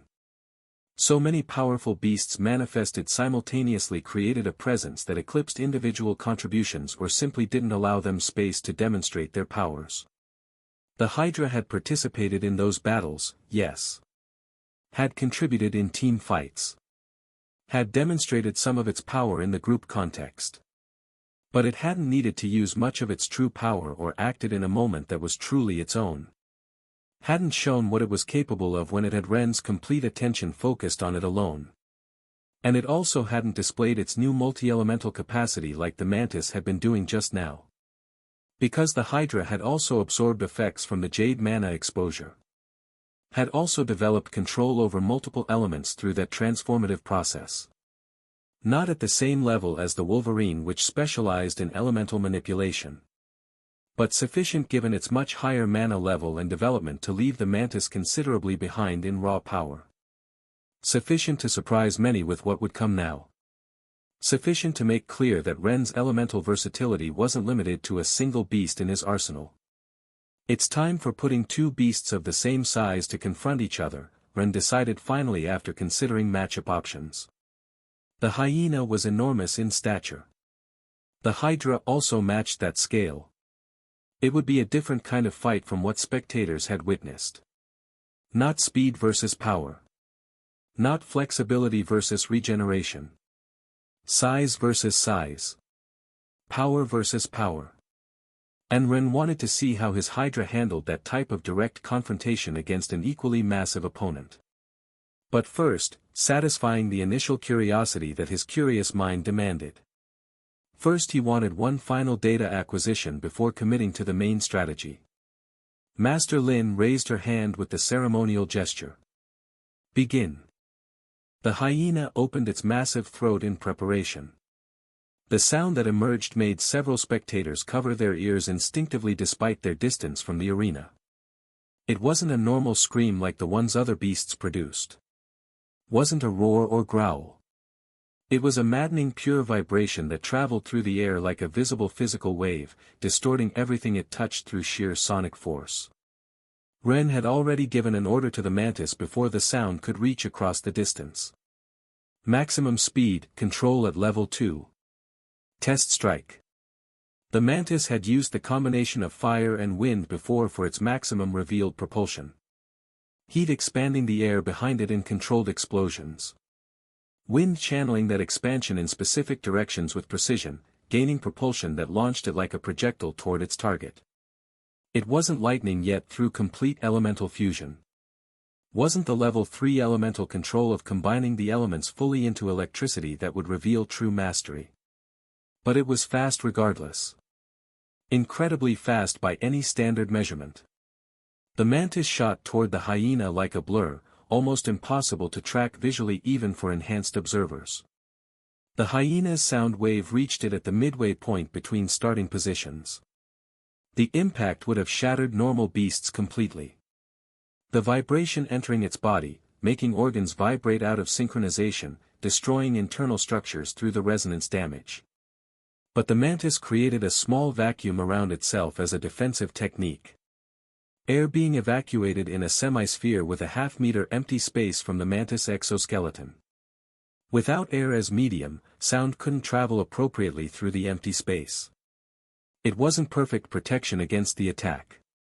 The sphere distorted from the enormous velocity of movement and some vibration still passed through the imperfect vacuum. The Mantis suffered sharp pain from the partial exposure. But the defense was sufficient for its purpose. The Mantis reached the hyena despite the sonic assault.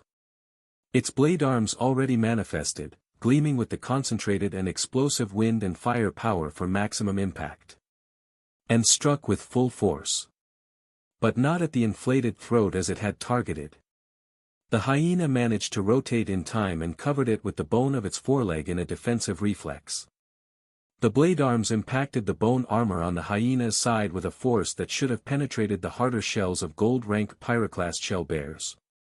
For a fraction of a second, contact was established between weapons and armor. And then Ren deactivated the mantis voluntarily. The beast dissolved into mana particles, returning to its storage space in Ren's chest. Disappearing from the field before any counterattack could land. Teacher Lin blinked in confusion at the unexpected development.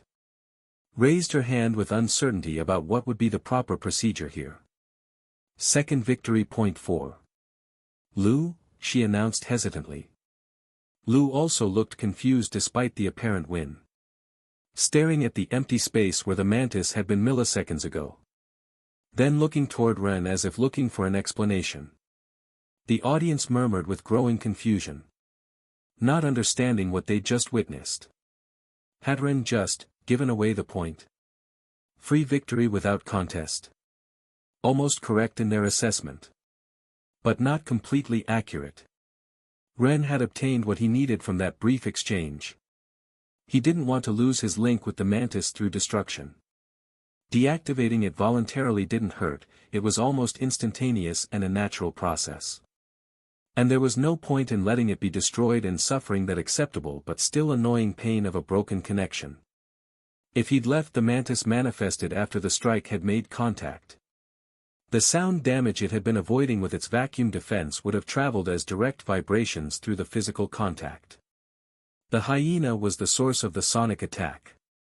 Touching it meant exposing yourself to vibrations in its most concentrated form at the point of origin. The mantis would have received massive damage from that exposure. Possibly sufficient to break its body and the link completely if Ren didn't withdraw it in time. And Ren didn't want that outcome. The broken link didn't just hurt. It required time to re-establish, and that would leave him feeling weird and not fully focused on getting more data. Better canceling the mana entity voluntarily. Avoiding greater damage through a timely retreat. Besides that consideration, Ren hadn't wanted to win with that attack anyway. He only wanted to see the extent of its damage against the hyena's defense for data collection. And he'd seen what he needed. On the hyena's side where the blade arms had impacted with full force, there was a small notch in the bone armor. Minimal damage that would heal quickly. Exactly as Ren had suspected based on previous observations. The bone armor was too resistant. The mantis's standard strikes, even amplified with 2 elements, wouldn't be sufficient to penetrate appropriately for lethal damage. Would need to use the lightning element through its complete fusion to be fast enough to avoid the shielding or penetrate it. Or a massive quantity of repeated attacks on the same point to wear through. Or better option, different beast entirely. Data obtained, Ren thought with satisfaction at the successful test. Now I know exactly what type of defense I'm facing. Ren didn't give space for questions from confused observers. Didn't offer any explanations for his strange tactical decision that seemed like surrender. Simply raised his hand. And manifested his next beast for the real confrontation. The Hydra appeared in an explosion of mana that made the ground tremble beneath its weight. 2 diamond-scaled serpentine heads, with 2 horns each, rose on powerful necks, each one capable of independent action and thought. The body was also covered in scales that gleamed with dense mana that gave it high durability and defensive capability. Easily matching the hyena in size and presence. The crowd's murmuring stopped as they processed what they were seeing. This wasn't retreat or surrender. This was getting serious. The Hydra coiled in the arena, both heads tracking the hyena with predatory focus. Lu's confusion transformed into understanding as he realized the real battle was about to start. Lin looked between the 2 beasts, then raised her hand again. Begin. The hyena opened its throat again, preparing the same sonic assault that had worked before. But this time it faced a different opponent. The hyena possessed sound power that exceeded the vampire's capabilities by a significant margin. The vampire could help it direct those sonic attacks through coordination in Lu's body or during fusion, and together they formed a genuine threat that few could withstand. But separated, not so much, at least not for someone like Ren who knew both beasts extensively. Overcoming an intense but unfocused howl that got dispersed in all directions wasn't particularly difficult when you understood its mechanics.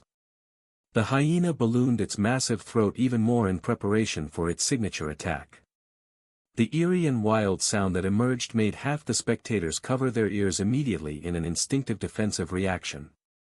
The other half did so half a second later when the pain finally registered through their initial shock at the sheer volume. It was a sound attack more powerful than anything the vampire had produced during its entire battle. The hyena's throat was designed specifically for this singular purpose through mana-enhanced evolution, resonance chambers built into its anatomical structure, muscles connected to viscous and stretchable structures that could sustain continuous vibration without tearing themselves apart, vocal cords that didn't exist in any other beast species through specialized development. The sound filled the entire field completely. Visible pressure waves distorted the air itself through sheer sonic force, creating ripples you could actually see with the naked eye. The vibrations traveled through the ground beneath everyone's feet, making the stone tremble. The stands shook where the audience sat observing with growing discomfort as the sustained assault continued without pause. Some professors had raised preventive barriers to protect the closest spectators, knowing Lu's beasts very well from previous incidents during training sessions where the hyena's power had caught people unprepared. But even with those protective barriers hastily erected, the observers weren't completely exempt from the suffering caused by such overwhelming sound. Ren squinted his eyes against the pressure and smiled in a manner that showed he was uncomfortable, but was still a challenging look. It was time to act, to silence his friend's powerful but clumsy beast before it could do real damage to the spectators where his parents and friends were too. But then something changed. The scream itself changed in a fundamental way that made Ren's expression shift. It didn't disappear into nothing. Didn't weaken in volume or increase in intensity. It focused up with deliberate intent. The spectators felt much less pain suddenly as the pressure shifted away from them. The relief was immediate and noticeable. The sound wave that had been dispersing in all directions like a sphere began concentrating itself through some method. Compressing into a tighter cone. Directing itself toward a specific point with deliberate targeting that shouldn't be possible for a beast like this. Then. Down toward the Hydra standing motionless in the arena. Ren blinked in genuine surprise, caught off guard for the first time in this battle by the unexpected development. Lu learned how to direct it without me knowing about his progress. Lu had impressed him. It wasn't an easy technique by any measure. The hyena generated omnidirectional sound by its very nature through its anatomical design. Its throat projected sound in an area effect that covered everything equally. It was simultaneously the beast's greatest strength and most crippling weakness, massive power output but almost impossible to focus without the assistance of a creature like the bat to guide the waves. Except Lu had somehow found a method earlier than Ren had expected, accomplishing it without outside assistance. Perhaps he was using subtle mana control to channel the waves. Perhaps modulating the throat's vibration pattern in a manner that naturally converged on a focal point through acoustic physics. Perhaps simply engaging in tireless practice until mastering a technique that nobody else could teach him properly, being the bearer of the first golden banshee hyena in history. Regardless of which method Lu had discovered through experimentation. The concentrated attack was significantly more dangerous than the general dispersion had been moments before. Reduced range of effect but massively concentrated power at the focal point. Sufficient force to destroy the internal organs of any creature without appropriate protection against sonic damage. Sufficient vibration to make bones resonate until they fractured from the accumulated stress. Sufficient power to kill outright. Ren, standing behind his beast in the designated Tamer position, reacted instantaneously to the threat now directed at him. I'll make a double bubble defense just in case the attack has more power than expected. It was a technique of greater difficulty than what the mantis had accomplished with its crude single-layer vacuum. But, with the Wolverine fused within his body providing dramatically enhanced elemental control, he had more than sufficient capability for the advanced defensive technique. Wind mana exploded outward from Ren's position in a controlled burst. The energy wasn't distinctly visible to normal eyes without mana sensitivity, but it was clearly perceptible to those observers who possessed the special sensitivity to detect such manipulations. A bubble formed around him with precise control. Then another layer. And another beyond that. 3 concentric layers of sophisticated protection. The first layer, positioned immediately around Ren's body, contained normal air that was only slightly compressed for structural stability. He needed to breathe after all, so he shouldn't create a complete vacuum around himself. The second layer, exactly 1 centimeter beyond the first, was a perfect vacuum without a single molecule of air remaining. Empty space where sound fundamentally couldn't travel because there was no physical medium available to transmit the vibrations through. The third layer, another precise centimeter beyond the second, was a deliberate repetition of the pattern, air and vacuum layered again. A redundant defensive layer. Additional security measures to prevent catastrophic collapse under sustained unexpected pressure. It was an incredibly complicated construction to maintain for most tamers, even those at gold rank who specialized in the wind element. The mantis had already found it difficult creating a simple single-layer vacuum around itself during its brief test. The technique had been effective but crude in execution. This defensive structure was a masterpiece of elemental engineering in comparison. It used the Wolverine's vastly superior power over wind element to manifest a defense that no other beast below gold rank 3 should be capable of producing through normal means. The concentrated sound attack struck Ren's bubble defense with the full force of focused sonic energy. And the triple-layered bubble protected Ren completely from any harm. The pressure waves bounced harmlessly against the outer vacuum layer. Without air molecules to vibrate, without any physical medium to transmit the sonic waves through, the sound simply stopped at the barrier. Ren felt nothing except slight pressure in his ears from the minor compression of air in his innermost protective barrier. The sensation was mildly annoying but not harmful in any way. The defense had functioned perfectly as designed through proper application. But then Ren returned his full attention to the one who had been the attack's primary intended target. The Hydra standing motionless in the arena. Ren hadn't given it any orders yet through their bond, so the beast had been operating on its own judgment. It hadn't tried counterattacking while the hyena was generating its scream. And more surprisingly, it also hadn't defended itself in any visible way. Hadn't created a vacuum bubble like Ren had done. Hadn't raised defensive mana barriers around its body. Hadn't done anything except remain completely motionless in place, both serpentine heads observing the hyena with something that almost resembled mild curiosity rather than concern. The concentrated sound attack was striking the Hydra directly without any interference. The hyena was maintaining an assault extremely close to the theoretical peak of 194 decibels of pure vibration. The technique was carefully avoiding letting the vibration degrade into a simple physical shockwave, but taking it beyond normal sonic limits instead. Feeding the sound waves in the air with injections of pure mana, achieving a vibration effect that should be theoretically impossible under natural physics and that was sufficiently powerful to liquefy internal organs, to fracture bones from resonance stress. To kill beasts of superior rank outright if they didn't possess some type of specialized protection against sonic damage. And the Hydra, standing there without any visible defense, showed absolutely no damage whatsoever from the sustained assault. In the stands above, students exchanged confused glances with each other at the inexplicable sight unfolding below. "What the hell?" someone murmured in complete disbelief at what they were witnessing. The attack hit it directly. You can literally see the pressure waves impacting its scales. Then why isn't it being injured at all? There should be blood, cracked scales, something. The confusion spread through the crowd like wildfire as people struggled to understand what they were observing. Lou also looked genuinely perplexed by the complete lack of effect his strongest attack was having. His expression showed growing concern as seconds passed and stretched until they almost became a full minute of sustained sonic assault. His hyena finally stopped howling after that extended barrage, now panting heavily from the considerable exertion.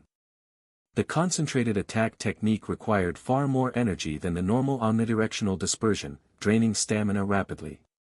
But the attack had connected cleanly without any question. Hadn't missed the target. The Hydra had been positioned exactly in the center of the focused sound cone for the entire duration. There should be some visible damage to the beast from an attack of that magnitude. There should be some observable reaction to the concentrated assault, pain, discomfort, defensive posturing, something that indicated the attack had registered. But the Hydra simply stood there in the same position it had occupied before. Its scales gleamed brilliantly under the afternoon sunlight without any visible marks or damage. Without the slightest sign of pain or discomfort from the sustained sonic assault it had just endured. As if absolutely nothing had happened to it at all. As if the attack had been gentle breeze rather than devastating sonic weapon. Truly immovable. The silence that followed the hyena's scream was deafening in its own way. Nobody in the stands understood what they were witnessing before their eyes. A gold-rank sonic attack that should have been utterly devastating to any creature, completely and totally ineffective against what appeared to be a gold-rank beast standing there like it was made of solid diamond. Master Lin stared at the Hydra with narrowed eyes, her experienced gaze trying to understand what defensive technique could possibly explain this immunity. But even she couldn't detect any active defenses around the creature. Ren smiled slightly with satisfaction at the demonstration's success, pleased with how this was unfolding. The Hydra wasn't just powerful in offensive capability through its two independent heads and their beam attacks. It was an absolute defensive wall that could withstand punishment that would obliterate most other beasts. And now everyone watching would understand precisely why he'd chosen it for this particular matchup against the hyena. The hyena could scream all it wanted with its maximum power. The Hydra wouldn't feel a single thing from the assault. Lu stared across the arena at Ren with dawning comprehension in his eyes. Understanding that he'd just revealed his best attack, his strongest offensive capability. And it had accomplished absolutely nothing against his opponent. Several spectators began theorizing out loud, trying to make sense of what they'd just witnessed. Perhaps it has some kind of magical resistance we don't understand. Or maybe a less visible barrier than the one Ren manifested, something we simply failed to notice. But the few observers who possessed mana-enhanced vision shook their heads upon hearing those types of suppositions. There was no ambient mana circulating around the Hydra's body. No defensive barriers that their enhanced sight could detect. Could be that, sound doesn't travel well through those transparent scales for some reason. No, a voice called out from the upper stands with authority that came just from being older. It was an 8th-year student who'd been observing carefully. That doesn't make any sense at all. Glass shatters easily with sounds and vibrations far less intense than what we just witnessed. That last theory gained traction rapidly through the crowd. It had superficial sense but it appealed to people. Perhaps the Hydra's scales that appeared crystalline in nature functioned similarly to glass in their acoustic properties. But there was an obvious and fundamental problem with that particular theory. Finch, who had done the unthinkable thanks to not being as financially constrained anymore due to his new second job courtesy of Ren's generous employment, had requested the day off specifically to watch his favorite magnate in action. The day off.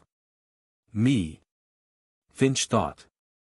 He adjusted his broken glasses with careful fingers while Theodore cleaned some of the crystal fragments that had fallen earlier and still clung to his worn suit. Crystal, like fine wine glasses or my spectacles here, is vulnerable to acoustic resonance, Finch began with the slightly pompous tone he adopted when explaining any concepts. If a sound matches the natural frequency of the crystal material and is sufficiently loud, author's note, roughly 105 decibels based on standard measurements, the glass vibrates with such amplitude that it shatters. The material is too inelastic to absorb the vibrational energy, so it fragments catastrophically. He paused dramatically, studying the Hydra's scales more closely with his damaged lenses. But those scales, he continued slowly, building suspense, aren't crystal at all. There. He stopped with theatrical timing. His eyes widening in feigned recognition despite barely being able to see anything through the broken lenses. Diamond, he murmured with perfect emphasis. The word dispersed through the stands like its own shockwave spreading outward. Of course, the Hydra has diamond scales instead of normal ones.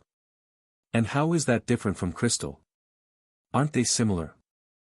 On the field below, Ren smiled slightly at hearing the discussion drift down from the stands. His Hydra's scales had the perfect form and distribution for maximum defensive capability. They weren't just hard and filled with concentrated mana for enhancement. They were also layered over elastic sections and other hard sections between the internal layers, overlapping when in resting position but allowing a wide range of mobility during movement. Thus avoiding the common problem where a diamond defense possessed only hardness without toughness to absorb impacts. Not all of the Hydra's scales were pure continuous diamond, that would be too uncomfortable, too inflexible for a creature that needed to move. But all of its external parts had sufficient crystalline carbon structure to share the key defensive properties. And one of those crucial properties was almost absolute resistance to damage from sonic attacks. In the stands, Finch continued his explanation with his voice gaining even more theatrical confidence as people paid attention. Diamond may appear somewhat similar to crystal, but it's extremely resistant to noise-based damage. Unlike crystal which shatters when exposed to high-pitched sounds, diamond is practically deaf to any destructive resonance. He gestured with his hands to emphasize the point. The properties that give diamond its legendary hardness, and the atomic carbon bonds, are so rigid and compact that its natural resonance, frequency, exists far beyond the range where sound-based attacks can affect it. Authors note, diamond's resonance frequency operates in the trillions of hertz, compared to the roughly 1000 Hz range of human hearing sensitivity. To actually damage diamond with sound alone would require sonic energy that's physically impossible to generate in our atmosphere. We're talking about decibel levels that only exist at the center of nuclear explosions or cosmic events. Sound also travels through diamond at approximately 12,000 meters per second compared to 340 meters per second in air, but traveling fast doesn't mean causing damage, it simply passes through without affecting the molecular structure. ______ wanted to say it in the story but Finch can't break the fourth wall with modern knowledge that much. He paused to ensure others in the crowd understood the implications. The golden banshee hyena, even with its powerful attack enhanced by mana infusion, isn't even remotely sufficient to overcome that fundamental material property. Finch's basic explanation but somehow fully true, rippled through the audience as understanding dawned on more observers. The Hydra hadn't needed to defend itself at all. Not because it possessed some invisible magical barrier they couldn't detect. Not because the attack had somehow failed to connect properly. But simply because its diamond scales were functionally immune to the specific type of damage that the hyena could inflict through sonic attacks. It was a perfect counter matchup. A beast whose primary attack was sound-based confronting a beast whose defenses had the ideal composition, whether through fortunate luck, natural evolution, or Ren's intentional cultivation methods, to nullify that attack type completely. Lu observed his exhausted hyena standing there panting. Then looked at the undamaged Hydra waiting patiently. Then his gaze shifted to Ren standing calmly behind his beast. And he saw the small knowing smile on Ren's face. He knew, Lu thought with a mix of frustration and genuine respect. He knew the sound attack wouldn't function. That's precisely why he chose the Hydra. It wasn't just about selecting beasts of similar size for fair confrontation. Wasn't just about wanting to give spotlight to a beast that hadn't shined recently in combat. It was a perfect tactical selection. Choosing the specific beast that possessed natural advantage against Lu's complete arsenal. Did Ren want to see what Lu could accomplish in this disadvantageous situation? The hyena could still fight with what remained. Still had its claws, its fangs, considerable physical strength from its gold rank. But without its primary sonic advantage that had carried it through previous battles. It was simply a gold rank beast with good defensive armor facing a gold rank beast with superior defense and the advantage of two independent heads. The odds of forcing Ren to deploy his final and presumably most flexible beast, despite the slight lower rank, had just changed dramatically in the wrong direction. And Lu understood exactly how much the situation had shifted against him. In the stands above, the audience murmured with growing admiration that spread through the crowd. Not just admiration for the Hydra's impressive defensive capabilities, but for Ren's tactical acumen, who had converted what appeared to be a balanced battle into an almost assured victory with a single decision about which beast to manifest. Who had understood the strengths and weaknesses of both sides so completely that he'd selected the perfect counter without even considering all the elemental advantages of his other beast most adapted to versatile combat, essentially winning the match before the battle had even truly begun. Lu frowned while analyzing rapidly. Is he really waiting for me to try something more before counterattacking? Testing my adaptability? But Ren didn't wait for Lu to formulate a new strategy anymore. He simply raised one hand in a casual gesture that suggested the demonstration phase was complete and the Hydra attacked with an immediate response.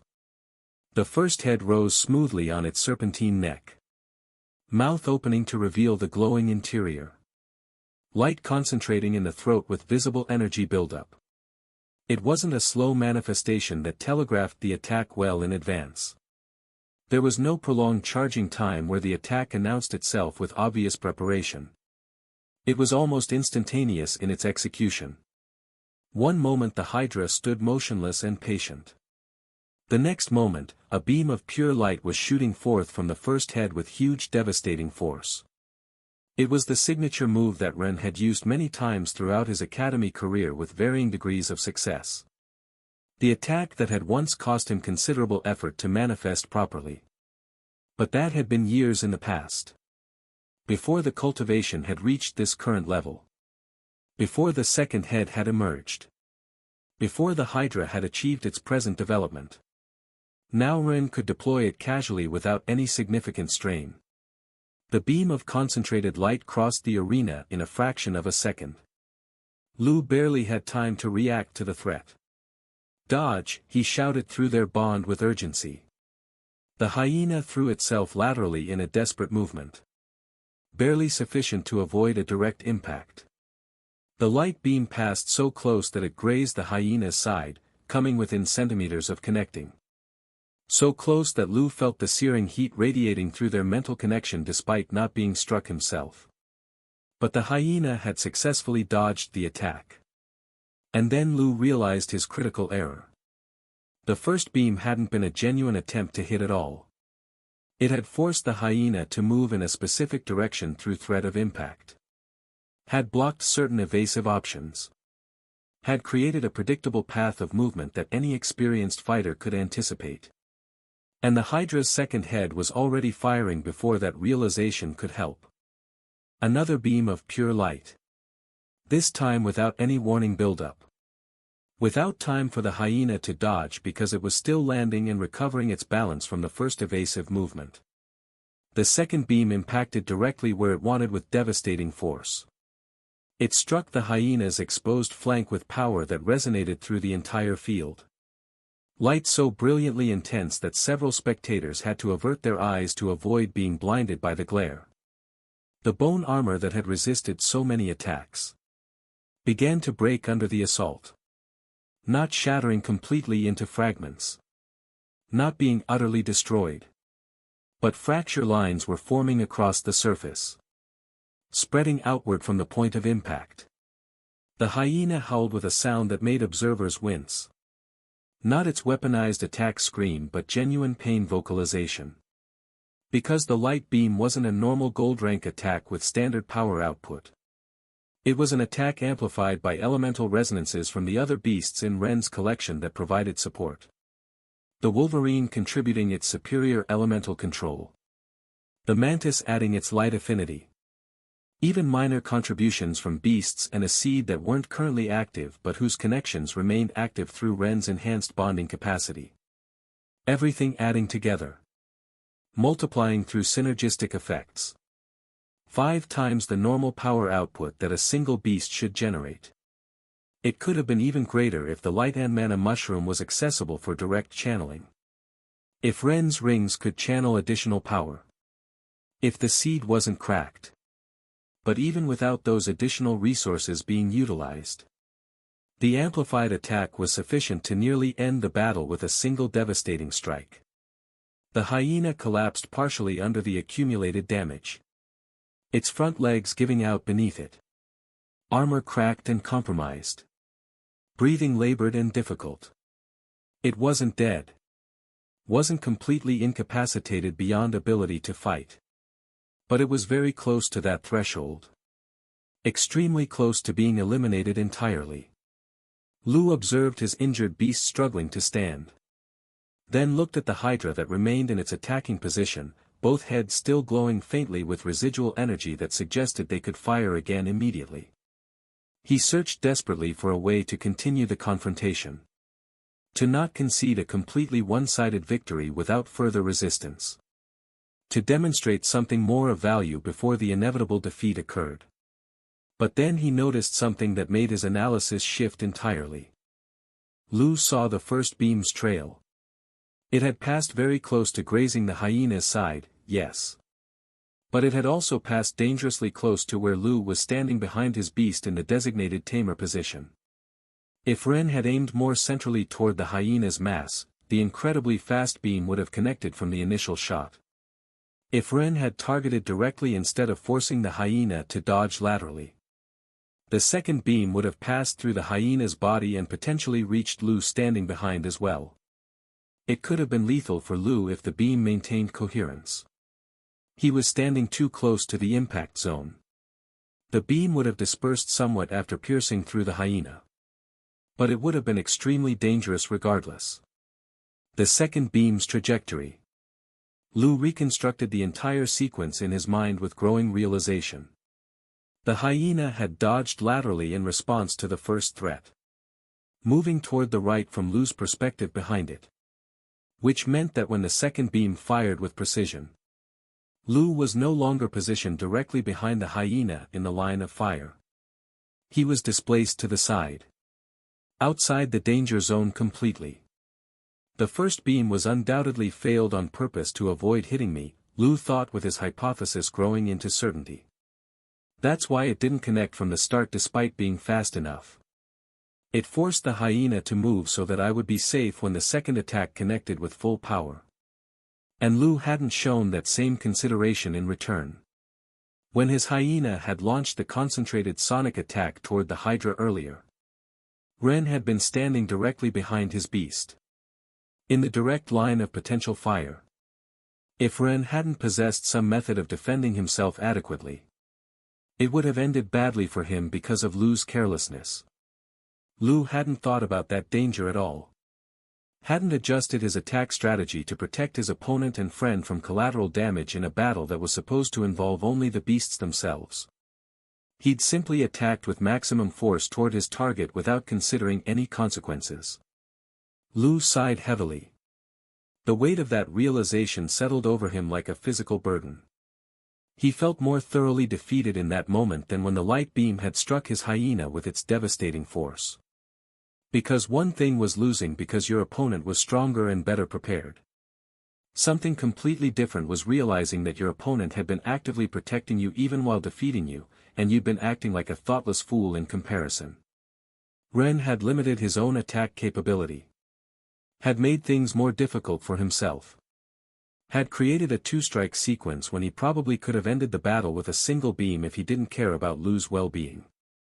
But he had cared enough to take precautions. And Lu hadn't thought about that consideration at all during his own assault. "I surrender," Lu announced loudly so Lin could hear clearly. Teacher Lin raised her hand, confirming the declaration. "Victory, Ren Patender." Ren had been waiting patiently to give Lu space to make the decision himself. The Hydra didn't attack again despite having a clear advantage. Didn't pursue its overwhelming superiority. Simply remained motionless in position, waiting for Lu to decide whether to attack desperately or withdraw his beast. Lu did so slowly and carefully. Calling the hyena back to him. Avoiding the sharp pain that would have transmitted through a broken bond, thankful that Ren had stopped his attacks before that threshold. And he was very grateful for that mercy as well. Gold-ranked beasts hurt significantly more than silver or bronze when the mental bond was damaged or severed. If Ren had continued attacking relentlessly, if he'd broken the link completely through overwhelming the beast, the pain would have been considerable. potentially requiring a full day of recovery time before being functional. But Ren had stopped his assault. Had given Lu the opportunity to surrender with dignity. Had allowed Lu to withdraw the hyena with their bond still intact. Perhaps he considered this aspect as well, Lu thought while walking toward the center of the field. To avoid cutting my bond unnecessarily and causing me suffering. Because even though Lu was going to lose regardless of what happened next. Even though he wouldn't have to compete further in this particular exam. Ren hadn't wanted to make him suffer without good reason. Gratitude.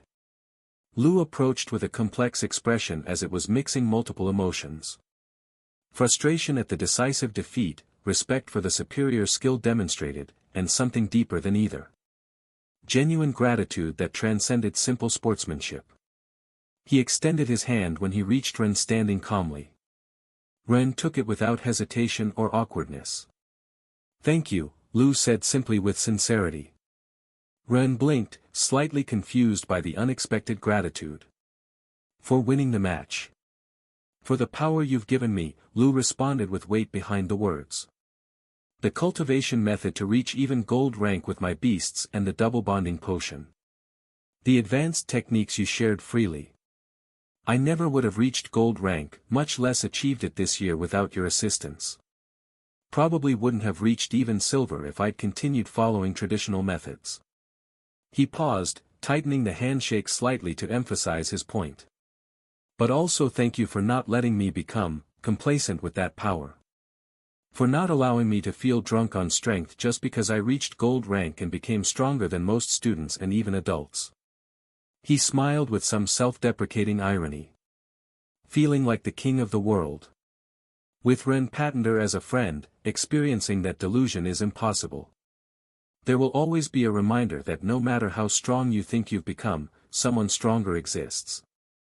And if that someone helped you reach where you are now." Ren's expression softened slightly at the heartfelt words. "I'm happy you didn't need to learn that lesson my way.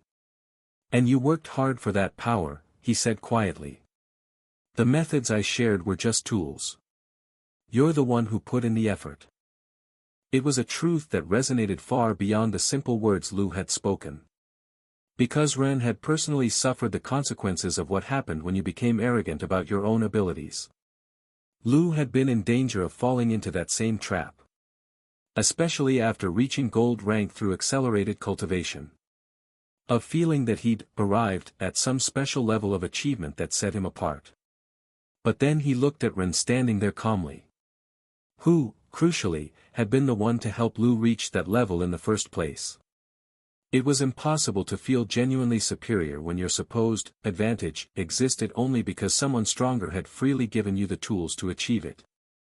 It was impossible to become arrogant when every battle against that person reminded you exactly where you stood in the real hierarchy of power.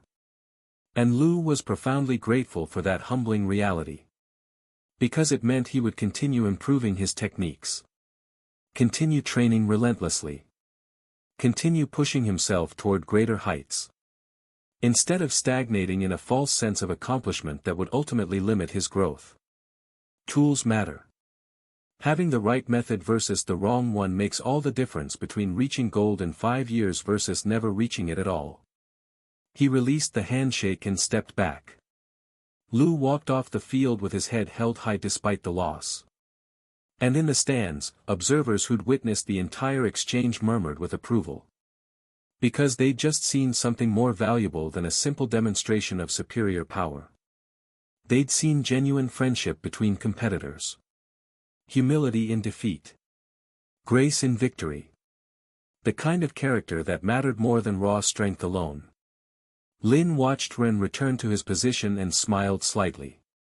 That boy continues surprising me, she thought with satisfaction. Not just with his beast's capabilities, but with how he treats people. Though she didn't say that out loud where Ren could hear. Some lessons were better learned through experience than through praise. And Ren was doing well on his own. Lu returned to his side of the field, officially withdrawing from the exam but without any sensation of real failure weighing on him. He'd given a good battle showing his progress. Had demonstrated improvement from where he'd started. had proven that the training methods and cultivation techniques Ren had shared actually functioned as promised. And he'd learned a valuable lesson about consideration for others during combat. It was a lesson he would carry forward with him. Ren observed Lu departing with his head held high. Then looked at the Hydra that remained at his side, both heads alert. "You'll have more opportunities to show off," Ren murmured while touching one of the heads lightly in appreciation. The Hydra made a satisfied sound at the contact. The farther head visibly envying the attention being given to its sibling. And in the stands above, the audience finally began reacting properly to what they'd witnessed. Applause rippled through the crowd. Not an immediate explosion of noise but gradual growth as the tension from the battle finally dissipated. Because they had witnessed something more meaningful than a simple demonstration of superior power. Larissa's POV. Larissa observed the field from her position in the waiting area while Yang announced the next pairing matchup. She had reached this point by carrying her team through the last several battles. Not by choice but by absolute necessity. The other 9 members of her group were competent fighters. Fifth-year students with respectable ranks for their age. Several had reached mid-silver through consistent cultivation of Ren's methods. A couple were even on high silver through even earlier and more dedicated cultivation. But none of them were exceptionally strong by this tournament standards. None who could handle opponents of superior rank consistently. None with the type of overwhelming power or tactical versatility that changed battles through individual capability alone. Larissa didn't blame them for their limitations. Not everyone could be a prodigy showing exceptional talent. Not everyone had access to the resources or possessed the natural gifts to reach exceptional levels at such a young age. But it meant that when the team faced stronger groups in combat, when strategy and coordination by themselves weren't sufficient to overcome power differences, Larissa had to enter the arena personally. Had to finish what her teammates couldn't accomplish on their own. Just like Ren had done for his team. Like Lu had done. Like all the leaders of the strongest teams had done at some point during this final exam. It was a pattern Larissa recognized easily, no matter how much the organizers claimed to be seeking a balanced environment.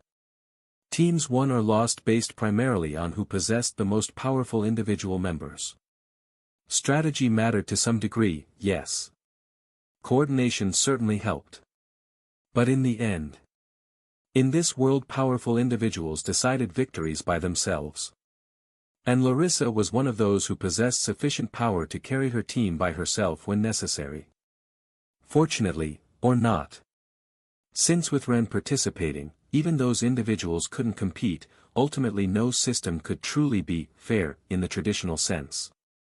And unfortunately for her, she would be facing Ren's group now in the next round, though perhaps it was actually fortunate to face him before encountering the truly problematic duos that posed great threats to her specifically. Taro and Leora formed a terrifyingly effective team together. Both were double-bonded tamers at gold rank. Both possessed beasts that complemented each other's weaknesses perfectly that would beat her through any coordinated deployment order. Luna and Min represented a similar situation of dangerous synergy. Facing either of those powerful duos would likely spell the end for her team's tournament run. At least she would have the opportunity to face Ren's team before those final confrontations. The strongest. Ren's team would be the eventual winner of the entire tournament. Ren himself was strong. Absurdly strong beyond normal parameters. But his teammates were relatively normal students without exceptional capabilities. She could handle them without much difficulty. Probably without tremendous effort while still giving good performance for the grade evaluations. The impossible problem was Ren himself and his overwhelming beasts. But that was a problem to worry about at the end of the match. First she needed to finish the current battle efficiently. Larissa had been using her links extensively in this exam. More than she'd ever deployed it before in her life. The lynx wasn't her most versatile beast in terms of elemental options, but it was certainly her most agile and also required considerable concentration to use effectively in combat. But she didn't mind the mental strain at all. Even liked it. She also needed to improve her mastery with it. Needed to learn how to use it properly in varied situations. Needed to demonstrate that the gift she'd received from Ren wasn't being wasted on someone who couldn't appreciate its true value. Because after years of uncertainty about her political situation and family standing, she finally had complete backing from Selphira, Arturo, and Julius without reservation. The weight that support lifted from her shoulders was difficult to describe adequately. For so long, Larissa had been forced to hide her true circumstances from public knowledge. And these last several months, she'd had to defend every single crystal invested and moment of training time with other double-bonded beasts that certain opportunistic nobles considered wasteful because the resources hadn't been used on someone with better disposition. The opportunistic nobles had complained constantly about the situation. Especially after it became clear that Arturo was planning to invest in Larissa's development seriously over the long term, potentially even supporting her advancement to platinum rank, meaning tens of millions in investment concentrated on a single person. One whom they didn't consider had sufficient accomplishments to merit such expenditure. Waste of precious resources, they'd said in the meetings. We could train dozens of more competent tamers with what's been spending on her development. The traditions exist for good reasons, others had argued with conviction. You can't simply decide that the established rules don't apply because the girl is the daughter of that former monster. What happens when other spoiled Nepo babies begin demanding the same treatment, some had added. When every spoiled girl starts requesting access to methods reserved for principal heirs of the greatest families and city leaders. Having a surplus of cultivation potions doesn't mean we should spend them all immediately, others had objected. Doesn't anyone think about the future resources for our descendants? Empty talk mostly. Complaints without real substance behind them. But talk with sufficient political weight that it couldn't be ignored completely by those in leadership positions. However, in the end, the opposition had accomplished nothing of substance. Because Larissa, crucially, wasn't claiming anything for herself through conventional channels at this point. She wasn't demanding inheritance rights. Wasn't claiming territory or lands. Wasn't requesting a position in the noble hierarchy that would threaten others' standings directly. She was only training and using a potion that she'd already consumed and couldn't be recovered. Using personal resources that Selphira and Arturo chose giving her voluntarily through their own authority. And that made it difficult for the opportunistic nobles to build any real case against her continued development. There were no actual rules she was breaking through her actions. No rights she was usurping from legitimate heirs. Only, she was going against some old traditions, but with the explicit blessing of the biggest family leaders. Eventually the complaints had diminished to resentful murmurs that Larissa could ignore easily enough. Though it could become a problem in the future for Ren, Larissa thought with slight concern while a faint blush colored her cheeks at the implication. But that would depend on numerous other factors in the future as well. 100 variables that Larissa couldn't predict with absolute certainty about how the future would unfold. Factors she tried not thinking about too directly right now when she needed focusing on the present battle. She shook her head slightly to clear those distracting thoughts. For now, it was sufficient that she herself had space to breathe freely without constant political pressure. And honestly, the real fear Larissa had carried for years had never been about the opportunistic nobles and their complaints. It had been about her father and his potential reaction. Not even Victor, who played at not getting along with her, in a manner that both of them understood was partially theatrical performance, represented a true problem in her life. He didn't interfere in the matters concerning Larissa's development. But he also supported her when it truly mattered. Also recognized her progress and achievements when they deserved acknowledgement. The game of not getting along was simply that, a game both played. Larissa understood the dynamic. Accepted it for what it was. But her father. Well, it didn't matter now. He also would surely accept everything without objections if he knew who had pushed her to drink the double bonding potion. Surely with how affectionate and relaxed he'd shown himself to be with her at the end of their last conversation. Larissa sighed heavily and her eyes became slightly teary at the memory. With her father's current situation. Larissa clenched her fists lightly, feeling tension she couldn't express completely in this public setting. Let's just say there were no problems there anymore. No reason to worry about hiding herself as a double-bonded Tamer. Not anymore. Yang raised his hand as for the ceremonial gesture. Begin the match. Mayo and Matilda were on the same team for this round. A circumstance that might seem fortunate for them on surface level. They possessed a synergy they developed during years working together even in service. Rare beasts with unusual capabilities. Excellent coordination from extensive practice. Instinctive understanding of how to cover each other's weaknesses through complementary tactics. But without Luna leading them in the strategy. Without all three being together to properly leverage Mayo's mist and Matilda's minefield in combination with Luna's stealth capabilities. They weren't even a tenth as dominant as they could be at their peak effectiveness. Because the beasts alone, without that crucial team element that made them truly dangerous in concert, weren't excessively powerful individually when isolated. Mayo's cloud bird was fast with good mobility. Had decent water control and some wind manipulation as well. Could generate mist that reduced visibility significantly, and could create currents that made opponents' movement more difficult.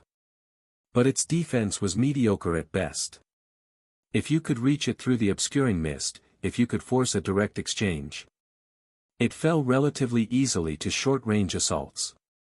Matilda's beast, the tree turtle, was more robust in terms of durability but far less mobile. Could control the battlefield effectively by establishing dangerous zones that opponents had to avoid. But it required considerable time to establish those traps properly. Required that opponents with elemental advantage over wood element, specifically fire users, didn't pressure it too rapidly before its defenses were ready. Together as a coordinated unit, they covered each other's weaknesses perfectly. The bird created mist that made seeing the traps nearly impossible and crucially weakened fire attack significantly through moisture saturation, making the wood stronger too. The wolf, when Luna participated, created fast offensive force that bought them the necessary time to finish their setup through its effectiveness in individual combat. It was a solid approach that had functioned well in many previous exams. But now that they would be separated and without Luna's coordination, Larissa knew their weaknesses intimately. She had trained with them. Had observed how they operated hundreds of times during joint exercises. And now she had the perfect occasion to practice the rarely used moves with her least used beast. The lynx. Larissa manifested it in an explosion of mana. An elegant creature the size of a large carriage in terms of mass, so thinner and longer. Silver-white fur that seemed to undulate like solid mist in constant motion, long divided antlers that branched like tree limbs and eyes that gleamed with intelligence bordering on unsettling awareness. Specialized in wind element, speed enhancement, and sensory perception. And that wind control was more refined, more precisely controlled than anything Mayo's cloud bird could produce through natural ability. Disperse, Larissa ordered simply without elaboration. The lynx channeled mana while maintaining constant, and fast, agile movements to dodge the mediocre water attacks being launched at it. Wind exploded from its position in an expansive wave when it accumulated enough mana. Not in a chaotic gust but a precisely controlled current. The mist that Mayo had begun generating to obscure the battlefield dissipated instantaneously under the assault. Not just pushed to one side but completely scattered.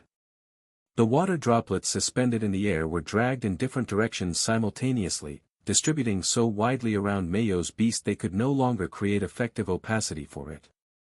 Mayo frowned at the immediate counter, ordering her bird to generate more mist with greater haste. Attempting to overcome the dispersion while escaping with pure volume. But the lynx simply exhaled again with focused intent in the bird's body. And again the mist disappeared as if it had never existed. It was a battle for environmental control. Mayo's bird versus Larissa's lynx in direct elemental confrontation. But the lynx possessed a significant advantage in this matchup. Not just in raw attack power, but in elemental specialization that made all the difference. The lynx was designed specifically for wind control even better than most winged beasts. Every aspect of its species, every ability it had developed through cultivation, optimized for manipulating air currents with ease. The cloud bird was more generalist in its capabilities.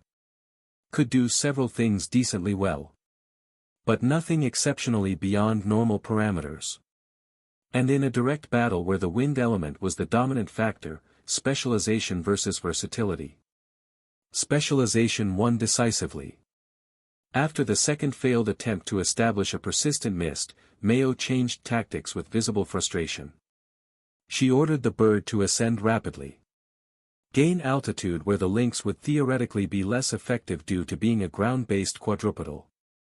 It was a reasonable maneuver given normal assumptions. Except the lynx could fly as well. Or run through air. Larissa had trained in aerial movement in relative secrecy during the months when her double bonding was starting to be less hidden, and since she'd been able to use it more openly. It was easier to find a supposedly forbidden beast if you were riding it high in the air. Even though she liked the feeling of the air on her face. Ever since the day she'd sped into Savran, she'd realized she preferred experiencing flight this way, much better than making disorienting leaps through space. But when it became a no real problem situation, they had spent more time in the air than on solid ground. Also because she knew they would eventually face opponents who would attempt using that type of aerial advantage against a beast without wings. An advantage that should be intuitive and decisive, but with Larissa's beast cultivated in Wren's style, it was an advantage that simply didn't exist. Pursue, Larissa ordered with calm confidence. The lynx leaped upward, its hind legs propelling it 10 meters vertically in an explosive burst of force. Wind element manifesting beneath it, creating small invisible platforms under its paws that provided purchase in empty air. The bird attempted climbing faster in response, beating its wings desperately to gain altitude. But the lynx generated wind currents superior to the bird's own that pushed downward from above. Pressure that made each wing beat less effective. That reduced the elevation the bird could gain with each stroke. And while the bird struggled against the contrary wind working against it, the lynx continued ascending using its own currents for propulsion in perfect control. The gap closed rapidly between predator and prey. The bird could no longer escape vertically as its primary strategy. It attempted an evasive maneuver in desperation. Sharp turn toward the right, trying to use its natural agility to break away. But the lynx's agility was also superior and it anticipated the movement. Generated another current that pushed from that exact counterside preemptively, forcing the bird back toward the center. It was the perfect three-dimensional hunt in action. A predator that understood its prey movement patterns better than the prey understood itself. The lynx closed the final distance with a burst of speed. The lynx struck the bird's wings with its claws. Not enough damage to break the bond immediately, Larissa didn't want to cause unnecessary pain to Mayo. But enough damage to cripple and send the bird tumbling out of flight. It fell and landed heavily on the arena floor where it was vulnerable. Mayo saw it as it was and decided she couldn't win with only poor water control anymore, so she recalled it quickly before further damage could accumulate. One opponent down. Larissa turned her attention to the remaining threat of this team. Matilda. Matilda's tree turtle had been attempting to establish its minefield of pointy trees. But without the mist to hide the trap placement. Without time pressure from Luna's offensive capabilities. Any traps were visible to anyone paying attention. Or with mana eyes. Larissa smiled slightly. She has been punishing the slow-to-act turtle with air blades, cutting at its vitality from a distance. But it was time to finish this. Avoid the mana-dense zones and engage directly, she ordered. The lynx descended in a fast dive, landing 20 meters from the turtle with perfect spatial awareness. And began circling with speed that made tracking difficult. The turtle tried rotating to keep the lynx facing where its defenses were strongest. But the lynx was too fast for such simple tactics. It darted in from the side, struck, and retreated before a counterattack could land. Then attacked from a different angle immediately. The turtle's armor was impressive. Could withstand significant punishment. But it couldn't defend against attacks from multiple angles simultaneously when the attacker moved faster than it could rotate. Hit and run. Classic tactics against slower beasts. Matilda ordered the turtle to activate its traps defensively as a last resource, trying to create a protected zone to tire Larissa's beast out. But the lynx moving fast and launching wind blades was simply playing. It cut only some of those areas with precision born from seeing them established. And continued its relentless assault from specific angles. The ones where the weaker points in the turtle's body were. Within 2 more minutes, the turtle's defensive posture was failing. Within 3, it had accumulated enough damage that continuing would risk breaking the bond. Matilda withdrew it with a frustrated expression as she realized the lynx wasn't going to get tired anytime soon. 2 down. Larissa had eliminated both Mayo and Matilda's primary beasts without taking damage herself. And the lynx still looked fresh, barely winded from the brief engagement. In the stands, observers murmured with appreciation for the efficiency displayed. "She made it look easy," someone commented. "That's because she knows exactly how they fight," another responded. "Trained with them for years. Knows their every weakness." Still impressive execution though. The lynx's control is exceptional. And shouldn't it go both ways? Larissa heard none of the commentary. She was already focused on the next opponents waiting in her team's bracket. She'd demonstrated that her training with the lynx was producing results. That Wren's cultivation methods worked for her beasts as effectively as they should. Mayo stood in front of Larissa, dusting off her uniform with exaggerated theatrical gestures. "Well," she announced loudly enough for nearby spectators to hear, "I have to admit there's something almost exciting about being so thoroughly dominated and punished by our young lady. It was a very educational experience." She grinned wickedly at Larissa while Matilda covered her face with one hand in second-hand embarrassment. "Mayo," Matilda warned. "What?" "I'm just saying." Mayo continued with mock innocence. The way she predicted every move, controlled the entire battlefield, made us look like complete amateurs in front of everyone. She fanned herself dramatically. Some people pay good money for that kind of treatment. Larissa sighed heavily, though the corner of her mouth twitched slightly despite her best efforts to maintain composure. "You do realize I know you're trying to make this weird on purpose," Larissa said with tone mixing exasperation and reluctant amusement. "Of course," Mayo replied cheerfully. "But someone has to keep things entertaining around here. Or all these easy battles will get boring for you." She walked closer to Larissa and her expression shifted slightly, becoming more playful. "Besides," Mayo added with knowing smirk, "now it's your turn to be on the receiving end when you face Wren.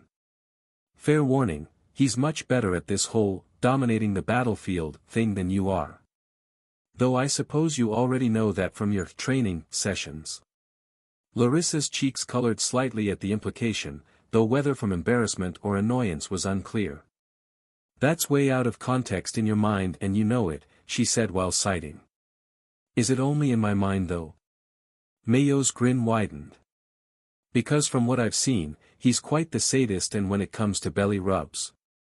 "Mayo, I swear." Matilda finally intervened by physically pulling Mayo back a step. "Ignore her," Matilda said to Larissa with an apologetic expression. "She is just but hurt, she gets like this after losses." Deflects with inappropriate humor. "It's a coping mechanism." Mayo protested. "A very healthy one, I might add." Larissa shook her head but extended her hand toward both of them in a gesture of genuine respect. "Thank you both," she said seriously, cutting through Mayo's continued antics. "For your service and your attitude as always. I apologize if I made you look bad out there, but winning decisively was what I needed to do for myself." Mayo's theatrical expression softened slightly as she took Larissa's hand. "You didn't make us look bad," she said with more sincerity than usual. "You made yourself look good. There's a difference. And honestly, we knew what we were up against. We never had a real chance." Matilda nodded agreement while shaking Larissa's hand as well. You fought well, she added. Better than we expected, actually. That aerial pursuit was impressive. Though I maintain my earlier point, Mayo couldn't resist adding. When Ren does the same thing to you later, remember this feeling. That's karma for you. Larissa rolled her eyes but smiled despite herself. Mayo and Matilda released Larissa's hand and she just leaned with a small nod. No excessive triumph in her expression. No dramatic relief. Only quiet confirmation that her calculations had been correct from the start. That the result had been exactly what she'd anticipated before the battle even began. Mayo and Matilda withdrew from the field with expressions mixing frustration and acceptance. They'd lost decisively. But they'd given a decent conflict with what they had available. There was no real shame in that outcome. Good luck with your inevitable humiliation. Mayo called back from the distance with a cheerful wave. Larissa nodded toward them politely while deliberately ignoring the continued nonsense. But despite everything, there was respect between the warriors. Even in defeat, they maintained their dignity and camaraderie. 2 brackets earlier. The master had announced the pairing with a voice that resonated across the field. Team 29 against Team 17. Klein had felt something tense settle in his stomach a day ago when he'd first seen the composition of the opposing team's roster. It wasn't a team from the academy he currently attended. It was a group from another institution participating in the 5th-year joint examinations. Normally that wouldn't be particularly notable since it was standard for 5th year and he'd already faced another external team in the first battle without issue. Except Klein had recognized 2 names on the list immediately. Fong. Aster. His former followers from darker times. The boys who had been with him during his most arrogant period. Who had fed his ego relentlessly. Who had followed his orders without question or independent thought. Who probably hated him now for making them waste so much time as subordinates, time they'd now feel was squandered when Klein lost his family standing and political backing. And probably also for how he'd changed since then. For how he'd betrayed what they represented by aligning himself with a commoner like Ren. Klein hadn't seen them in considerable time before this 5th year. Not since after his entire world had collapsed around him. Not since after he'd realized how completely wrong he'd been about everything that mattered.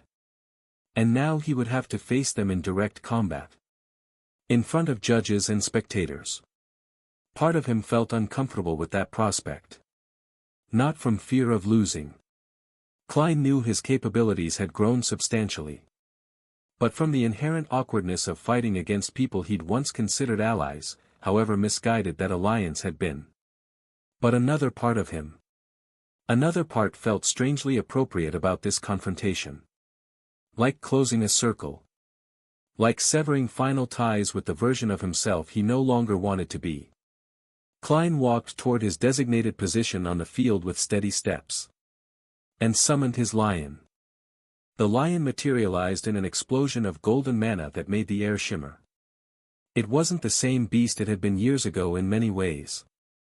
It was still a lion, majestic, powerful, with a mane that gleamed brilliantly under the afternoon sunlight.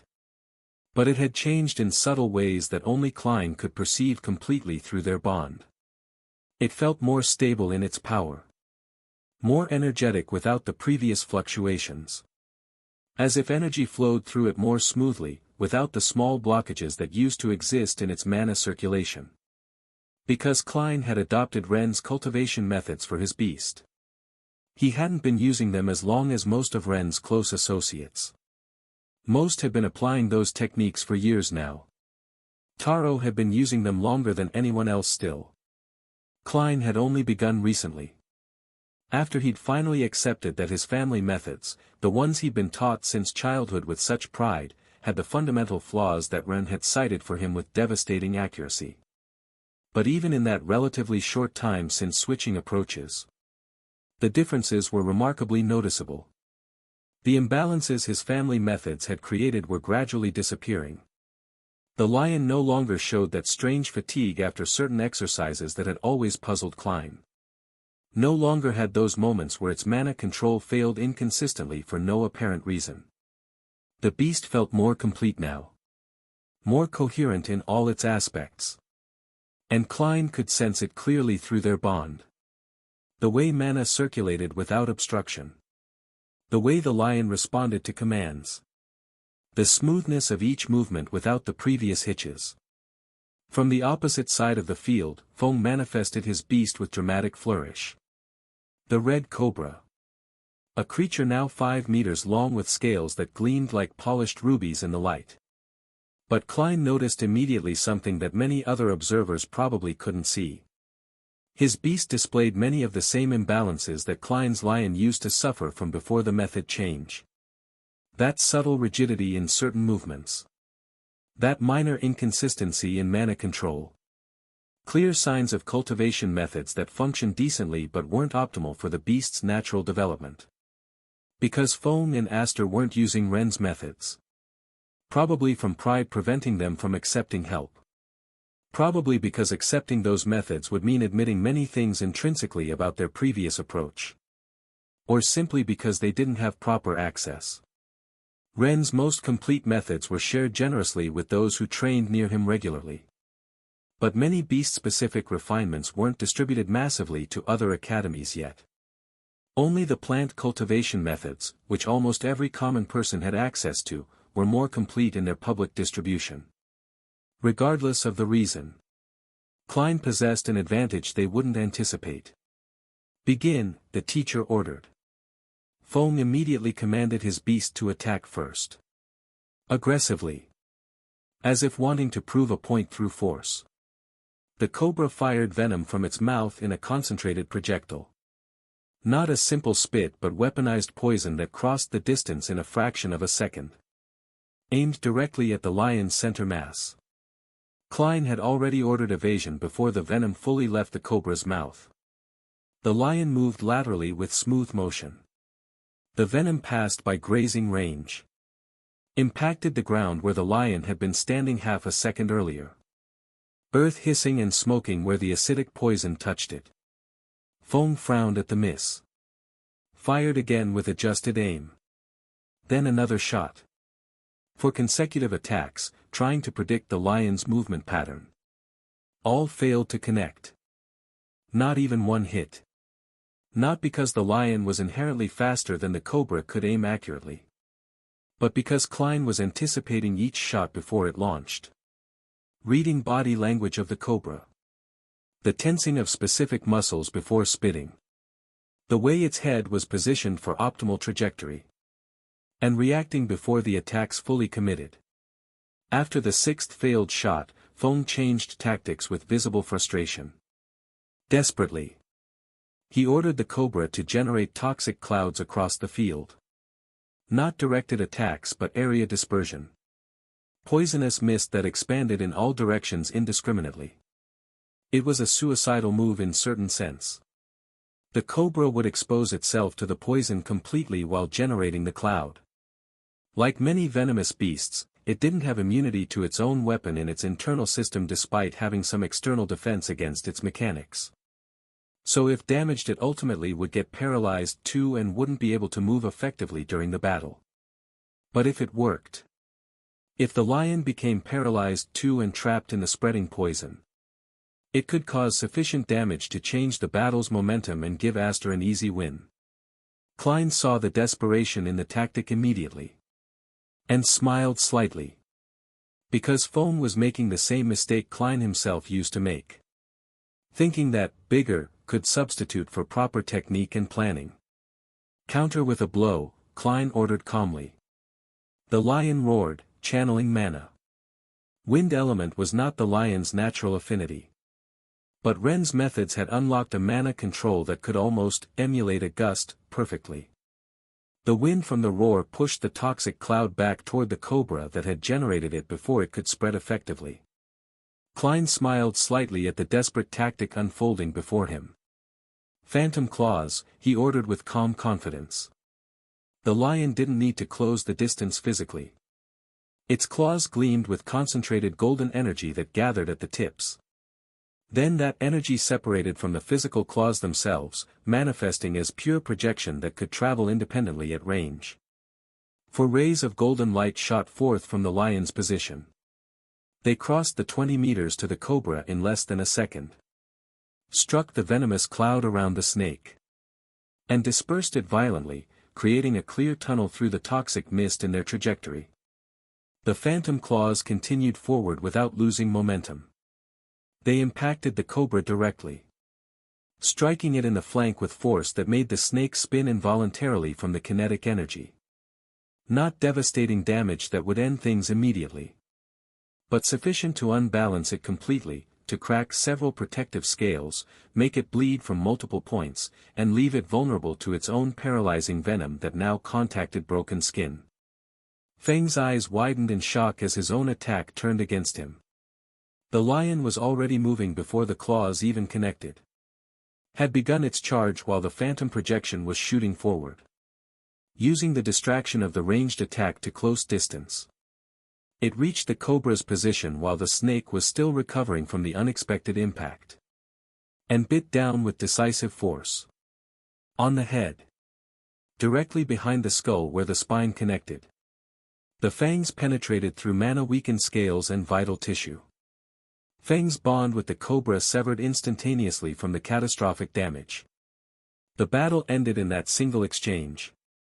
Feng doubled over from the sharp pain of the broken connection, looking at Klein with an expression mixing shock and deep humiliation. He hadn't been able to accomplish anything. Not a single attack had connected properly. Klein didn't gloat over the victory. Didn't make any mocking comments about how far he'd surpassed his former follower. Simply prepared himself for the next opponent with professional focus. Astor's blue rhinoceros materialized next. Massive beast with hide that resembled living stone, marked with lines of deep azure running through the armored surface. It also possessed earth control that made it particularly dangerous on solid terrain. Astor was more cautious than Feng had been after witnessing that swift defeat. So the rhinoceros didn't charge immediately. Instead, it began manipulating the ground beneath them strategically. The terrain under the lion's feet began softening gradually, becoming less stable, trying to reduce the mobility that had been so devastatingly effective against the cobra. Klein ordered the lion to retreat, moving to more solid ground before becoming trapped in the softened earth. The rhinoceros continued pressing the advantage. Each time the lion positioned itself somewhere, Astor softened that specific terrain as well, forcing constant movement to avoid being caught. It was a reasonable tactic for wearing down a faster opponent. But eventually the rhino would likely tire of using earth control before the lion tired of dodging. Except the lion was already relatively exhausted from the previous battle. Had expended considerable energy in dodging multiple venom shots, in manifesting those phantom claws, and in the explosive speed of the final rush. In the decisive bite that severed the bond. Normally that accumulated fatigue would represent a significant disadvantage. But Klein's lion tired less quickly and recovered faster than it had before the method change. Ren's cultivation techniques showing their effect once again. It didn't recover completely. Not instantaneously like some regeneration ability, but sufficiently to maintain performance levels where other beasts would begin failing noticeably. After some minutes of this tactical game, rhinoceros manipulating earth, lion evading the traps. Astor realized that his beast was tiring faster than expected while the lion was tiring more slowly than it should. He decided it was time to end this before the advantage reversed completely. The rhinoceros finally charged with all its accumulated mass. Direct ramming attack, taking advantage of a moment where the lion stood on less favorable terrain. The lion waited until the last possible moment to react. Then manifested light element. Not extensively. Though it was the lion's natural element, its power over light wasn't very high yet compared to its physical capabilities. Barely sufficient to create a brilliant flash directly in front of the rhinoceros's eyes. But enough to blind temporarily at the critical instant. The rhinoceros couldn't adjust its charge midway through the attack. Too much momentum built up. too much mass moving too fast to change course. It continued in a straight line toward where the lion had been hoping to hit on time. But the lion moved laterally in the last second with perfect timing. Clean evasion. The rhinoceros thundered past through empty space. And while it was passing, the lion attacked the exposed flank. Claws raking across the armored hide.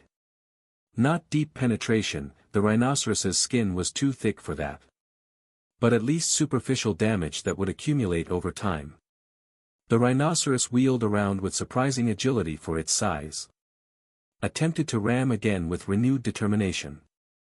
Same result. Light blinding at the last moment. Lateral dodge.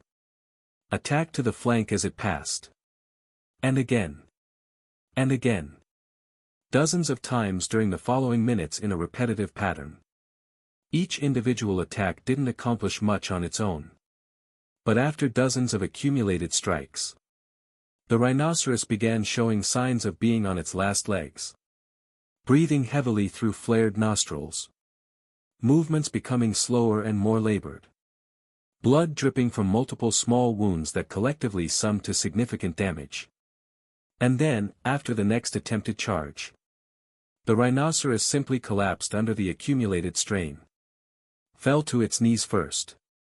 Then completely to the ground with an impact that shook the arena. Exhausted beyond any chance of continuing. Too injured to maintain the fight. It disintegrated into dispersing mana particles. The lion remained standing 3 meters away from where the rhino had fallen. Also completely exhausted from the prolonged battle. Klein could feel through their bond that the beast was at its absolute limit. Another minute more and the lion would have disappeared from mana depletion. But it had lasted just long enough. The rhinoceros fell first. Klein won the exchange. He withdrew the lion before exhaustion could force the dispersion involuntarily. And felt something strange settle in his chest while walking off the field. Satisfaction at the victory. But also, closure for something deeper. He had defeated Fong and Aster decisively. His former followers. The boys who represented everything he had been before his world collapsed. And he'd accomplished it using methods they rejected out of pride. Using power that came directly from allying himself with Ren whom they despised. It was more than a simple victory in the final exam. It was severing metaphorical ties with his old self. More profoundly than ever before. Demonstrating, to them, to himself, to everyone observing, that he'd made the correct decision. That changing had been good. That the pride which had defined him before was inferior to the progress he'd gained afterwards. Klein felt genuinely good about his performance despite knowing what came next. Though Luna and Ren's situation still worried him on a personal level. That also seemed to be better directed now. They had talked. The ice between them was thawing. Klein could focus on his own battles with a clearer mind. Even though he knew his next battle would be his last in this tournament. That he would be eliminated without doubt. Because the next pairing would put him against the most impressive team so far in this final exam. Taro's team. And nobody, absolutely nobody, had managed to pass Taro yet. And when he was eliminated, when, not if, he would withdraw with his head held high. Because he'd given everything he had. Had shown real improvement. Had honored the methods that Ren had shared so generously. And he would use them to reach the level of Ren's close associate someday, to have a genuine chance of competing at that new tier in the future. The immovable mountain. Taro's team had been putting on an incredible show throughout the entire tournament. The strategy was elegantly simple. Taro always deployed at the beginning of battles. Leora always positioned at the end of their team's rotation. It was a formation that communicated a clear message: if you can get past Taro, maybe you'll have a chance. But nobody got past Taro. Until now. Nobody, no team had defeated his 2 gold-rank beasts. Not a single one had managed it. Taro's golden beetle hadn't been defeated regardless of whether it faced all 10 opposing beasts in succession. Desperate teams had thrown everything they possessed at the opening position trying to break through. It didn't matter what they attempted. They could defeat his first beast, the Terror, after tremendous effort and accumulated damage. But the golden beetle remained standing firm afterward. Immovable. Destroying everything that opposed it with apparent ease. The spectators had begun calling it the immovable mountain after witnessing match after match. And the name was accurate. The beetle stood in the center of the arena like a natural dune formation that had existed for millennia. Opponents crashed against it like waves against a cliff face. And broke themselves trying to move what couldn't be moved. Taro had defeated June and his monkey decisively, a beast with incredible strength and agility that should have posed problems. It hadn't mattered at all. The beetle was simply stronger in every measurable way.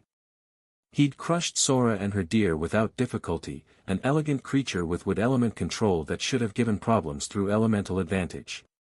It didn't work. The beetle simply ignored the roots and vines as if they didn't exist before cornering the beast and crushing it like fragile glass.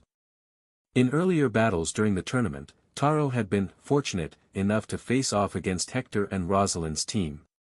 Those two had been particularly arrogant during the first year.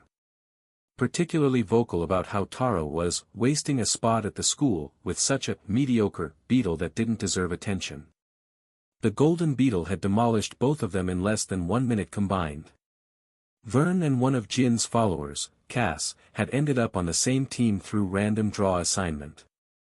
Also crushed easily without significant resistance. Taro would have loved crushing Jin's tiger as well and making that arrogant boy eat his words from first year, but the kid was already imprisoned, serving as test subject for analyzing the new corruption tactics that everyone hoped with desperate optimism weren't harbingers that the dormant powers of Yino Kingdom were returning. Jin wouldn't be released while corrupted by unknown forces, nor would the adults who'd accompanied him on that mission, but the young followers who'd gone along had been pardoned, with punishment falling instead on their tutors and keeping them under observation now and for several years. Kai unfortunately hadn't been matched against Taro through the bracket randomization. But that arrogant student had been eliminated by Min on Luna's team with similar brutal efficiency. Few rivals remained outside of Ren's team and his closest associates who could give decent fights anymore. And now it was Klein's turn to face the immovable wall. Lesser Deep Terror. Klein walked onto the field with crystal clear expectations about how this would end.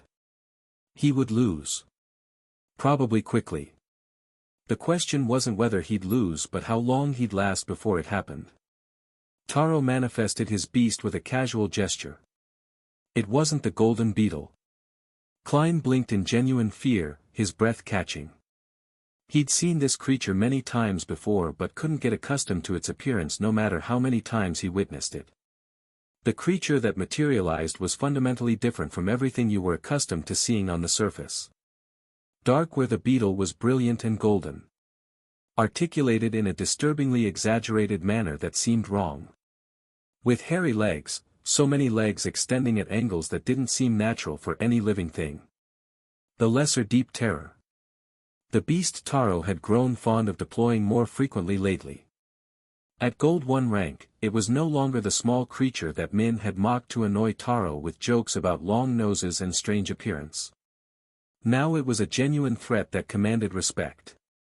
And Klein felt something cold settle in his stomach while observing it materialize completely in the afternoon light.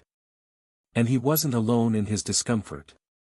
Most adult nobles knew about the deep assassins from personal experience. At some point in the past they would have descended to bronze rank depths and explored portions of the caverns. But in large groups and with many relatively strong people, the assassins didn't approach closely. Seeing them from a distance, their silhouettes in the darkness was one thing. But seeing them this large in broad daylight was a fundamentally different experience. And the number of people capable of descending to gold rank, or even silver rank in the deep caverns was extremely limited. Even now that Ren had improved the mine's situation dramatically, the assassins had become more commonly encountered for many, but seeing them distorted through living crystal walls wasn't the same as this direct confrontation. At this enormous size, covered in bristling hairs and countless legs, trailing sticky threads and bearing those strange lifeless eyes, Klein swallowed hard against rising dread. Because he understood immediately that this would be different from facing the beetle in many ways. The beetle was powerful through straightforward means. Overwhelming physical strength. Impenetrable defense. Speed and flexibility that shouldn't exist in a creature so massive. But it was relatively simple in its approach, easy to understand tactically. It crushed opponents with physical superiority, and that was that. The Deep Terror. The Deep Terror was a tactical nightmare made manifest. Most people had considered years ago that this species' potential was suboptimal at best. Even slightly higher than truly mediocre beasts, it was still classified as poor choice for serious tamers who wanted optimal development. Therefore, even its specific eggs held poor value in the market. Nobody wanted them when superior options existed. That changed after Taro brought his to gold rank and demonstrated its true capabilities. Because now everyone had seen a potential that was far from negligible. The gimmick of the powerful proboscis was one thing.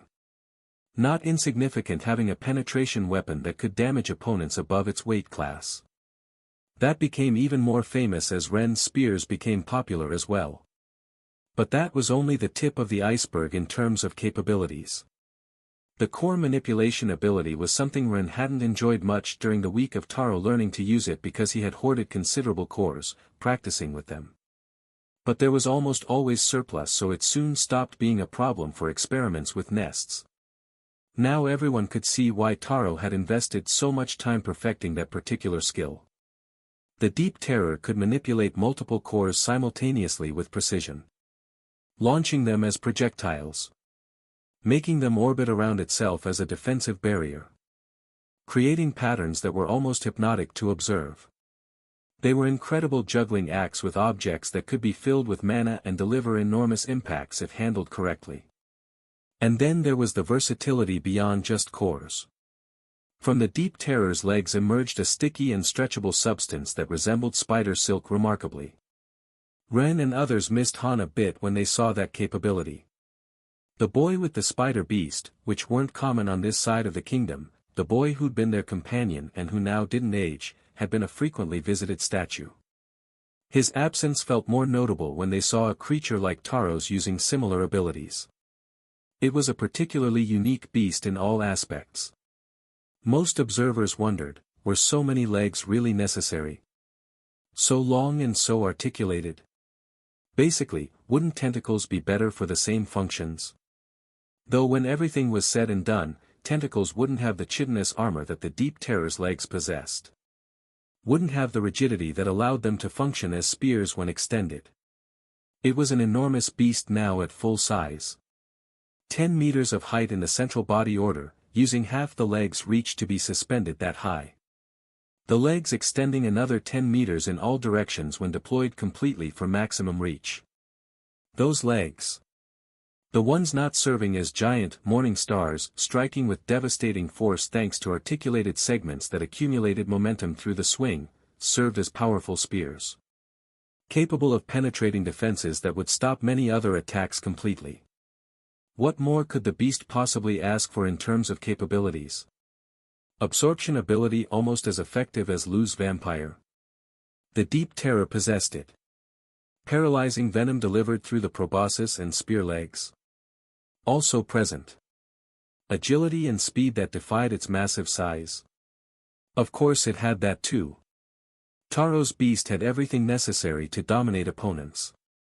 And Klein, watching it deploy its legs completely in preparation for battle, knew he had no real chance of victory. The realization settled over him like a heavy weight. This wasn't like facing Fong and Aster where skill and better methods could overcome power difference.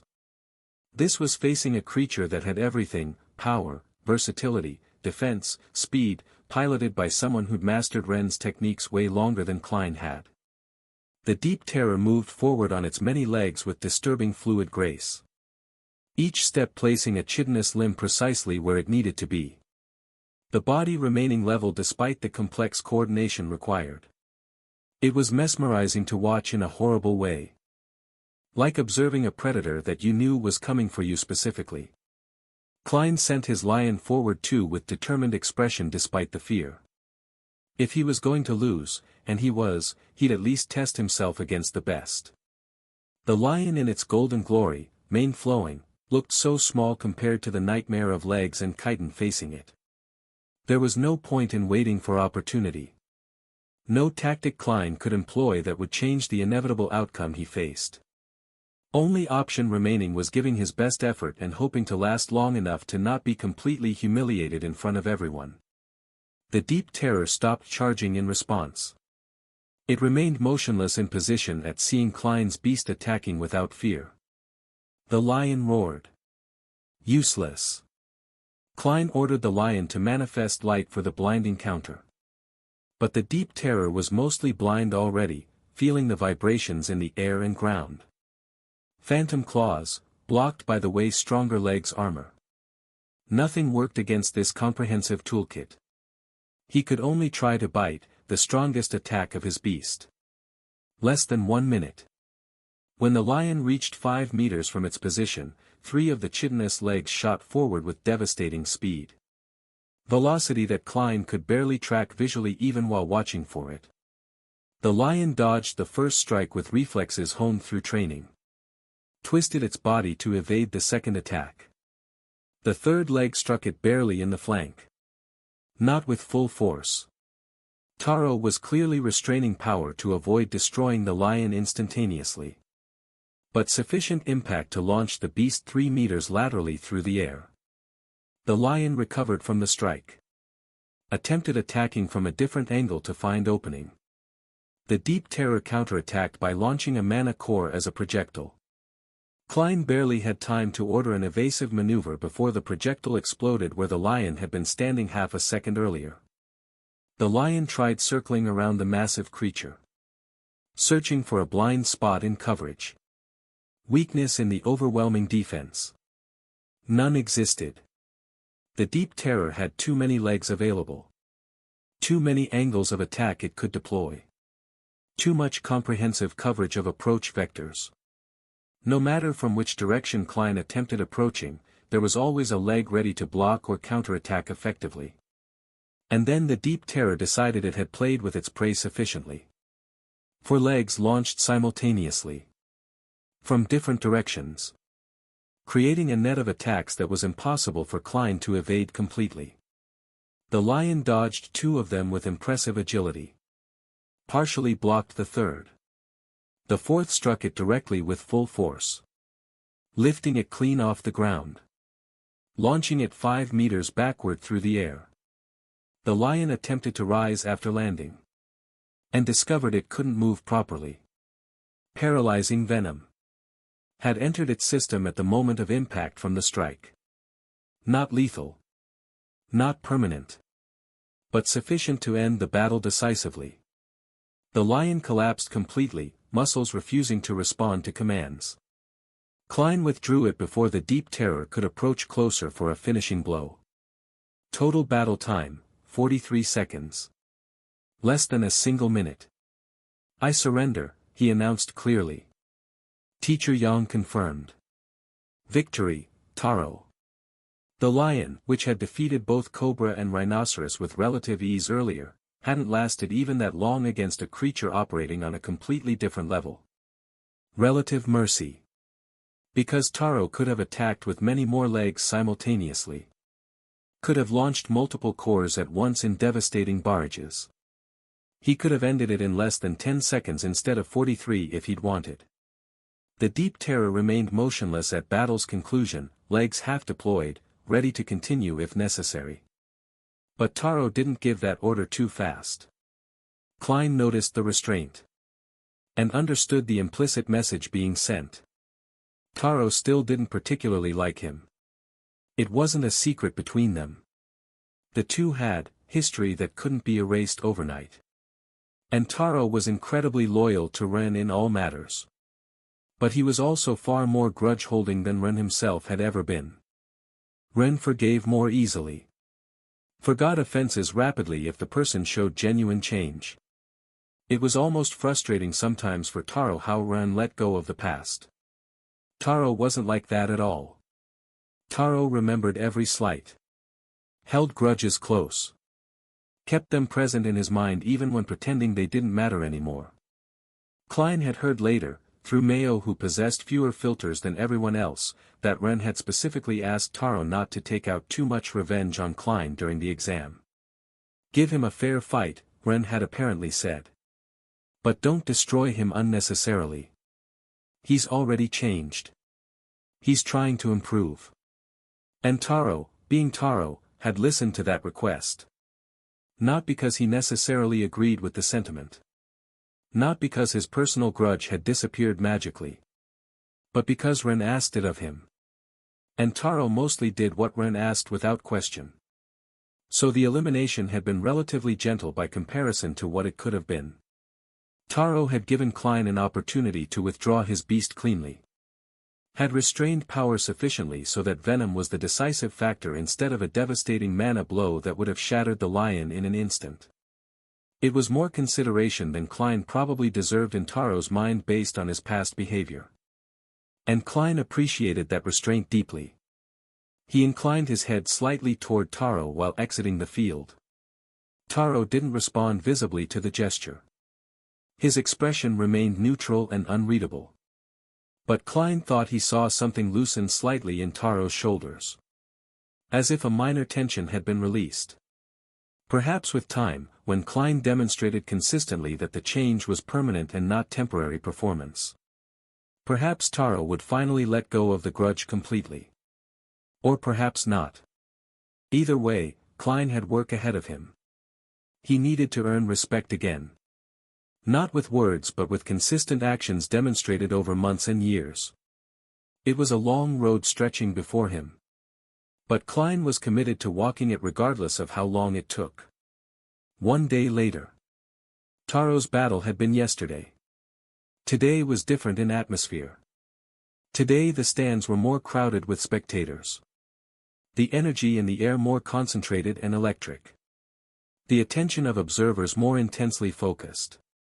Because today was one of the confrontations that many had been waiting for since the exams began.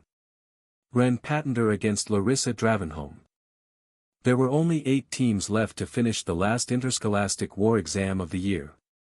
So the audience was getting really big. Today's fight wasn't a rivalry exactly. There was no animosity between them. They didn't compete for position or recognition in a manner that implied personal conflict. But they were 2 of the strongest students in the entire 5th year. 2 who represented the best of what this generation could produce. And now they would finally face each other directly. Both had rested appropriately after their previous battles. Ren had enjoyed a complete afternoon and night to recover fully. Larissa had a similar recovery time. Their beasts were fresh and ready. Their reserves replenished to full and their minds clear and focused. It was a confrontation in optimal conditions for both participants. And everyone wanted to see who would prevail in this matchup. Zhao announced the next pairing after Taro and Leora's team had stomped their rivals once more, while Larissa listened with slight tension in her posture. Her team versus Team 5. Ren's team. Larissa felt something tighten in her stomach at the announcement. Not fear exactly. More accurately, nervous anticipation. Because she knew how this was going to end ultimately. She'd watched Ren's battles without missing any during the past years. Had observed how he'd handled Lu in the last round with ease that bordered on casual dismissal. How his Hydra had demolished its opponent without apparent effort. And Larissa. Larissa was strong. Gold rank in her best beast. Excellent training and refined control over 3 elements. But she wasn't Ren Patender. Nobody was Ren Patender except Ren himself. Larissa sighed softly. The tension in her stomach increasing again slightly with each thought. Because honestly, this would probably end like Lu's match had. She would give a decent battle. Show improvement from her training. But wouldn't push Ren sufficiently to make him truly exert effort. Losing easily at the end despite her best efforts. Because she had specialization in wind element primarily with decent competence in two other elements. Ren had absolute elemental versatility across the entire spectrum. She possessed agile beasts that were difficult to catch in combat. Ren possessed the fastest beast in the entire tournament. She had two powerful beasts at gold rank. Ren had 3, 4 actually. Ren had everything she possessed but more of it. It wasn't a question of effort. It wasn't that Larissa hadn't trained sufficiently hard. It wasn't lack of talent or dedication on her part. It was simply the mathematical reality of their present capabilities. The odds weren't in her favor by any objective measure. But Larissa smiled slightly anyway despite those thoughts. Because even if she lost decisively, she would learn something valuable. Would see something new. Would understand better exactly where she stood compared to the standard that Ren represented. And at least she'd do it with dignity. With complete effort. Without regrets about not having tried hard enough. So, she needed to try her absolute best. Needed to give an appropriate battle so as not to disappoint him. Demonstrate that the training she'd received was worth the political investment. And primarily, she needed to not reach Ren in an exhausted state. Because if her team was eliminated too quickly through poor matchup management without leveraging elemental advantages, and she had to face Ren with low mana reserves, with tired beasts, without fresh resources, it would be a massacre. No chance of a battle. Larissa began calculating strategies mentally with the focus of a general. Her teammates were mid-silver rank on average. Ren's teammates were low silver. If she arranged the matchups well. If she positioned her strongest members against Ren's team in the correct order. Perhaps she could force Ren to actually work before she had to enter the arena herself. And then she would have to face Ren directly. With everything she had learned. With all the power she'd cultivated. With the techniques he'd taught her turned against him. The irony wasn't lost on her. She would be fighting Ren using methods Ren himself had shared. Like a student testing themselves against their teacher. Except Ren wasn't her teacher in any formal sense. He was, what exactly? Friend seemed insufficient for her. Benefactor was too cold and transactional. Someone whose approval she desperately wanted to earn. Someone she wanted to prove herself worthy of. Something that she didn't feel brave enough to say the words for. Larissa shook her head slightly to clear those distracting thoughts. Focus. The battle was approaching. She needed her mind sharp, not wandering into complicated emotions that served no tactical purpose right now. Her teammates were gathering, looking to her for direction. Listen carefully, Larissa said with a voice projecting confidence she didn't entirely feel. We're going to win this part of the deal at least. I'll arrange the order based on our elemental advantages now. She began outlining a strategy, ready to position each teammate where they'd have the best chance. Knowing that even perfect positioning probably wouldn't be enough. But trying anyway. Because that's what you did when facing overwhelming odds. And if you lost, when you lost, at least you lost knowing you'd done your absolute best. Larissa looked across the field to where Ren's team was preparing.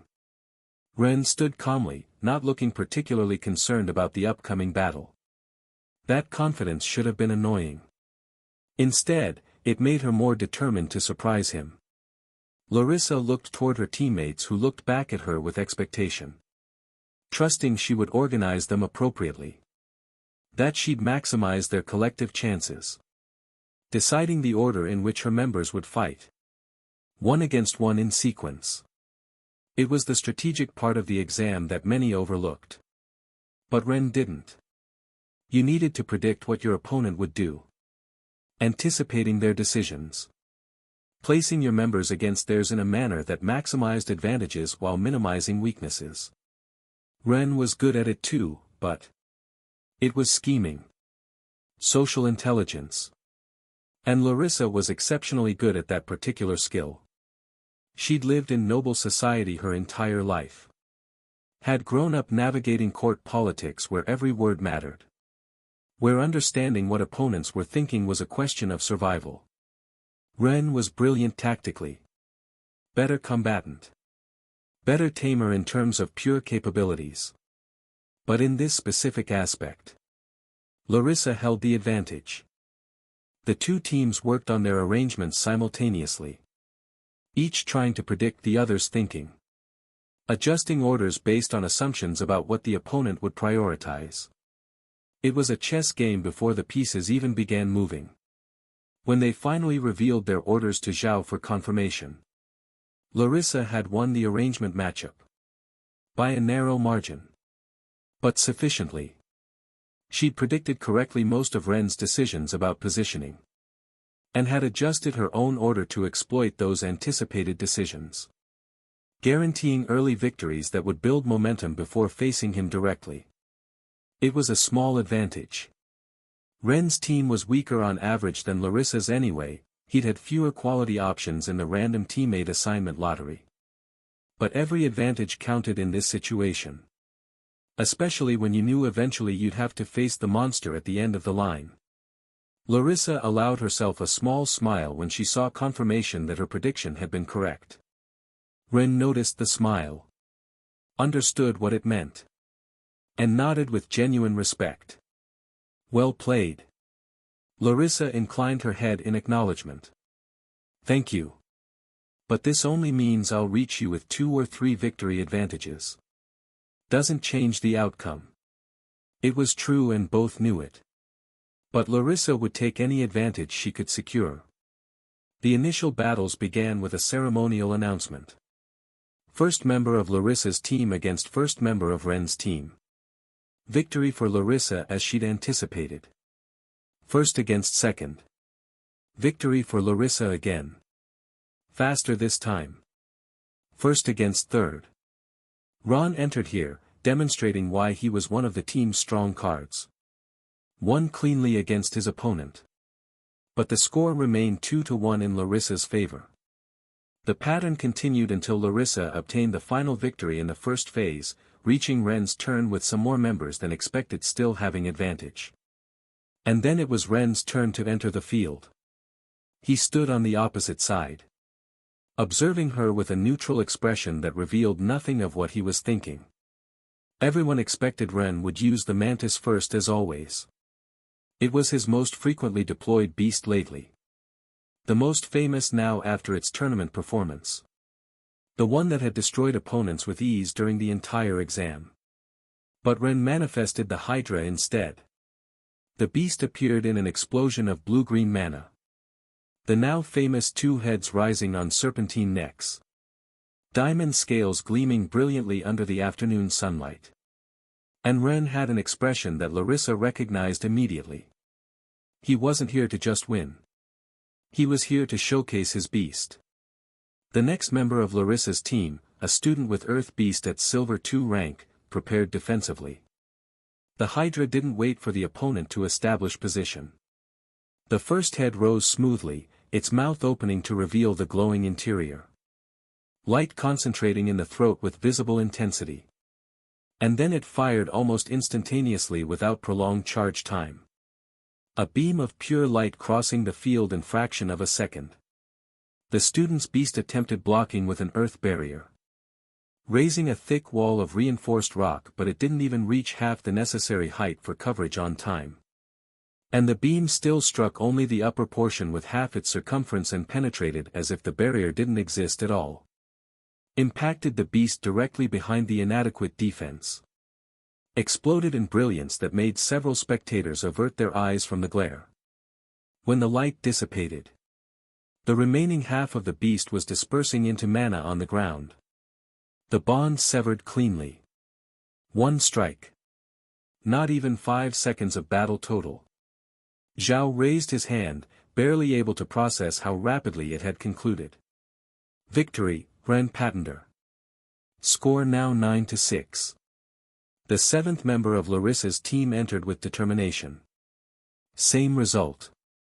The Hydra fired a light beam. 1 strike. Victory. 9-7 now, another point in Ren's favor. 8th member advanced to the field.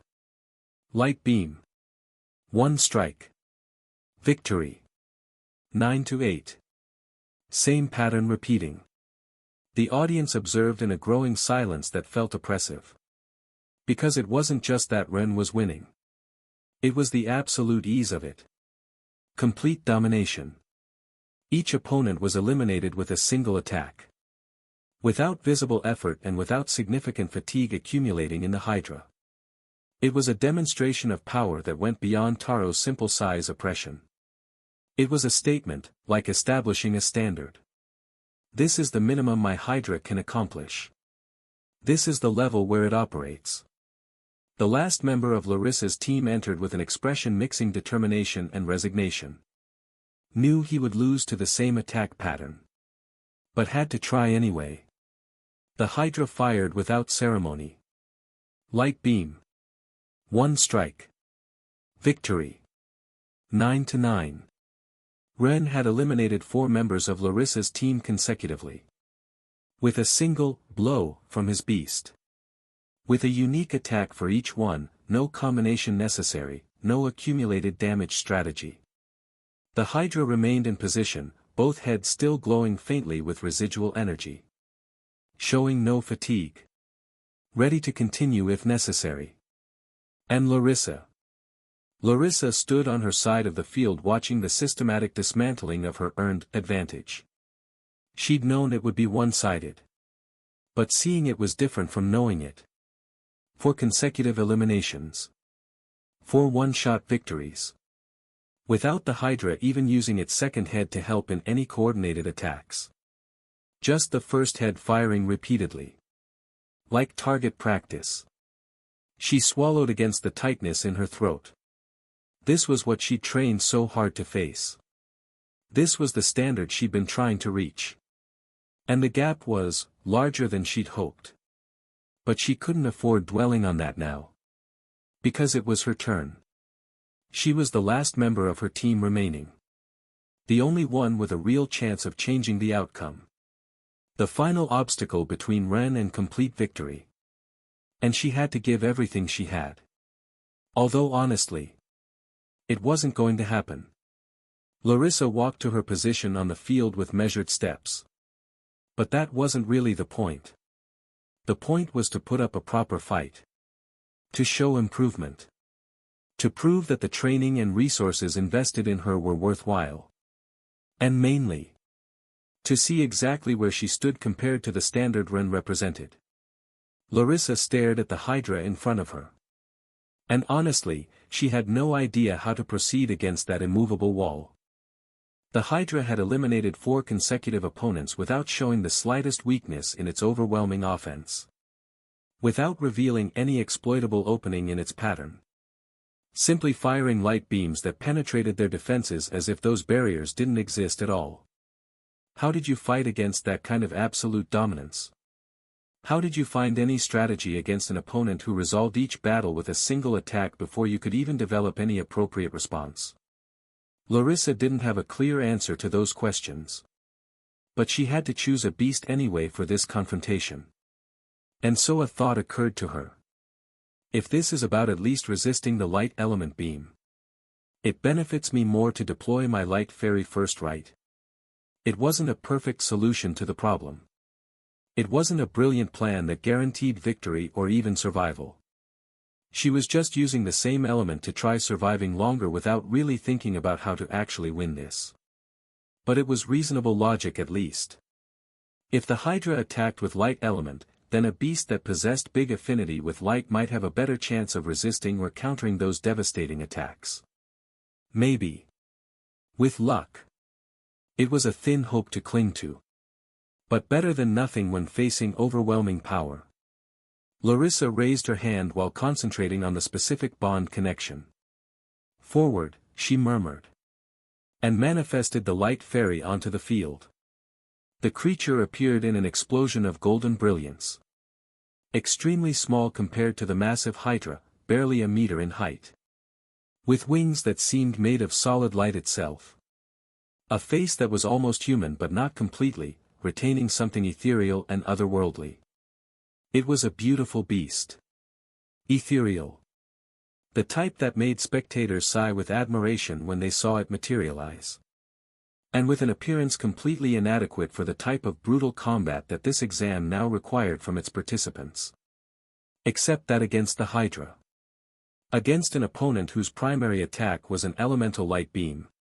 Maybe, just maybe, the fairy would have an advantage that other beasts hadn't possessed. Larissa observed Ren standing calmly across the field. Ren looked back at her. And smiled slightly with something like approval. Interesting choice, Ren commented in voice that only Larissa could hear clearly. Let's see what it can do. Master Zhao raised his hand for the ceremonial gesture. Begin. And the final battle of the day started. Larissa breathed deeply to center herself. Here we go, she thought. Time to see exactly how far I've really come. And how much farther I still need to go. The Hydra's first head rose smoothly on its serpentine neck. Light concentrating in its throat. Glowing with intensity that made the air around it vibrate with accumulated heat. And it fired without hesitation. The beam crossed the field in a fraction of a second. The fairy didn't attempt dodging. Instead, it raised its small hands while maintaining position directly in the attack's trajectory. Several spectators inhaled sharply, anticipating its immediate destruction like the previous 4 victims. The beam impacted with full force. And the fairy absorbed most of the damage through some unexpected mechanism. Not completely without effect, Larissa felt pain through their bond, her beast was definitely suffering. But not the type of devastating pain that indicated critical damage. Not the kind that preceded a shattered link. It was manageable pain, tolerable. Because the mineral fairy was, in certain ways, similar to the Hydra itself. Or at least similar to its transparent diamond scales. The fairy was also relatively transparent. Its body wasn't exactly crystal but shared similar properties. Structures that refracted light instead of simply absorbing it. That could split concentrated beams into multiple components and redirect them in different directions. When the Hydra's beam impacted, the fairy's body acted like a living prism. The light entered, concentrated and exited dispersed into dozens of lesser rays that spread in various directions like sunlight through a jewel. There was still damage from the exchange. The pure quantity of energy in the attack generated excessive heat that the fairy couldn't disperse completely. Its body glowed almost painfully, absorbing the temperature it would have to release gradually. But it wasn't the instant destruction everyone had witnessed 4 times already. It was genuine resistance. The Hydra's second head fired immediately after without giving time for recovery. The 2-shot combo, the tactic that had eliminated any resisting opponents without much effort, descended on the fairy with force that should have ended the battle decisively. The fairy created geometric forms in front of itself. Not solid barriers. But constructions of pure light. Immaterial mirrors that reflected and refracted. That took energy from the beams and bent it at angles that reduced direct impact. The first beam struck and dispersed partially. Part of the energy deflecting backward. Another part finding defenses already weakened from the first strike. Part penetrating more deeply through compromised protection. The reflected beam impacted half a second later. The Hydra didn't even flinch from receiving part of its own attack. The fairy on the other hand was launched backward 3 meters. Its wings flickering with instability. Its body glowing with accumulated heat it needed to release. But it remained manifested, remained conscious. Remained in the battle. Larissa exhaled slowly, relieved but not relaxed. It took the combo better than expected, she thought. But it can't keep enduring that indefinitely. She needed to counterattack. Needed to change the dynamic of the battle from simply surviving to actually threatening the Hydra. Searching for a solution. Ren observed the fairy recovering its position. Wings extending fully again. The body is still glowing and stabilizing. And he frowned slightly at the unexpected resilience. He'd anticipated that the fairy would have high resistance to light. It was logical. Light beast being resistant to light attacks made sense. But the level of resistance was greater than he'd calculated since his beams were no joke. The attacks that had eliminated previous opponents with single strikes were being partially negated through some mechanism. He needed a different approach. It crossed Ren's mind to use darkness immediately. The elemental weakness of light creatures was well known. A black beam of shadows would penetrate the fairy's defenses much more effectively than pure light. But Ren hesitated. Did this really merit revealing that card? Showing that the Hydra could use darkness could be a major trump card. Would demonstrate control over opposing elements that very few tamers, much less single beasts, could manifest. Ren decided to test other elements first before committing to that reveal. Fire, he ordered through their bond. The Hydra's first head opened its mouth again. But this time, instead of brilliant white light concentrating in its throat, orange-red flames began gathering with a different quality of heat. The fairy had defended well against light. Time to see how it handled a different element. Larissa saw the shift and her eyes widened slightly. Of course the beam, it's also not limited to light, she thought with resignation. Why would it be? The fire breath launched across the field. Not as fast as the light beam but still difficult to track. It wasn't literal flames but rather light infused with extreme heat characteristics. Ren thought the fairy would jump, but the fairy received the attack directly. And dispersed it almost as effectively as before. The additional heat was definitely a problem. The fairy glowed more intensely than it had from pure light. Larissa felt growing discomfort through their bond as the temperature accumulated. But she was confident, since the fairy wasn't particularly flammable by nature. Its mineral body resisted combustion well through its inherent properties. The attack caused somewhat more damage than pure light had. But not sufficient to fundamentally change the outcome of this exchange. Ren thought about using the next elements in his arsenal. The fairy's attributes were earth and light. Ren knew this. Which meant certain elements would be particularly effective against it. And others not so much. Earth against earth would partially cancel out through elemental neutrality. Light against light was already demonstrating itself insufficient for a decisive victory. The most useful, normal element would be wood. Earth was weak to wood in the elemental cycle that governed combat advantages. But would function best from the ground. Roots and vines growing, trapping, restricting movement through physical constraint. And the fairy could fly. Not because it possessed a wind element affinity. But because its wings of light generated propulsion directly through some other mechanism. Could elevate itself without needing control over wind element or air currents. Which made applying wood element to it effectively quite difficult. A beam from the Hydra with wood element infused. Ren considered the idea carefully. It wasn't impossible. Technically he could imbue wood into the beam just as he'd done with fire properties. But it was way more difficult to execute properly. The mechanics of imbuing wood into a projectile that traveled at light speed were strange and contradictory. Wood was an element of slow growth, gradual development. Light was pure speed, instantaneous impact. Combining them required control that Ren hadn't practiced during his training. And the frustrating part was that nobody could help him learn this kind of specific problem faster. Hardly anyone with the ability to use both elements had life experience living through something like this or had left data. There weren't many who tried creating light attacks infused with wood element. It was too unusual a combination for common practice. Most tamers didn't even have access to both elements in a single beast.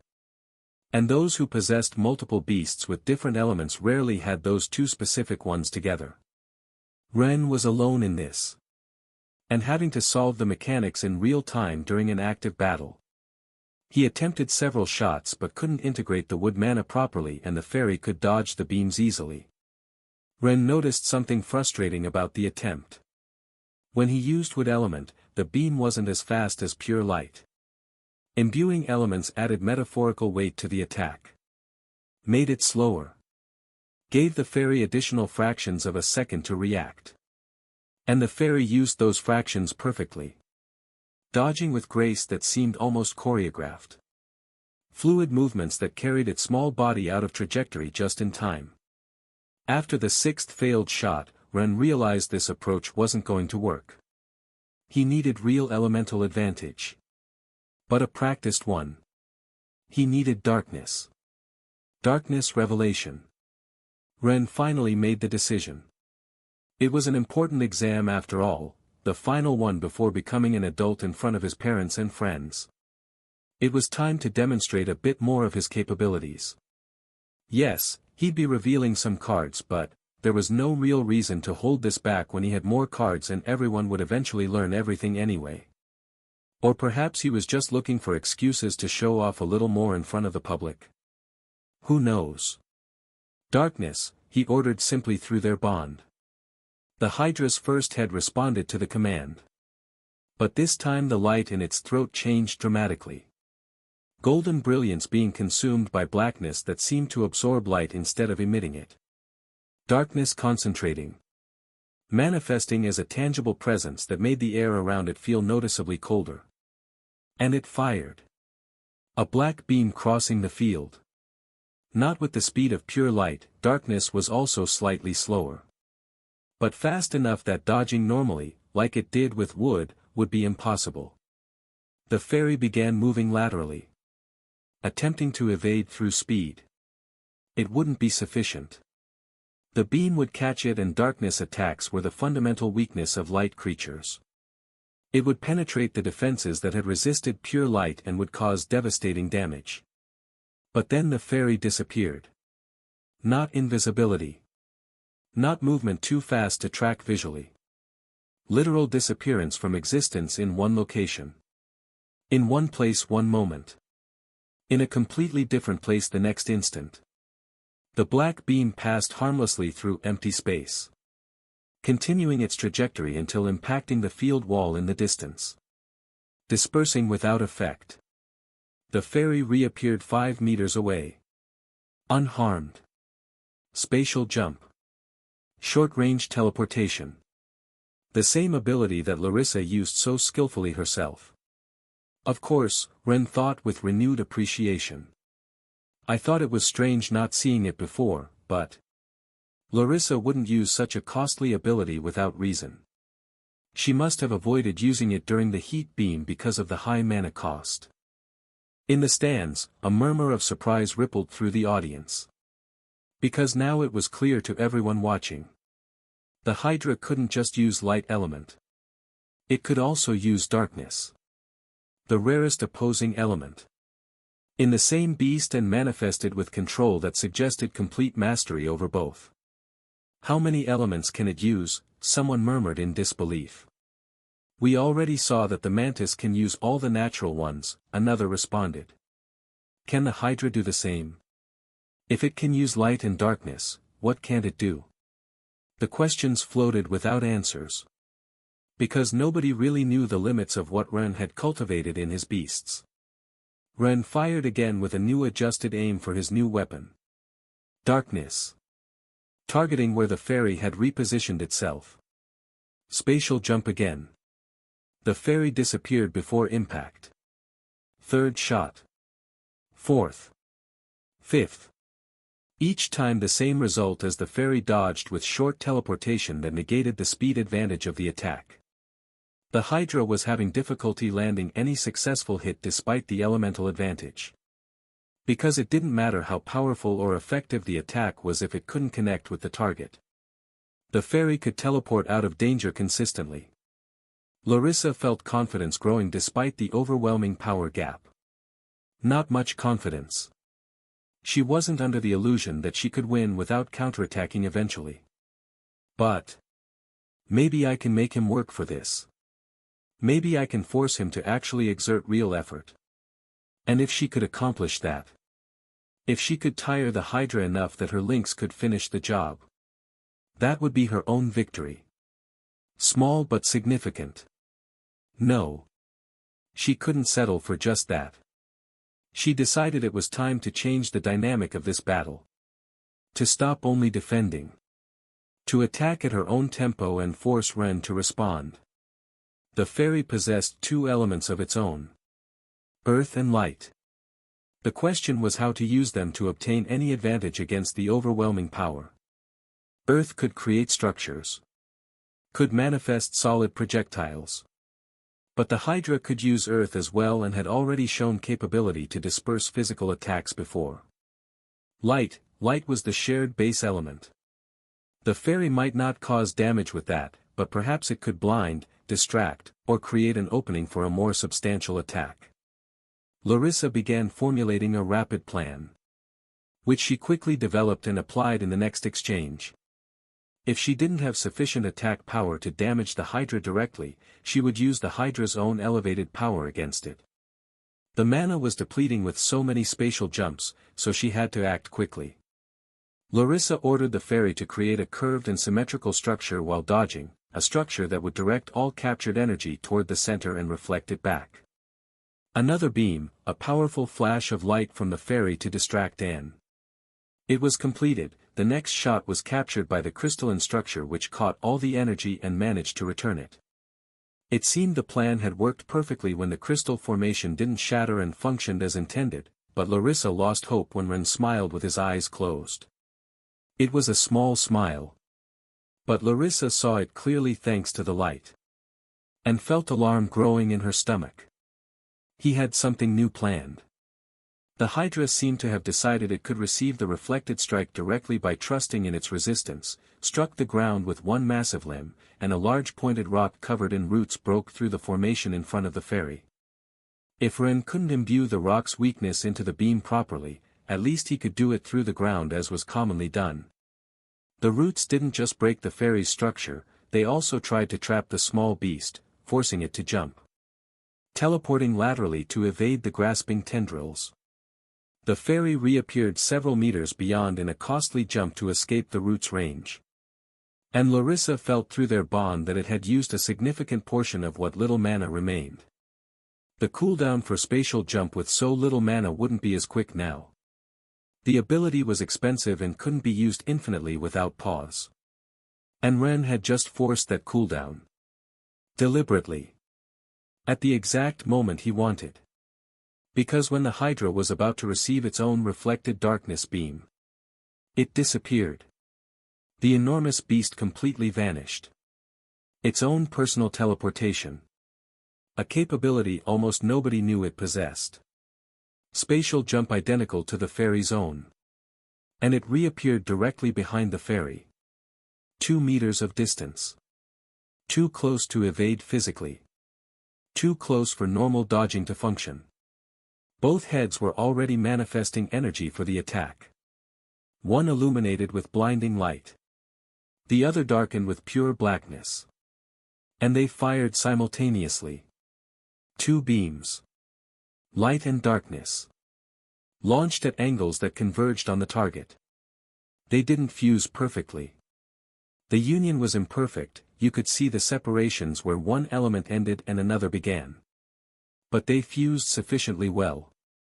Enough to create a hybrid attack that carried properties of both and penetrated defenses against light while simultaneously exploiting weakness to darkness. An ability that, unlike the combination of light and wood, Ren had seen up close being used before, by Sirius himself. The fairy attempted jumping away. But the cooldown still hadn't finished.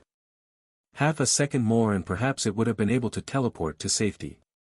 Yet it didn't have that half second. The combined beam struck it fully. Light and darkness colliding in its body simultaneously. Refraction failing because the darkness absorbed the light the fairy tried to disperse. Defense collapsing because the light penetrated easily while darkness consumed from within. The fairy shrieked, a high-pitched sound that made several spectators wince. And collapsed. It fell to the ground, impacting with a crystalline sound. Wings dissolving into particles of light that dispersed in the air. Larissa felt the bond beginning to fracture, that horrible sensation of connection breaking that every tamer feared, and reached instinctively to withdraw her beast before the damage became permanent. But there wasn't enough time, the attack had been too powerful.